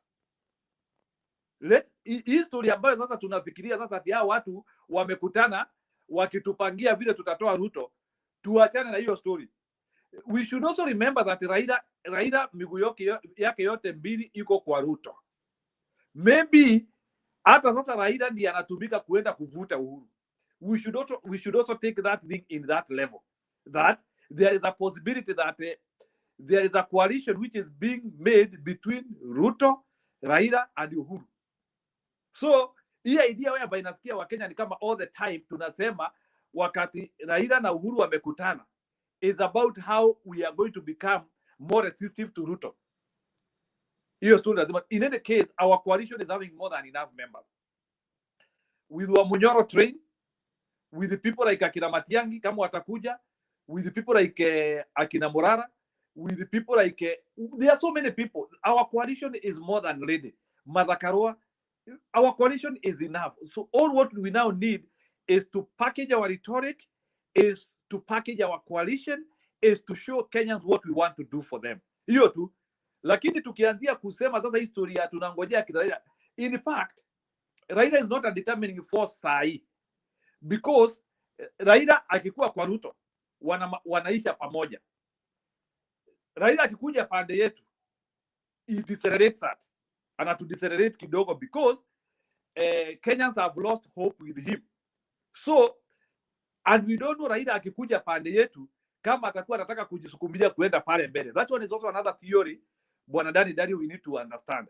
Na Raila akikuja pande yetu na then anaanzia kusema anataka kukua rais, ujue sasa hiyo mrengo yetu imesambaratika. Hiyo mrengo yetu kwisha, hakuna kitu ingine.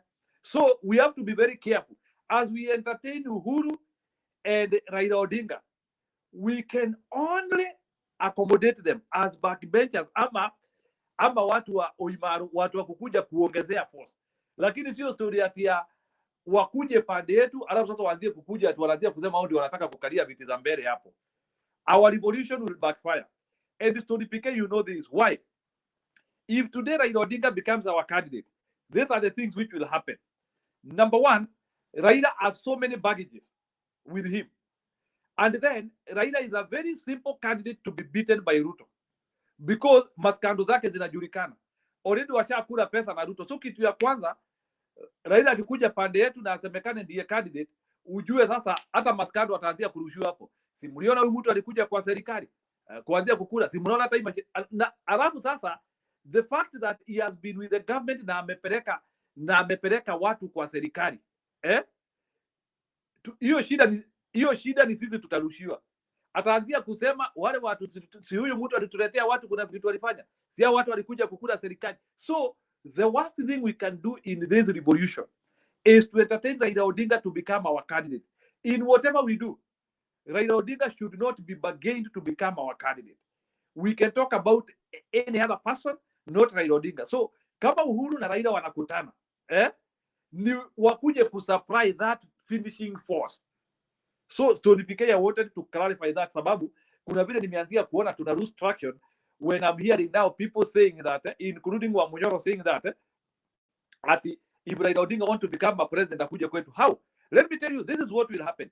If Raila Odinga is a presidential candidate of Wamunyoro, that group will lose 50% of its people. Kutakuwa na candidate wengine wataanzia. That group will split. Itakuwa hivyo. So, and be assured that right now, Raila Odinga has lost people. He has lost somebody like me who used to support him. And I know I'm not the only one. There are so many people tulikuanga tunasa. Na mnafaa kujua every season Raila Odinga hupoteza watu. I know Tony PK, you know that. From 2007, when he was very popular. And so Raila Odinga, his work is, he keeps on losing people. So our strategy is one. Let's look for somebody without a lot of baggage and somebody with a good record. Tuketi chini tufikiria atakuwa nani. And I believe in the guidance of Madhakarua, sababu nimesikia Madhakarua ni kama niye anabind hiyo coalition yote pamoja. Tuketi chini, tutafute watu wana baggage mingi sana. Watu kama akina Kalonzo wasijipende sana. Again pia Kalonzo akona some baggage. I see Kalonzo ana ile traction. So tupate somebody, and I think that is what will happen. Hiyo coalition yote, we can have a neutral person, somebody ambaye ana scandal, sababu hii mashida ya Ruto ni mingi sana. That is what happens in Botswana. Botswana walitafuta jamaa na baggage mingi. Huyu jamaa anaitwa Boko ama anaitwa nani? He was not even somebody who was very popular in politics. So hata sisi We don't need a very popular person. We need somebody without baggage. Lastly, let me comment about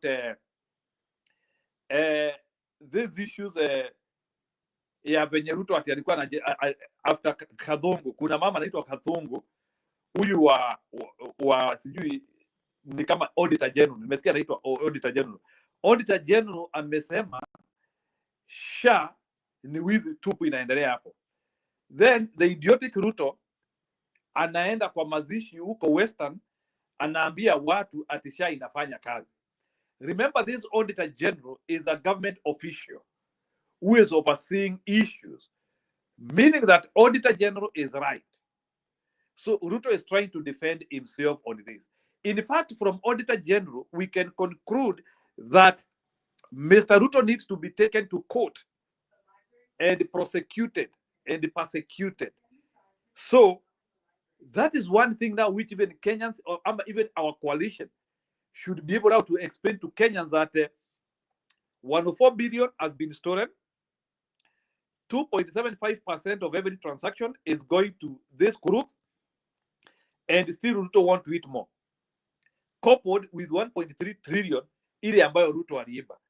Yet no one is talking of an impeachment, no one is talking of anything. I think there is a problem in Kenya. I don't know why sane people are not coming together, and there is enough impetus to actually remove Ruto. We don't need an election. We have never gotten a leader who has stolen 1.3 trillion within a year. Huyu ndiye wa kwanza. Hiyo pesa hata sijasikia, hata Marekani sijasikia mtu ameiba pesa kama hiyo. Hata Al Capone hawakuibanga pesa kama hiyo. So no wonder Ruto is being said he is the most corrupt man in the world. I agree. How do you steal 1.3 trillion in a country with a budget of 4 trillion? So inamaanisha already ashatuibia 30% ya budget yetu. We have to exterminate Ruto. Ruto needs to go. We don't need an election. Already we have ingredient ya kutoa mtu. I'm so surprised even hata Okiya Mtata no longer goes to court. Wakati sasa tushapata evidence ya kutosha ya kutoa huyu mtu. Ametuibia 1.3 trillion na tuna smile na yeye. Thank you. Thank you, Njiro. By the time when I exit, I keep on asking you then, why do you think that tunaambiwa maneno ya 2027?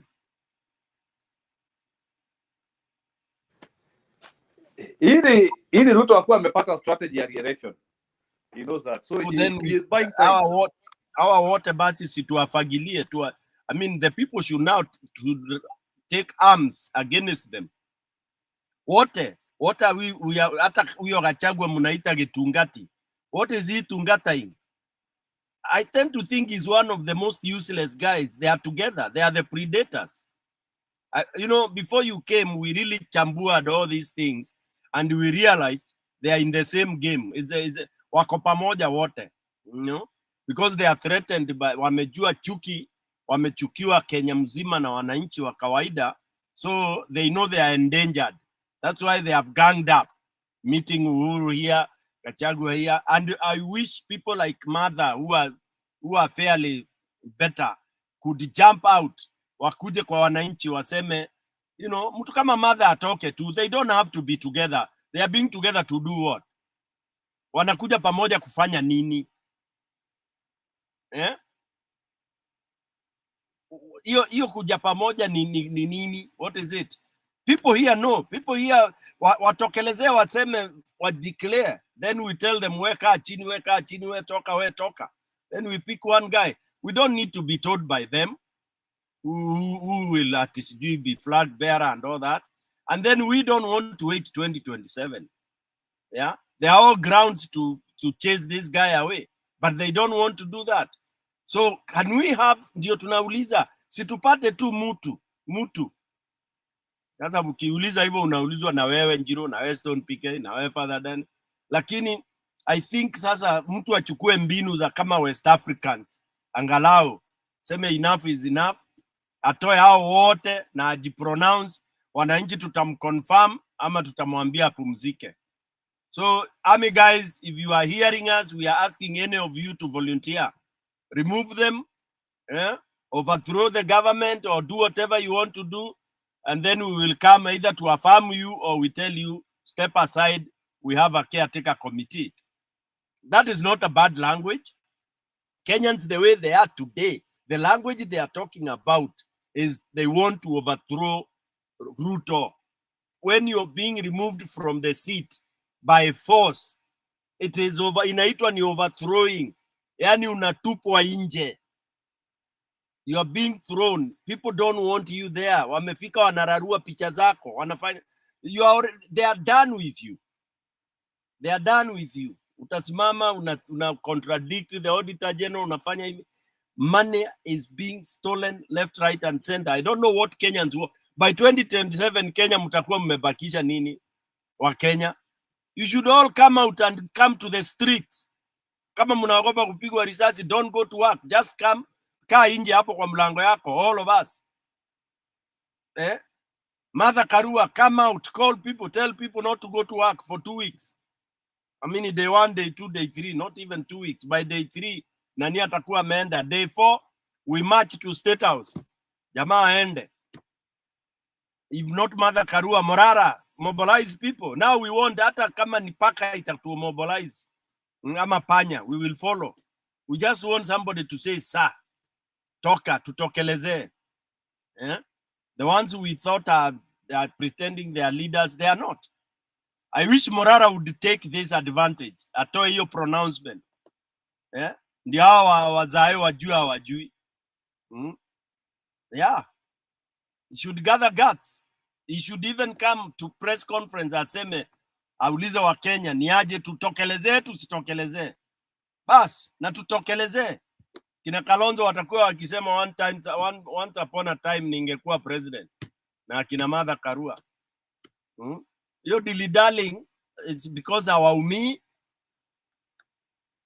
kabisa. Nani anataka kusema kitu? Father Deni, unataka kusema kitu?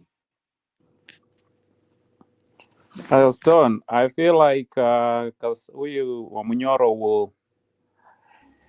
Yes, wacha niseme tuwili ama tatu. One, there's a time you asked what's happening in Kenya, and I put in the chat, Kenya is undergoing what we call a dry spell spiritually. And I remember you asked, I was driving that time, and you asked, what can we do to get out of this? First, the sanctity of religion must be restored.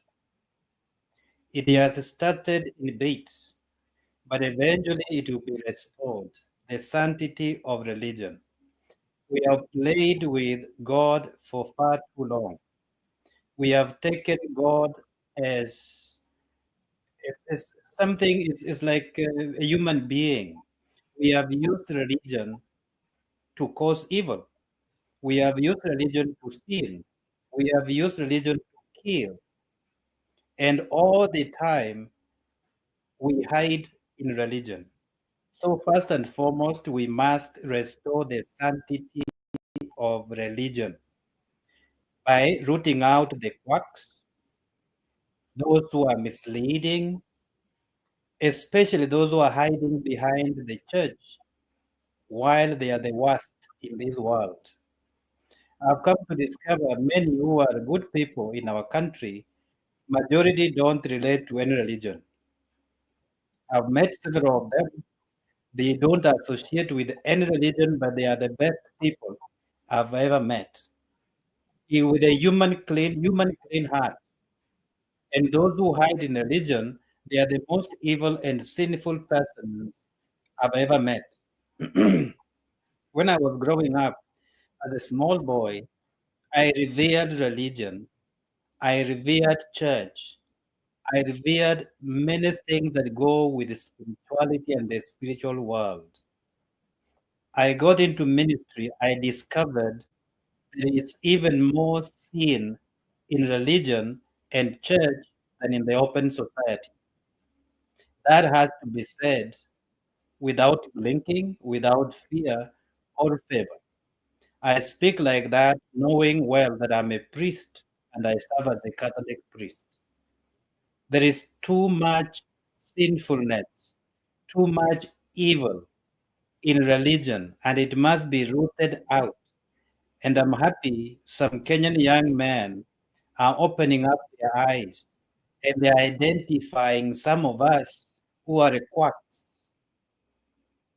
who are sinful men and women not ready to repent, hiding behind religion, causing pain in a common mwananchi in society.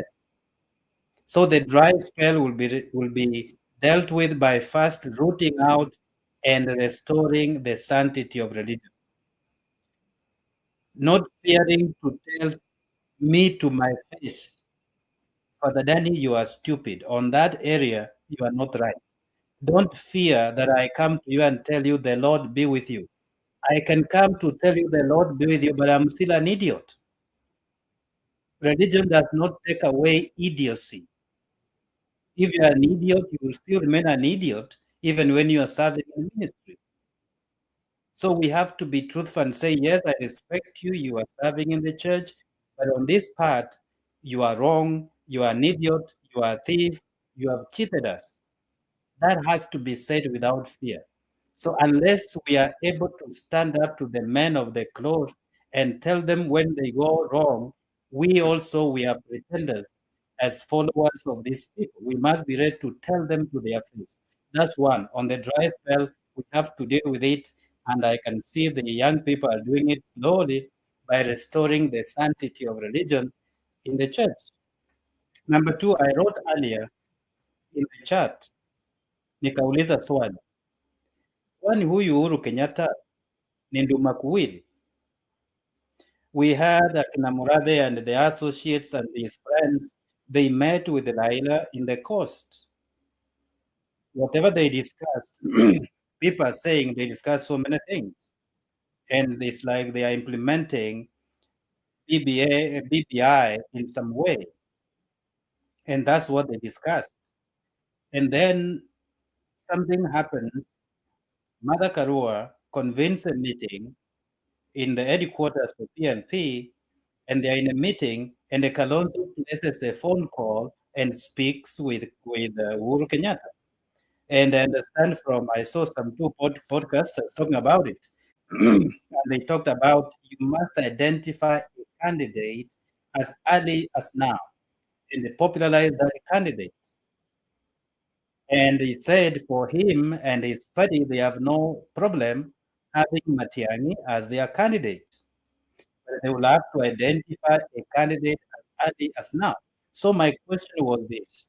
If this man is meeting with Raila Odinga, who we can see from practical purposes is in bed with Kasongo, and here is advising this other group who are in a meeting, the question is he eating from both places? Is he setting everyone up so that he can achieve whatever he wants? That's why I said earlier, whoever is not with us, we don't care who he is. We just fagilia all of them, and even that parliament already is a defiled house. And I had somebody say earlier, Kwamba Ichomwe, I think it's Annie who said it. And that for me, because already defiled, it has no business being there. Coming to the other part, Njiro mentioned the lady who was being denied a chance to speak in Kirinyaga. That same bishop had allowed an MCA to speak about SHA and encourage people to register. But when that lady was ready to speak, the man calls himself a bishop, comes to stop her from speaking. And that's why she was kicked out. And I understand, I saw another clip earlier, when another man said I was sent some condolences by Kendike, Mr. Kamam, they just booed him. They never received the condolences and they rejected it because they don't see the possibility of receiving such kind of condolences when they are suffering and the man is in power. So we have to identify some of these fellows who are not for the good of the people. The other thing I would like to talk about is there's a man called Kinuthia Fanyamambo. Kinuthia Fanyamambo was talking with Jeff Koinange and the other friends, is going to court against Jesus Winner Ministry. And is going to court is to demand the return of the land that was donated to Jesus Winner Ministries, which is against the law. And I saw if we have such kind of persons who can agitate and make people have some sense, they can make some movement and they can move and they can have an uprising. The other thing I think which Jemo talked about and we thought of, like we went silent on it, is the fact that the regime that is in power now has chosen the fights they want to fight with us.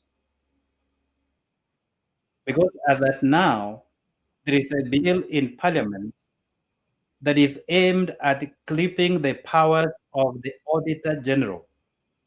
They want to make it look like a commission. That means a group of people to decide what's to be made public and what not to be made public.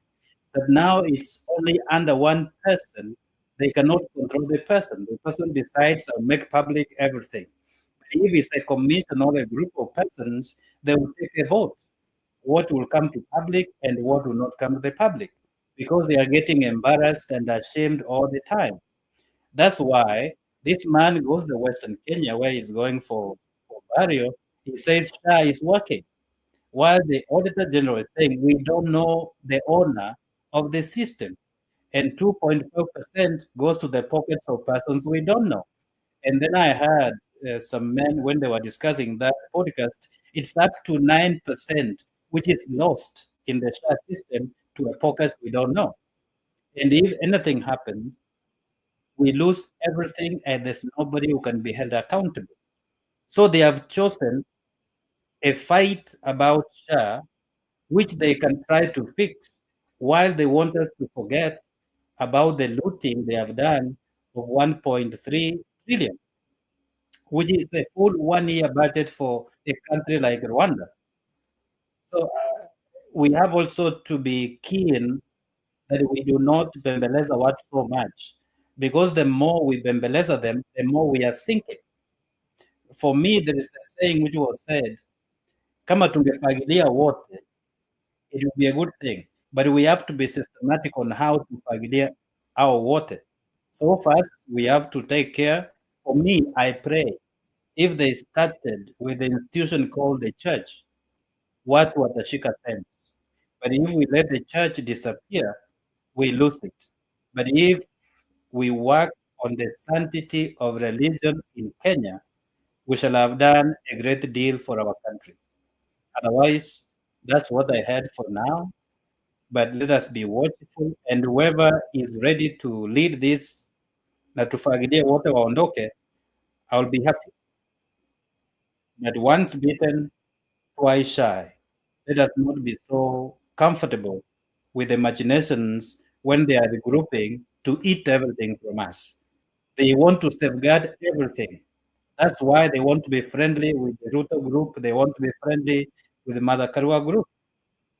And that 1.3 trillion is going to be at work for a long time. People will be bought. Pesa itatembea, na itakuwa inatembelea wanyama, itakuwa inatembelea wanadamu. Na wakishatembelewa watakimya. Wengine wanauliza mbona hata wale walikuwa active, why are they not talking, why have they gone silent? Wengi wametembelewa. The other day I talked about David Maraga. A friend of mine said when they started going to court to remove the justices in the Supreme Court, the man who was intended to be the chair of the tribunal to remove them was Maraga. So sometimes Maraga he behaves a very nice man, but because of his background, he's a man who can withstand so many things until he can be suspect. He was in the commission to look at what's going on with the prisons and the police. While on the other side, he was like, he never agreed that there was clean elections in Kenya. So if he was of the opinion the elections were not good, the question would have been, Why did you accept the job from that man? But those are for argument's sake. But for now, it's the question we have to ask: who is with us? Whoever is not with us is our enemy. And if you have not pronounced yourself, we take you as an enemy and we deal with you like that. And I will take that from Kinuthia Fanyamambo anasema, as at now, we are tired of waiting. Tukitaka kurusha mawe unapita hapo, tunasimama tunaacha. Right now, wacha turushe mawe, whoever atapatikana nayo aanguke nayo. So mawe yaanze kurushwa, whoever is not with us, let him receive the stones. That's what I will say for now. Stone PK. Hello. Okay, if all of you have gone to bed, let me continue talking. Thank you for the Danny Divers, Asante. So I will say Then I will before. make some addition on this. Yeah, These young people, they need somebody to nurture them and to guide them. For me, I'll be ready to, of course, I understand I'll be back by then. I'll be ready to help in whichever way. But our young people must be nurtured. And we must encourage them to also listen to opposing opinions, and they must not always demand their way, but at least to accept, to listen to differing opinions. It's no longer my way or the highway. There must be a time to listen to each other. So with that, I guess I'll stop there unless anybody has something to say. Yes. I wanna just appreciate one thing I wanna note before I forget. Vile ulisema kwamba we must not be distracted with side shows. Unaona, we here analyzing Raila Odinga na Uhuru anafanya nini. If they are not on our side, I think we should not give them much attention. I think I took that point from you that we are allowing ourselves to be distracted. Okay, that Raila Odinga wanafanya nini na Uhuru. All along we know Raila Odinga is working for Ruto. So if Uhuru decides to join him, well and good. We are not boarding. That is. I took that from you, Father Danny Dairas. So we should remain focused. We need to remain focused. And our destination, I also want to quote Kip yesterday. Kip said alisema yeye ako kwa train ya Wamunyoro. Na alisema hiyo train ya Wamunyoro, first destination is removal of Ruto. Now, so I think at this point, we are not at the point of discussing whether we are voting Wamunyoro or not, because we are not even there yet. So tukianza kusema kwamba hatutawapigia kura, I heard actually was about the MPs. We are not even voting for those MPs. We are not even there yet.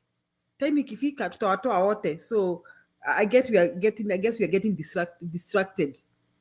So we are now remaining for what do we want now? What we want now is this government to go through whichever constitutional method is. Through whichever legal way that exists is our agenda. Kama tuko kwa train ya Wamunyoro, destination number 1 is Kasongo aende. After, let me say this, I think that if Kasongo ameenda, deciding who becomes president will be a very simple task, because it will be a matter of who Kenyans feel they can trust their country, they can put their lives in, who Kenyans feel they can trust. And I think the most qualified person this time will take the day. That is what I think. The only challenge we have is when we have Kasongo in power and Kasongo managing the election. That's where the challenge is. So our destination, I think, is Kasongo kuenda. So Father Danny Dairas, I take your word. I loved that when you said we should stop being distracted. Kama kuna mwingine anataka kusema anything about what Father Danny Dairas said? Me I was to say, and I keep saying this again. I think that's right. What we have to do is those who are not with us, we put them in the same basket and we deal with them the same way. Whether they are old or young, or they have political history or not, we we do not care anymore. We put them in the same basket and we deal with them the same way. Otherwise, these distractions, right, left, and center, we shall be extremely tired by the side shows instead of focusing on you guys. You are against our interests as countrymen, as citizens. We put you in the same basket and we deal with you the same way. And if you are not with us, you are our enemy. So they have to be clear. We don't care if they were Munyoros, whatever. So long as they are for the good of the country, we move together. If they are not for the good of the country, we drop them, we deal with them the same way we are dealing with enemies. It's no time to start dealing with people around. If you are not with us, we just dismiss you, we deal with you, and we leave you alone to die on your own case, and we proceed. So that's what I think. I think we have to be focused and say, okay, declare your stand. Are you with us or not? With us, okay, we move. If you are not with us, you are dead. And for those who are in Wamnyoros, the first stage is he must go. If you are not for he must go, we are not together. We are not of the same WhatsApp. So we deal with you like that. So that's what I think. We have to declare and say, are you with us? Okay. You are not with us, we deal with you the same way. And for these things of Baba, and all this, that's the man I forgot long time ago. I don't waste my energy on what he thinks. What he thinks is a man of 8 years. What are we? What? Even if God gave him more 4 years, actually in Scripture we are supposed to live for 70 years for those who are strong. For him, he is in his bonus, and these young people, they have a future. This man is almost exhausting his future. So we have also to distinguish and say, okay, whom are we dealing with? There are those who are almost exhausting their future, and there are those who are starting their future, and there are those who have not known even what their future will look like. For me, I've eaten back part of my future. At the flow in which I'm almost half of my forest. So there are those who are not even a quarter of their forest of life. So we have to be keen and see who are we dealing with. Are they those who are almost at the end of their forest, their future is almost finished, or we are dealing with those who are intending to have a future, and those are the people we need on our corner, and make sure they stand firm. For me, I sometimes go to these X spaces and listen to them. And sometimes I was tempted by my friend on the chat, Annie, we sometimes we go with pseudo accounts on TikTok circles, and I listen to what they are saying. I listen to their frustrations. I'm in sync with those young people. I see what they are going through. For me, even if I went back to Kenya right now, I have no children. I have a house. I have maybe one cow. I have a car. I'll just be comfortable. I'll not be. But for these young people, they have a future they are looking for. They want to establish a family. They want to live a good life. They want to have a good small house. Maybe they want to have a small chamber, whatever. They just want to have a decent life. And here somebody is ruining their future, and we are not sensitizing them to feel that pain that their future is being taken away from them. 1.3 trillion, 104 billion is wasted on SHA. The school system is dead. They are not going to get funding for a higher education. CBC is a mess. The teachers are not being paid. Now they are saying Northern Kenya is doing the best hospital, and they are doing surgeries, and they are demanding payment from the SHA. And a whole county, which has only 3 hospitals, is being shown as if it's doing the best surgeries in the country and being paid a lot of money through SHA. There's something wrong. And then when we are being told the truth that SHA is owned by the Indian, we just take it for granted. When we are told that Dani has a hand in Shiv and SHA, we don't trust. We said, oh, we are not having that agency of seeing that our country is being taken away. David indeed tells us we shall leave this country as corrupt as we found it. And this wife is a member a director in the company which is shifting the money from our country, and we expect them to help us. These fellows we put into power, as of course they say, they are experts who are taken there, the skunks, the likes of Mbadi. Mbadi is in charge of the treasury, and the money was being withdrawn when he is in the treasury as a cabinet secretary for finance. Kabugo and his friend from Mombasa, 001, they have met, they have rejuvenated their business, which they used to have before. So they are having the best time of their life. They're doing business. Joho is in charge of minerals, so they can deal with that, whatever from Sudan, they can whatever, and then sell out there. And they have their business of selling unga, if you know. And if you know, you know. So they are doing better. So their destination of vacation is Dubai. And nobody can pretend not to know that their visits to Dubai and whatever they go to do there is because of these short businesses they are doing and the shifting of the money. So when Wamunyoro says they have unias of money somewhere, don't doubt. He was in those places and he must know where they keep those money and what they use those monies for. Sometimes this thief, this man who was in that place, he knows how they do things. So sometimes we may doubt what he's saying, but you have to sit back and think, could there be some truth to whatever this man is saying? If this 1.3 trillion was physically withdrawn, where is it being kept? Where was it taken? Because they cannot be traced. So sometimes there's things you start to link and say, okay, this man says wana pesa kwa magunia, na hapa tunaambiwa pesa zilitolewa 1.3 trillion in cash. Where is the money being stored? So some things we have just to make people feel the pain so they can move, that we must not be distracted by these other many side shows. So they have to declare their position, where they are heading to. Are you with us or you are not with us? Watu wakienda kwa vita, wewe ukitani kando, unakatwa shingo, wanaendelea. That's what should happen. So if you're not with us, we just sideline you, we proceed. We deal with you firmly and effectively as we proceed. So let us not waste time with side shows. And if where we are heading to is he must go, let us stick with that. But these other things, they should make us feel the pain. And as I mentioned earlier, we must not forget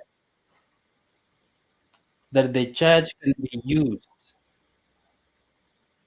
as opium to silence and to make people docile against those who are oppressing them.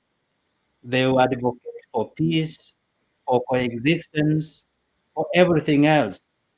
But they are just pacifying the people so that everything can continue and with some semblance of peace. But if we put people into knowledge and the pain of what they are going to go through, especially the young people in their future, they can take a stand and they can say, now enough is enough. You have to go. And then there will be one in that idea and they'll make him go. So even the MPs, we can make it hard for them to function outside parliament. We tell them this man must go. And if you're not going to do it for us, even you must go. We are not going to listen to you. We're not going to give you any audience. We're not going to accept you in our constituencies. You stay in Nairobi, never come back. And if that was to happen all over the country, the MPs will be on their toes to find out ways of making him go, because we have made it hostile for them to even come to us. Don't come telling us what we want to hear, but you are taking no steps about it. Those MPs who are speaking our language and they're not taking any step, they are part of the problem.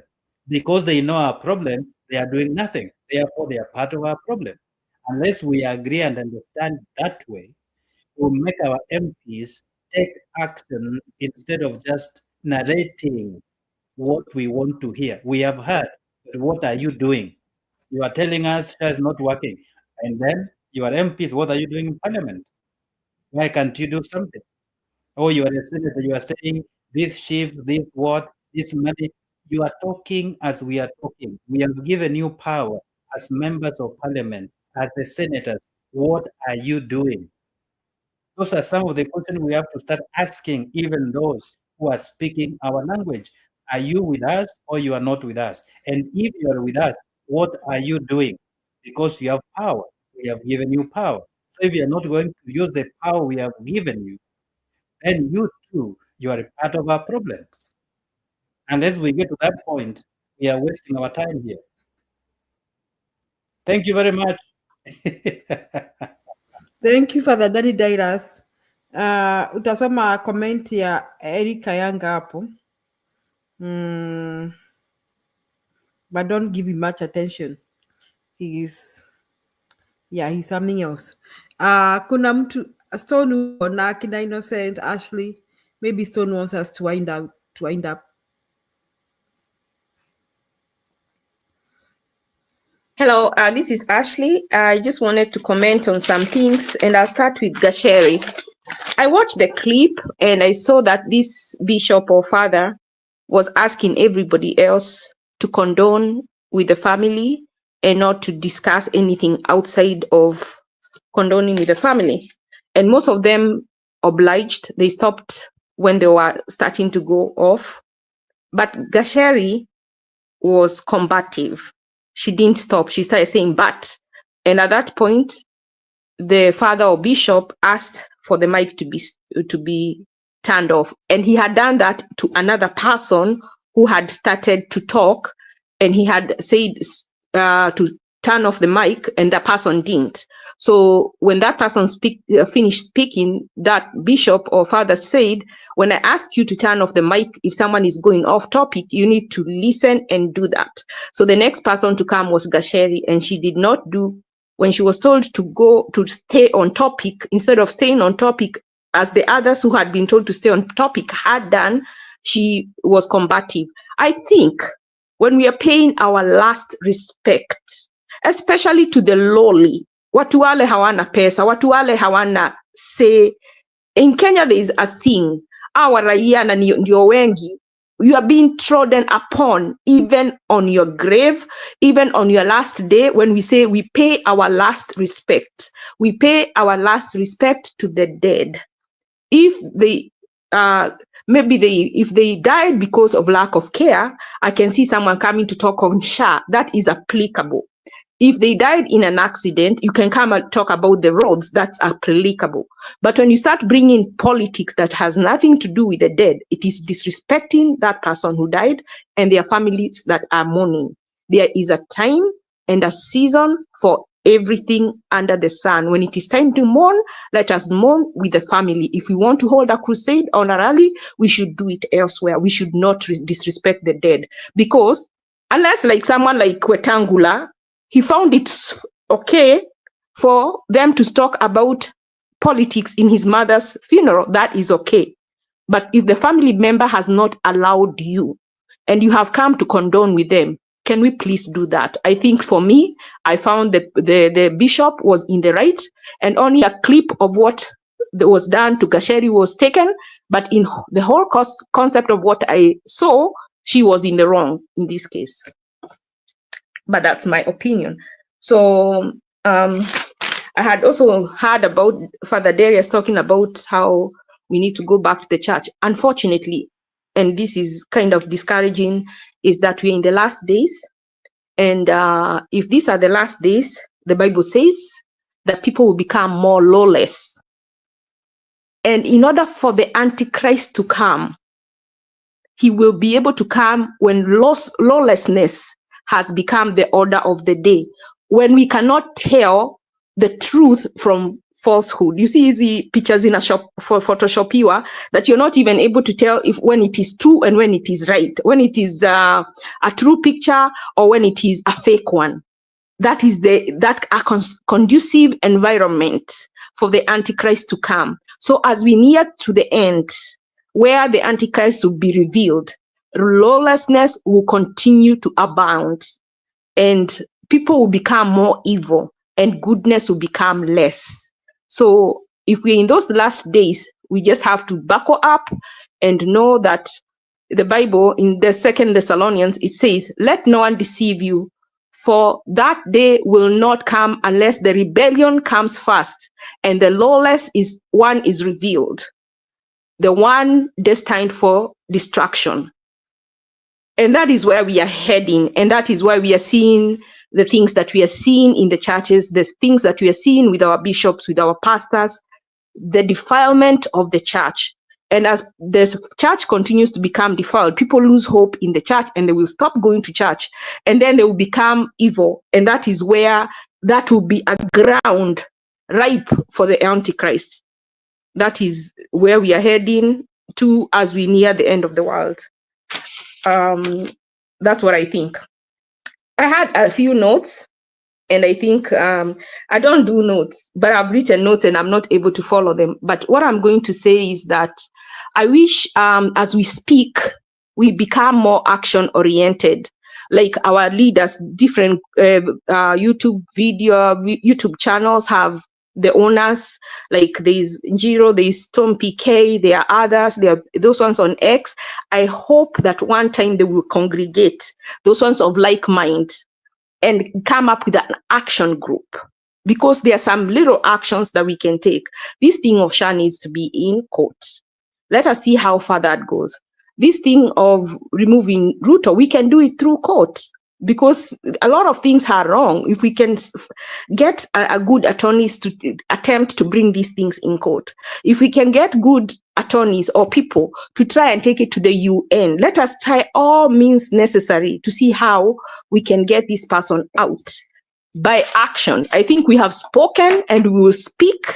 Unfortunately, if only what we do is speak, he will not stop eating. Unajua au sema macho ya something about the frog does not stop the cow from drinking water from the river. So at a point we have to take action, because our whining, complaining, and following up, commentating is not going to move Ruto. He will continue to do what he wants to do until action is taken. So I am praying that God will help us, give us the wisdom to be able to know what action we need to take to stop these things that are happening in the country. I think I've forgotten. I had a lot to say, but I hope I've, some of the things I've said, and I will leave the rest for next time. Thank you. Thank you, Ashley. Father Danderas, do you want to reply to anything there? Let me say something. I saw in the chat somebody called Erika Yanga. I was talking about 1.3 trillion, which was talked about by the Auditor General. Said 1.3 trillion had been withdrawn within 7 months in cash, and nobody can trace where it went. They just said it was to be used to pay debt, but nobody can say where the money went. So that's not a rumor, that's the fact. So you update yourself and see what's transpiring and what's happening. She was answering questions in Parliament, and she said this money was withdrawn within 7 months, 1.3 trillion. In terms of being respectful, I don't know what kind of respect one talks about. I don't talk about rumors. What I said is 1.3 trillion said to have been withdrawn in cash. The other thing I connected with was that Gachagua said there is money in Gunias. Then I said, what if it is true? What if this money was withdrawn 1.3 trillion and nobody knows where it is? Is it the money which is being referred to as money in Gunias? So therefore, whatever I said is not a rumor. Money was withdrawn about Gachagua. You find out. You know how to get veracity of truth, but you are not curtailed from thinking. So therefore, where I serve as a priest is none of your business. But I'm a Catholic priest and I serve proudly as a Catholic priest. And I'm one of those people who don't hide from truth. And therefore, if things are wrong, they are wrong. There's no way you can just say, oh, we have to be respectful. Respect is earned. It is not demanded. If a bishop does not earn respect, that bishop ought not to be respected. If a priest is not earning respect, that priest should not be respected. You cannot demand respect just because you are a man of the cloth. Respect is earned. Is only God who is revered for being divine and being God. We cannot clothe evil in the name of the church and then say, treat them with respect. We have to be respectful. We have to be obedient. Obedient to sin. You are not obliged to obey, to cooperate in sin. I don't know which church teaches blind obedience. The church I come from, the philosophy of faith is faith and reason, they go together. And the bottom line is truth. I have no obligation to obey in order to sin or to obey in sin. We are supposed to obey and be respectful in a righteous manner. If a bishop is leading you to sin, you have no obligation to obey. Even if it were me, even if I was ministering in your church, if I'm a sinful man, I'm a sinful priest, period. There's no point to say, oh, he's a man of the cloth. No, that's a stupidity of the highest order. Faith and reason, they go together. You cannot just become a blind obedience fellow who just says, okay, he's a man of the cloth. We have used such kind of things, such kind of understanding, and we have made the things in the church and religion to lose value. Why? Because we have allowed quacks to minister in the name of the men of the cloth. I don't believe in blind obedience. I don't believe in ignorant and stupid faith. Faith and reason, faith and reason, they go together. Unless you want to become a fanatic, and then you start worshiping the so-called bishop, or the so-called apostle, or the so-called man of God, then you forget the God who is supposed to be worshipped by everybody. We are people who are supposed to help. We are just vessels. You cannot worship a vessel instead of the real divine God. So, in terms of respect and obedience, you cannot obey in sin. Respect is earned, it's not demanded. I have to earn respect as a man of God. And if I cannot earn that respect as a man of God by being righteous, doing the right thing, promoting righteousness among the people, and pointing out evil wherever you see it, regardless who does it, then I have no claim to any respect, and I cannot demand obedience from anybody with regard to sin. You can only obey if I'm guiding you in righteousness. That's all I could say for now. Thank you very much. Thank you, thank you. So Ayaga, Auditor General was in Parliament, so you need to go look at that information. You'll see what everything that she said. It is not true mass. But I think Kayanga is living in a world of denial. He still wants to defend Ruto, and it is sad when Kenyans are going through what they're going through. The person in this, at these times, would want to defend Ruto. Ruto is undefendable. So, afadhali tuache tu. What else? Now, Can I about ask? Yes, Can I yes. ask a question? Yes.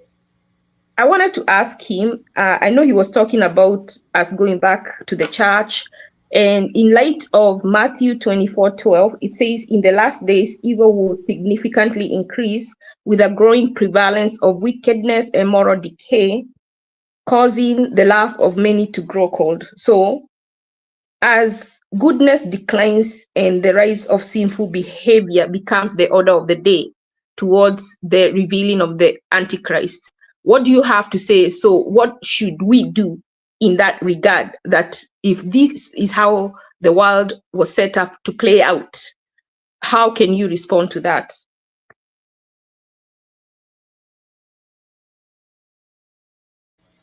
You want Father Denderas to respond? Yes. Father Denderas, you have a response to that? Did you hear what Ashley asked? Let us to respond. I did not get the question clearly because Antichrist, maybe if she can repeat the question, I cannot connect it to the politics of the country. What I was connecting, I think there's a time you talked about how we need to go back to God as the answer to the problems we have currently. And from my reading, I see that in the last days, evil will significantly increase with a growing prevalence of wickedness and moral decay, causing the love of many to grow cold. And this will significantly cause a decline in goodness and rise in evil behavior. So in light of that, how can the world go back to God if it was already predetermined, preordained that in the last days, evilness will increase?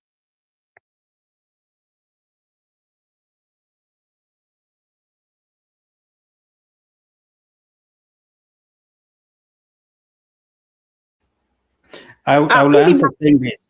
I don't think we are in the last days yet. What we are seeing right now is the upheaval allowed by the human person to invade the church. If it was the last days, it would be different from what we are seeing now. There is a sense of sanctity in religion, unlike what was prophesied in the scriptures, where in the last days to be total chaos. We are not there yet. What we are seeing right now, what I was referring to is, for us as a country, because we are being affected at this particular time, and one of the things that is affecting us is the infiltration of the church in Kenya by evil men hiding behind the men of the cloth, quacks in religion, evil men and women who are using religion to cause havoc in Kenya.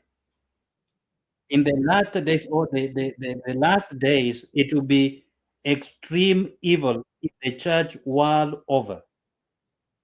Not only in one country, but all over the place. But in Kenya, this particular time, the church has been used by the political elite to advance their evil schemes, and the quacks in the church have been used to advance the same evil schemes of the political elite.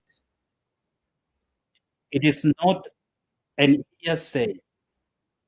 I was in Kenya 2007, 2008, when things were happening, and I was specifically in Kapsabet.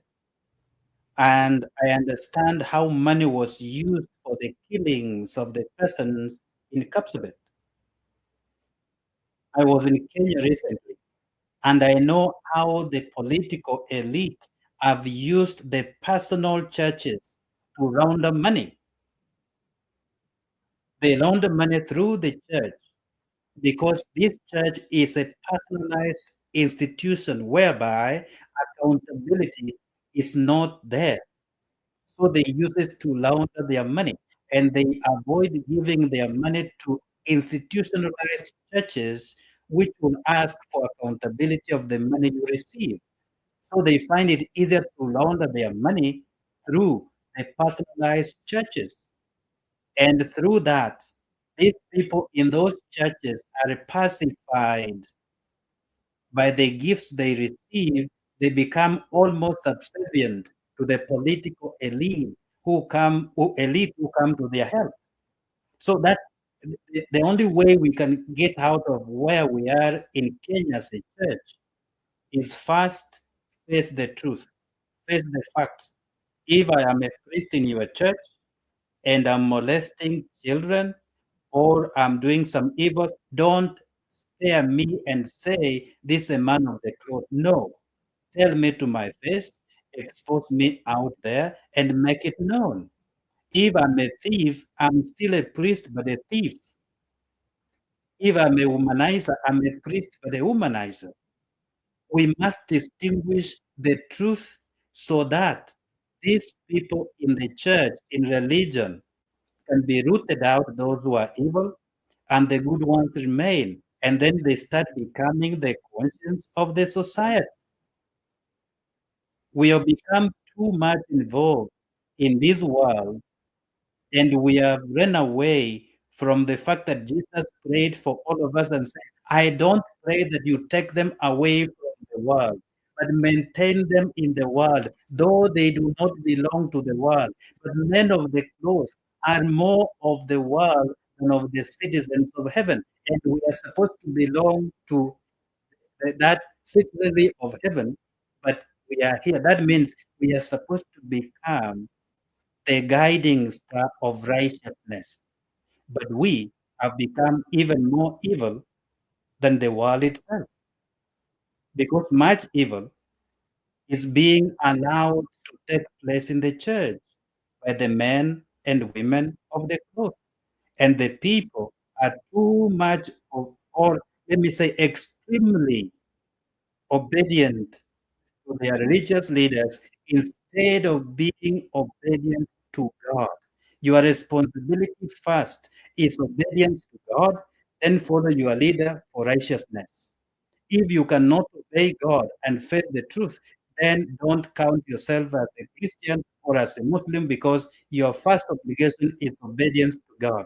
And whatever takes you away from your relationship with God, whether it's a man of the cloth, whether it's a priest, whether it's a bishop, whoever that person is, must be eliminated from your relationship with God. Take that log out and remain with your relationship with God. Whoever comes in between you and God must be eliminated from that relationship. I don't mean killing, but you have to take them out of your relationship with God because they are not helping you. And that's what we went to the church to. That's what we want to happen in Kenya. That the quacks in the church, the evil man in the church, the sinful fellows who come in the clothing of the sheep, but they are wolves, they must be identified and rooted out and restore the sanctity of religion. Our responsibility is a spiritual guidance. That's our core responsibility, to strengthen the relationship of the people with their God, not to distract them and introduce other gods. Like the church where your president went to, 2022, they put his pictures on the altars during the worship service. Who are they worshiping? Ruto on the screens or God in heaven? When they were rejoicing, when they are receiving that money, were they rejoicing for the glory of God or for the appreciation and the joy of the moment, the pleasure of the world? And they have been taken from focusing on God. Now they were focusing on how they are going to make a polling station at that church to prove that they are obedient to Him. Their first call is to be obedient to God, not to man. So this stupid obedience to people around masquerading as people of God must stop. And we must first obey God, then allow those who can lead us to strengthen our relationship with God to guide us spiritually. The quacks in the church must be rooted out. The pretenders in the pulpits must be taken out. And we do not want anymore to have pulpit banditry in our country. It is too much. And we just sit there and we become pacifiers as people of God. The Lord be with you, and we are preaching sinfulness. What the hell are we doing as people of God? I'm sorry. Thank you. Don't get me to get started. Thank you for that, Dandairas. Yeah, I mean, the men of God have allowed defilement in the church in Kenya. And I think there's someone who has been preaching called Makonyango amesema as Kasongo pays, they will also pay because of what they did. They sold their souls to the devil because of money, and they allowed defilement in the church. About that thing that happened in Kirinyaga, of course, I agree it is not right to bring politics to a funeral. But I think everybody needs to read the times in Kenya. A hungry man is an angry man. People are angry and angry everywhere. They just need a little reason, and things escalate. Hata kama ni mazishi, hata kama ni wherever people are just angry. That is what Kenya is happening in Kenya right now. So I think wisdom should prevail even in a funeral or in a church, and we don't need to escalate situations. Sometimes I think Father Dendaras will agree with me. If you are handling crowds, hata mimi wacha niseme, as an educator, I find myself sometimes having kurudi chini to de-escalate a situation, even when I know that a student is not doing right. I may just rudi chini, I even just apologize to that child, just de-escalate the situation, and that works a lot. So your father, he may have been on the right by saying hatutaki siasa, lakini he should have read the mood and de-escalated the situation. It was very easy for him to de-escalate it, but he escalated the situation. That is, I think he wasn't very, very wise. That's my take. Now, about what Father Daniel is saying, Rashid is asking, from my own point of view about faith and religion, we just need to remember a few things. If for those of us who subscribe to the Bible, that Jesus said that they'll come in sheep's clothing, but they'll be wolves to deceive many. They'll try to deceive many. I think we're experiencing those times when they are trying to deceive as many as they want, but they're in sheep's clothing. But then also, the Bible also says, work out your salvation with fear and trembling. So I think it's our personal responsibility, those who subscribe to the Bible, to work out our salvation with fear and trembling so that we have a discerning spirit and we can tell who is misleading us. I think we can always do that. We have to, it's our responsibility. That is how I see it. Innocent Stone, tufunge show. Mko wapi? Okay, thank you, Julia. Tufunge sasa, Julia. Okay. Yes, okay. Go ahead, Innocent. We wind up. Okay, thank you. As we give our last contribution, Father Dan, well articulated. You say what you believe is right, and we need people of the cloth to speak more of the evil. Ayaga has also spoken ill of this government.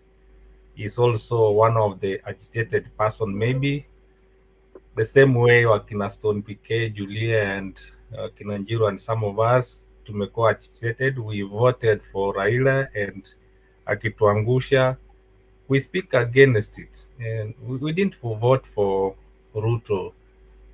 And so what I'm trying to say is that let's not fight one another, as some of the guys are saying in the comment section. Let's just focus, throw our tantrums to Ruto and see the way forward we can use our efforts to fight this regime. Because I know most of us are fighting for this country. I've listened to Ayaga in other forums, and he gives his views the way he wants it. So sometimes maybe he says it the way it is. Sometimes, let me just quote so the way some people say it. It's just like the ODM people, the Luo people, who didn't vote for for Ruto, and they're the ones who are trumpeting, championing the Ruto philosophies. They are saying that we want to punish the Kikuyus because they're the ones who brought us to this mess. Let's not do the same thing the Luos are doing, the ODM are doing. That we want to do this because can we do something right, the way Father Dan is saying, as a Christian? Can we do something which is going to help our citizens? Can we help our church? And some of these things, especially for Father Dan, I'll tell you, many churches in Kenya are not meant for spiritual nourishment. They're just there for business. And if they're there for business, so sometimes maybe tuna kejeri ama tunawaambia that whatever they are saying, and these are some of the things in 2022 tulikuwa tunaambiwa, and some of these issues were raised by Raila. If you remember that kuna churches hapa Kenya zinatakana kufungwa, and people walisema Raila is not a Christian ama is not a believer, ni mtu wa shetani ama nini. So what I'm trying to say is that there are some churches which are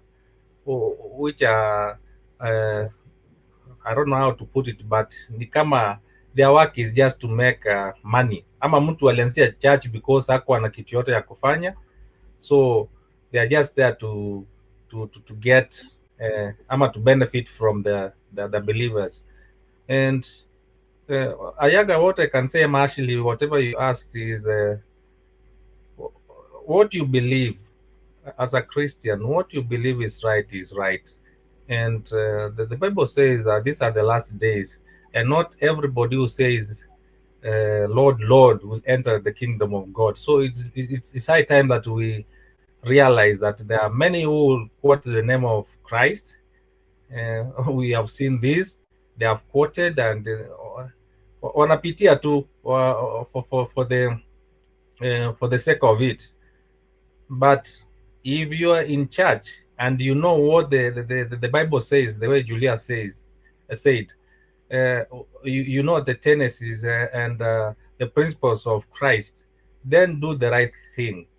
Especially what we see in churches. If you're a pastor, I'm a priest, I'm a bishop, and you see people going wrong, ama wanashangilia kwa church, shouting this, wasema this is not the way we do it in church. This is not the church thing. On the same note, whatever happened maybe kwa hiyo masishi, I will conclude by saying, don't allow other people to ongee their political issues there, lakini wengine wasipatiwe nafasi. And the way they said that if this person was a politician, then we will do it. ama tutamu we'll give our condolences. Yani wanasitoa wakiongea politics in it. But we say this, the way the Gen Z told us some few months ago, kama ni kanisa, wacha watu waende kanisa. Kama ni masishi, wacha watu waende masishi. Look for your own forum. Kama ni maneno ya sha, utatuambia maneno ya sha. Kama ni maneno ya nini, utatuambia. Ruto has been doing the same thing. Lastly, as I finish, if Gachagua was impeached because he disobeyed the constitution, how many times has Ruto disobeyed the constitution? What are we waiting? What are we waiting? We should go forward and impeach him. Thank you.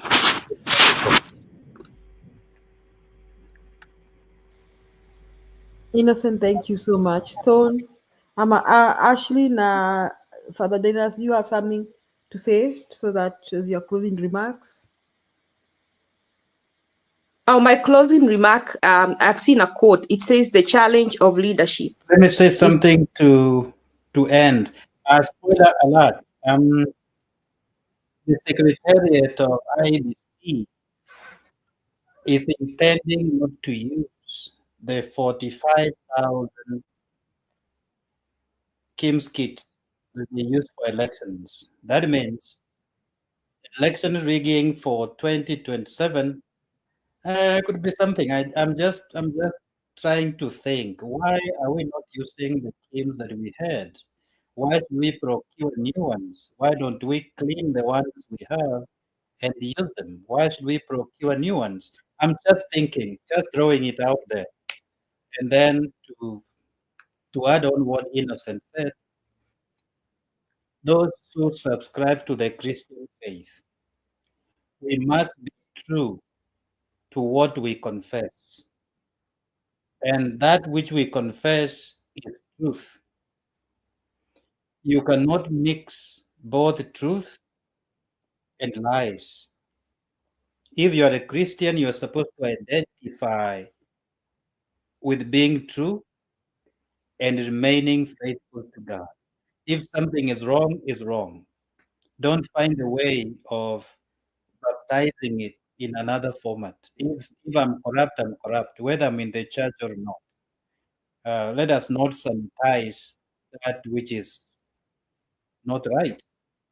We have to remain true to our calling, because the Lord says, "Be holy as your Father is holy."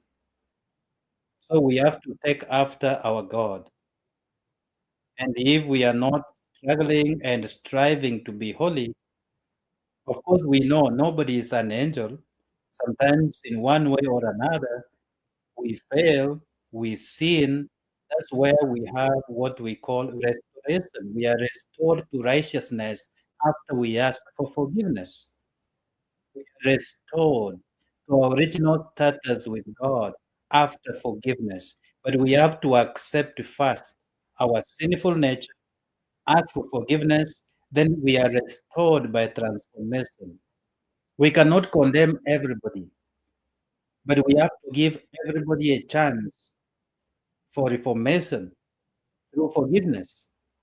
But if somebody is obstinately sinful, that somebody has intentionally decided to remain sinful and to commit sin, and there's no more sin conscience in the person, then we have nothing to do with that kind of a person.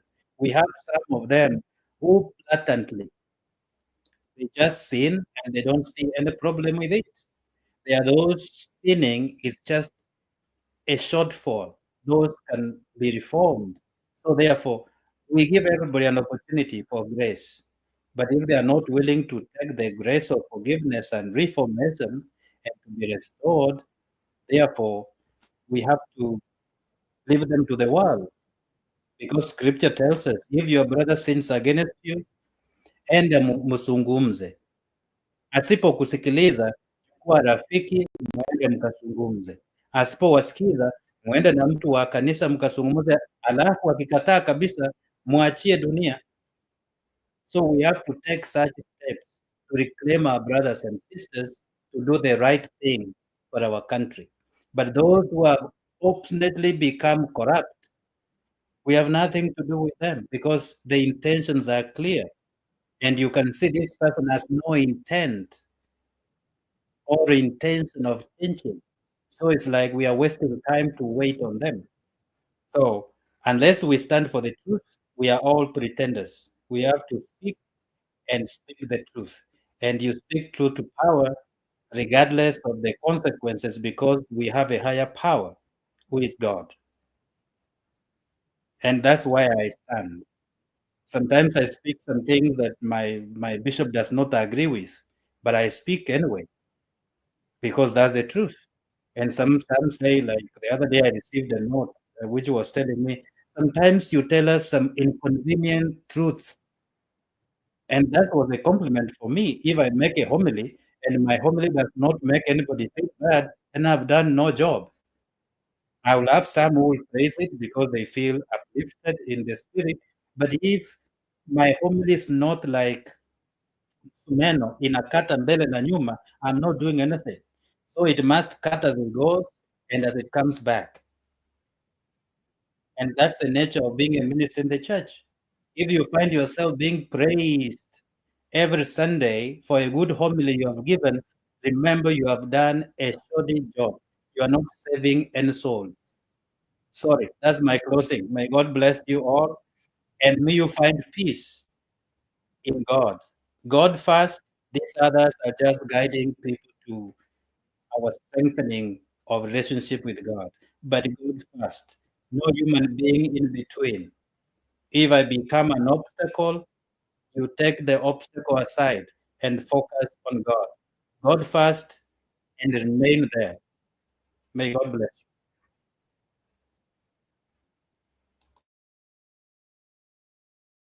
Amen. Yes, amen. Thank you. Ashley? I wanted to, my closing remark is going to be on something Jiro said about talks about getting a good candidate. And I got to asking myself, what would be the qualities of a good candidate? What must this candidate possess? What are their irreducible minimums? And one, for me, I would like a candidate committed to draining the swamp and replacing it with a new crop of leadership of and by and for the people. So I have seen this quote about the challenge of leadership.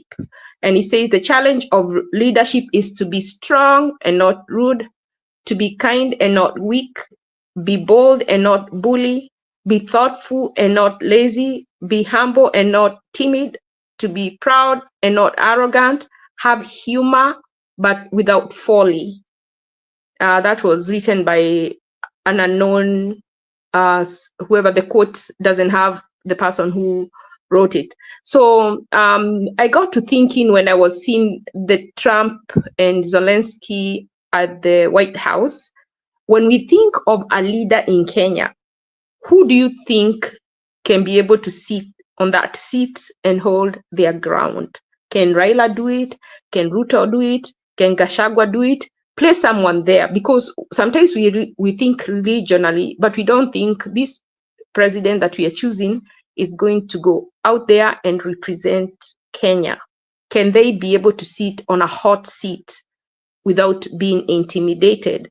Can they be able to sit on a hot seat and represent your country proudly? That is my challenge to you. When you're thinking of who you want to be the next president, remember that will be the face of Kenya to the world. Have a good night and a good day. Thank you, Ashley. Thank you. Wacha mimi niseme yangu, sijui kama Stone kona yake. But let me say that this was a good deliberation as we all think the way forward for Kenya. Really, I want to agree again that we should not be distracted. Now, those who are for us are for us. Those who are not for us, they're against us. So anybody working with Kasongo, yeah, he's against us. Okay, it doesn't matter how much we try to analyze what they are thinking, why they called who, why they met who. We don't even need to do that, because we don't need to be trying to think for them, okay, or what they want. We shouldn't do that. So hata wenye wanajifanya wako na pande yetu, wataka kuhama wahame tu. We still have remnants. And anyway, I need to say that let us try and embrace the ways of the Gen Z. The Gen Z were very focused and they are non-compromising. So hao wengine wote, kila mtu ako na agenda yake, lakini wajue Wakenya wamechoka na tumechoka. So we must continue to inform the people that are close to us, provide civic education, that we cannot relent. We must restore the rule of law in Kenya, democracy, justice, fairness. Now, equitable distribution of resources. Atuchoki, atubabaishi, atutishiki. Let me acknowledge the people in the comment section. Q, thank you very much. Ubuntu, John Dida, Asante, and Eric Kayaga, Sami Costa, we appreciate all of you. Want to appreciate everybody else that was with us. Joyce, Anthony, thank you very much. And those who joined us in the members of the panel tonight, Father Danny Dairas, Innocent, Stone, Ashley, na wale wengine walikuwa hapa kina Njiru, wenye wametoka kina Irene, Jerry, those who came earlier, kina all those who are here, who are here to discuss the way forward. Thank you so much. Stone, you have something to say? Julia, before Stone finishes, I just want to say one thing, that what if the remaining 2 years Ruto does exactly what we wanted him to do? SHA ianze kufanya kazi, education ianze kufanya kila kitu ianze kufanya, yani aanze kuacha udanganyifu. Will we still vote him in 2027? For me, the answer is no. Why? Raila tulikuwa tunampenda na alienda akaenda kwa Ruto, and people have said hata kama akirudi back. Innocent, let me interrupt please. Can I finish? I think that would be a gimmick. Can I finish? Can I And finish? those who will fall for that will be the most, let me not use that term, will be the most naive. I wanted to call them stupid or idiots. But whoever will fall for that kind of a gimmick will have betrayed the whole country. Let us be watchful not to be swayed by gimmicks, by quick fixes to blind the people and bring them back to captivity of pain and loss of the future of our country. That's what we must be clear to educate our people, regardless of what he may do from now and 2027. Whether he changes and makes sure works perfectly well, whether he returns the money, 1.3 trillion, and the other monies they have stolen, whether he takes everybody out of government and then brings those we may think are clean, those will be just gimmicks. We have known him for a longest time, and we know who he is. And we must make our people understand who these persons are. He's not the only one. There are many around him, some even in other parties. Some are even pretending to be on our side. And we must start to identify them and sideline them to clear the way. When you are on a journey and you are carrying a bag, you start seeing that which is making your journey almost impossible. If it's a rotten egg, throw it out. If it's a potato, take it out. Lighten the baggage. We have to start lightening the baggage and be focused on where we want to go. Those gimmicks, please let us educate our people not to fall for the gimmicks. They have chosen the fights. They want to engage with us. They want us to discuss some few things which they are about to fix in 1 or 2 years so they can look good. And then they will take us back into captivity. So please, I'm sorry to interrupt. I will keep quiet and never talk again. God bless you. Okay, exactly that is what I wanted to say. Nilikuwa nataka kusema that even if he does anything from now mpaka 2027, even if he does it right, ama whatever we are discussing here, anza kufanya vizuri, bring IBC mzuri, hizo mapesa arudishe, atuwekee watu wenye tunataka. There are things he can never reverse. Things like the Gen Z wenye walikufa, there are things that tumeweka kwa roho tunasema I know the Father Dan tunasemanga kwa Kristo that you forgive, but there are things we don't forgive. Tutasema hii ndio itafanya tunakuangusha, the same way we said to Baba, ulitufanyia hivi ukaenda huko, na that's why we will never accept you back. So what I'm just saying in simple terms, tusianze kudanganywa saizi, because we know that is where is heading to. Umesikia akisemanga that this is not time for politics, ati itafika wakati atafanya, and these are the things he's going to do, na atafanya mpaka afike, but there are things that he did zenye hawezi kutuletea back, like the people who died. There are things that he has done zenye hatuwezi kuna manyumba ama zile mamashons amejenga zenye tukianza kuuliza alitoa pesa wapi. There are many things that we can say that we don't want him back. So let's not be deceived by the tricks ama the devices of the enemy. So Stone PK, as you come back, please, tushaamua, tumeamua. The way mliamua mkasema Raila ati hatumtaki na nini, na hata Ruto tuseme saizi hatumtaki. Hiyo imeisha. Hata afanye kazi mzuri, ni kama tu ninunulie watoto wangu chakula, asijai wanunulia na niwanunulie saizi chakula. Will they thank me at thank you? No, that is my responsibility. So let's just know that whatever is going to do from now onwards, hata kama anafanya for Kenyans, those are the responsibilities of a president. But huko nyuma tulisahau na tumpati. Thank you.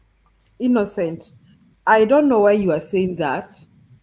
I really don't understand why you are saying that Ruto can restore Kenya. I don't know. That is, I think, a very wild thought.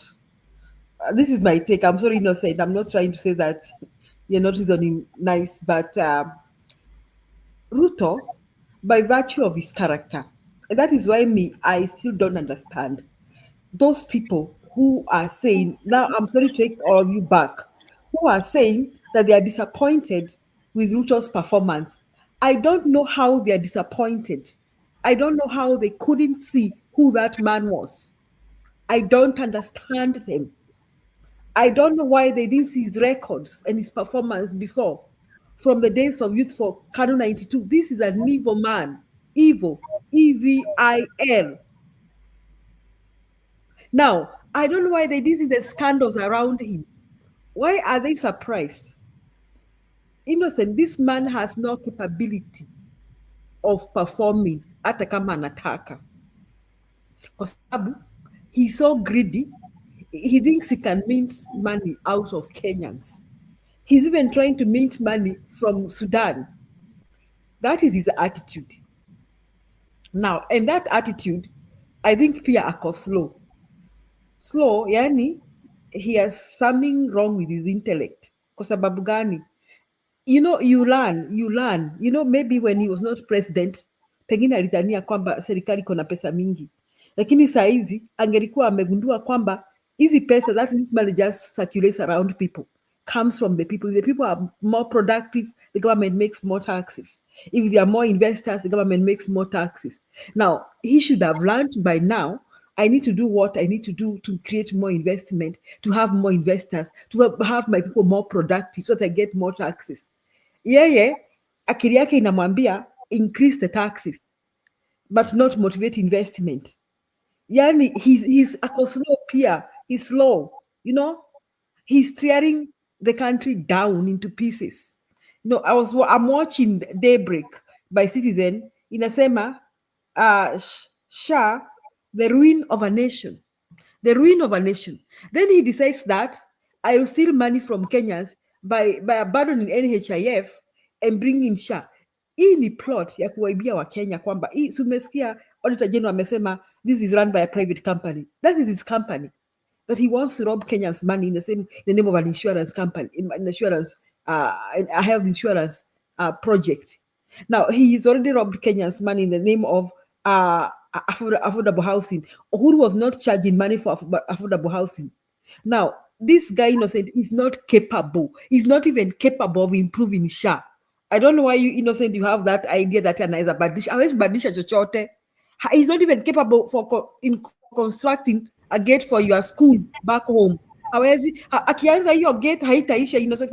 I'm telling you, he's not capable. So even Julia, if yes, hawezi. I don't know why you are thinking that. No, why I said that is because some information I received that that they are trying to try to fix some things so that aonekane amefanya, and that's why let's not be deceived, because those are some of the things No, ameambiwa Innocent, afanye. he can't fix. Look, for you to fix a nation, you just need to do a few things, not many. You need to fix education, okay? You need to fix the health sector. You need to fix services like barabara, na maji, na stima. Hizo Ruto hawezi fix. Sababu if sasa hiyo mishahara atashindwa kulipa mishahara. You know, he can't fix those four things I've mentioned to you. He cannot fix them because he's busy stealing. He's a looter. He's a thief. Stealing is in his blood. Hawezi.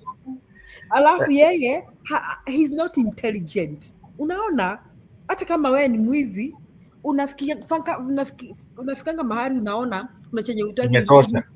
Imetosha kuiba. No, you plan, man. You motivate investment. He's not motivating investment. He's dumb. Unaona, he's a dumb guy. He's dumb, and he know it all.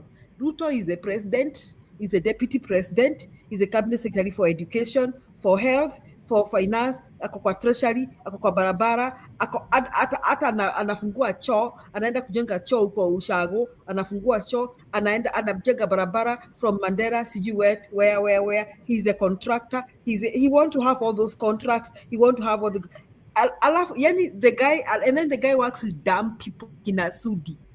You know, this Nyinyi watu, you need to be careful of the kind of people you have in power. I'm telling you, I'm not trying to have prejudice here, lakini kuna watu tutazuia sana kuja kwa serikali. I'm telling you because they have a problem with it. Pia akona ushamba, jamaa akona ushamba mwingi wa hali ya juu. Jamaa ametembea, he's been globe-trotting and he's not done enough of that. Sijui he wants to ride on what kind of jets or something, eat what kind of food in the place or something. Akona ushamba mwingi wa hali ya juu, hata ushamba inamsumbua. Even ushamba inazuia him to run the country properly. So this guy has many issues inside his head. So hawezi, he cannot improve anything. Hata akisikia, he will tell me, Julia, you are right. I can't. Let me say this, Innocent. I even think at times that Kasongo would like to do different. Kuna pengine akikaa kwa bedroom yake anajiwaza, anasema sasa I will change things tomorrow, but he can't. He doesn't have the plan, Hana, and he doesn't consult. You see, serikali si kama nyumba yake. Innocent, even in your house, really, you need to let things go. You cannot run everything in your house. Yes. You cannot ati wewe umaruka asubuhi. Let me tell you, if you're a man and you decide to run your house na uko na bibi na watoto, utakufa mapema, kwa sababu you have to wake up and decide what they're eating in breakfast, lunch and dinner. Alafu unaanza kupanga, tutatumia pesa hii ya breakfast, ya lunch tutatumia hii. You don't want your wife to do anything. You break down, I'm telling you. Because you're also thinking, but you don't need to go to school. Fee itatoka wapi? Bado nafikiria we need a decent house. Bado nafikiria we need to improve our means of transport. How will you do all that? You need to share your responsibility with your family, so that hata bibi yako aya anafikiria maneno ya budget ya nyumba na wewe budget ya kule kwingine. Sasa Kasongo kuna kichwa ngumu. His mother brought him up badly. We blame his mother for giving us that thug. Unaona, mama yake alimzaa na kamlea vibaya, alimlea na tabia mbaya, because mama yake angempatia coffee, several slaps when he was growing up, the man would have been a proper man. You see, the woman didn't do that. He brought up a thug in the name of her son. She brought up a thug in the name of her son. So the thug must have been bullying his siblings. I don't know whether Akama kona siblings. Pengine kwa yeye ndio anasema. Julia, why I said that? Why I said that is the unconfirmed report. Whatever, he would, Innocent. Those are rumors. What I'm saying, unconfirmed report ndio nasema from the money zenye zimeibwa kutoka the 1.3 ama ni 7. They took the money ndio wa fix hii maneno ya shara, those programs zenye zinaonekana asifanyi vizuri, so that they can fix it, ndio Wakenya wanyamaze. That's what I'm saying, that hata akifanya, how will he fix sha? Angalia tuko na shida gapi haya, si sha peke yake, si ndio Innocent?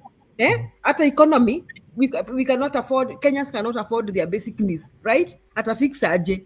Haya, masomo ndio hiyo, amepora university funding. He was saying he was improving how universities were being run. Saizi watoto wasomi, how will he fix that? Now what about capitation? Capitation haifiki kwa shule. How will he fix that? Watoto waendi shule. Schools cannot run effectively. How will he fix that? Now on top of that, the economy is running down in Kenya. Unajua economy si kama stima ati turn on turn off. No, it's a process. See, turn off turn off. Those things don't work. Economy, you need to figure out measures and government policies that will use to induce investment. Unaona, hata kama ni kwenye direct investments, lazima ukae ufikirie, ama is bank policies, maybe bank operations, maybe central bank ifikirie kwamba are we working on our interest rates? What we gonna do so that people have money to spend? What we gonna do for people who have money to invest? What we gonna do with this inflation? It is something you need to sit there. Si kitu nasema ati sasa tuwafurahishe tushughulikie sha. Let me tell you, they will not solve anything. He can't. He doesn't have the intellect. Innocent. I prove to you 2 years from now. No, what I'm saying. I'm just saying, it's good to bring this thing to the light. No, he won't. Let me finish. What I'm saying is, whatever the money they have taken, Wamejua there are things which are not working well, especially the projects zenye wamefanya, na wame-identify some projects zenye wanataka kufix so that people can they redeem the credibility ya KK to the government. Now No amount of projects. Let me ask you, Innocent. Think let me about the finish. projects Let me wanaweza finish. fanya. Can I finish? Can I Yes. finish? Ndio nasema I'm just bringing to the light so that ikianza kufanywa we know, okay, this is what they were doing. They have chosen some of the program like SHA. Na wamesema the private entities, hospitals imekataa asitapatiana huduma kwa SHA, and they want to pay them the money zenye they owe them. Ndio nakwambia, those are the things tunatakana tuanze kujua when it happens, then we know that he's just doing it to redeem himself. So kama nataka kulipa hawa watu ndio the private hospitals ndio warudi sasa waanze kupatiana the services, we know that zile pesa mahali zimeenda ama zilibwa, ndio hii pesa inafanya hapo. Wame identify capitation to schools. Ndio nimesema those are some of the things wameambiwa saizi, and that's why I'm saying why I brought that thing ati wakianza kufanya something from now onwards, tusisema at now wamefanya we'll vote them. If you remember what I said, it's because they have identified some projects zenye wanataka kufanya saizi to redeem themselves, and let us not be tupambaswe tu uongo tuseme okay, tulisema SHA ifanye kumbe sasa inafanya, so let's continue supporting them. No, they have already taken the money and this is what they want to do. I'm saying unconfirmed, so we are waiting to see whether it will happen. I'm not saying that they will do it. Mi najua hawezi fanya, but unajua if that's what they are planning and they will do it, watapatiana hiyo pesa ndio the private hospitals zirudi, capitation sipeleka kwa shule sifanye. Those are some of the things ndio tunataka, if they bring it na waseme ndio hii pesa tumeleta tumewapatia hapa na watu, we should ask them where did you get the money, na msema pesa hakuna, where have you got the money? That's what I'm just bringing out.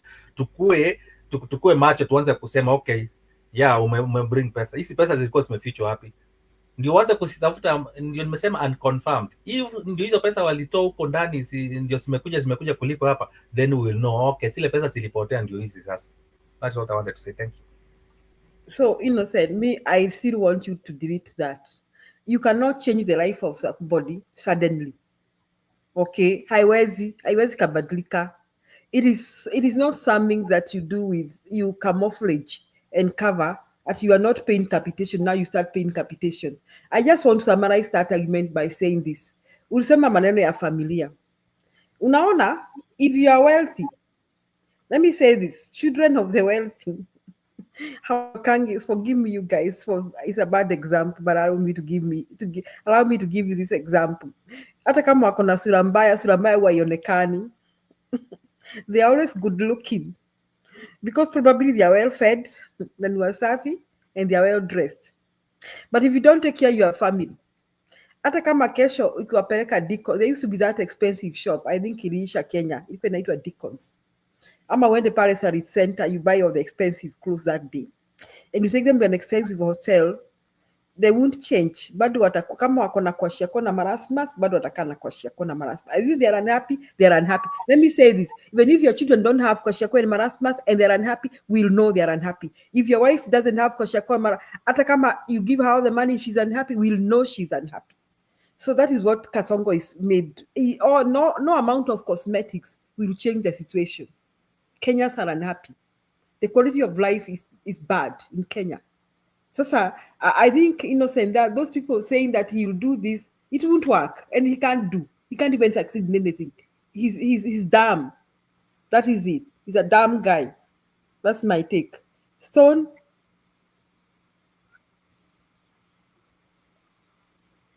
umeenda kulala. So Stone PK. No, I'm here. Mimi nitamaliza na hii. Nitamaliza na hii. One, I thank all of you that have been here and those also on the comment section. It's been a very, very good engagement with ups and downs. And one thing I would want to mention about Kirinyaga, I think it's actually who said that the bishop had was on the right. If you watch, there was a CS that had come earlier, and as the CS was allowed to talk about the shisha. Unfortunately, he should not have allowed her to the CS to talk about it if he didn't want anybody to discuss anything, even if she was talking about this, how it's working and all that. So it was a double standard. The bishop goofed, and then also on the same note, based on the families, as human beings, when do we get to talk? When do we get to exchange? Even in those old days, information is passed whenever there are gatherings, mourning, burials, weddings, all that. It all depends on how the family feels, and also depends on how extensive the discussions become. Because I find even government announcements are made during such gatherings. So it all depends on how the management of such situations are done. Then Innocent has brought something very, very, very interesting. And let me tell you and everybody else that in leadership, we have some irreversible mistakes that people make. Irreversible, indelible mistakes. Once you commit those ones, you are cooked. You are done. That's why you're supposed to be very careful as a leader. Very careful indeed, because any mistake you do, some of which are indelible, like now when we talk about the deaths caused by your leadership, that can never be deleted. Whether you go to heaven and come back, you always correct. You may goof. Okay? Things like watoto wamekosa shule, all the mistakes, the money that has been stolen, whether Ruto aende arudi amezaliwa tena, he can never be forgiven. Raila, the mistakes he made, that one mistake he made when he came and asked, munataka Ruto aende, alafu, and then block the Gen Z. Finished, he's gone. He's only remaining with his Luos, who are also, fanatics. And on that note, I'll end by showing you this clip, Julia, and then mutatafsiri wenyewe sasa. PK, can I say something, please, before that? Yes. I just wanted to comment on something about the SHA issue. And to me, it is a crime against humanity. And a crime against humanity is often committed as part of a state policy, unlike war crimes. Crimes against humanity can be committed in peacetime, contrary to genocide. They are not necessarily committed against a specific people, ethnic or racial or religious group. And some of those crimes against humanity can be enslavement, murder, torture. And in this case, what we are witnessing is the denial of health services to the vulnerable, because this SHA is not helping people who are vulnerable and who are poor. Because when you're told to pay a month in advance, even in developed countries like the US, where people have a stable income, they don't pay their premiums a year in advance. It disadvantages the poor. And I hope someone is going to take up this issue and take it to the ICC, because in ICC, on top of the crimes, there is somewhere where it says other inhumane acts of similar character intentionally causing great suffering or serious harm to the body or mental health or physical health. So someone should take this issue, because there was no urgency of changing from NHIF to SHA without planning, because it has cost life and it will continue to cost life. And even though they rectify it, those lives that have been lost will not be recovered. So that is a crime against humanity. That's what I wanted to say.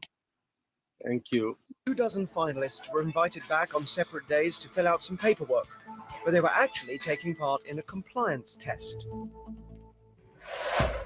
Enlarge it, enlarge. The three people on the left are actors. They've been briefed to stand or sit when they hear this. Everyone else PK, that's where's like a brought in is a full genuine screen? shortlisted applicant. They've been given no instructions other than to fill out. 24 finalists were invited back on separate days to fill out some paperwork, but they were actually taking part in a compliance test. The three people on the left are actors.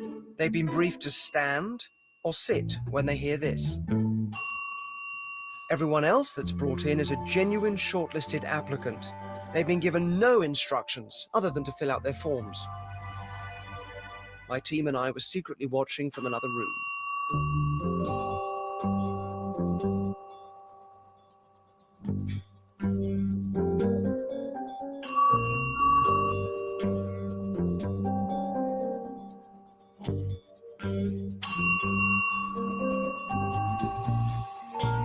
The more socially compliant a person is, the more they're likely to look to others for signs of how to behave. This is going to be your spot. And the more people, the greater the pressure to join in. In this case, whether to stand or sit.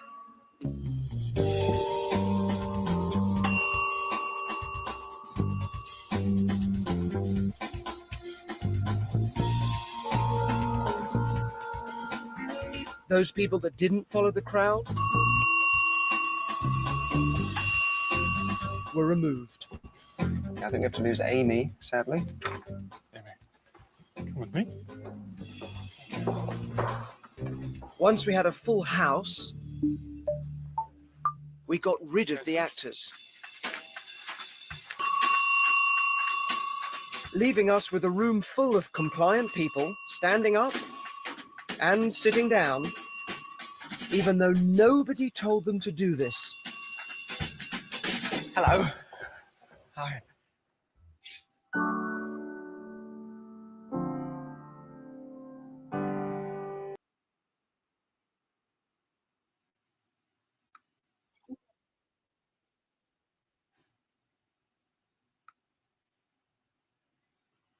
Thank you very much.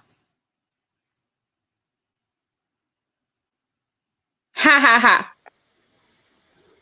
Okay, PK, you done? Have a good one. Mutafakari hayo. Sawa, hayo ni tafakari ya baba. Ungetuambia tu inamaanisha nini ndio tutafakari. Hapana, sitaki kuwatafunia. It's okay, we understood it. Thank you. Unitumie kwa kwangu, inaweza kutumia kwa class pia. Haya. Thank you. Mimi nakuanga na mang'aa, hiyo nikicheza watanisumbua. Asanteni wa Kenya. Thank you so much. Mungu awabariki. Inshallah kesho basi. Father Danny Darius, asante sana. Innocent na wale wengine wote. Hadi kesho. Alamsiki.